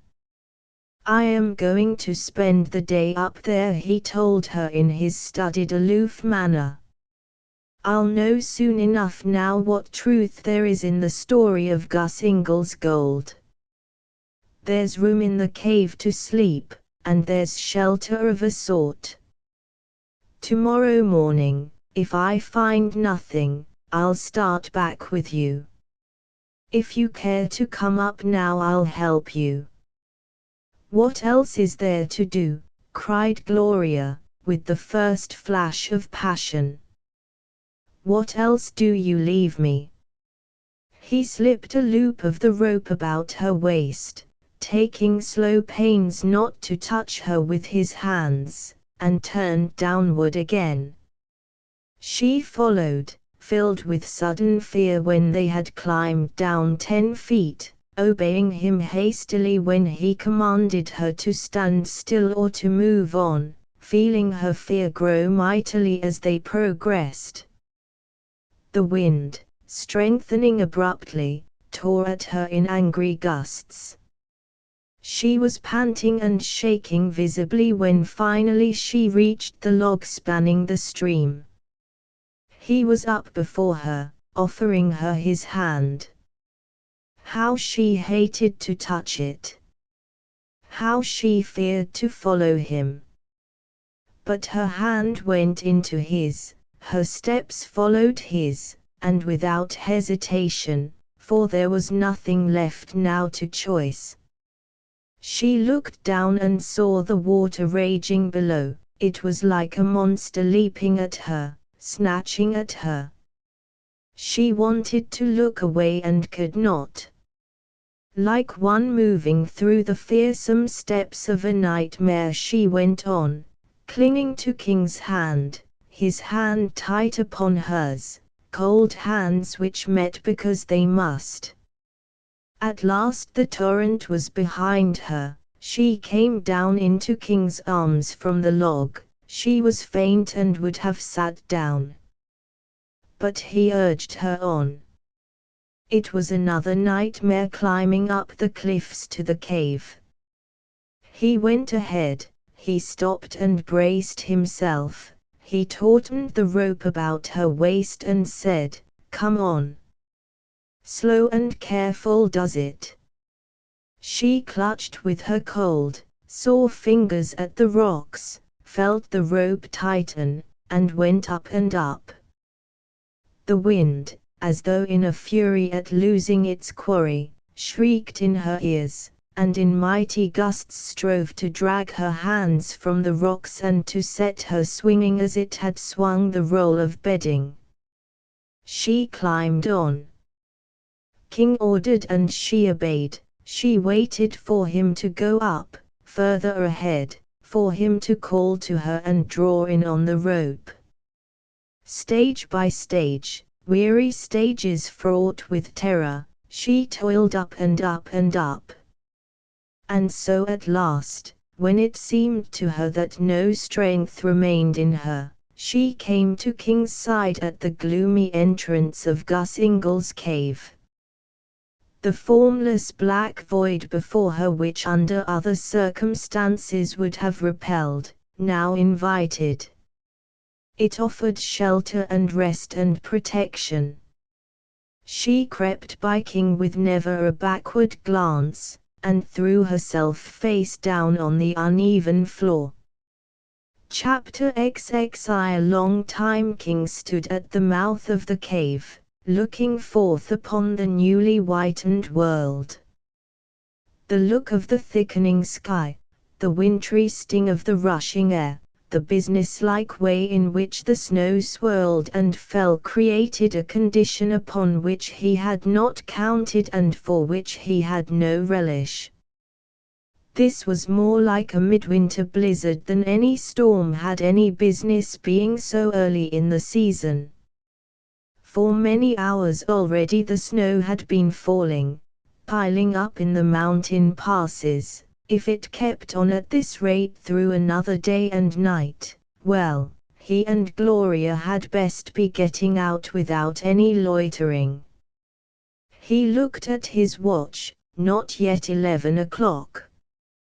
Need for haste, the day would be short.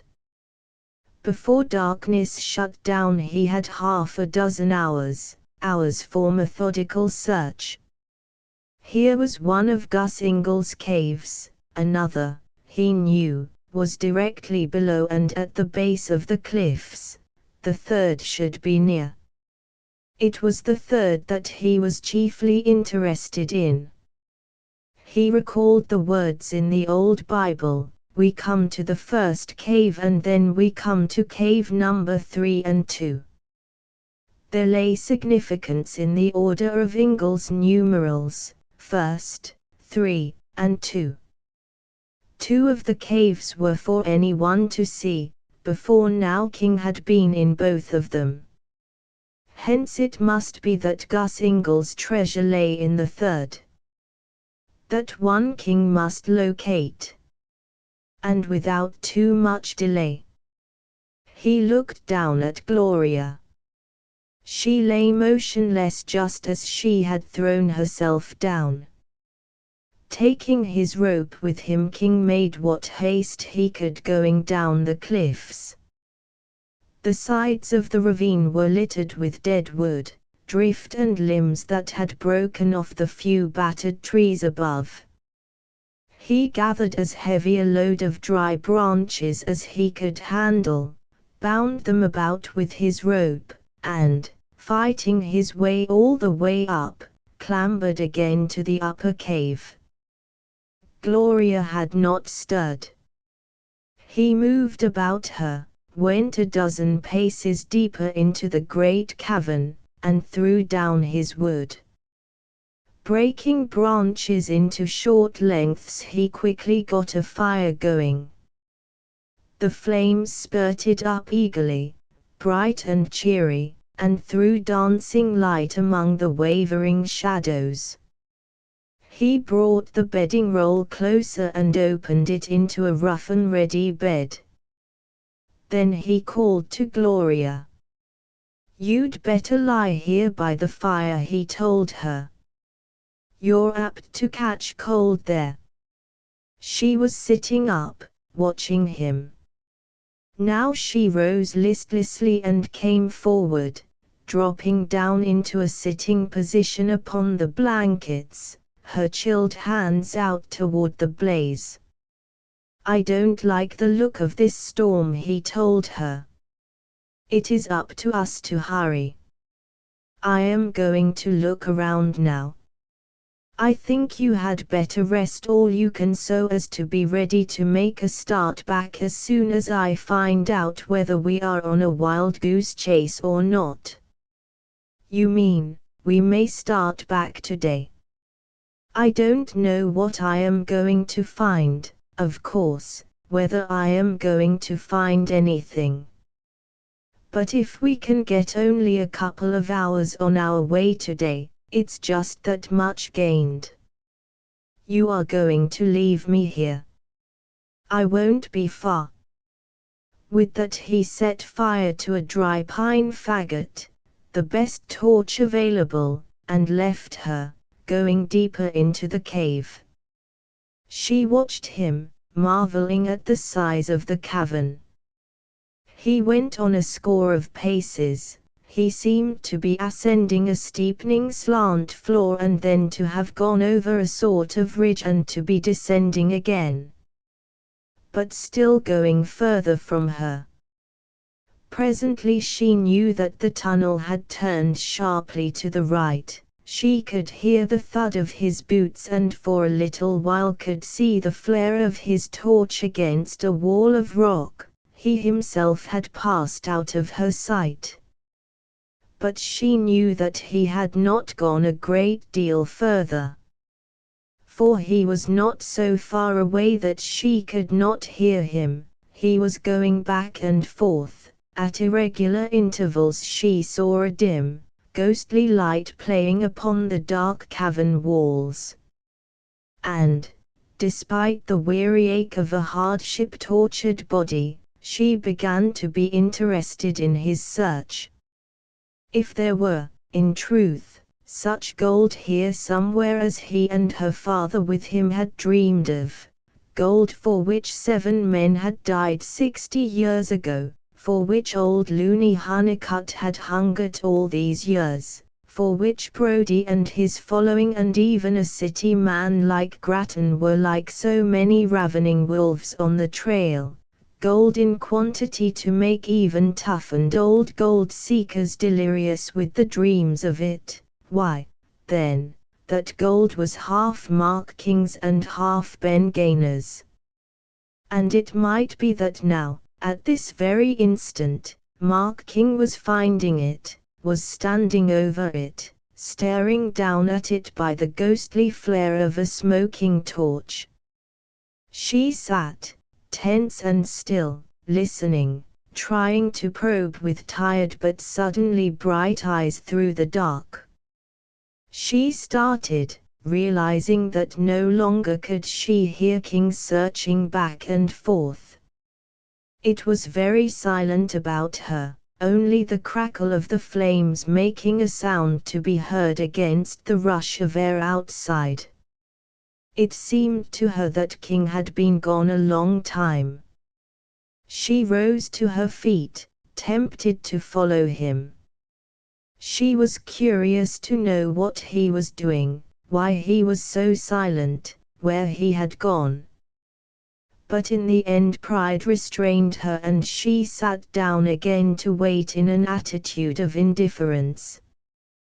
But the minutes dragged on and never a sound came back from the far, dark depths of the cavern. 15 minutes, half an hour.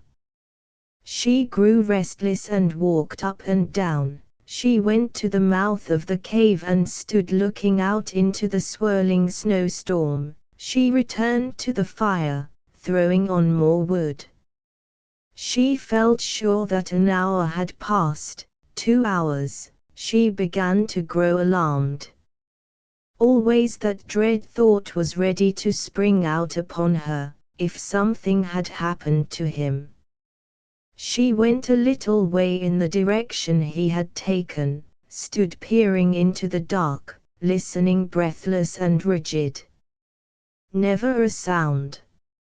She went back to the front of the cave, looking down, staring out into the grey sky, across the ridge. Gloria, trembling with a new excitement, was down on her knees before the pack when King returned. She sprang up to face him. And each, with the other's emotions and experiences of the past 2 or 3 hours unknown to him, marveled at what was to be read in the other's face. Gloria was excited, King's excitement was no less. Where she had at least the clue to his altered expression, he had none to hers. "It's here," he burst out. "And I've found it. Tons and tons of it, such knobs and nuggets of pure gold as never man laid eyes on. We have here the magic lamp to rub, a castle in Spain and an ocean-going yacht and the newest thing in motor cars and a trip around the world and a presentation to royalty, a fragment of heaven and a very large slice of hell. Ambition fulfilled and love consumed and hate born. We have old Ben made whole and full of power again. And here we have all that is left of Gus Ingle and his friends, except for a pile of bones back yonder." She saw that in each hand he carried what looked like a big rough stone. She saw from the way he carried them that they were heavy. The fires leaped higher, brighter in her eyes. Now she saw the way to make Mark King pay for all of his brutality to her, to pay to the uttermost. "I have nothing to say to you," she said as stiffly as she knew the way. "I care to hear nothing you have to say. I have tolerated all that I mean to tolerate from you." Her bearing, no less than her words, astonished him. For the first time he saw what it was that she held in her hands. She had been gathering up her own little personal effects, a tiny parcel of silken things, comb and brush, trifling feminine odds and ends. He stared at her wonderingly. "I don't understand," Gloria treated him to cool laughter. "You will in a minute. I am going." "Going? You? In God's name, where?" Deep silence answered him. He frowned at her in puzzled fashion a moment, then, suspecting the truth, since his racing mind could hit on no other possible explanation of her manner, he dropped to the fireside the things in his hands and went swiftly to the cave's mouth. He looked out into the storm, his eyes questing in all directions. Nothing. Only the thickening storm, the ridges dim beyond the swirl of snow. Then he saw. For a long time he stood, studying it, seeking to make sure. What he saw was beaten down by the falling snow, dissipated by the wind, gone entirely over and again only to rise like a shapeless ghost of disaster. It was a column of smoke. Someone had encamped no great distance away, on the same stream, hidden only by the windings of the gorge. Someone. Why, then, Grattan and Brodie and their crowd, after all. He glowered angrily toward the faint smudge of smoke. Then he swung about and came back to Gloria's side. "You saw that smoke?" he demanded. You plan on going to them? Yes, cried Gloria.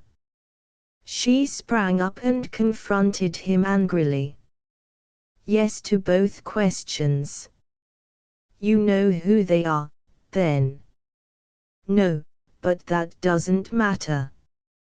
Which means as plain as print, he said thoughtfully, that you would go to any man to be rid of me. He laughed unpleasantly and Gloria's anger flared the higher. Do you know, he said presently, that they are probably Grattan and Swain Brodie and their outfit? What of it? Asked Gloria, erect and defiant. You know that Grattan has set out to ruin your father. That he's a double-dealing scoundrel. That Brodie is worse. That neither is hardly the sort for a girl to trust herself to in a place like this. I am not given much choice, Gloria informed him with high insolence. That's a fact, he conceded with a grunt. He'd give $1,000 right now to be well rid of her, yes, and have Grattan and Brodie and the rest of them come on looking for any sort of a row that suited their ilk. He told himself that with savage emphasis, but he asked, could he let her go? Before I go, said Gloria when she thought that he had nothing further to add, I want to say just one thing. Father has always considered you his best friend. I shall lose no time in telling him what you really are.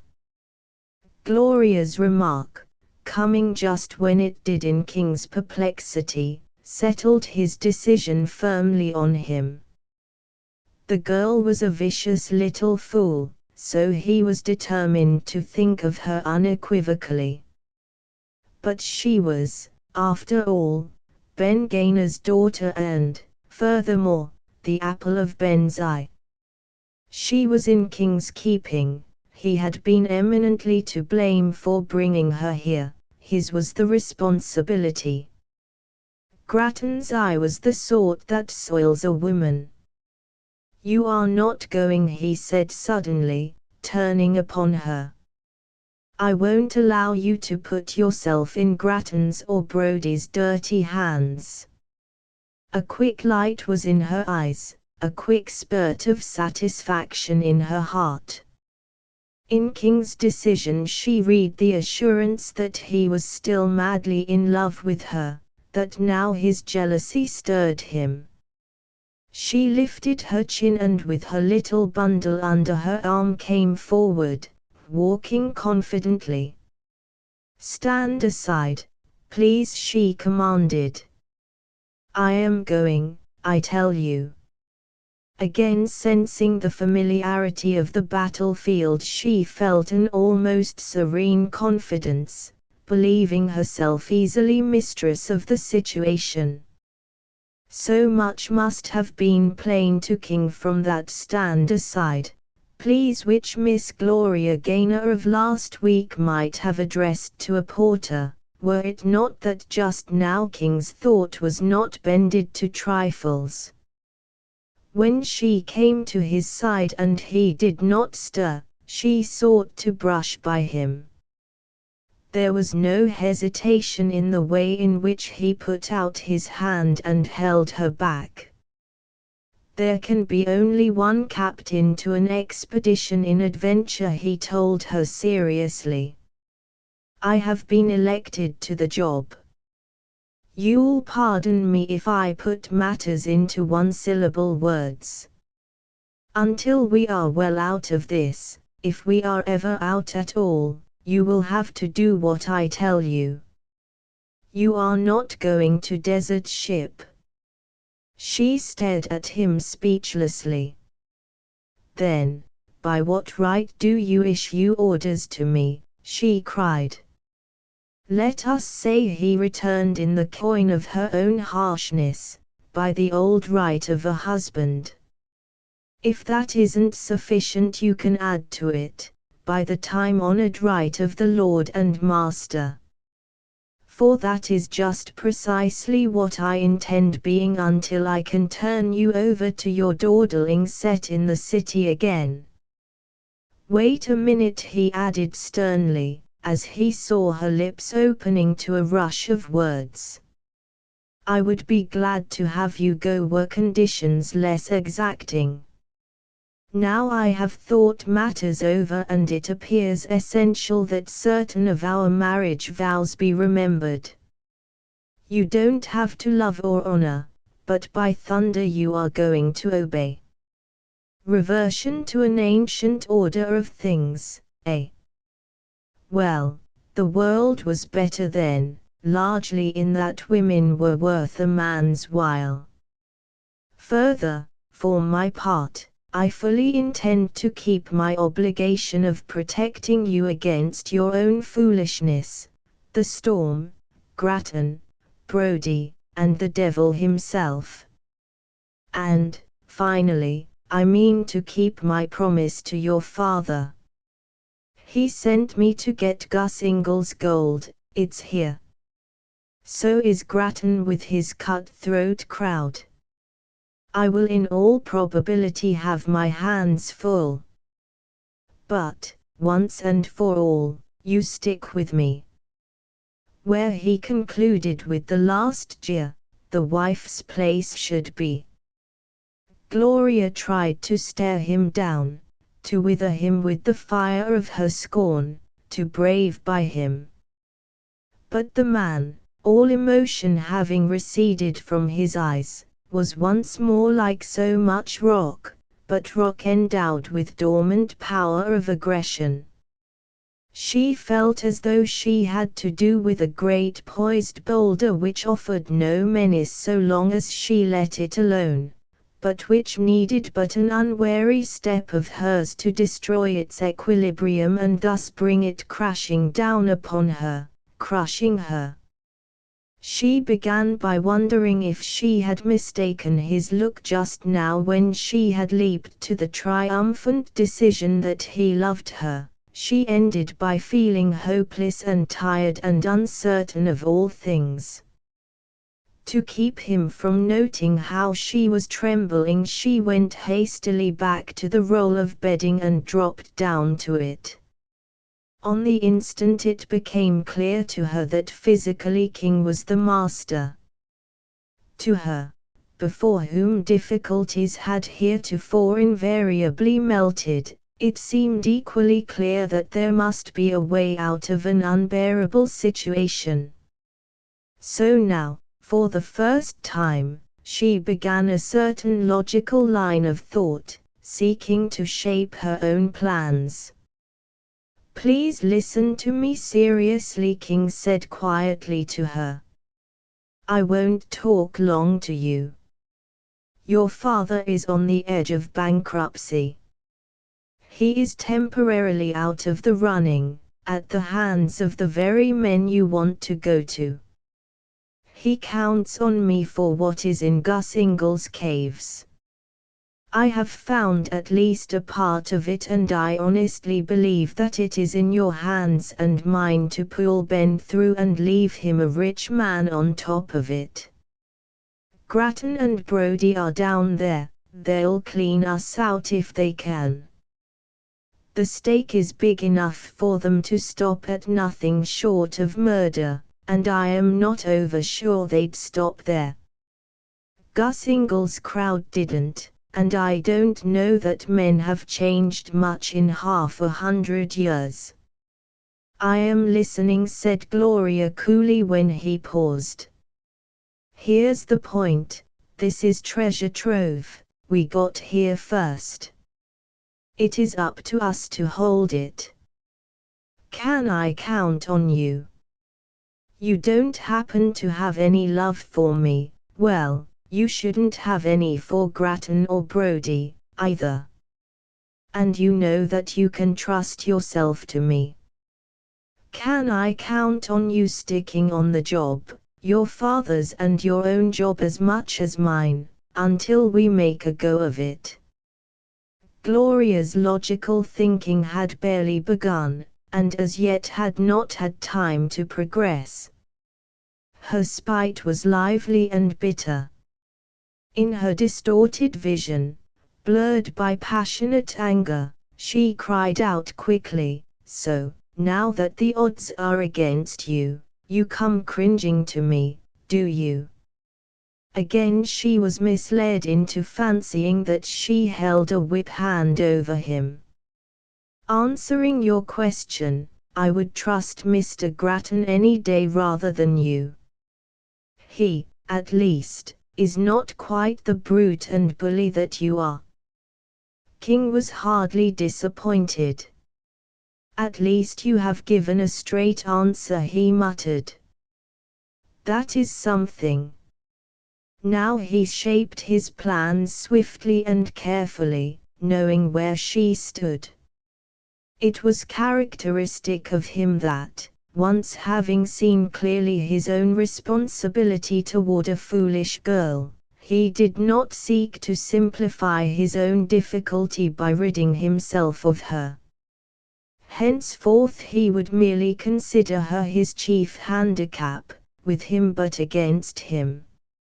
He consoled himself with the whimsical thought that there was never a proper treasure hunt that did not carry traitorous mutineers on the questing ship.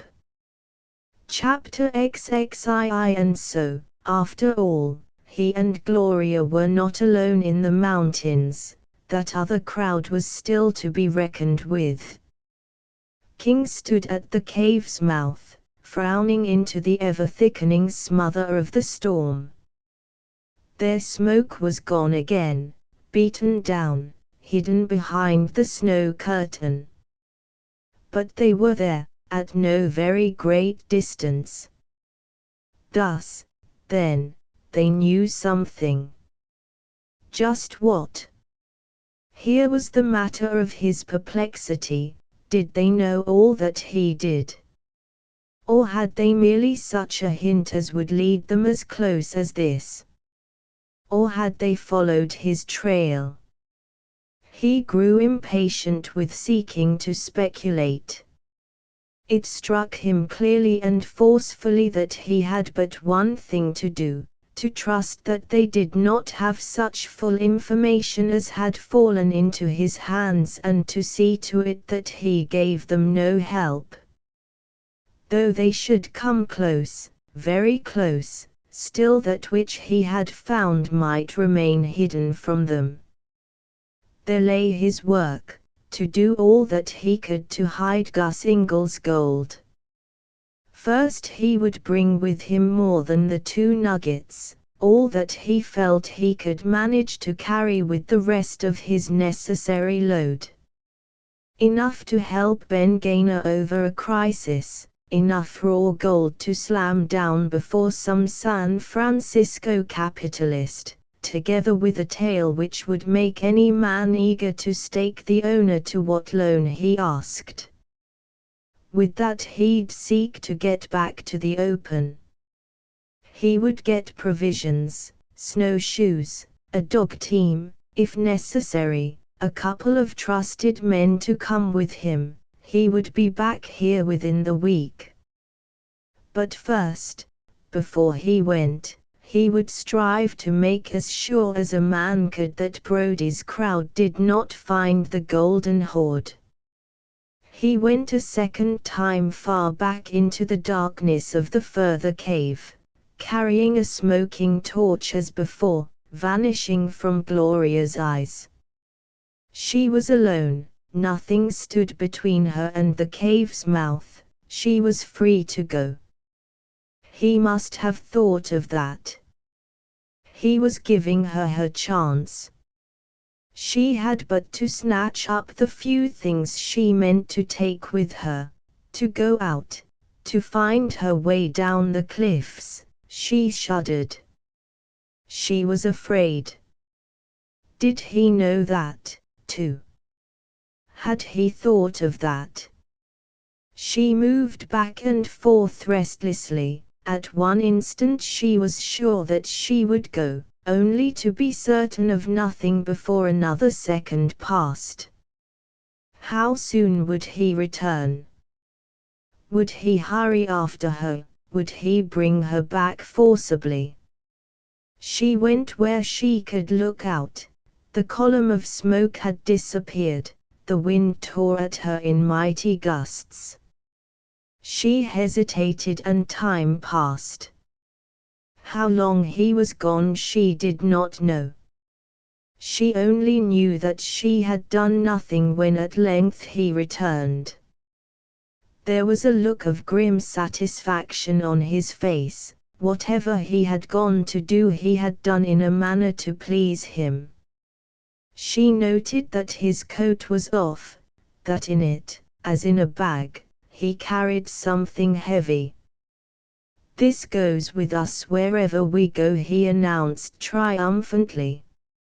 "It's a big breathing spell for Ben Gaynor." He dumped it out. There were other lumps like the two he had brought back the first time. She wondered dully if that grimy stuff were gold. She watched him while he emptied a provision bag and thereafter dropped into it the stuff he had brought in his coat. On top of it went the articles of food. "If you can whip up enough endurance for the work ahead of us," he announced impersonally, "we stand a good chance of getting out of this. Otherwise, we stand a whole lot better show of being caught here and freezing and starving to death." Gloria shook visibly. Nervousness and fear and the cold were combined and merciless. Her look sped from King's face to what she could see of the snowstorm. "But we'll wait," she asked in utter, weary meekness, "until this horrible storm is over." "One never knows about a storm like this," he told her. "It may blow itself out soon and it may keep on for a long time.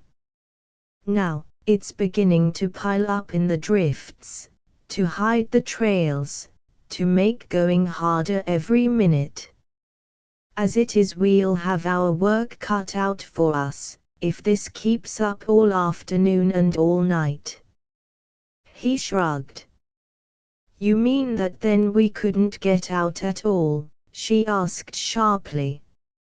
He looked down on her thoughtfully. "I don't know," he replied slowly, "whether you could make it then or not. I am more or less used to this sort of thing and you are not. I figure that we ought to take no more long shots than we have to. If we start right now and have any luck, we can make several miles before night and camp in some of the thick timber. We'd be as well off there as we are here and just that much nearer the outside. If the weather allowed us to travel at all, we could be back at your father's place in 4 or 5 days at the longest." And he added significantly, "We have food to last us just about that long." Gloria sprang up hastily. "Quick!" she cried. "Let's hurry." King nodded and began his preparations. Into the squares of canvas he rolled everything they were to take with them, and he took no single article which he judged was not absolutely necessary. One small frying pan and one light aluminium pot, with single knife, fork, and spoon, constituted all in the way of cooking utensils. With jealous eye he judged the weight, bulk, and worth of every other article, whether it be a tin of fruit or a slab of bacon.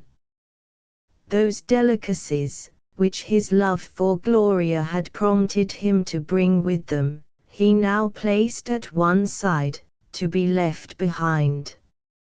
Bacon, to the last small scrap and fat-lined rind, coffee, to the once boiled dregs in the coffee pot, he packed carefully.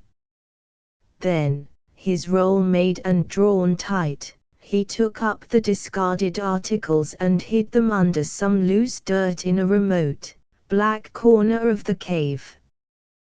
10 minutes later he had gotten first his pack, then Gloria, safely down the cliffs, and they started. Head down, silent, like two grotesque automatons, they trudged on. They crossed on the fallen cedar, they climbed out of the gorge on the far side, they fought their way on. Several times King turned. But she soon saw it was not to look at her. His glance passed down the long canon toward the spot where they had seen the smudge of smoke. She had come near forgetting that other men were near. She had no interest in them now. King had brought her here. King must take her safely back to the world which she had forsaken so stupidly. The obligation was plainly his, the power seemed his no less. As Gloria fought her way along, she was upborne at every step by the expectation of coming presently to their horse, of being placed in the saddle, and of having nothing to do from then on but hold to the pommel and have King lead her on to an ultimate safety. The progress would be long and the way little less than an adventure in hell to her, but at least hers would have become a slightly more passive part and she would be moving on toward the luxury of 4 walls and a maid and warm comforts. So when they came to the spot where King had tethered his horse, and there was no horse there, Gloria looked her blank, stupefied bewilderment, and then simply collapsed. She dropped down in the snow, her face in her hands, too weary and heartbroken to sob aloud. King stared about him with an almost equal consternation. Leaving Gloria where she lay inert in the snow, King put down rifle and pack and hurried down into the hollow where he had tethered his horse. 5 minutes of reading the signs in the snow told him the story. He had been right, his venture from the beginning had been loaded to the guards with bad luck. There was the end of the broken tie rope, there the tracks showing the way Buck had gone, in full, headlong flight. The rope was stout and would have broken only were the animal terrified. If frightened, then there had been something to cause fright. Again, since the horse fled straight down the slope, that something startling it would have been at some point directly above. King turned and mounted to the ridge top again. Here were other tracks, all but obliterated by the snow which had fallen since they were made. A bear had come up over the ridge, had frightened the horse into breaking its tether and running. And the equally startled bear had turned tail and raced off the other way. Both animals were probably a dozen miles off by now, the bear, perhaps, twice that distance. King came back slowly and sat down on his pack. From Gloria's dejected figure he looked to his watch, from his watch again to the 4 points of the compass. His lips tightened. The afternoon was passing and the dark would come early. "Are you up to crowding ahead on foot?" he called to Gloria. "If you have the nerve we can really make better time that way, anyhow, from now on. Can you do it?" At first she did not try to answer.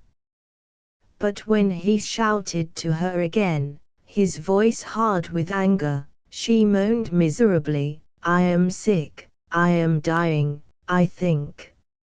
I can't go on." King grunted disgustedly. He let Gloria lie where she was until she had rested. Then he went to her and put his hands under her arms and lifted her to her feet. She was limp and pale, her eyes shut, her lashes looking unusually black against the pallor of her pinched cheeks. "We'll go back to the cave for the night, after all," he told her quietly. "It's the inevitable, and that's one thing there's no sense bucking against. Stand up." But the slight figure in its boyish garb drooped against him.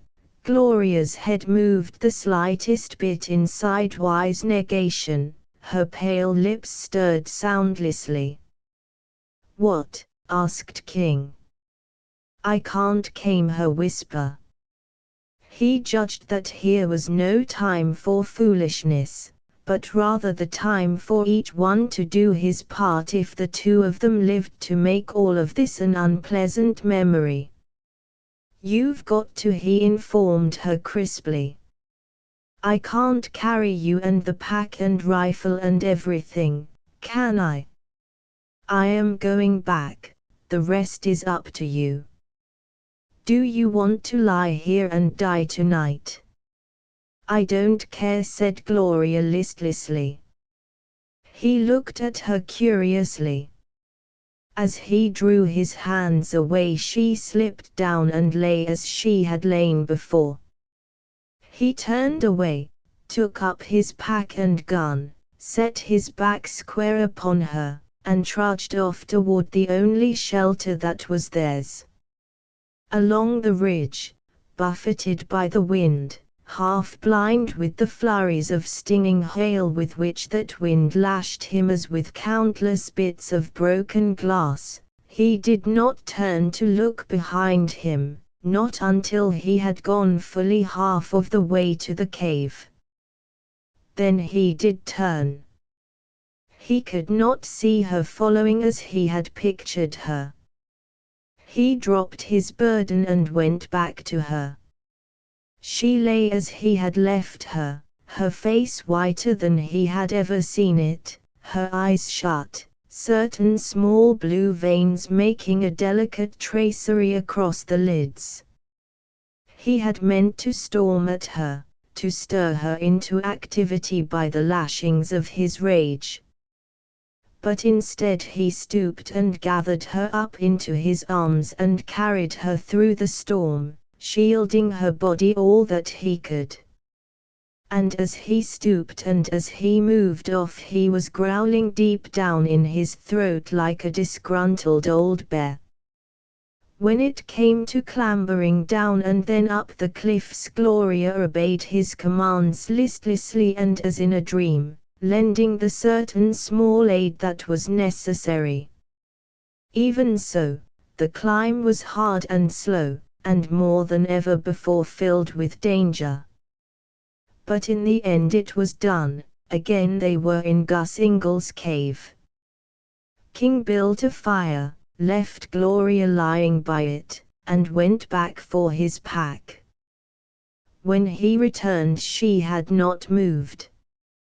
He made a bed for her, placed her on it so that her feet were toward the fire, and covered her with his own blanket. Then he boiled some coffee and made her drink it. She obeyed again, neither thanked him nor upbraided him, and drooped back upon her hard bed and shut her eyes. Here was a new Gloria, a Gloria who did not care whether she lived or died. With a quickening alarm in his eyes, he stood by the smoky fire, staring at her. Uninured to hardship, her delicate body was already beaten, with still further hardship to come. Might she not die? And what would Mark King say to Ben Gaynor, even if he brought back much raw red gold, if it had cost the life of Ben Gaynor's daughter? She did not stir when he came to her and knelt and put his hand against her cheek. He was shocked to learn how cold she was.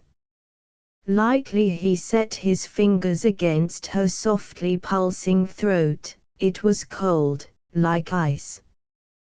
Plainly she was chilled through.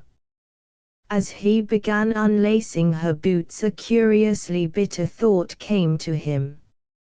She was his. The marriage service had given her to him with her own willingness, his wife. And now he was doing for her the first intimate little thing. He drew off her boots and stockings and found that her feet were terribly cold. He wrapped them in a hot blanket and hastened to set a pot of water on the coals. While the water warmed, he knelt and chafed her feet between his palms, afraid for a moment that they were frozen. Finally, while he bathed them in steaming water, the dead white began to give place to a faint pinkness, like a blush, and again he put the blanket about them. She had not moved. When a second time he laid his hand against her throat, the cold of it alarmed him. He hesitated a moment, then, the urgent need being more than evident, he began swiftly to undo her outer garments. The boyish shirt he unbuttoned and managed to remove. It was wet through, and stiff with frost. He noted her undergarments, silken and foolish little things, with amazement. She had known no better than to wear such nonsensical affairs on a trip like this. Good God, what did she know? But he did not pause in his labors until he had slipped off the wet clothing.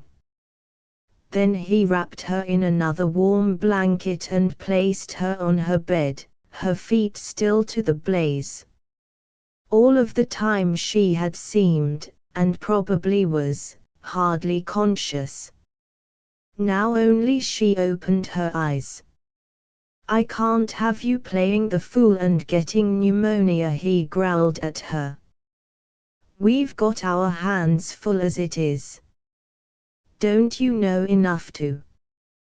But she was not listening. She stirred slightly, eased herself into a new position, cuddled her face against a bare arm, sighed, and went to sleep. Chapter 23. All night King kept his fire blazing. With several long sticks and a piece of the canvas, drawing deeply upon his ingenuity and almost to the dregs of his patience, he contrived a rude barrier to the cold across the mouth of the cave. Countless times he rolled out of his own bunk, heavy-eyed and stiff, to readjust the screen when it had blown down, to put more wood on his fire, to make sure that Gloria was covered and warm, sleeping heavily, and not dead. His nerves were frayed. In the long night his fears grew, misshapen and grotesque. Within his soul he prayed mutely that when morning came Gloria would be alive. When with the first sickly streaks of dawn he went to put fresh fuel upon the dying embers, he found that there was but a handful of wood left. He came to stoop over the girl and listen to her breathing. Then he descended the cliffs for more wood. During the night winter had set the white seal of his sovereignty upon the world. The snarling wind had died in its own fierceness, giving over to a still, calm air, through which steadily the big flakes fell. Now they clung to bush and tree everywhere. The limbs had grown thick and heavy, drooping like countless plumes. Fat mats of snow lay on the level spaces, upon flat rocks, curling over and down at the edges. Where he stood, King sank ankle-deep in the fluffy stuff. As he moved along the cliffs and down the slope toward a dead tree, he stepped now and then into drifts where the snow was gathering swiftly.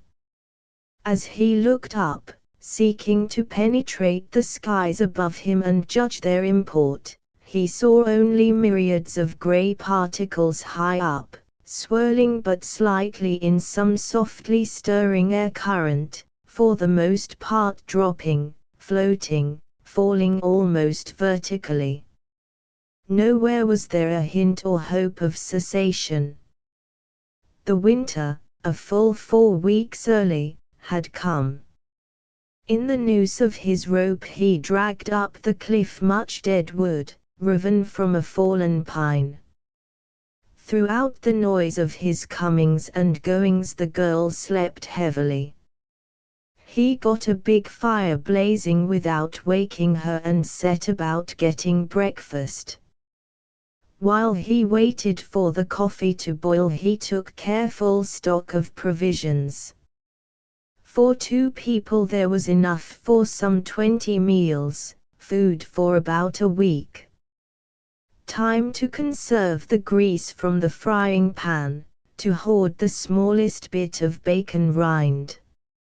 He even counted his rounds of ammunition. Here alone he was affluent. He had in the neighborhood of 100 cartridges for the rifle. While he was setting the gun aside he felt Gloria's eyes upon him.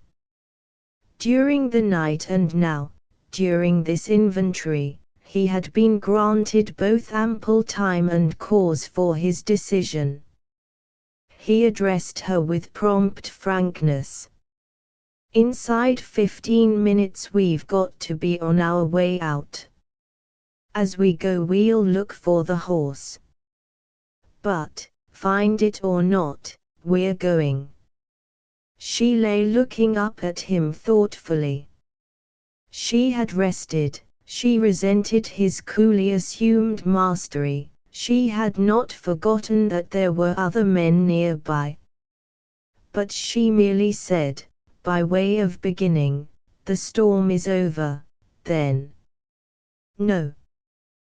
But we are not going to wait. We have food for only 6 or 7 days, at the most." She let her eyes droop to the fire so that the lids hid them from him. It was not yet full day, it was still snowing. Grattan and the men with him would, of course, have ample supplies. She yearned feverishly to be rid of King and his intolerable domineering. She estimated swiftly that, paradoxically, her only power over him was that of powerlessness. While she lay here hers was, in a way, the advantage. On her feet, following him, he would be again to her the brute he had been coming in. "I am tired out," she said faintly, still not looking up. "I am sick. I have a pain here." She moved her hand to her side where, in reality, she was conscious of a troublesome soreness. "I can't go on." He stared at her. She was pale. Now that she lifted her eyes for a brief reading of his look, he remarked that they appeared unusually large and luminous. There was a flush on her cheeks. His old fear surged back on him. Gloria was going to die. So he did what Gloria had counted on having him do, put milk and sugar in her coffee and brought the cup to her. He hastened to serve her a piping hot breakfast of crisp bacon, hot cakes and jam. He urged her to eat, and made his own meal of unsweetened black coffee and cakes without jam. Triumphantly and covertly Gloria observed all of this. Hers was the victory. Mark King was again waiting on her, hand and foot, sacrificing for her. He allowed himself half a pipe of tobacco. Tobacco, like food, was going to run out soon, and smoked somberly. Here already was the thing to be dreaded more than aught else. Gloria threatened with illness. As Ben Gainer's daughter, never as his own beloved wife, she had become his responsibility. She was a parcel marked fragile, handle with care, which he had undertaken to deliver safely to a friend. "I am going to look for the horse," he told her. He got to his feet and took up his rifle. "But don't count too much on my success. All the chances are that Buck is a long way on the trail back to his stable. Blackie has probably limped back home by now. Another thing, if I don't get Buck today, he'll be of no use to us, that is, if the snow keeps on. But I'll do what I can." But, before leaving, he did what he could to make for her comfort during his absence. He brought up fir boughs, making them into a bed for her. He readjusted his canvas screen, securing it more carefully, thereby making the cave somewhat more snug. And at the last he dropped a little, much-worn book at her side. She did not know he had it with him. She did not appear to note it until he had gone. Then she took it up curiously. A volume of Kipling's poems, compact and companionable, on India paper between worn covers. With a little sniff she put the book down. Just the sort of thing for Mark King to read, she thought with fine scorn, and utterly stupid to Gloria. What had she to do with the explorer and Snarleyow and Boots and the feet of the young men? Less than nothing, in sheer, regrettable fact. She knew he had one other book with him, Gus Ingall's Bible. The profaned volume of a murderous, long-dead scoundrel. What a library for a dainty lady! Gloria suddenly found that she could have screamed. She scrambled up and went to peer out around the canvas screen. No sound out there, for the wind was dead and the snow dropped noiselessly. The creak in the gorge, because what little draft there was in the air bore down the canon, sent no sound to her ears. The wilderness of crag and peak and distant forest was hostile, pitiless. She sought eagerly for some sign of Grattan. There was none. No smoke this morning denoted his camp, no longed-for figure toiled upward toward her. But he would come soon, he must. King had found the gold here, Grattan would know and come. She would wait, hoping for Grattan's coming before King's return. Meanwhile King, making his way down the mountain slope, found that his estimate of the storm was cheerlessly correct. The fluffy stuff underfoot was in places already knee-deep and mounting steadily higher. He shook himself and growled in his throat and plowed through it vigorously. A pair of webs would look like wings before long, he muttered. Well, we'll make 'em, since we can't buy 'em. Making his way back to the point where Buck had broken his tether, King overlooked no precaution, since he did not care to have his and Gloria's hiding place known unnecessarily to Grattan and his following. He forsook the natural pathway and made slower, hard progress along the gorge where others would be less likely to chance upon his tracks and where the tracks themselves would soonest fill with drifting snow. Passing about many a stunted grove, he came at last to the place whence Buck had fled. He knew that in the general direction indicated by the line of flight, beyond two ridges, was the valley of the giant sequoias. there a horse would find water, shelter, and grass. If he failed to find the animal there, well, then, Buck was well on the trail or lost to King in any one of 100 places. And always as he went, panting up and plowing down the steep slopes, his eyes were keen for meat, be it Douglas squirrel or bear. But the woods seemed deserted and empty, only those cheerful, impudent little bundles of feathers, the snowbirds, and an occasional, darting water ouzel along the creeks. These he let alone, but with the mental reservation that the time might well be at hand when even such as they must be called on to keep life in him and Gloria.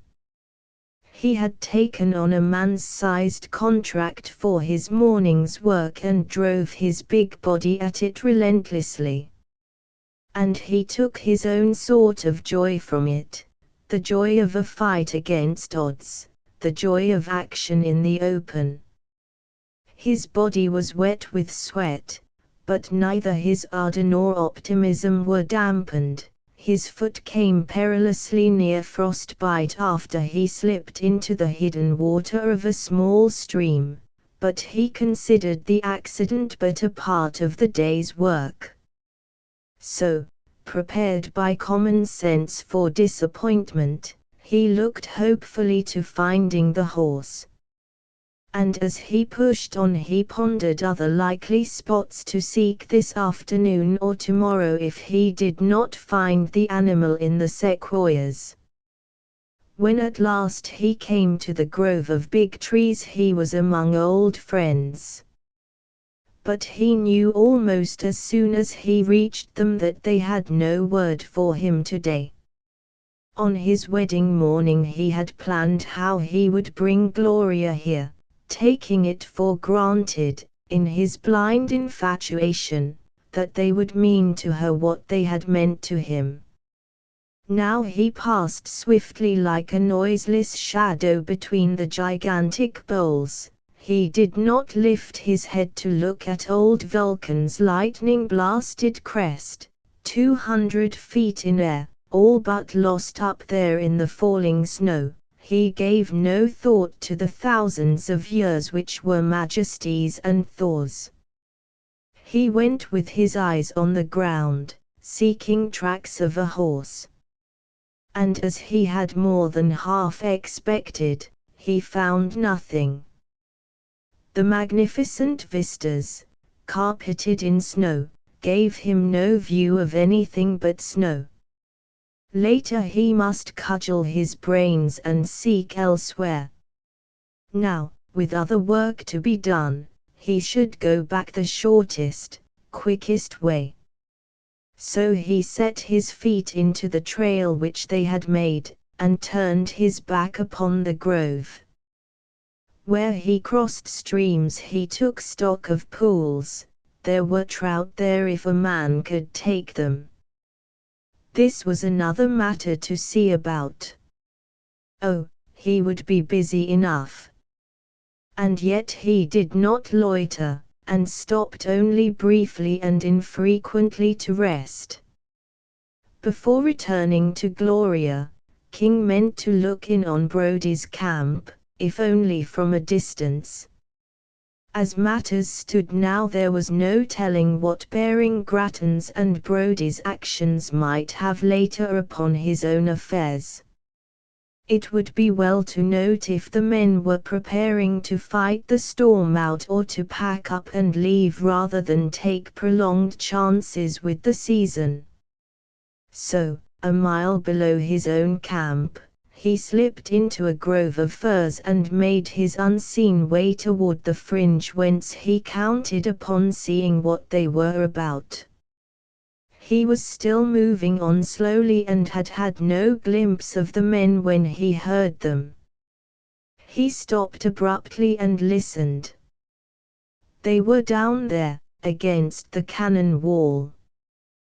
Words came to him indistinctly, muffled by the thick air.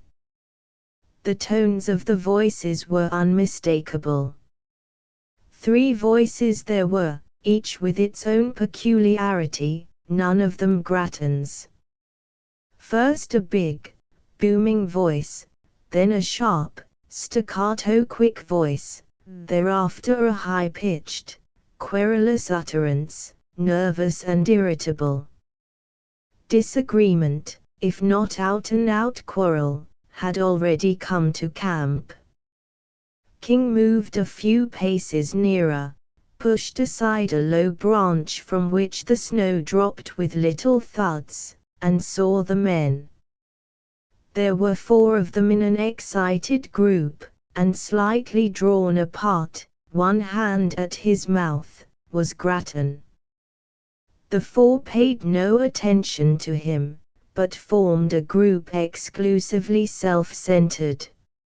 Of these 4 one now held his own counsel, his attitude alert, his hands in his pockets, his head turning swiftly, so that his eyes were now on one speaker, now on another.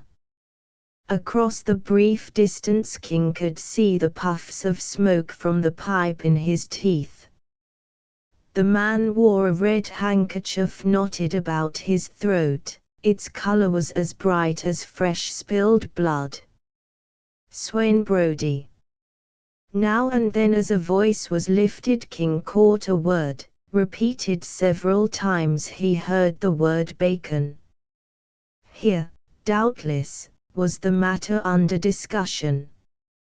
One man, he of the thin, querulous voice swung his nervous arm widely and fairly shrieked his message. It came in little puffs and was lost between. King heard him shout bacon and snow and hell. The 3 expressions, so oddly connected and yet disjointed, were significant. Grattan stood apart and gnawed at his hand. Though he could not see the prominent eyes, King could imagine the look in them. Swain Brodie puffed regularly at his pipe and watched and listened intently. Abruptly the wrangling knot of men resolved itself into 2 definite factions. His fellows had turned upon the shrill-voiced man, plainly in some sort of denunciation or accusation. He was the smallest of the lot, and drew back hastily, step after step, offering the knife edge of his curses as the others clubbed their fists. "A lie," he shrieked. "Fools!" Grattan gnawed at his knuckles, Brodie puffed steadily, and the 2 aggressors accepted windy denial as sign of guilt. One of them sprang forward and struck. The little man whipped out a revolver and fired. The shot sounded dull and muffled. A puff of smoke hung for a moment like the smoke from the pipe, appearing methodically between the passive onlooker's teeth. The man who had struck stopped dead in his tracks. There came a second shot, then in sharp staccato succession 4 others, followed by the ugly little metallic click announcing that the gun had emptied itself. Before the last explosion the balancing body sagged limply and sprawled in the snow. King's first natural impulse was to break through the brush and run forward. But his caution of the day commanded by circumstance, though never a part of the man's headlong nature, remained with him, counseling cool thought instead of hot haste. The man down was dead or as good as dead, him King could not help. So he held back and watched. There fell a brief silence while the man who had done the shooting and the men about him, no less than the figure lying in the snow, were as motionless as so many carven statues. At last Brodie spoke heavily. "Benny's right. Bates had it coming to him. times like this stealing a side of bacon is worse than murder. Bates stole it. He was going to try to double-cross us and beat it out of here. Now he's dead, and good riddance." He spat into the snow when he had done. Benny, chattering wildly to himself now, began a hasty reloading of his revolver. The man whom he had shot, whom Brody named Bates, lay not 5 steps from Benny's feet, his blood already congealing where it flushed the snow. Oddly enough, King knew personally or by repute each of the men before him with the single exception of the man who had paid in full for his own, or someone else's, crime of stealing food at a time when food meant a chance for life. To begin with, there was Swain Brody and there was Grattan. There was Benny, who had done the killing, a degenerate, a morphine addict, and a thoroughgoing scoundrel. Beyond him stood the burly ruffian of the big, awkward, bony frame, who had brought the judge to the log house the other night at Grattan's bidding, Steve Jarrold.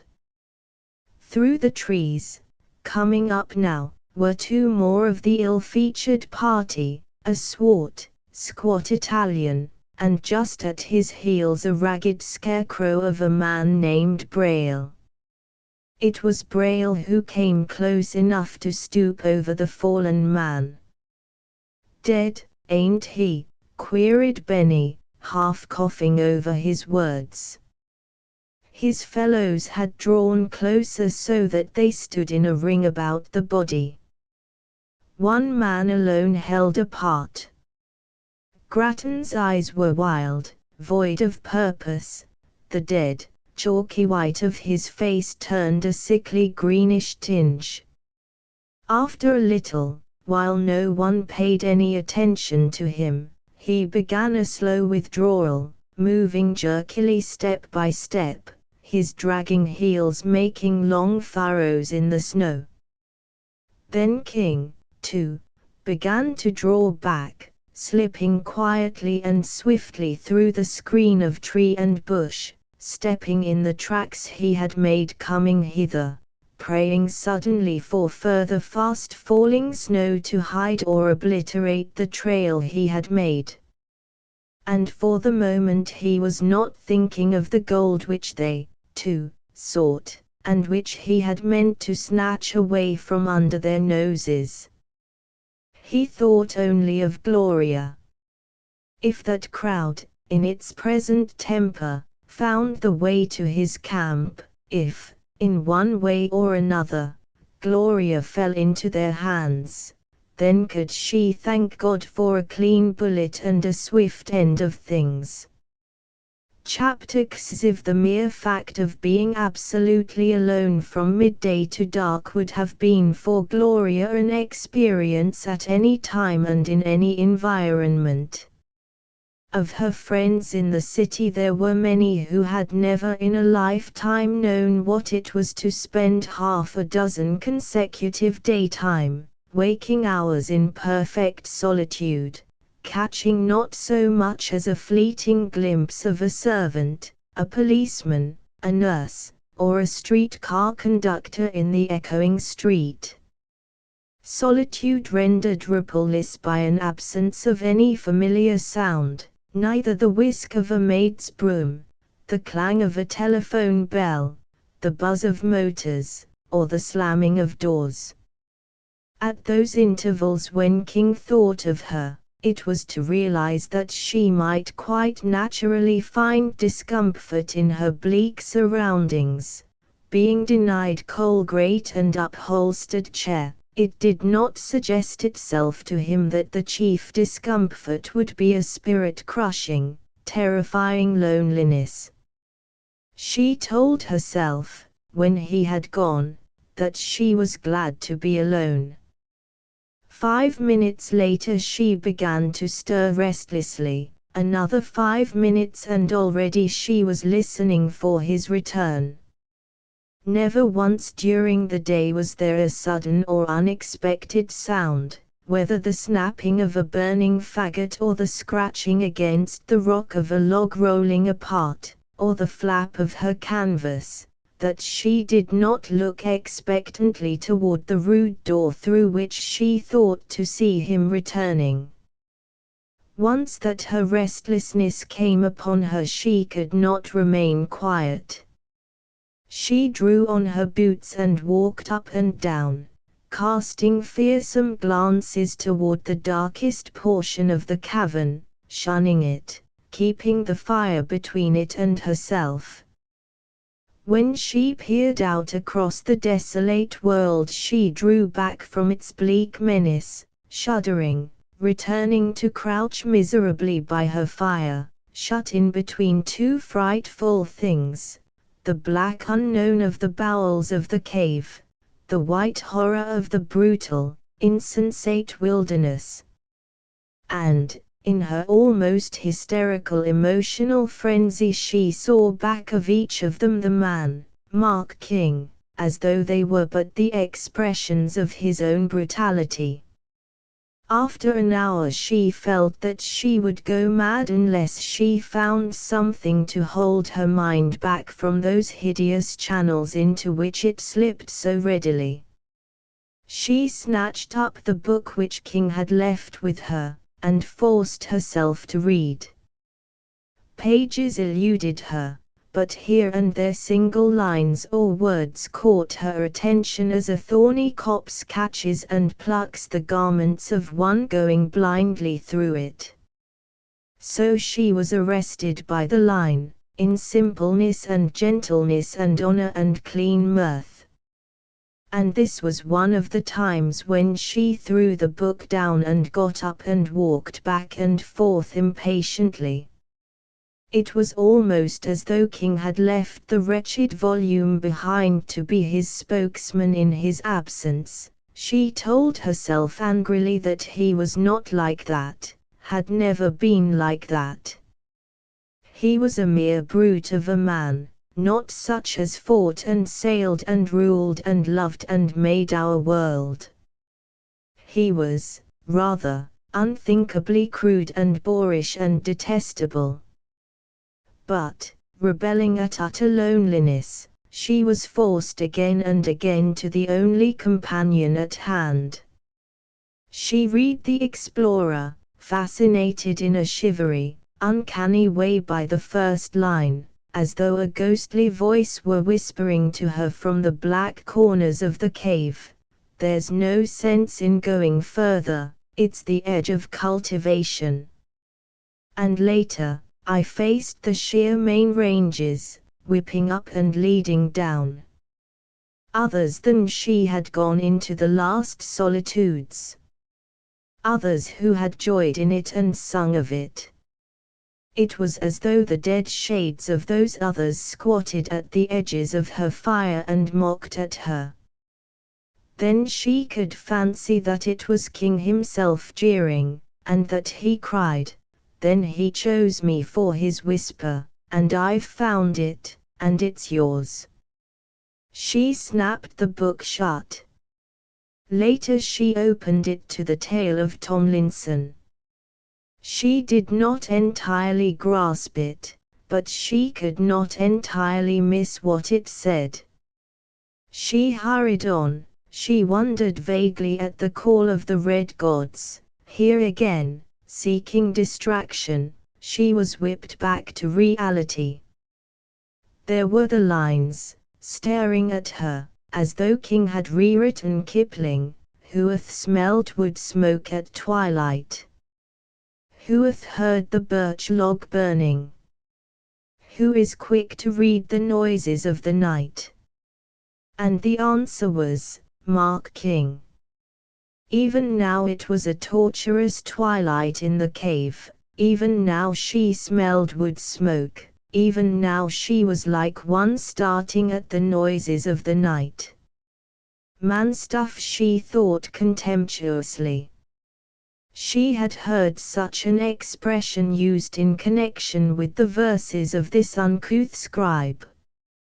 It did not strike her that man stuff might well enough be woman stuff also, being one or the other, or both, for the sheer reason that it was human.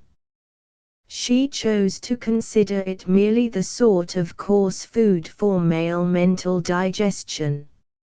A man's nature was not fine and intricate, rather his emotional qualities must be like stubby, blunt, callous fingers, unskilled and not highly sentient. A man lacked the psychical and spiritual and intellectual development which was that of a maid like Gloria. His joys were chiefly physical. So he cared to blaze trails like the explorer, the impact of a storm's buffeting and the low appreciation of a full stomach drew limits marking his possibilities of expansion. He was a beast, and she hated the whole sex sweepingly and superbly. In great surges of genuine sympathy her heart went out to herself. But, after all, the moments in which her thoughts were snared away from her fears and the oppression of loneliness were few and short. From wondering what kept King she passed to bitter anger that he should desert her so. She concluded that he was doing it with malicious intent. Repeatedly she was tempted to go forth and seek Grattan, to hunt up and down until at last she came to him. Again and again she went to the mouth of the cave and looked forth. But each time she drew back, terrified at the thought of making her way unaided down the sheer cliff wall. She sought to tell herself that she was not afraid of the snow, of being lost, of being unable to find Grattan. But she could not climb down the cliff, she knew that she would fall. Dizzy and sick, shivering with dread and cold, she turned back always. She let her fire die down, not noticing it. Then the cold reminded her, and she worked long building another. She knew where a block of matches was, she had seen King set it carefully away. In her excitement she struck dozens of matches, dropping the burnt ends about her. At last her fire blazed up and she warmed herself. Then she was conscious of a strange faintness and realized that she was hungry. She went to their food cache and ransacked it hastily. She opened a tin of sardines and came back to the fire with it in her hands. She had no clear conception of the deed when, half of the fish consumed, the smelly stuff revolted her and she hurled the remaining part into the bed of coals. Asterisk asterisk asterisk asterisk asterisk King stamped the loose snow from his boots and came in.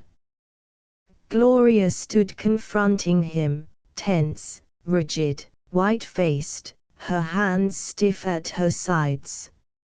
She wanted to cry out, to upbraid him. All of her fear of the day turned into molten anger, but at the moment her strength failed strangely, her heart seemed to be stopping, she choked up. The surge of her relief, like a suddenly released current, impacting with that other current of her unleashed anger, made of her consciousness a sort of wild, fuming whirlpool. Nothing was clear to her just then save that Mark King had come back and that, no doubt, his heart was filled with jeers. She could not read the expression of his shadowed face, but fancied it one of mockery. King was tired throughout every muscle of his body. He set down his rifle, tossed his hat aside, and slumped down by the fire. Coming in from the storm-cleansed open he sniffed at the closeness of the cave. It was not alone the smell of smoke. His first thought was that Gloria had been cooking something. Then he noted the sardine can. With a stick he raked it out of the coals. And now Gloria could read his expression well enough as he jerked his head up. In God's name, he demanded, what do you mean by a thing like that? Are you stark, raving mad? For a moment she was at a loss to understand what had enraged him. The act of tossing the distasteful food into the fire had been purely involuntary. Her conscious mind had hardly taken cognizance of the fact. When it dawned upon her what he meant, her own anger was still greater than her sense of her act's folly. But she found no ready answer to his accusation. She was not without reason. In their present predicament she was a fool to have done a thing like that. She could hardly believe that she had done it. And so she stared impudently at him and held her silence, and finally, with an elaborate shrug of disdainful shoulders, she turned her back on him. But King flung to his feet and set his hands on her two shoulders and swung her about. Her eyes opened widely. Listen to me, he said angrily. I am going to talk plain to you. You are a fool, a downright, empty-headed silly fool. What you have destroyed in wanton carelessness would have kept the life in a man a whole day. Haven't you sense enough to see it's going to be nip and tuck if we ever get out of this? You've shown yourself, from start to finish, a miserable cheat. There's no trust to be put in either your judgment or your intentions. Be still, he commanded, as she sought to wriggle out of his grasp, to avoid the direct blaze of his eyes. I am going to do what I can for you, to see you safe through this, if I can. Not because you are anything to me, but just because you are Ben Gainer's, and he is my friend. Understand? You are hurting me, she said in defiance. Take your dirty hands off. When I am done, he returned curtly. I am going to stick to you and see you through, I tell you.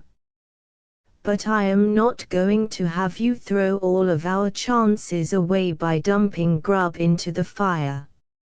If you do one other brainless thing like that, and I catch you at it, I am going to tie you up, hand and foot, and keep you out of mischief. You wouldn't dare, but she knew better. He would dare anything. He was of the type that fought and sailed and ruled. Now, when having spoken his mind he turned away from her, she stared after him and watched him as he dropped back by the fire. Then she went slowly to her bed to hide her trembling, and lay down. Presently she heard him stirring. She did not turn her head to look at him. But she knew that he was busied with supper. She smelled coffee, heard the clash of tin cup and plate, and realized that he was eating. She wondered if he had forgotten her. After a while she moved just a trifle and furtively. He had put away his dishes and was filling his pipe. And he knew that she was watching him. No, he said to her unspoken question. I am not going to cook for you anymore. I have had a hard day of it, doing the man's work. Had you done the woman's you would have had supper ready for me. He lighted his pipe with a splinter of burning pine. Then for the first time he saw the waste of scattered matches on the floor. From them he looked to her in an amazement so sheer that it left him no word of expostulation. The suspicion actually came to him that the girl was mad. It was scarcely conceivable that a perfectly sane individual could do the things which she had done. She saw him get up and begin gathering up all of the food stuff. He carried it to the back of the cave, where he passed out of her sight in the dark. He was gone 10 minutes and came back empty-handed. He made the second trip, after which there was left on a shelf of rock only half a dozen matches and enough food for one scanty meal. This Gloria ignored. "Do you think," she said contemptuously, "that what you have hidden back there I couldn't find?" "You could find it, but you won't," he returned with quiet assurance that jerked the question from her. "Why?" "Because," he grunted contemptuously, "you are too much of a coward to go back there to look for it." And in her heart she knew that here was but the mere truth. For, why was she not already in Grattan's camp? Her opportunity had come and gone, because she had been afraid. Chapter XX. King awoke filled with resolve and definite purpose. It was pitch dark, but he sensed the coming of wintry dawn. He drew on his boots and went to look out. It was still snowing, heavily, steadily, implacably. He kicked the loose fluffy stuff underfoot. The biggest storm in 20 years, he told himself. And if any one of us in these mountains come out of them alive, he'll have something to talk about. It's the real thing. He went grimly about his fire-making, fixed purpose crystallizing to the smallest detail. Again he must seek immediately to locate his horse. One could eat horse flesh if driven to it. He must try to get game of some sort. And every lost hour meant lessened chances of his killing forest meat, deer and bear, and the smaller folk, if they had been caught napping, would be scurrying out of the mountains long before now. Soon the solitudes would be utterly barren and empty. He went to Gloria's bed. "You'd better get up," he said briefly. "Time to start the day. While we eat I want to talk with you." She awoke slowly, blinked at him, and only drew her blanket higher about her chin. "I am tired," she answered petulantly. "Don't you realize that a girl—" "I realize," he cut into her sleepy expostulation, "that you are weak and frightened and useless. And that those are 3 of the many things you've got to get over the shortest way if you don't want to die here." "I don't know that I care to live," she began, turning with her old instinct toward an attitude which before now had robbed him of his harshness. But his plan was set in cold determination, and he cut her short again. "If you don't care, I do. And I am going to pull you through with me, if for no other reason simply because I have set out to do it, and am not going to lie down on the job. What's more, you've got to do your share.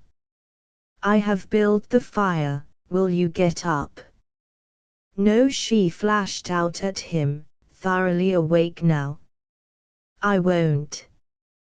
He stooped, caught the corner of her blankets, and whipped them off. Instinctively, she sought to draw the underbedding over her, forgetting that she had not undressed. "You brute," she screamed at him. "Get up," he told her sternly, "or, by heaven, I'll make you." She saw his face plainly now as his crackling fire burned higher. It was hard, his eyes were ominous. She hesitated and saw in his eyes and in a stir of his body that he was going to jerk her to her feet. She flung out of bed at that and upon the far side from him. "Get your boots on," he ordered. "I don't want you catching cold from idiotic carelessness, and I won't have you going sick on my hands. For the first and last time I'll admit that I don't enjoy driving you like a cursed galley slave. But I'll do it, and do a thorough job of it, if you force me to it." She drew on her boots hastily and came to the fire and laced them. He was a new man this morning and relentless. She was afraid of him after a new, bewildered fashion. "I never saw a storm worse than this," he told her. He had cooked the breakfast because he was in a hurry, and did not care to trust her wasteful fingers with their already precious food. There must be 2 or 3 feet on the level places by now. Plowing through snow like that is killing work for a man, and you wouldn't last at it 10 minutes.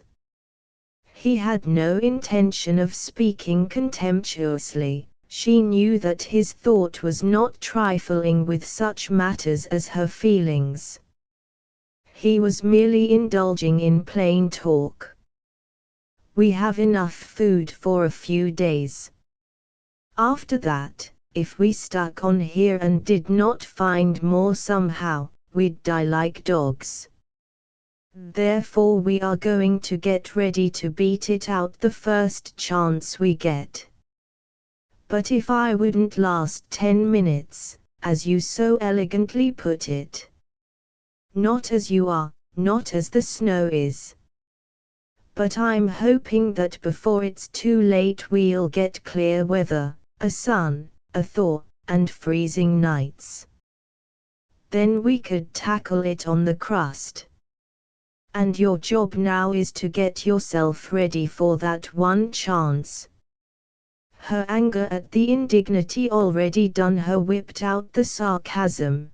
"By getting ready, I suppose you mean for me to pack my trunk and order the expressman at the door."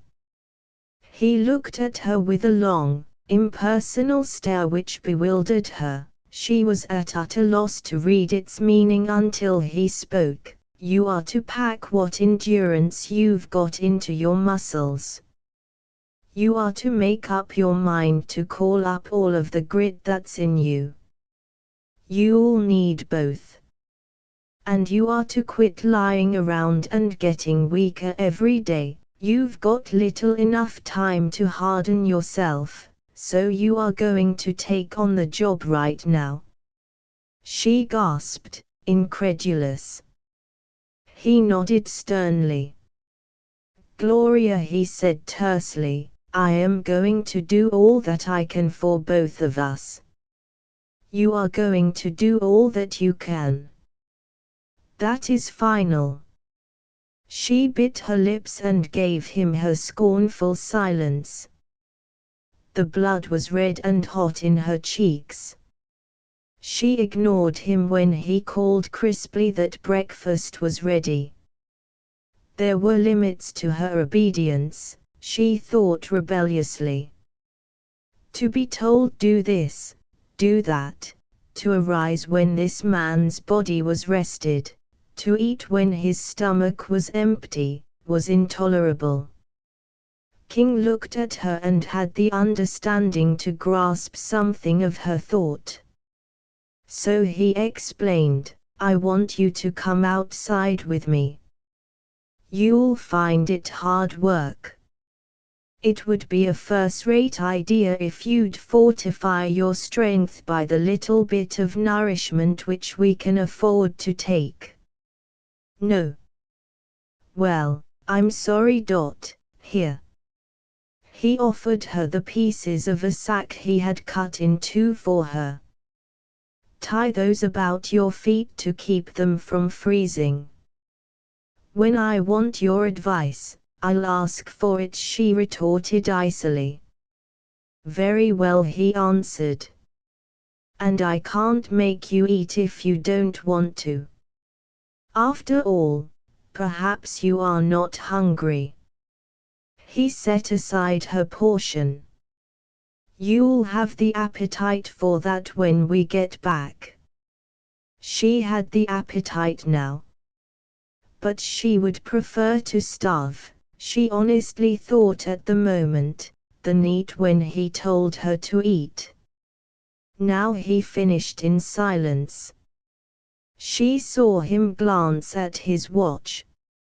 Her heart seemed scarcely to stir in her breast, then slowly it began to beat, swifter and swifter, hammering wildly.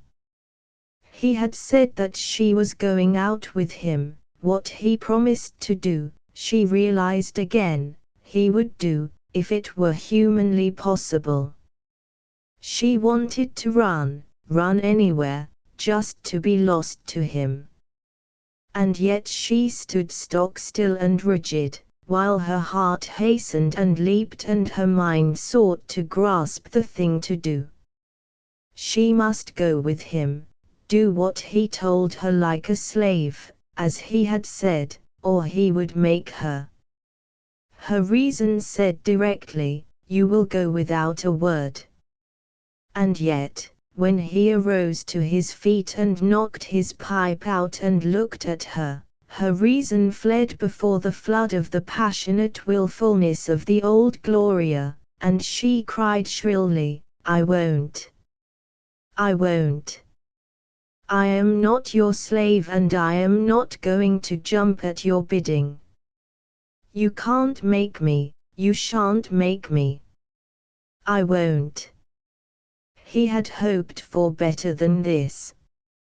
He came closer and looked intently into her eyes, seeking to measure what endurance and steadfastness and stubbornness were hers. But her eyes showed him only glimpses of a storm-tossed soul. I will make you, he said harshly. So help me God, Gloria, I will make you. And I am through talking, I am sick of talk. Come with me. She drew back and back in white-lipped fury. You don't dare. Listen to me. We are down to bare elementals now, can't you see it? It is no question of what we'd like to do or dislike. It is a question of life and death. If to let you have your way were anything other than suicide, I'd let you have it. If I thought that you would listen to reason, I'd stop to reason with you. But as things are, I've got nothing left me but tell you what to do, and you've got to do as I say. My life is my own, to do with it as I please. I do not please to obey your commands. Her tortured heart surged up in wild triumph as he turned, it sank sickly as he came back. He had a piece of rope in his hand, the heavy half-inch rope which had served to tie a horse. You would tie me, she gasped. Me? No, he said tersely. As though you were any other fractious animal refusing discipline when refusal means death, I am going to whip you. God, screamed Gloria. Oh, my God. For again he but said simply the thing which he meant to do. And she knew. Yet the consummation was monstrous, unthinkable. She would not believe it. At the last minute his lifted arm would fail him, God himself would wither it, undreamed rescuers would come, the earth would open, Something would save her from this humiliation which would kill her. "While I count 3," said King. And steadily, though there was a pallor on his own face, which should have told her the terrible relentlessness of his intention, he counted, 1, 2, 3. She put her face into her hands and shivered, and felt the fear of one under the flashing guillotine. She willed to move, to obey, at this tardy second, but something within her, stronger than herself, held her back. "I won't," she screamed. The blow fell swiftly. The rope cut through the air with vicious sibilance and fell across the stooped shoulders. The pain was immediate, hot and searing, and Gloria shrieked, once only, and grew still. She dropped her hands and looked at him, her face as white as a dead girl's, her eyes as unfathomable as a maniac's. She who had never been whipped in all of her life, she whose soft white body had been held inviolate by idolizing parents, she who had come to hold her own person as sacred as that of a high princess, to be beaten by a man. To be lashed across her shoulders with a horse's tie rope. She, Gloria Gaynor, to have her bedding ripped off her, to be commanded to do a man's bidding, and to be whipped. She had known fear, blind, paralyzing terror. She had suffered indignity and experienced an insulted resentment that seared through her like a hot iron. She had known pain, merciless bodily pain. Now she was plunged into stupor. But that stupor was of only the fraction of a second in duration. A flash as of white fire flared through her brain. In a soul in torment something had happened. Something had been killed within her, or something had been born. A blow at a man's hand had seemed to cut through her being, it had separated body and spirit.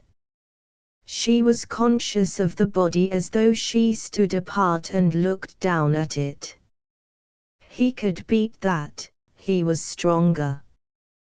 The spirit rose above it, a spirit bathed in floods of fire.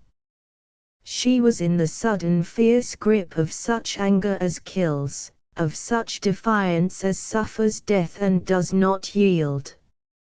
"I won't go with you," she cried.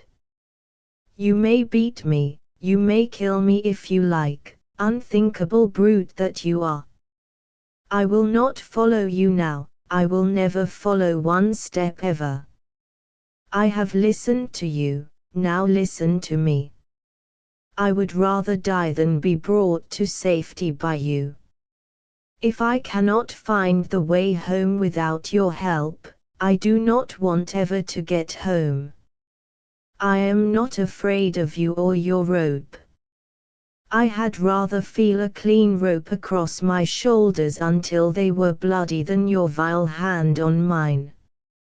"You will do what I tell you to do," he said thickly. "It is the only way. I will make you." Blazing eyes burning in a death-white face gave him his only answer. His own face now was no less white, iron-bodied as he was trembling. Yet he lifted the rope. To strike the second blow. Not just to frighten her, but to strike. She read his purpose clearly, and she could not restrain a shudder of her flesh. But she did not draw back from him, and she did not cry out. She meant what she had said, or what some reborn Gloria had said for her. He might kill her, but she would not follow him. And then Mark King, as he was about to strike, stayed his hand at the last moment and hurled the rope far from him, and whirled about and left her. Chapter XXVI. Some way he came to the base of the cliffs. He was outside, he was in the open. And yet he struggled blindly through a pit of gloom. He was conscious of but one fact in all the world. About it everything else turned and spun as sweep the bodies of the sky about the sun. He had lifted his hand against a woman. He, Mark King, had struck a woman.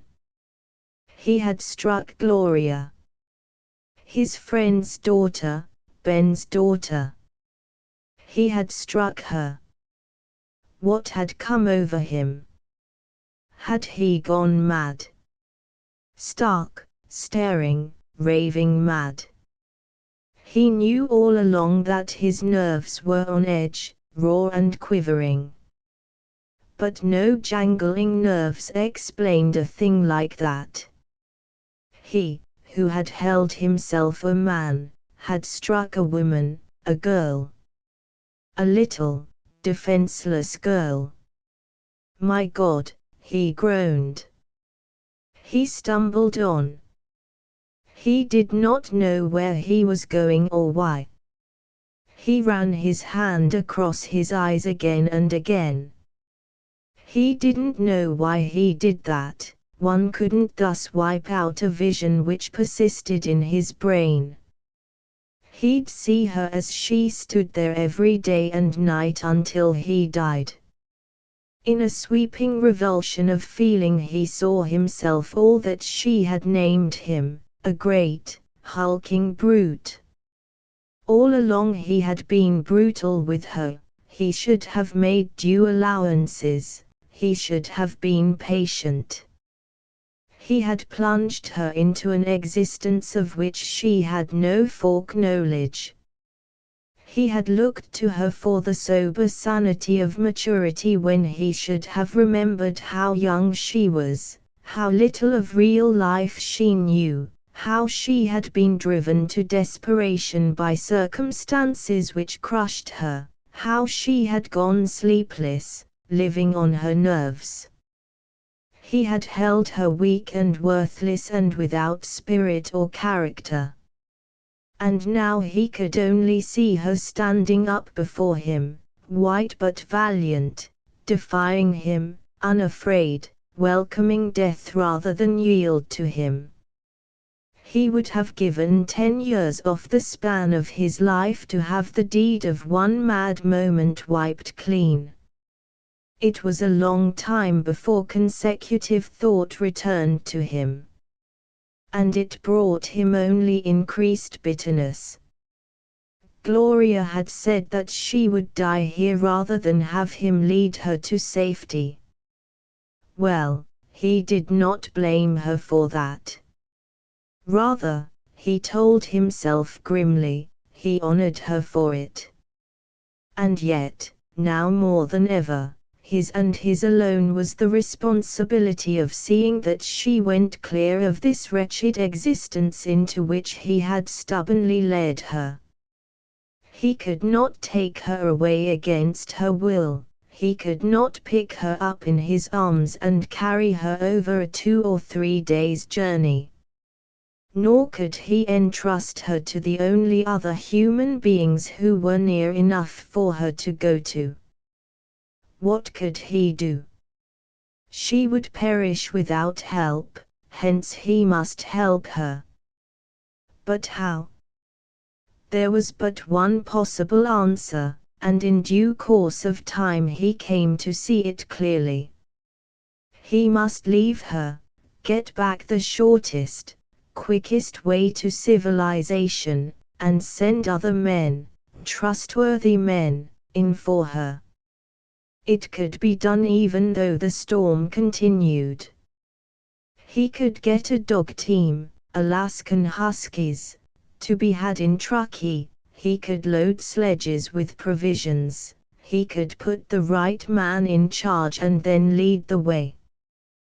That would mean several days alone for Gloria, but what else was there? And even that solution depended upon the consideration which by now was the elemental, all-essential thing. First he must find some sort of provisions with which to eke out their small supply.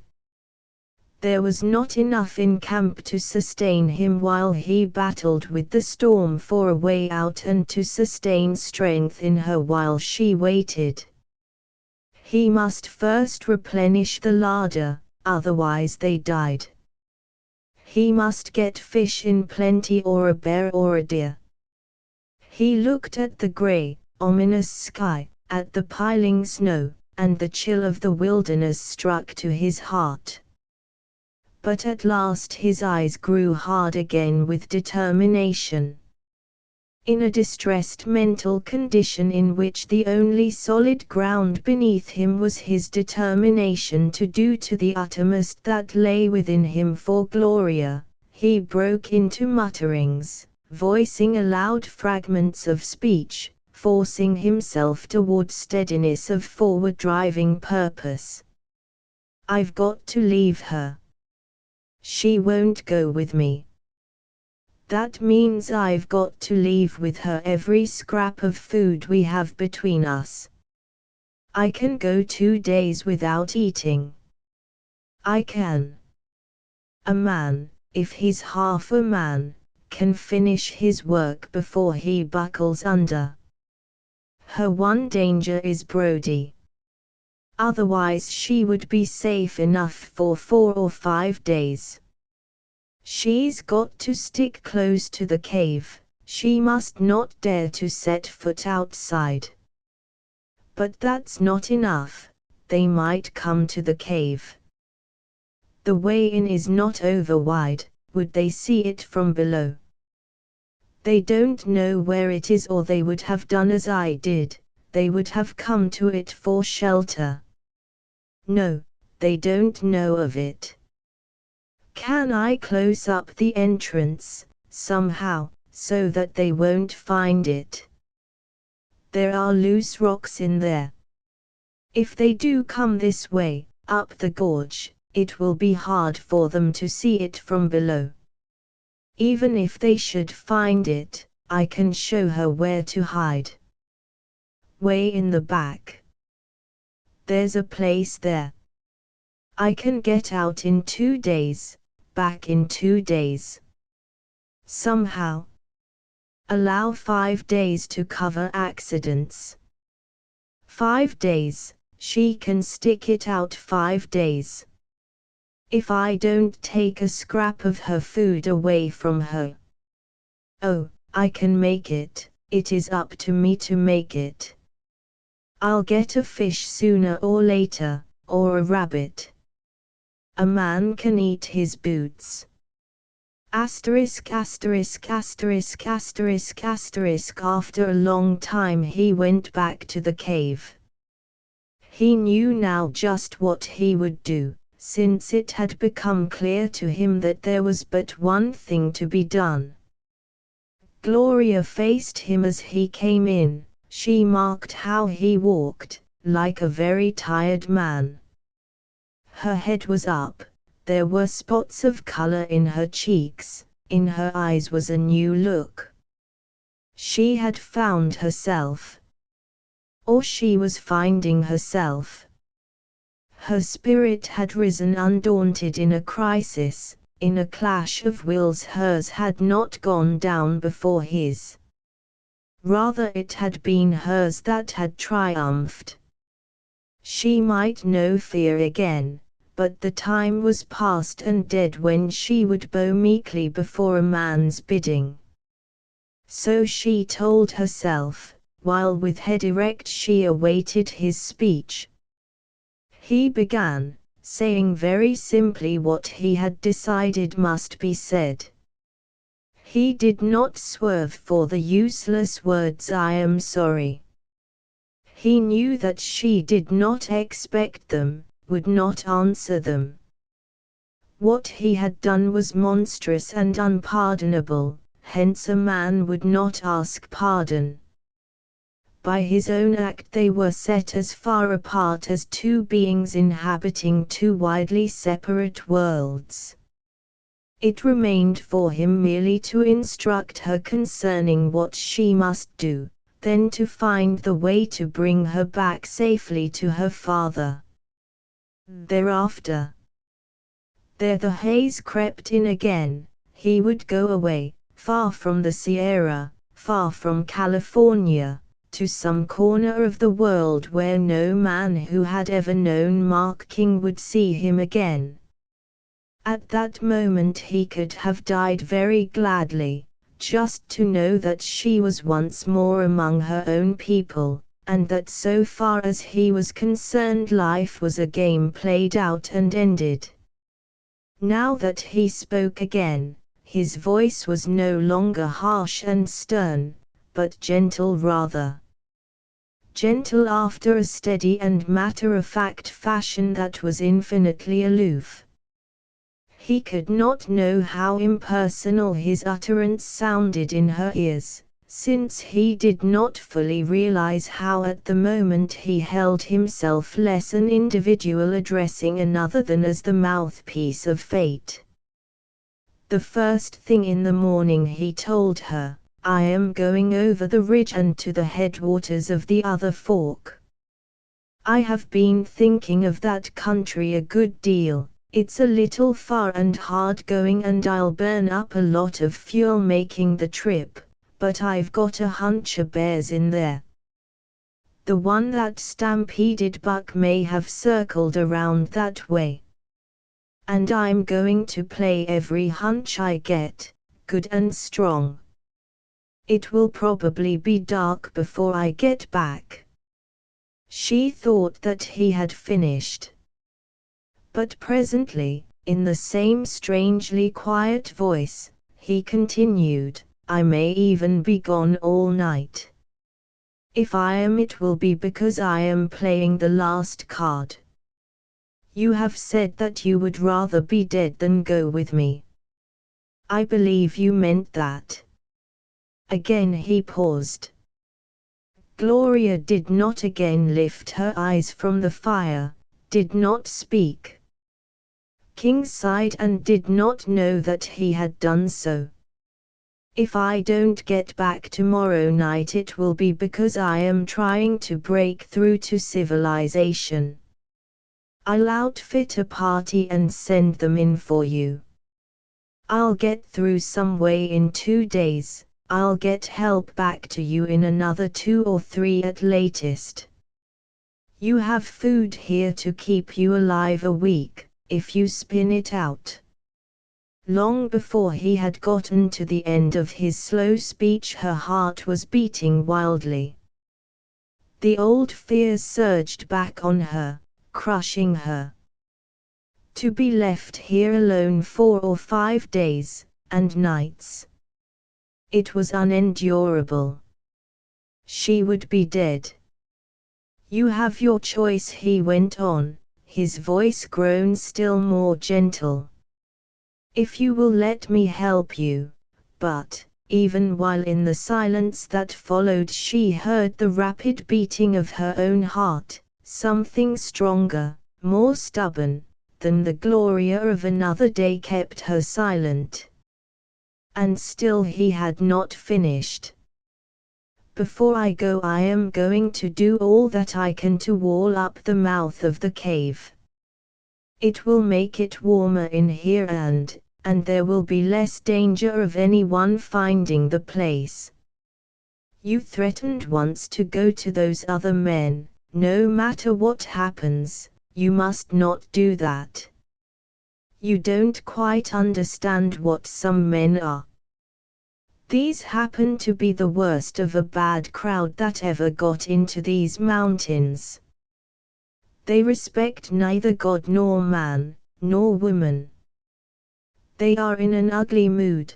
They probably have more bootleg whiskey with them than food. I did not tell you, but I looked in on their camp and saw one of them, a dope fiend named Benny Raj, shoot one of his own friends dead, suspecting him of having stolen a side of bacon. You would be better dead, too, than in their hands. Never forget that. They don't know if they'll ever get out of this alive, they are desperate devils. But with the cave walled up, they won't find you. If the worst should happen and they came here, still you could hide. I'll show you the place, far back in the cave. You could run there with your blankets and food, you could stay there, never moving. No man could find you there. They would see where we had been here, but they would have to decide in the end that we had gone, both of us. I'll bring you plenty of wood. I am going to make a pair of snowshoes of a sort for me. I'll make a pair for you. I hope you won't need them. He ran his hand across his brow but continued in a moment, his voice unchanged. I'll go out before daylight in the morning. It will take me all that is left of today to do what must be done first. He turned then and went about his work. She went back to the place by the fire, terribly moved, agitated to the depths of her soul, torn this way and that. But one steady fire burned in her bosom, the newly kindled white flame of her resentment. Just yonder, where he had hurled it, a grim reminder, lay the rope. He brought fragments of rock to the cave's mouth, the biggest he could find, boulders which he rolled from the further dark, and with which he struggled mightily as he piled them one on the other. Higher and higher he built his rude wall, placing the smaller stones at the top. And in time, after hours of labor, he had hidden the great hole as best he could, leaving only at the side a way to pass in and out which could hardly be seen from below. Across this he fixed the canvas, were that glimpsed, its grimy white would appear but a lighter-hued streak of granite. If you will come with me, I will show you your hiding place. She lifted her head and looked at him. No word had passed between them during the back-breaking hours of his laboring. Again, she thought swiftly, he was seeking to command, to dictate.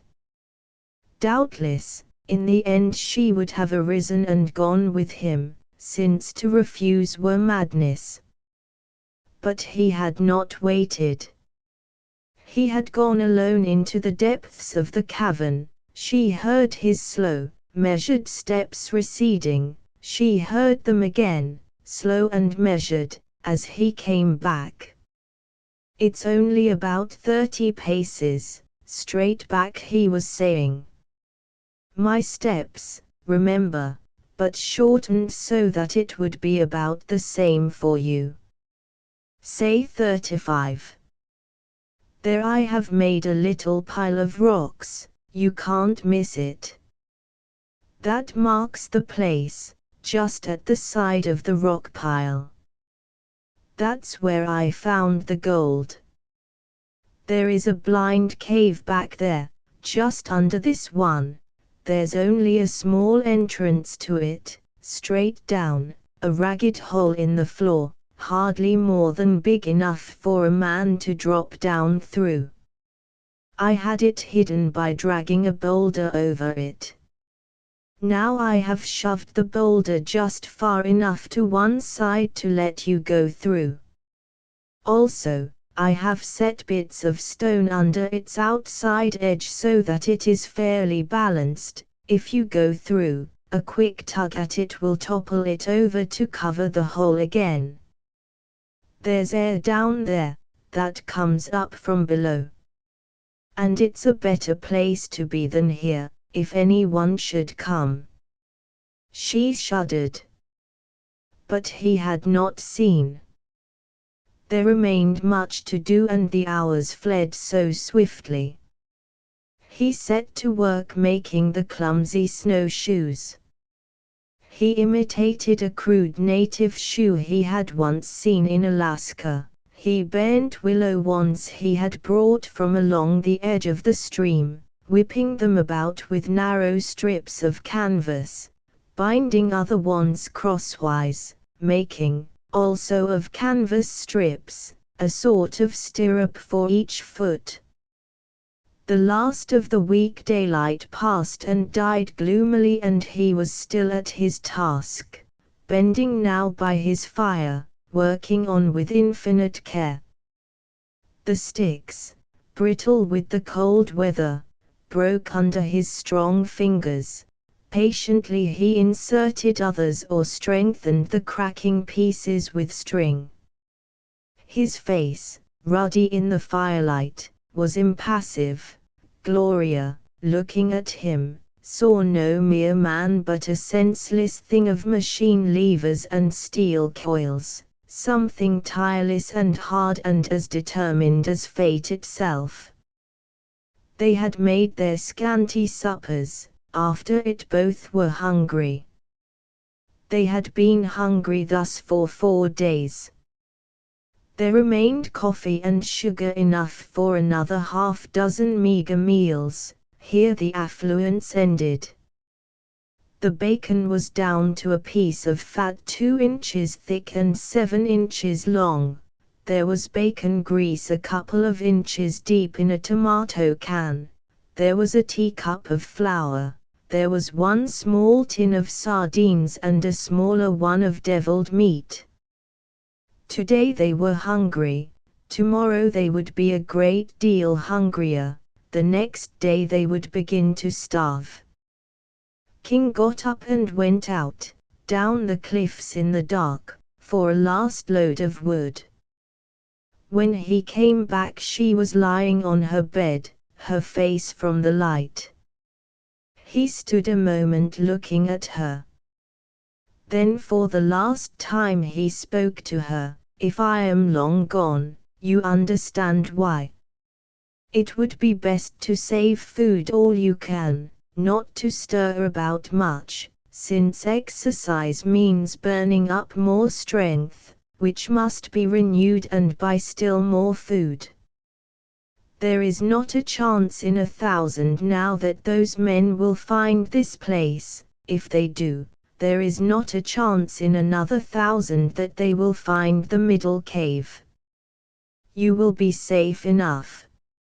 And, if I do not get back tomorrow, you will know that within 3 days more, or 4 at most, there will be a party in here to bring you out.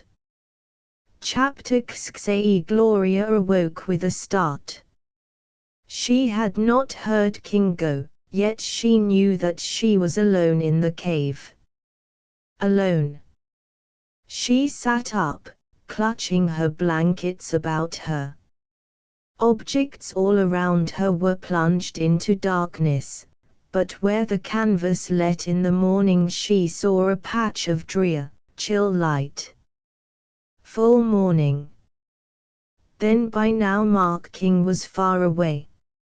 Oh, the pitiless loneliness of the world as she sat there in the gloom of the cavern, her heart as cheerless as the drear light creeping in, as cold as the dead charred sticks where last night's fire had burnt itself out. And, oh, the terrible, merciless silence about her. She sat plunged into a despondency beyond the bourne of tears, a slim, white-bodied, gaunt-eyed girl crushed, beaten by a relentless destiny, lost to the world, shut in between 2 terrors, the black unknown of the deeper cavern, the white menace of a waste wilderness. And far more than pinch of cold or bite of hunger was her utter solitude unbearable. She sprang up and built a fire. Less for the warmth, though she was cold to the bone, than for the sense of companionship. The homely flames were like flames in remembered fireplaces. Their voices were as the voices of those other fires. Their light, though showing only cold rock walls and rude camp equipment, was the closest thing she had to companionship. She came close to the fire and for a long time would not move from it. She went to the wall King had built, moving the canvas aside just enough to look out, and stood there a long time. A dead hush lay over the world. There was no wind.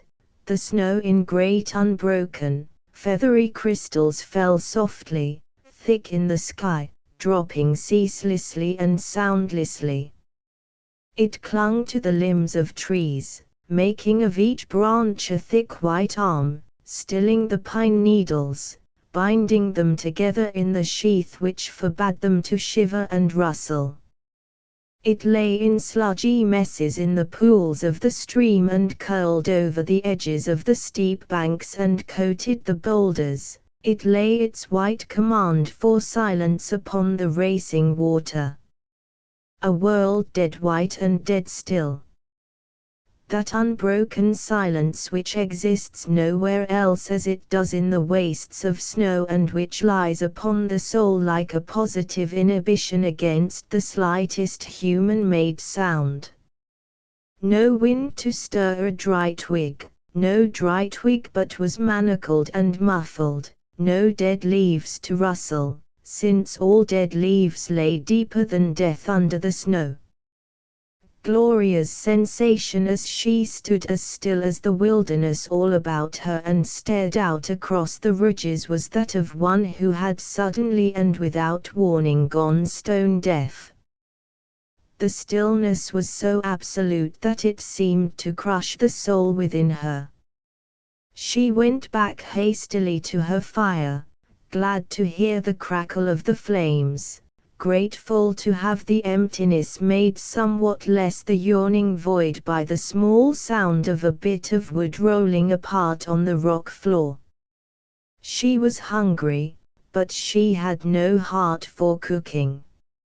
She ate little scraps of cold food left over from last night. She nibbled at a last bit of the slab chocolate. She filled a pot with snow gathered at the cave mouth and set it on the coals to get water to drink. And again, having nothing else to do and urged restlessly to some form of activity, she hurried back to the canvas flap and watched the falling snow, hearkening to the stillness. For in the spell of the snow country one is forced to the attitude of one who listens and who hears the great hush, and who, like the enchanted world about it, heeds and obeys, and when he moves goes with quiet footfalls. Endlessly long were the minutes. Hours were eternities. She stood by the rock wall until she was chilled. As noiselessly as a creeping shadow she went back to her fire and shivered before it and warmed herself, turning her head quickly to peer into the dark of the hidden tunnel, turning again as quickly to glance toward her rude door, her heart leaping at every crackle of her fire. She thawed some of the cold out of her and went to look out again. 100 times she made the brief journey. From being lightning swift, thought became a laborious, drugged process. Her excited mind had harbored throngs of vivid visions. She had known a period of overactive mental stimulation. She had seen, as in the actual flesh, Mark King plowing through the snow, going over ridges, pushing on and on and on. Always further away, driving on through limitless distances. She had seen him fall, his body crashing down a sheer precipice. She had seen him lying, his face turned up, the snowflakes falling, falling, falling, covering it. She had seen him going on again. She had seen him breaking his way to the open, getting back among other men, falling exhausted, but calling upon them to go back to her. She had seen men hurrying, dog sleds harnessed, packs of provisions, men on snowshoes. She had seen them coming toward her across the miles. Someone else was coming, too. It was Big Swain Brody, his face horrible. There was a rabble at his back. It was a race between these men and those other men. She had felt that Brody was putting out a terrible hand toward her. She had seen other men leap upon him, dragging him back. King had returned. King and Brody were struggling. Then again she saw King, fighting his way through the snow, going for help. She had tried to reason, he could be only a few miles away. But at last a tired brain refused to create more of these swift pictures. She stared out and did not think. She merely felt the weight of the silence, the weight of utter loneliness. With dragging feet she returned to her fire and looked into the coals, and from them to the further dark, and from it back to the pale light about her canvas. She sank into a condition of lethargy. The silence had worked a sort of hypnosis in her. Briefly, in her wide-opened eyes there was no light of interest. Vaguely, as though she had no great personal concern in the matter, she wondered how long it would be before one left alone here would go mad. And would the mad one shout shrieking defiance at the silence, or go about on tiptoe, finger laid across his lips? The morning wore on. At one moment she was plunged into a deep, chaotic abyss that was neither unconsciousness nor reverie, and yet which strangely partook of both. A moment later she was vaguely aware of a difference. It was as though a presence, though what sort she could not tell, had approached, were near her, all about her. That instant of uncertainty was brief, gone in a flash. She turned and a little glad cry broke from her lips. A streak of sunshine lay across the rocks at the cave's mouth. It was like the visit of an angel. More than that, like the face of a beloved friend. She ran to her canvas and looked out. There was a rift in the somber roofing of clouds. She saw a strip of clean blue sky through which a splendid sun shone. And yet the snow was falling on all hands, snow bright with a new shining whiteness. She watched that little strip of heaven's blue eagerly and anxiously. Was it widening? Or were the clouds crowding over it again? But though this seemed the one consideration of importance in all the world for her just now, in another instant it was swept from her mind, forgotten. Far below her, down in the gorge, she saw something moving. And that something, plowing laboriously through depths and drifts of loose fluffy snow, was a man. Now her thoughts raced again. It was King. He was coming back to her. No, it was not King, it was Swain Brody. She began to tremble violently. She had barely strength to draw back, to pull the canvas closer to the rocks, to strive to hide. If Brody came now, if Brody found her here, alone, that fear which is in all female hearts, that boundless terror of the one creature who is her greatest protector, her vilest enemy, more dreaded than a wild beast, gripped her and shook her and swiftly beat the strength out of her. But, fascinated, she clung to the rocks and watched. The man struggling weakly against the pitiless wilderness, wallowing in the snow, seemed to make his way along the gorge inch by inch.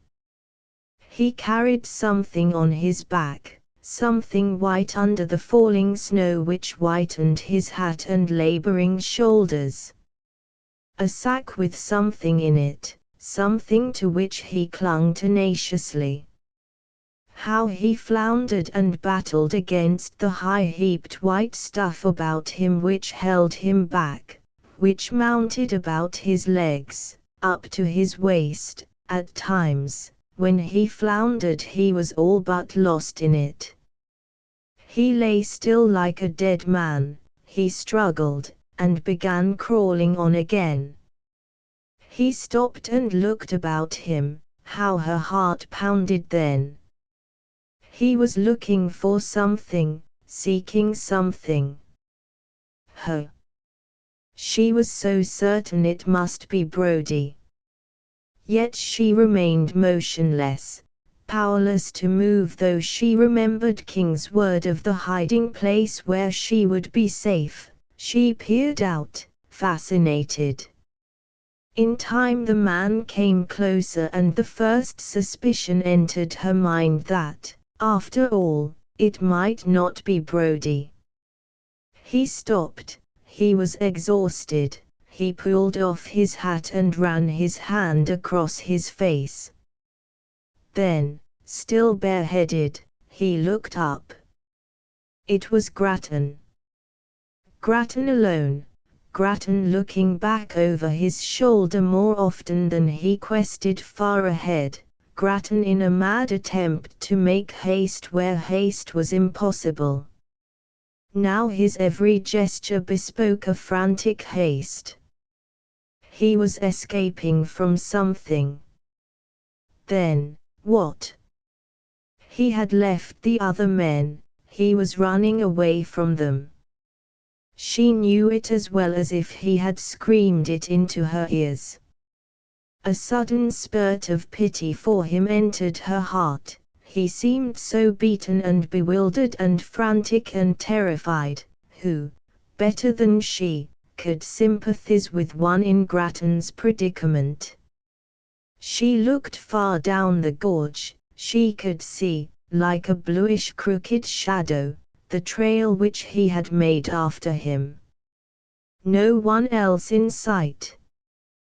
Then she forgot everything saving that she and Grattan were alone, that they had been friends, that they were bound in a common fate. She leaned as far out as she could. He was just below now. She called to him. He stopped dead in his tracks. He jerked his head up and stared wildly. His mouth dropped open, and in the shock of the moment speech was denied him. She called again. You. Had not the silence been so complete, his gasping voice would have failed to reach her. As it was, she barely heard it. You, Gloria. Here. My God, have I gone mad? The man's villainy of so few days ago appeared now, in the biased light of circumstance, a pardonable, a forgettable offense. He had loved her, he had wanted to marry her, he had, with that in mind, tricked her. He had taken advantage of the universal admission that in love as in war all things were fair. The ugliness of what he had done was chiefly ugly because it had lain against a background of commonplace and convention. Here, at the time when no considerations existed save the eternal and vital ones, all of Grattan's futile trickery was as though it had never been. She was calling to him again, urging him to clamber up the cliff, bidding him hurry before he was seen. "How came you here?" was all that he could find words for. you. And here. She would tell him everything. But he must not tarry down there. He must make haste. Her words cleared his bewilderment away. He glanced again over his shoulder. The gorge was empty of other human presence. He looked back up at her. And then, before her eager eyes, he slumped down where he stood, lying in the snow. I can't. She heard his voice as across a distance 10 times that which separated them. In it was bleak despair. I've gone through hell already. I am nearly dead. I couldn't climb up there. Oh my God, why did I ever come into this inferno? She begged, she urged. But he only turned a white face up to her and lay where he had fallen, his body shaking visibly, what with the strain he had put upon it and the emotions which only his own soul knew. But it is so easy, she cried to him, forgetful of her now terror at mounting up here. I have done it. Twice. I will show you just which way, where to set your feet. I can't, he said miserably. It was all I could do to get this far. I think I am dying, again and again she pleaded with him. But he had either reached the limit of his physical endurance or, shaken and unnerved, he had not the courage to attempt the steep climb. He lay still, his eyes were shut, and to Gloria, too, came the swift fear that the man might be dying. I am coming to you, she called. She began making the hazardous descent. She did not take time to ask herself if she could make it, she knew only that she must. She set foot on the narrow, sloping ledge outside, brushing off the snow with her boot, clinging with her hands to a splinter of granite, feeling her way cautiously, careful to move inch by inch along the way down which she had gone twice with Mark King. Her fingers, already cold when she started, went numb. They were at all times either in pits and pockets of snow or gripping the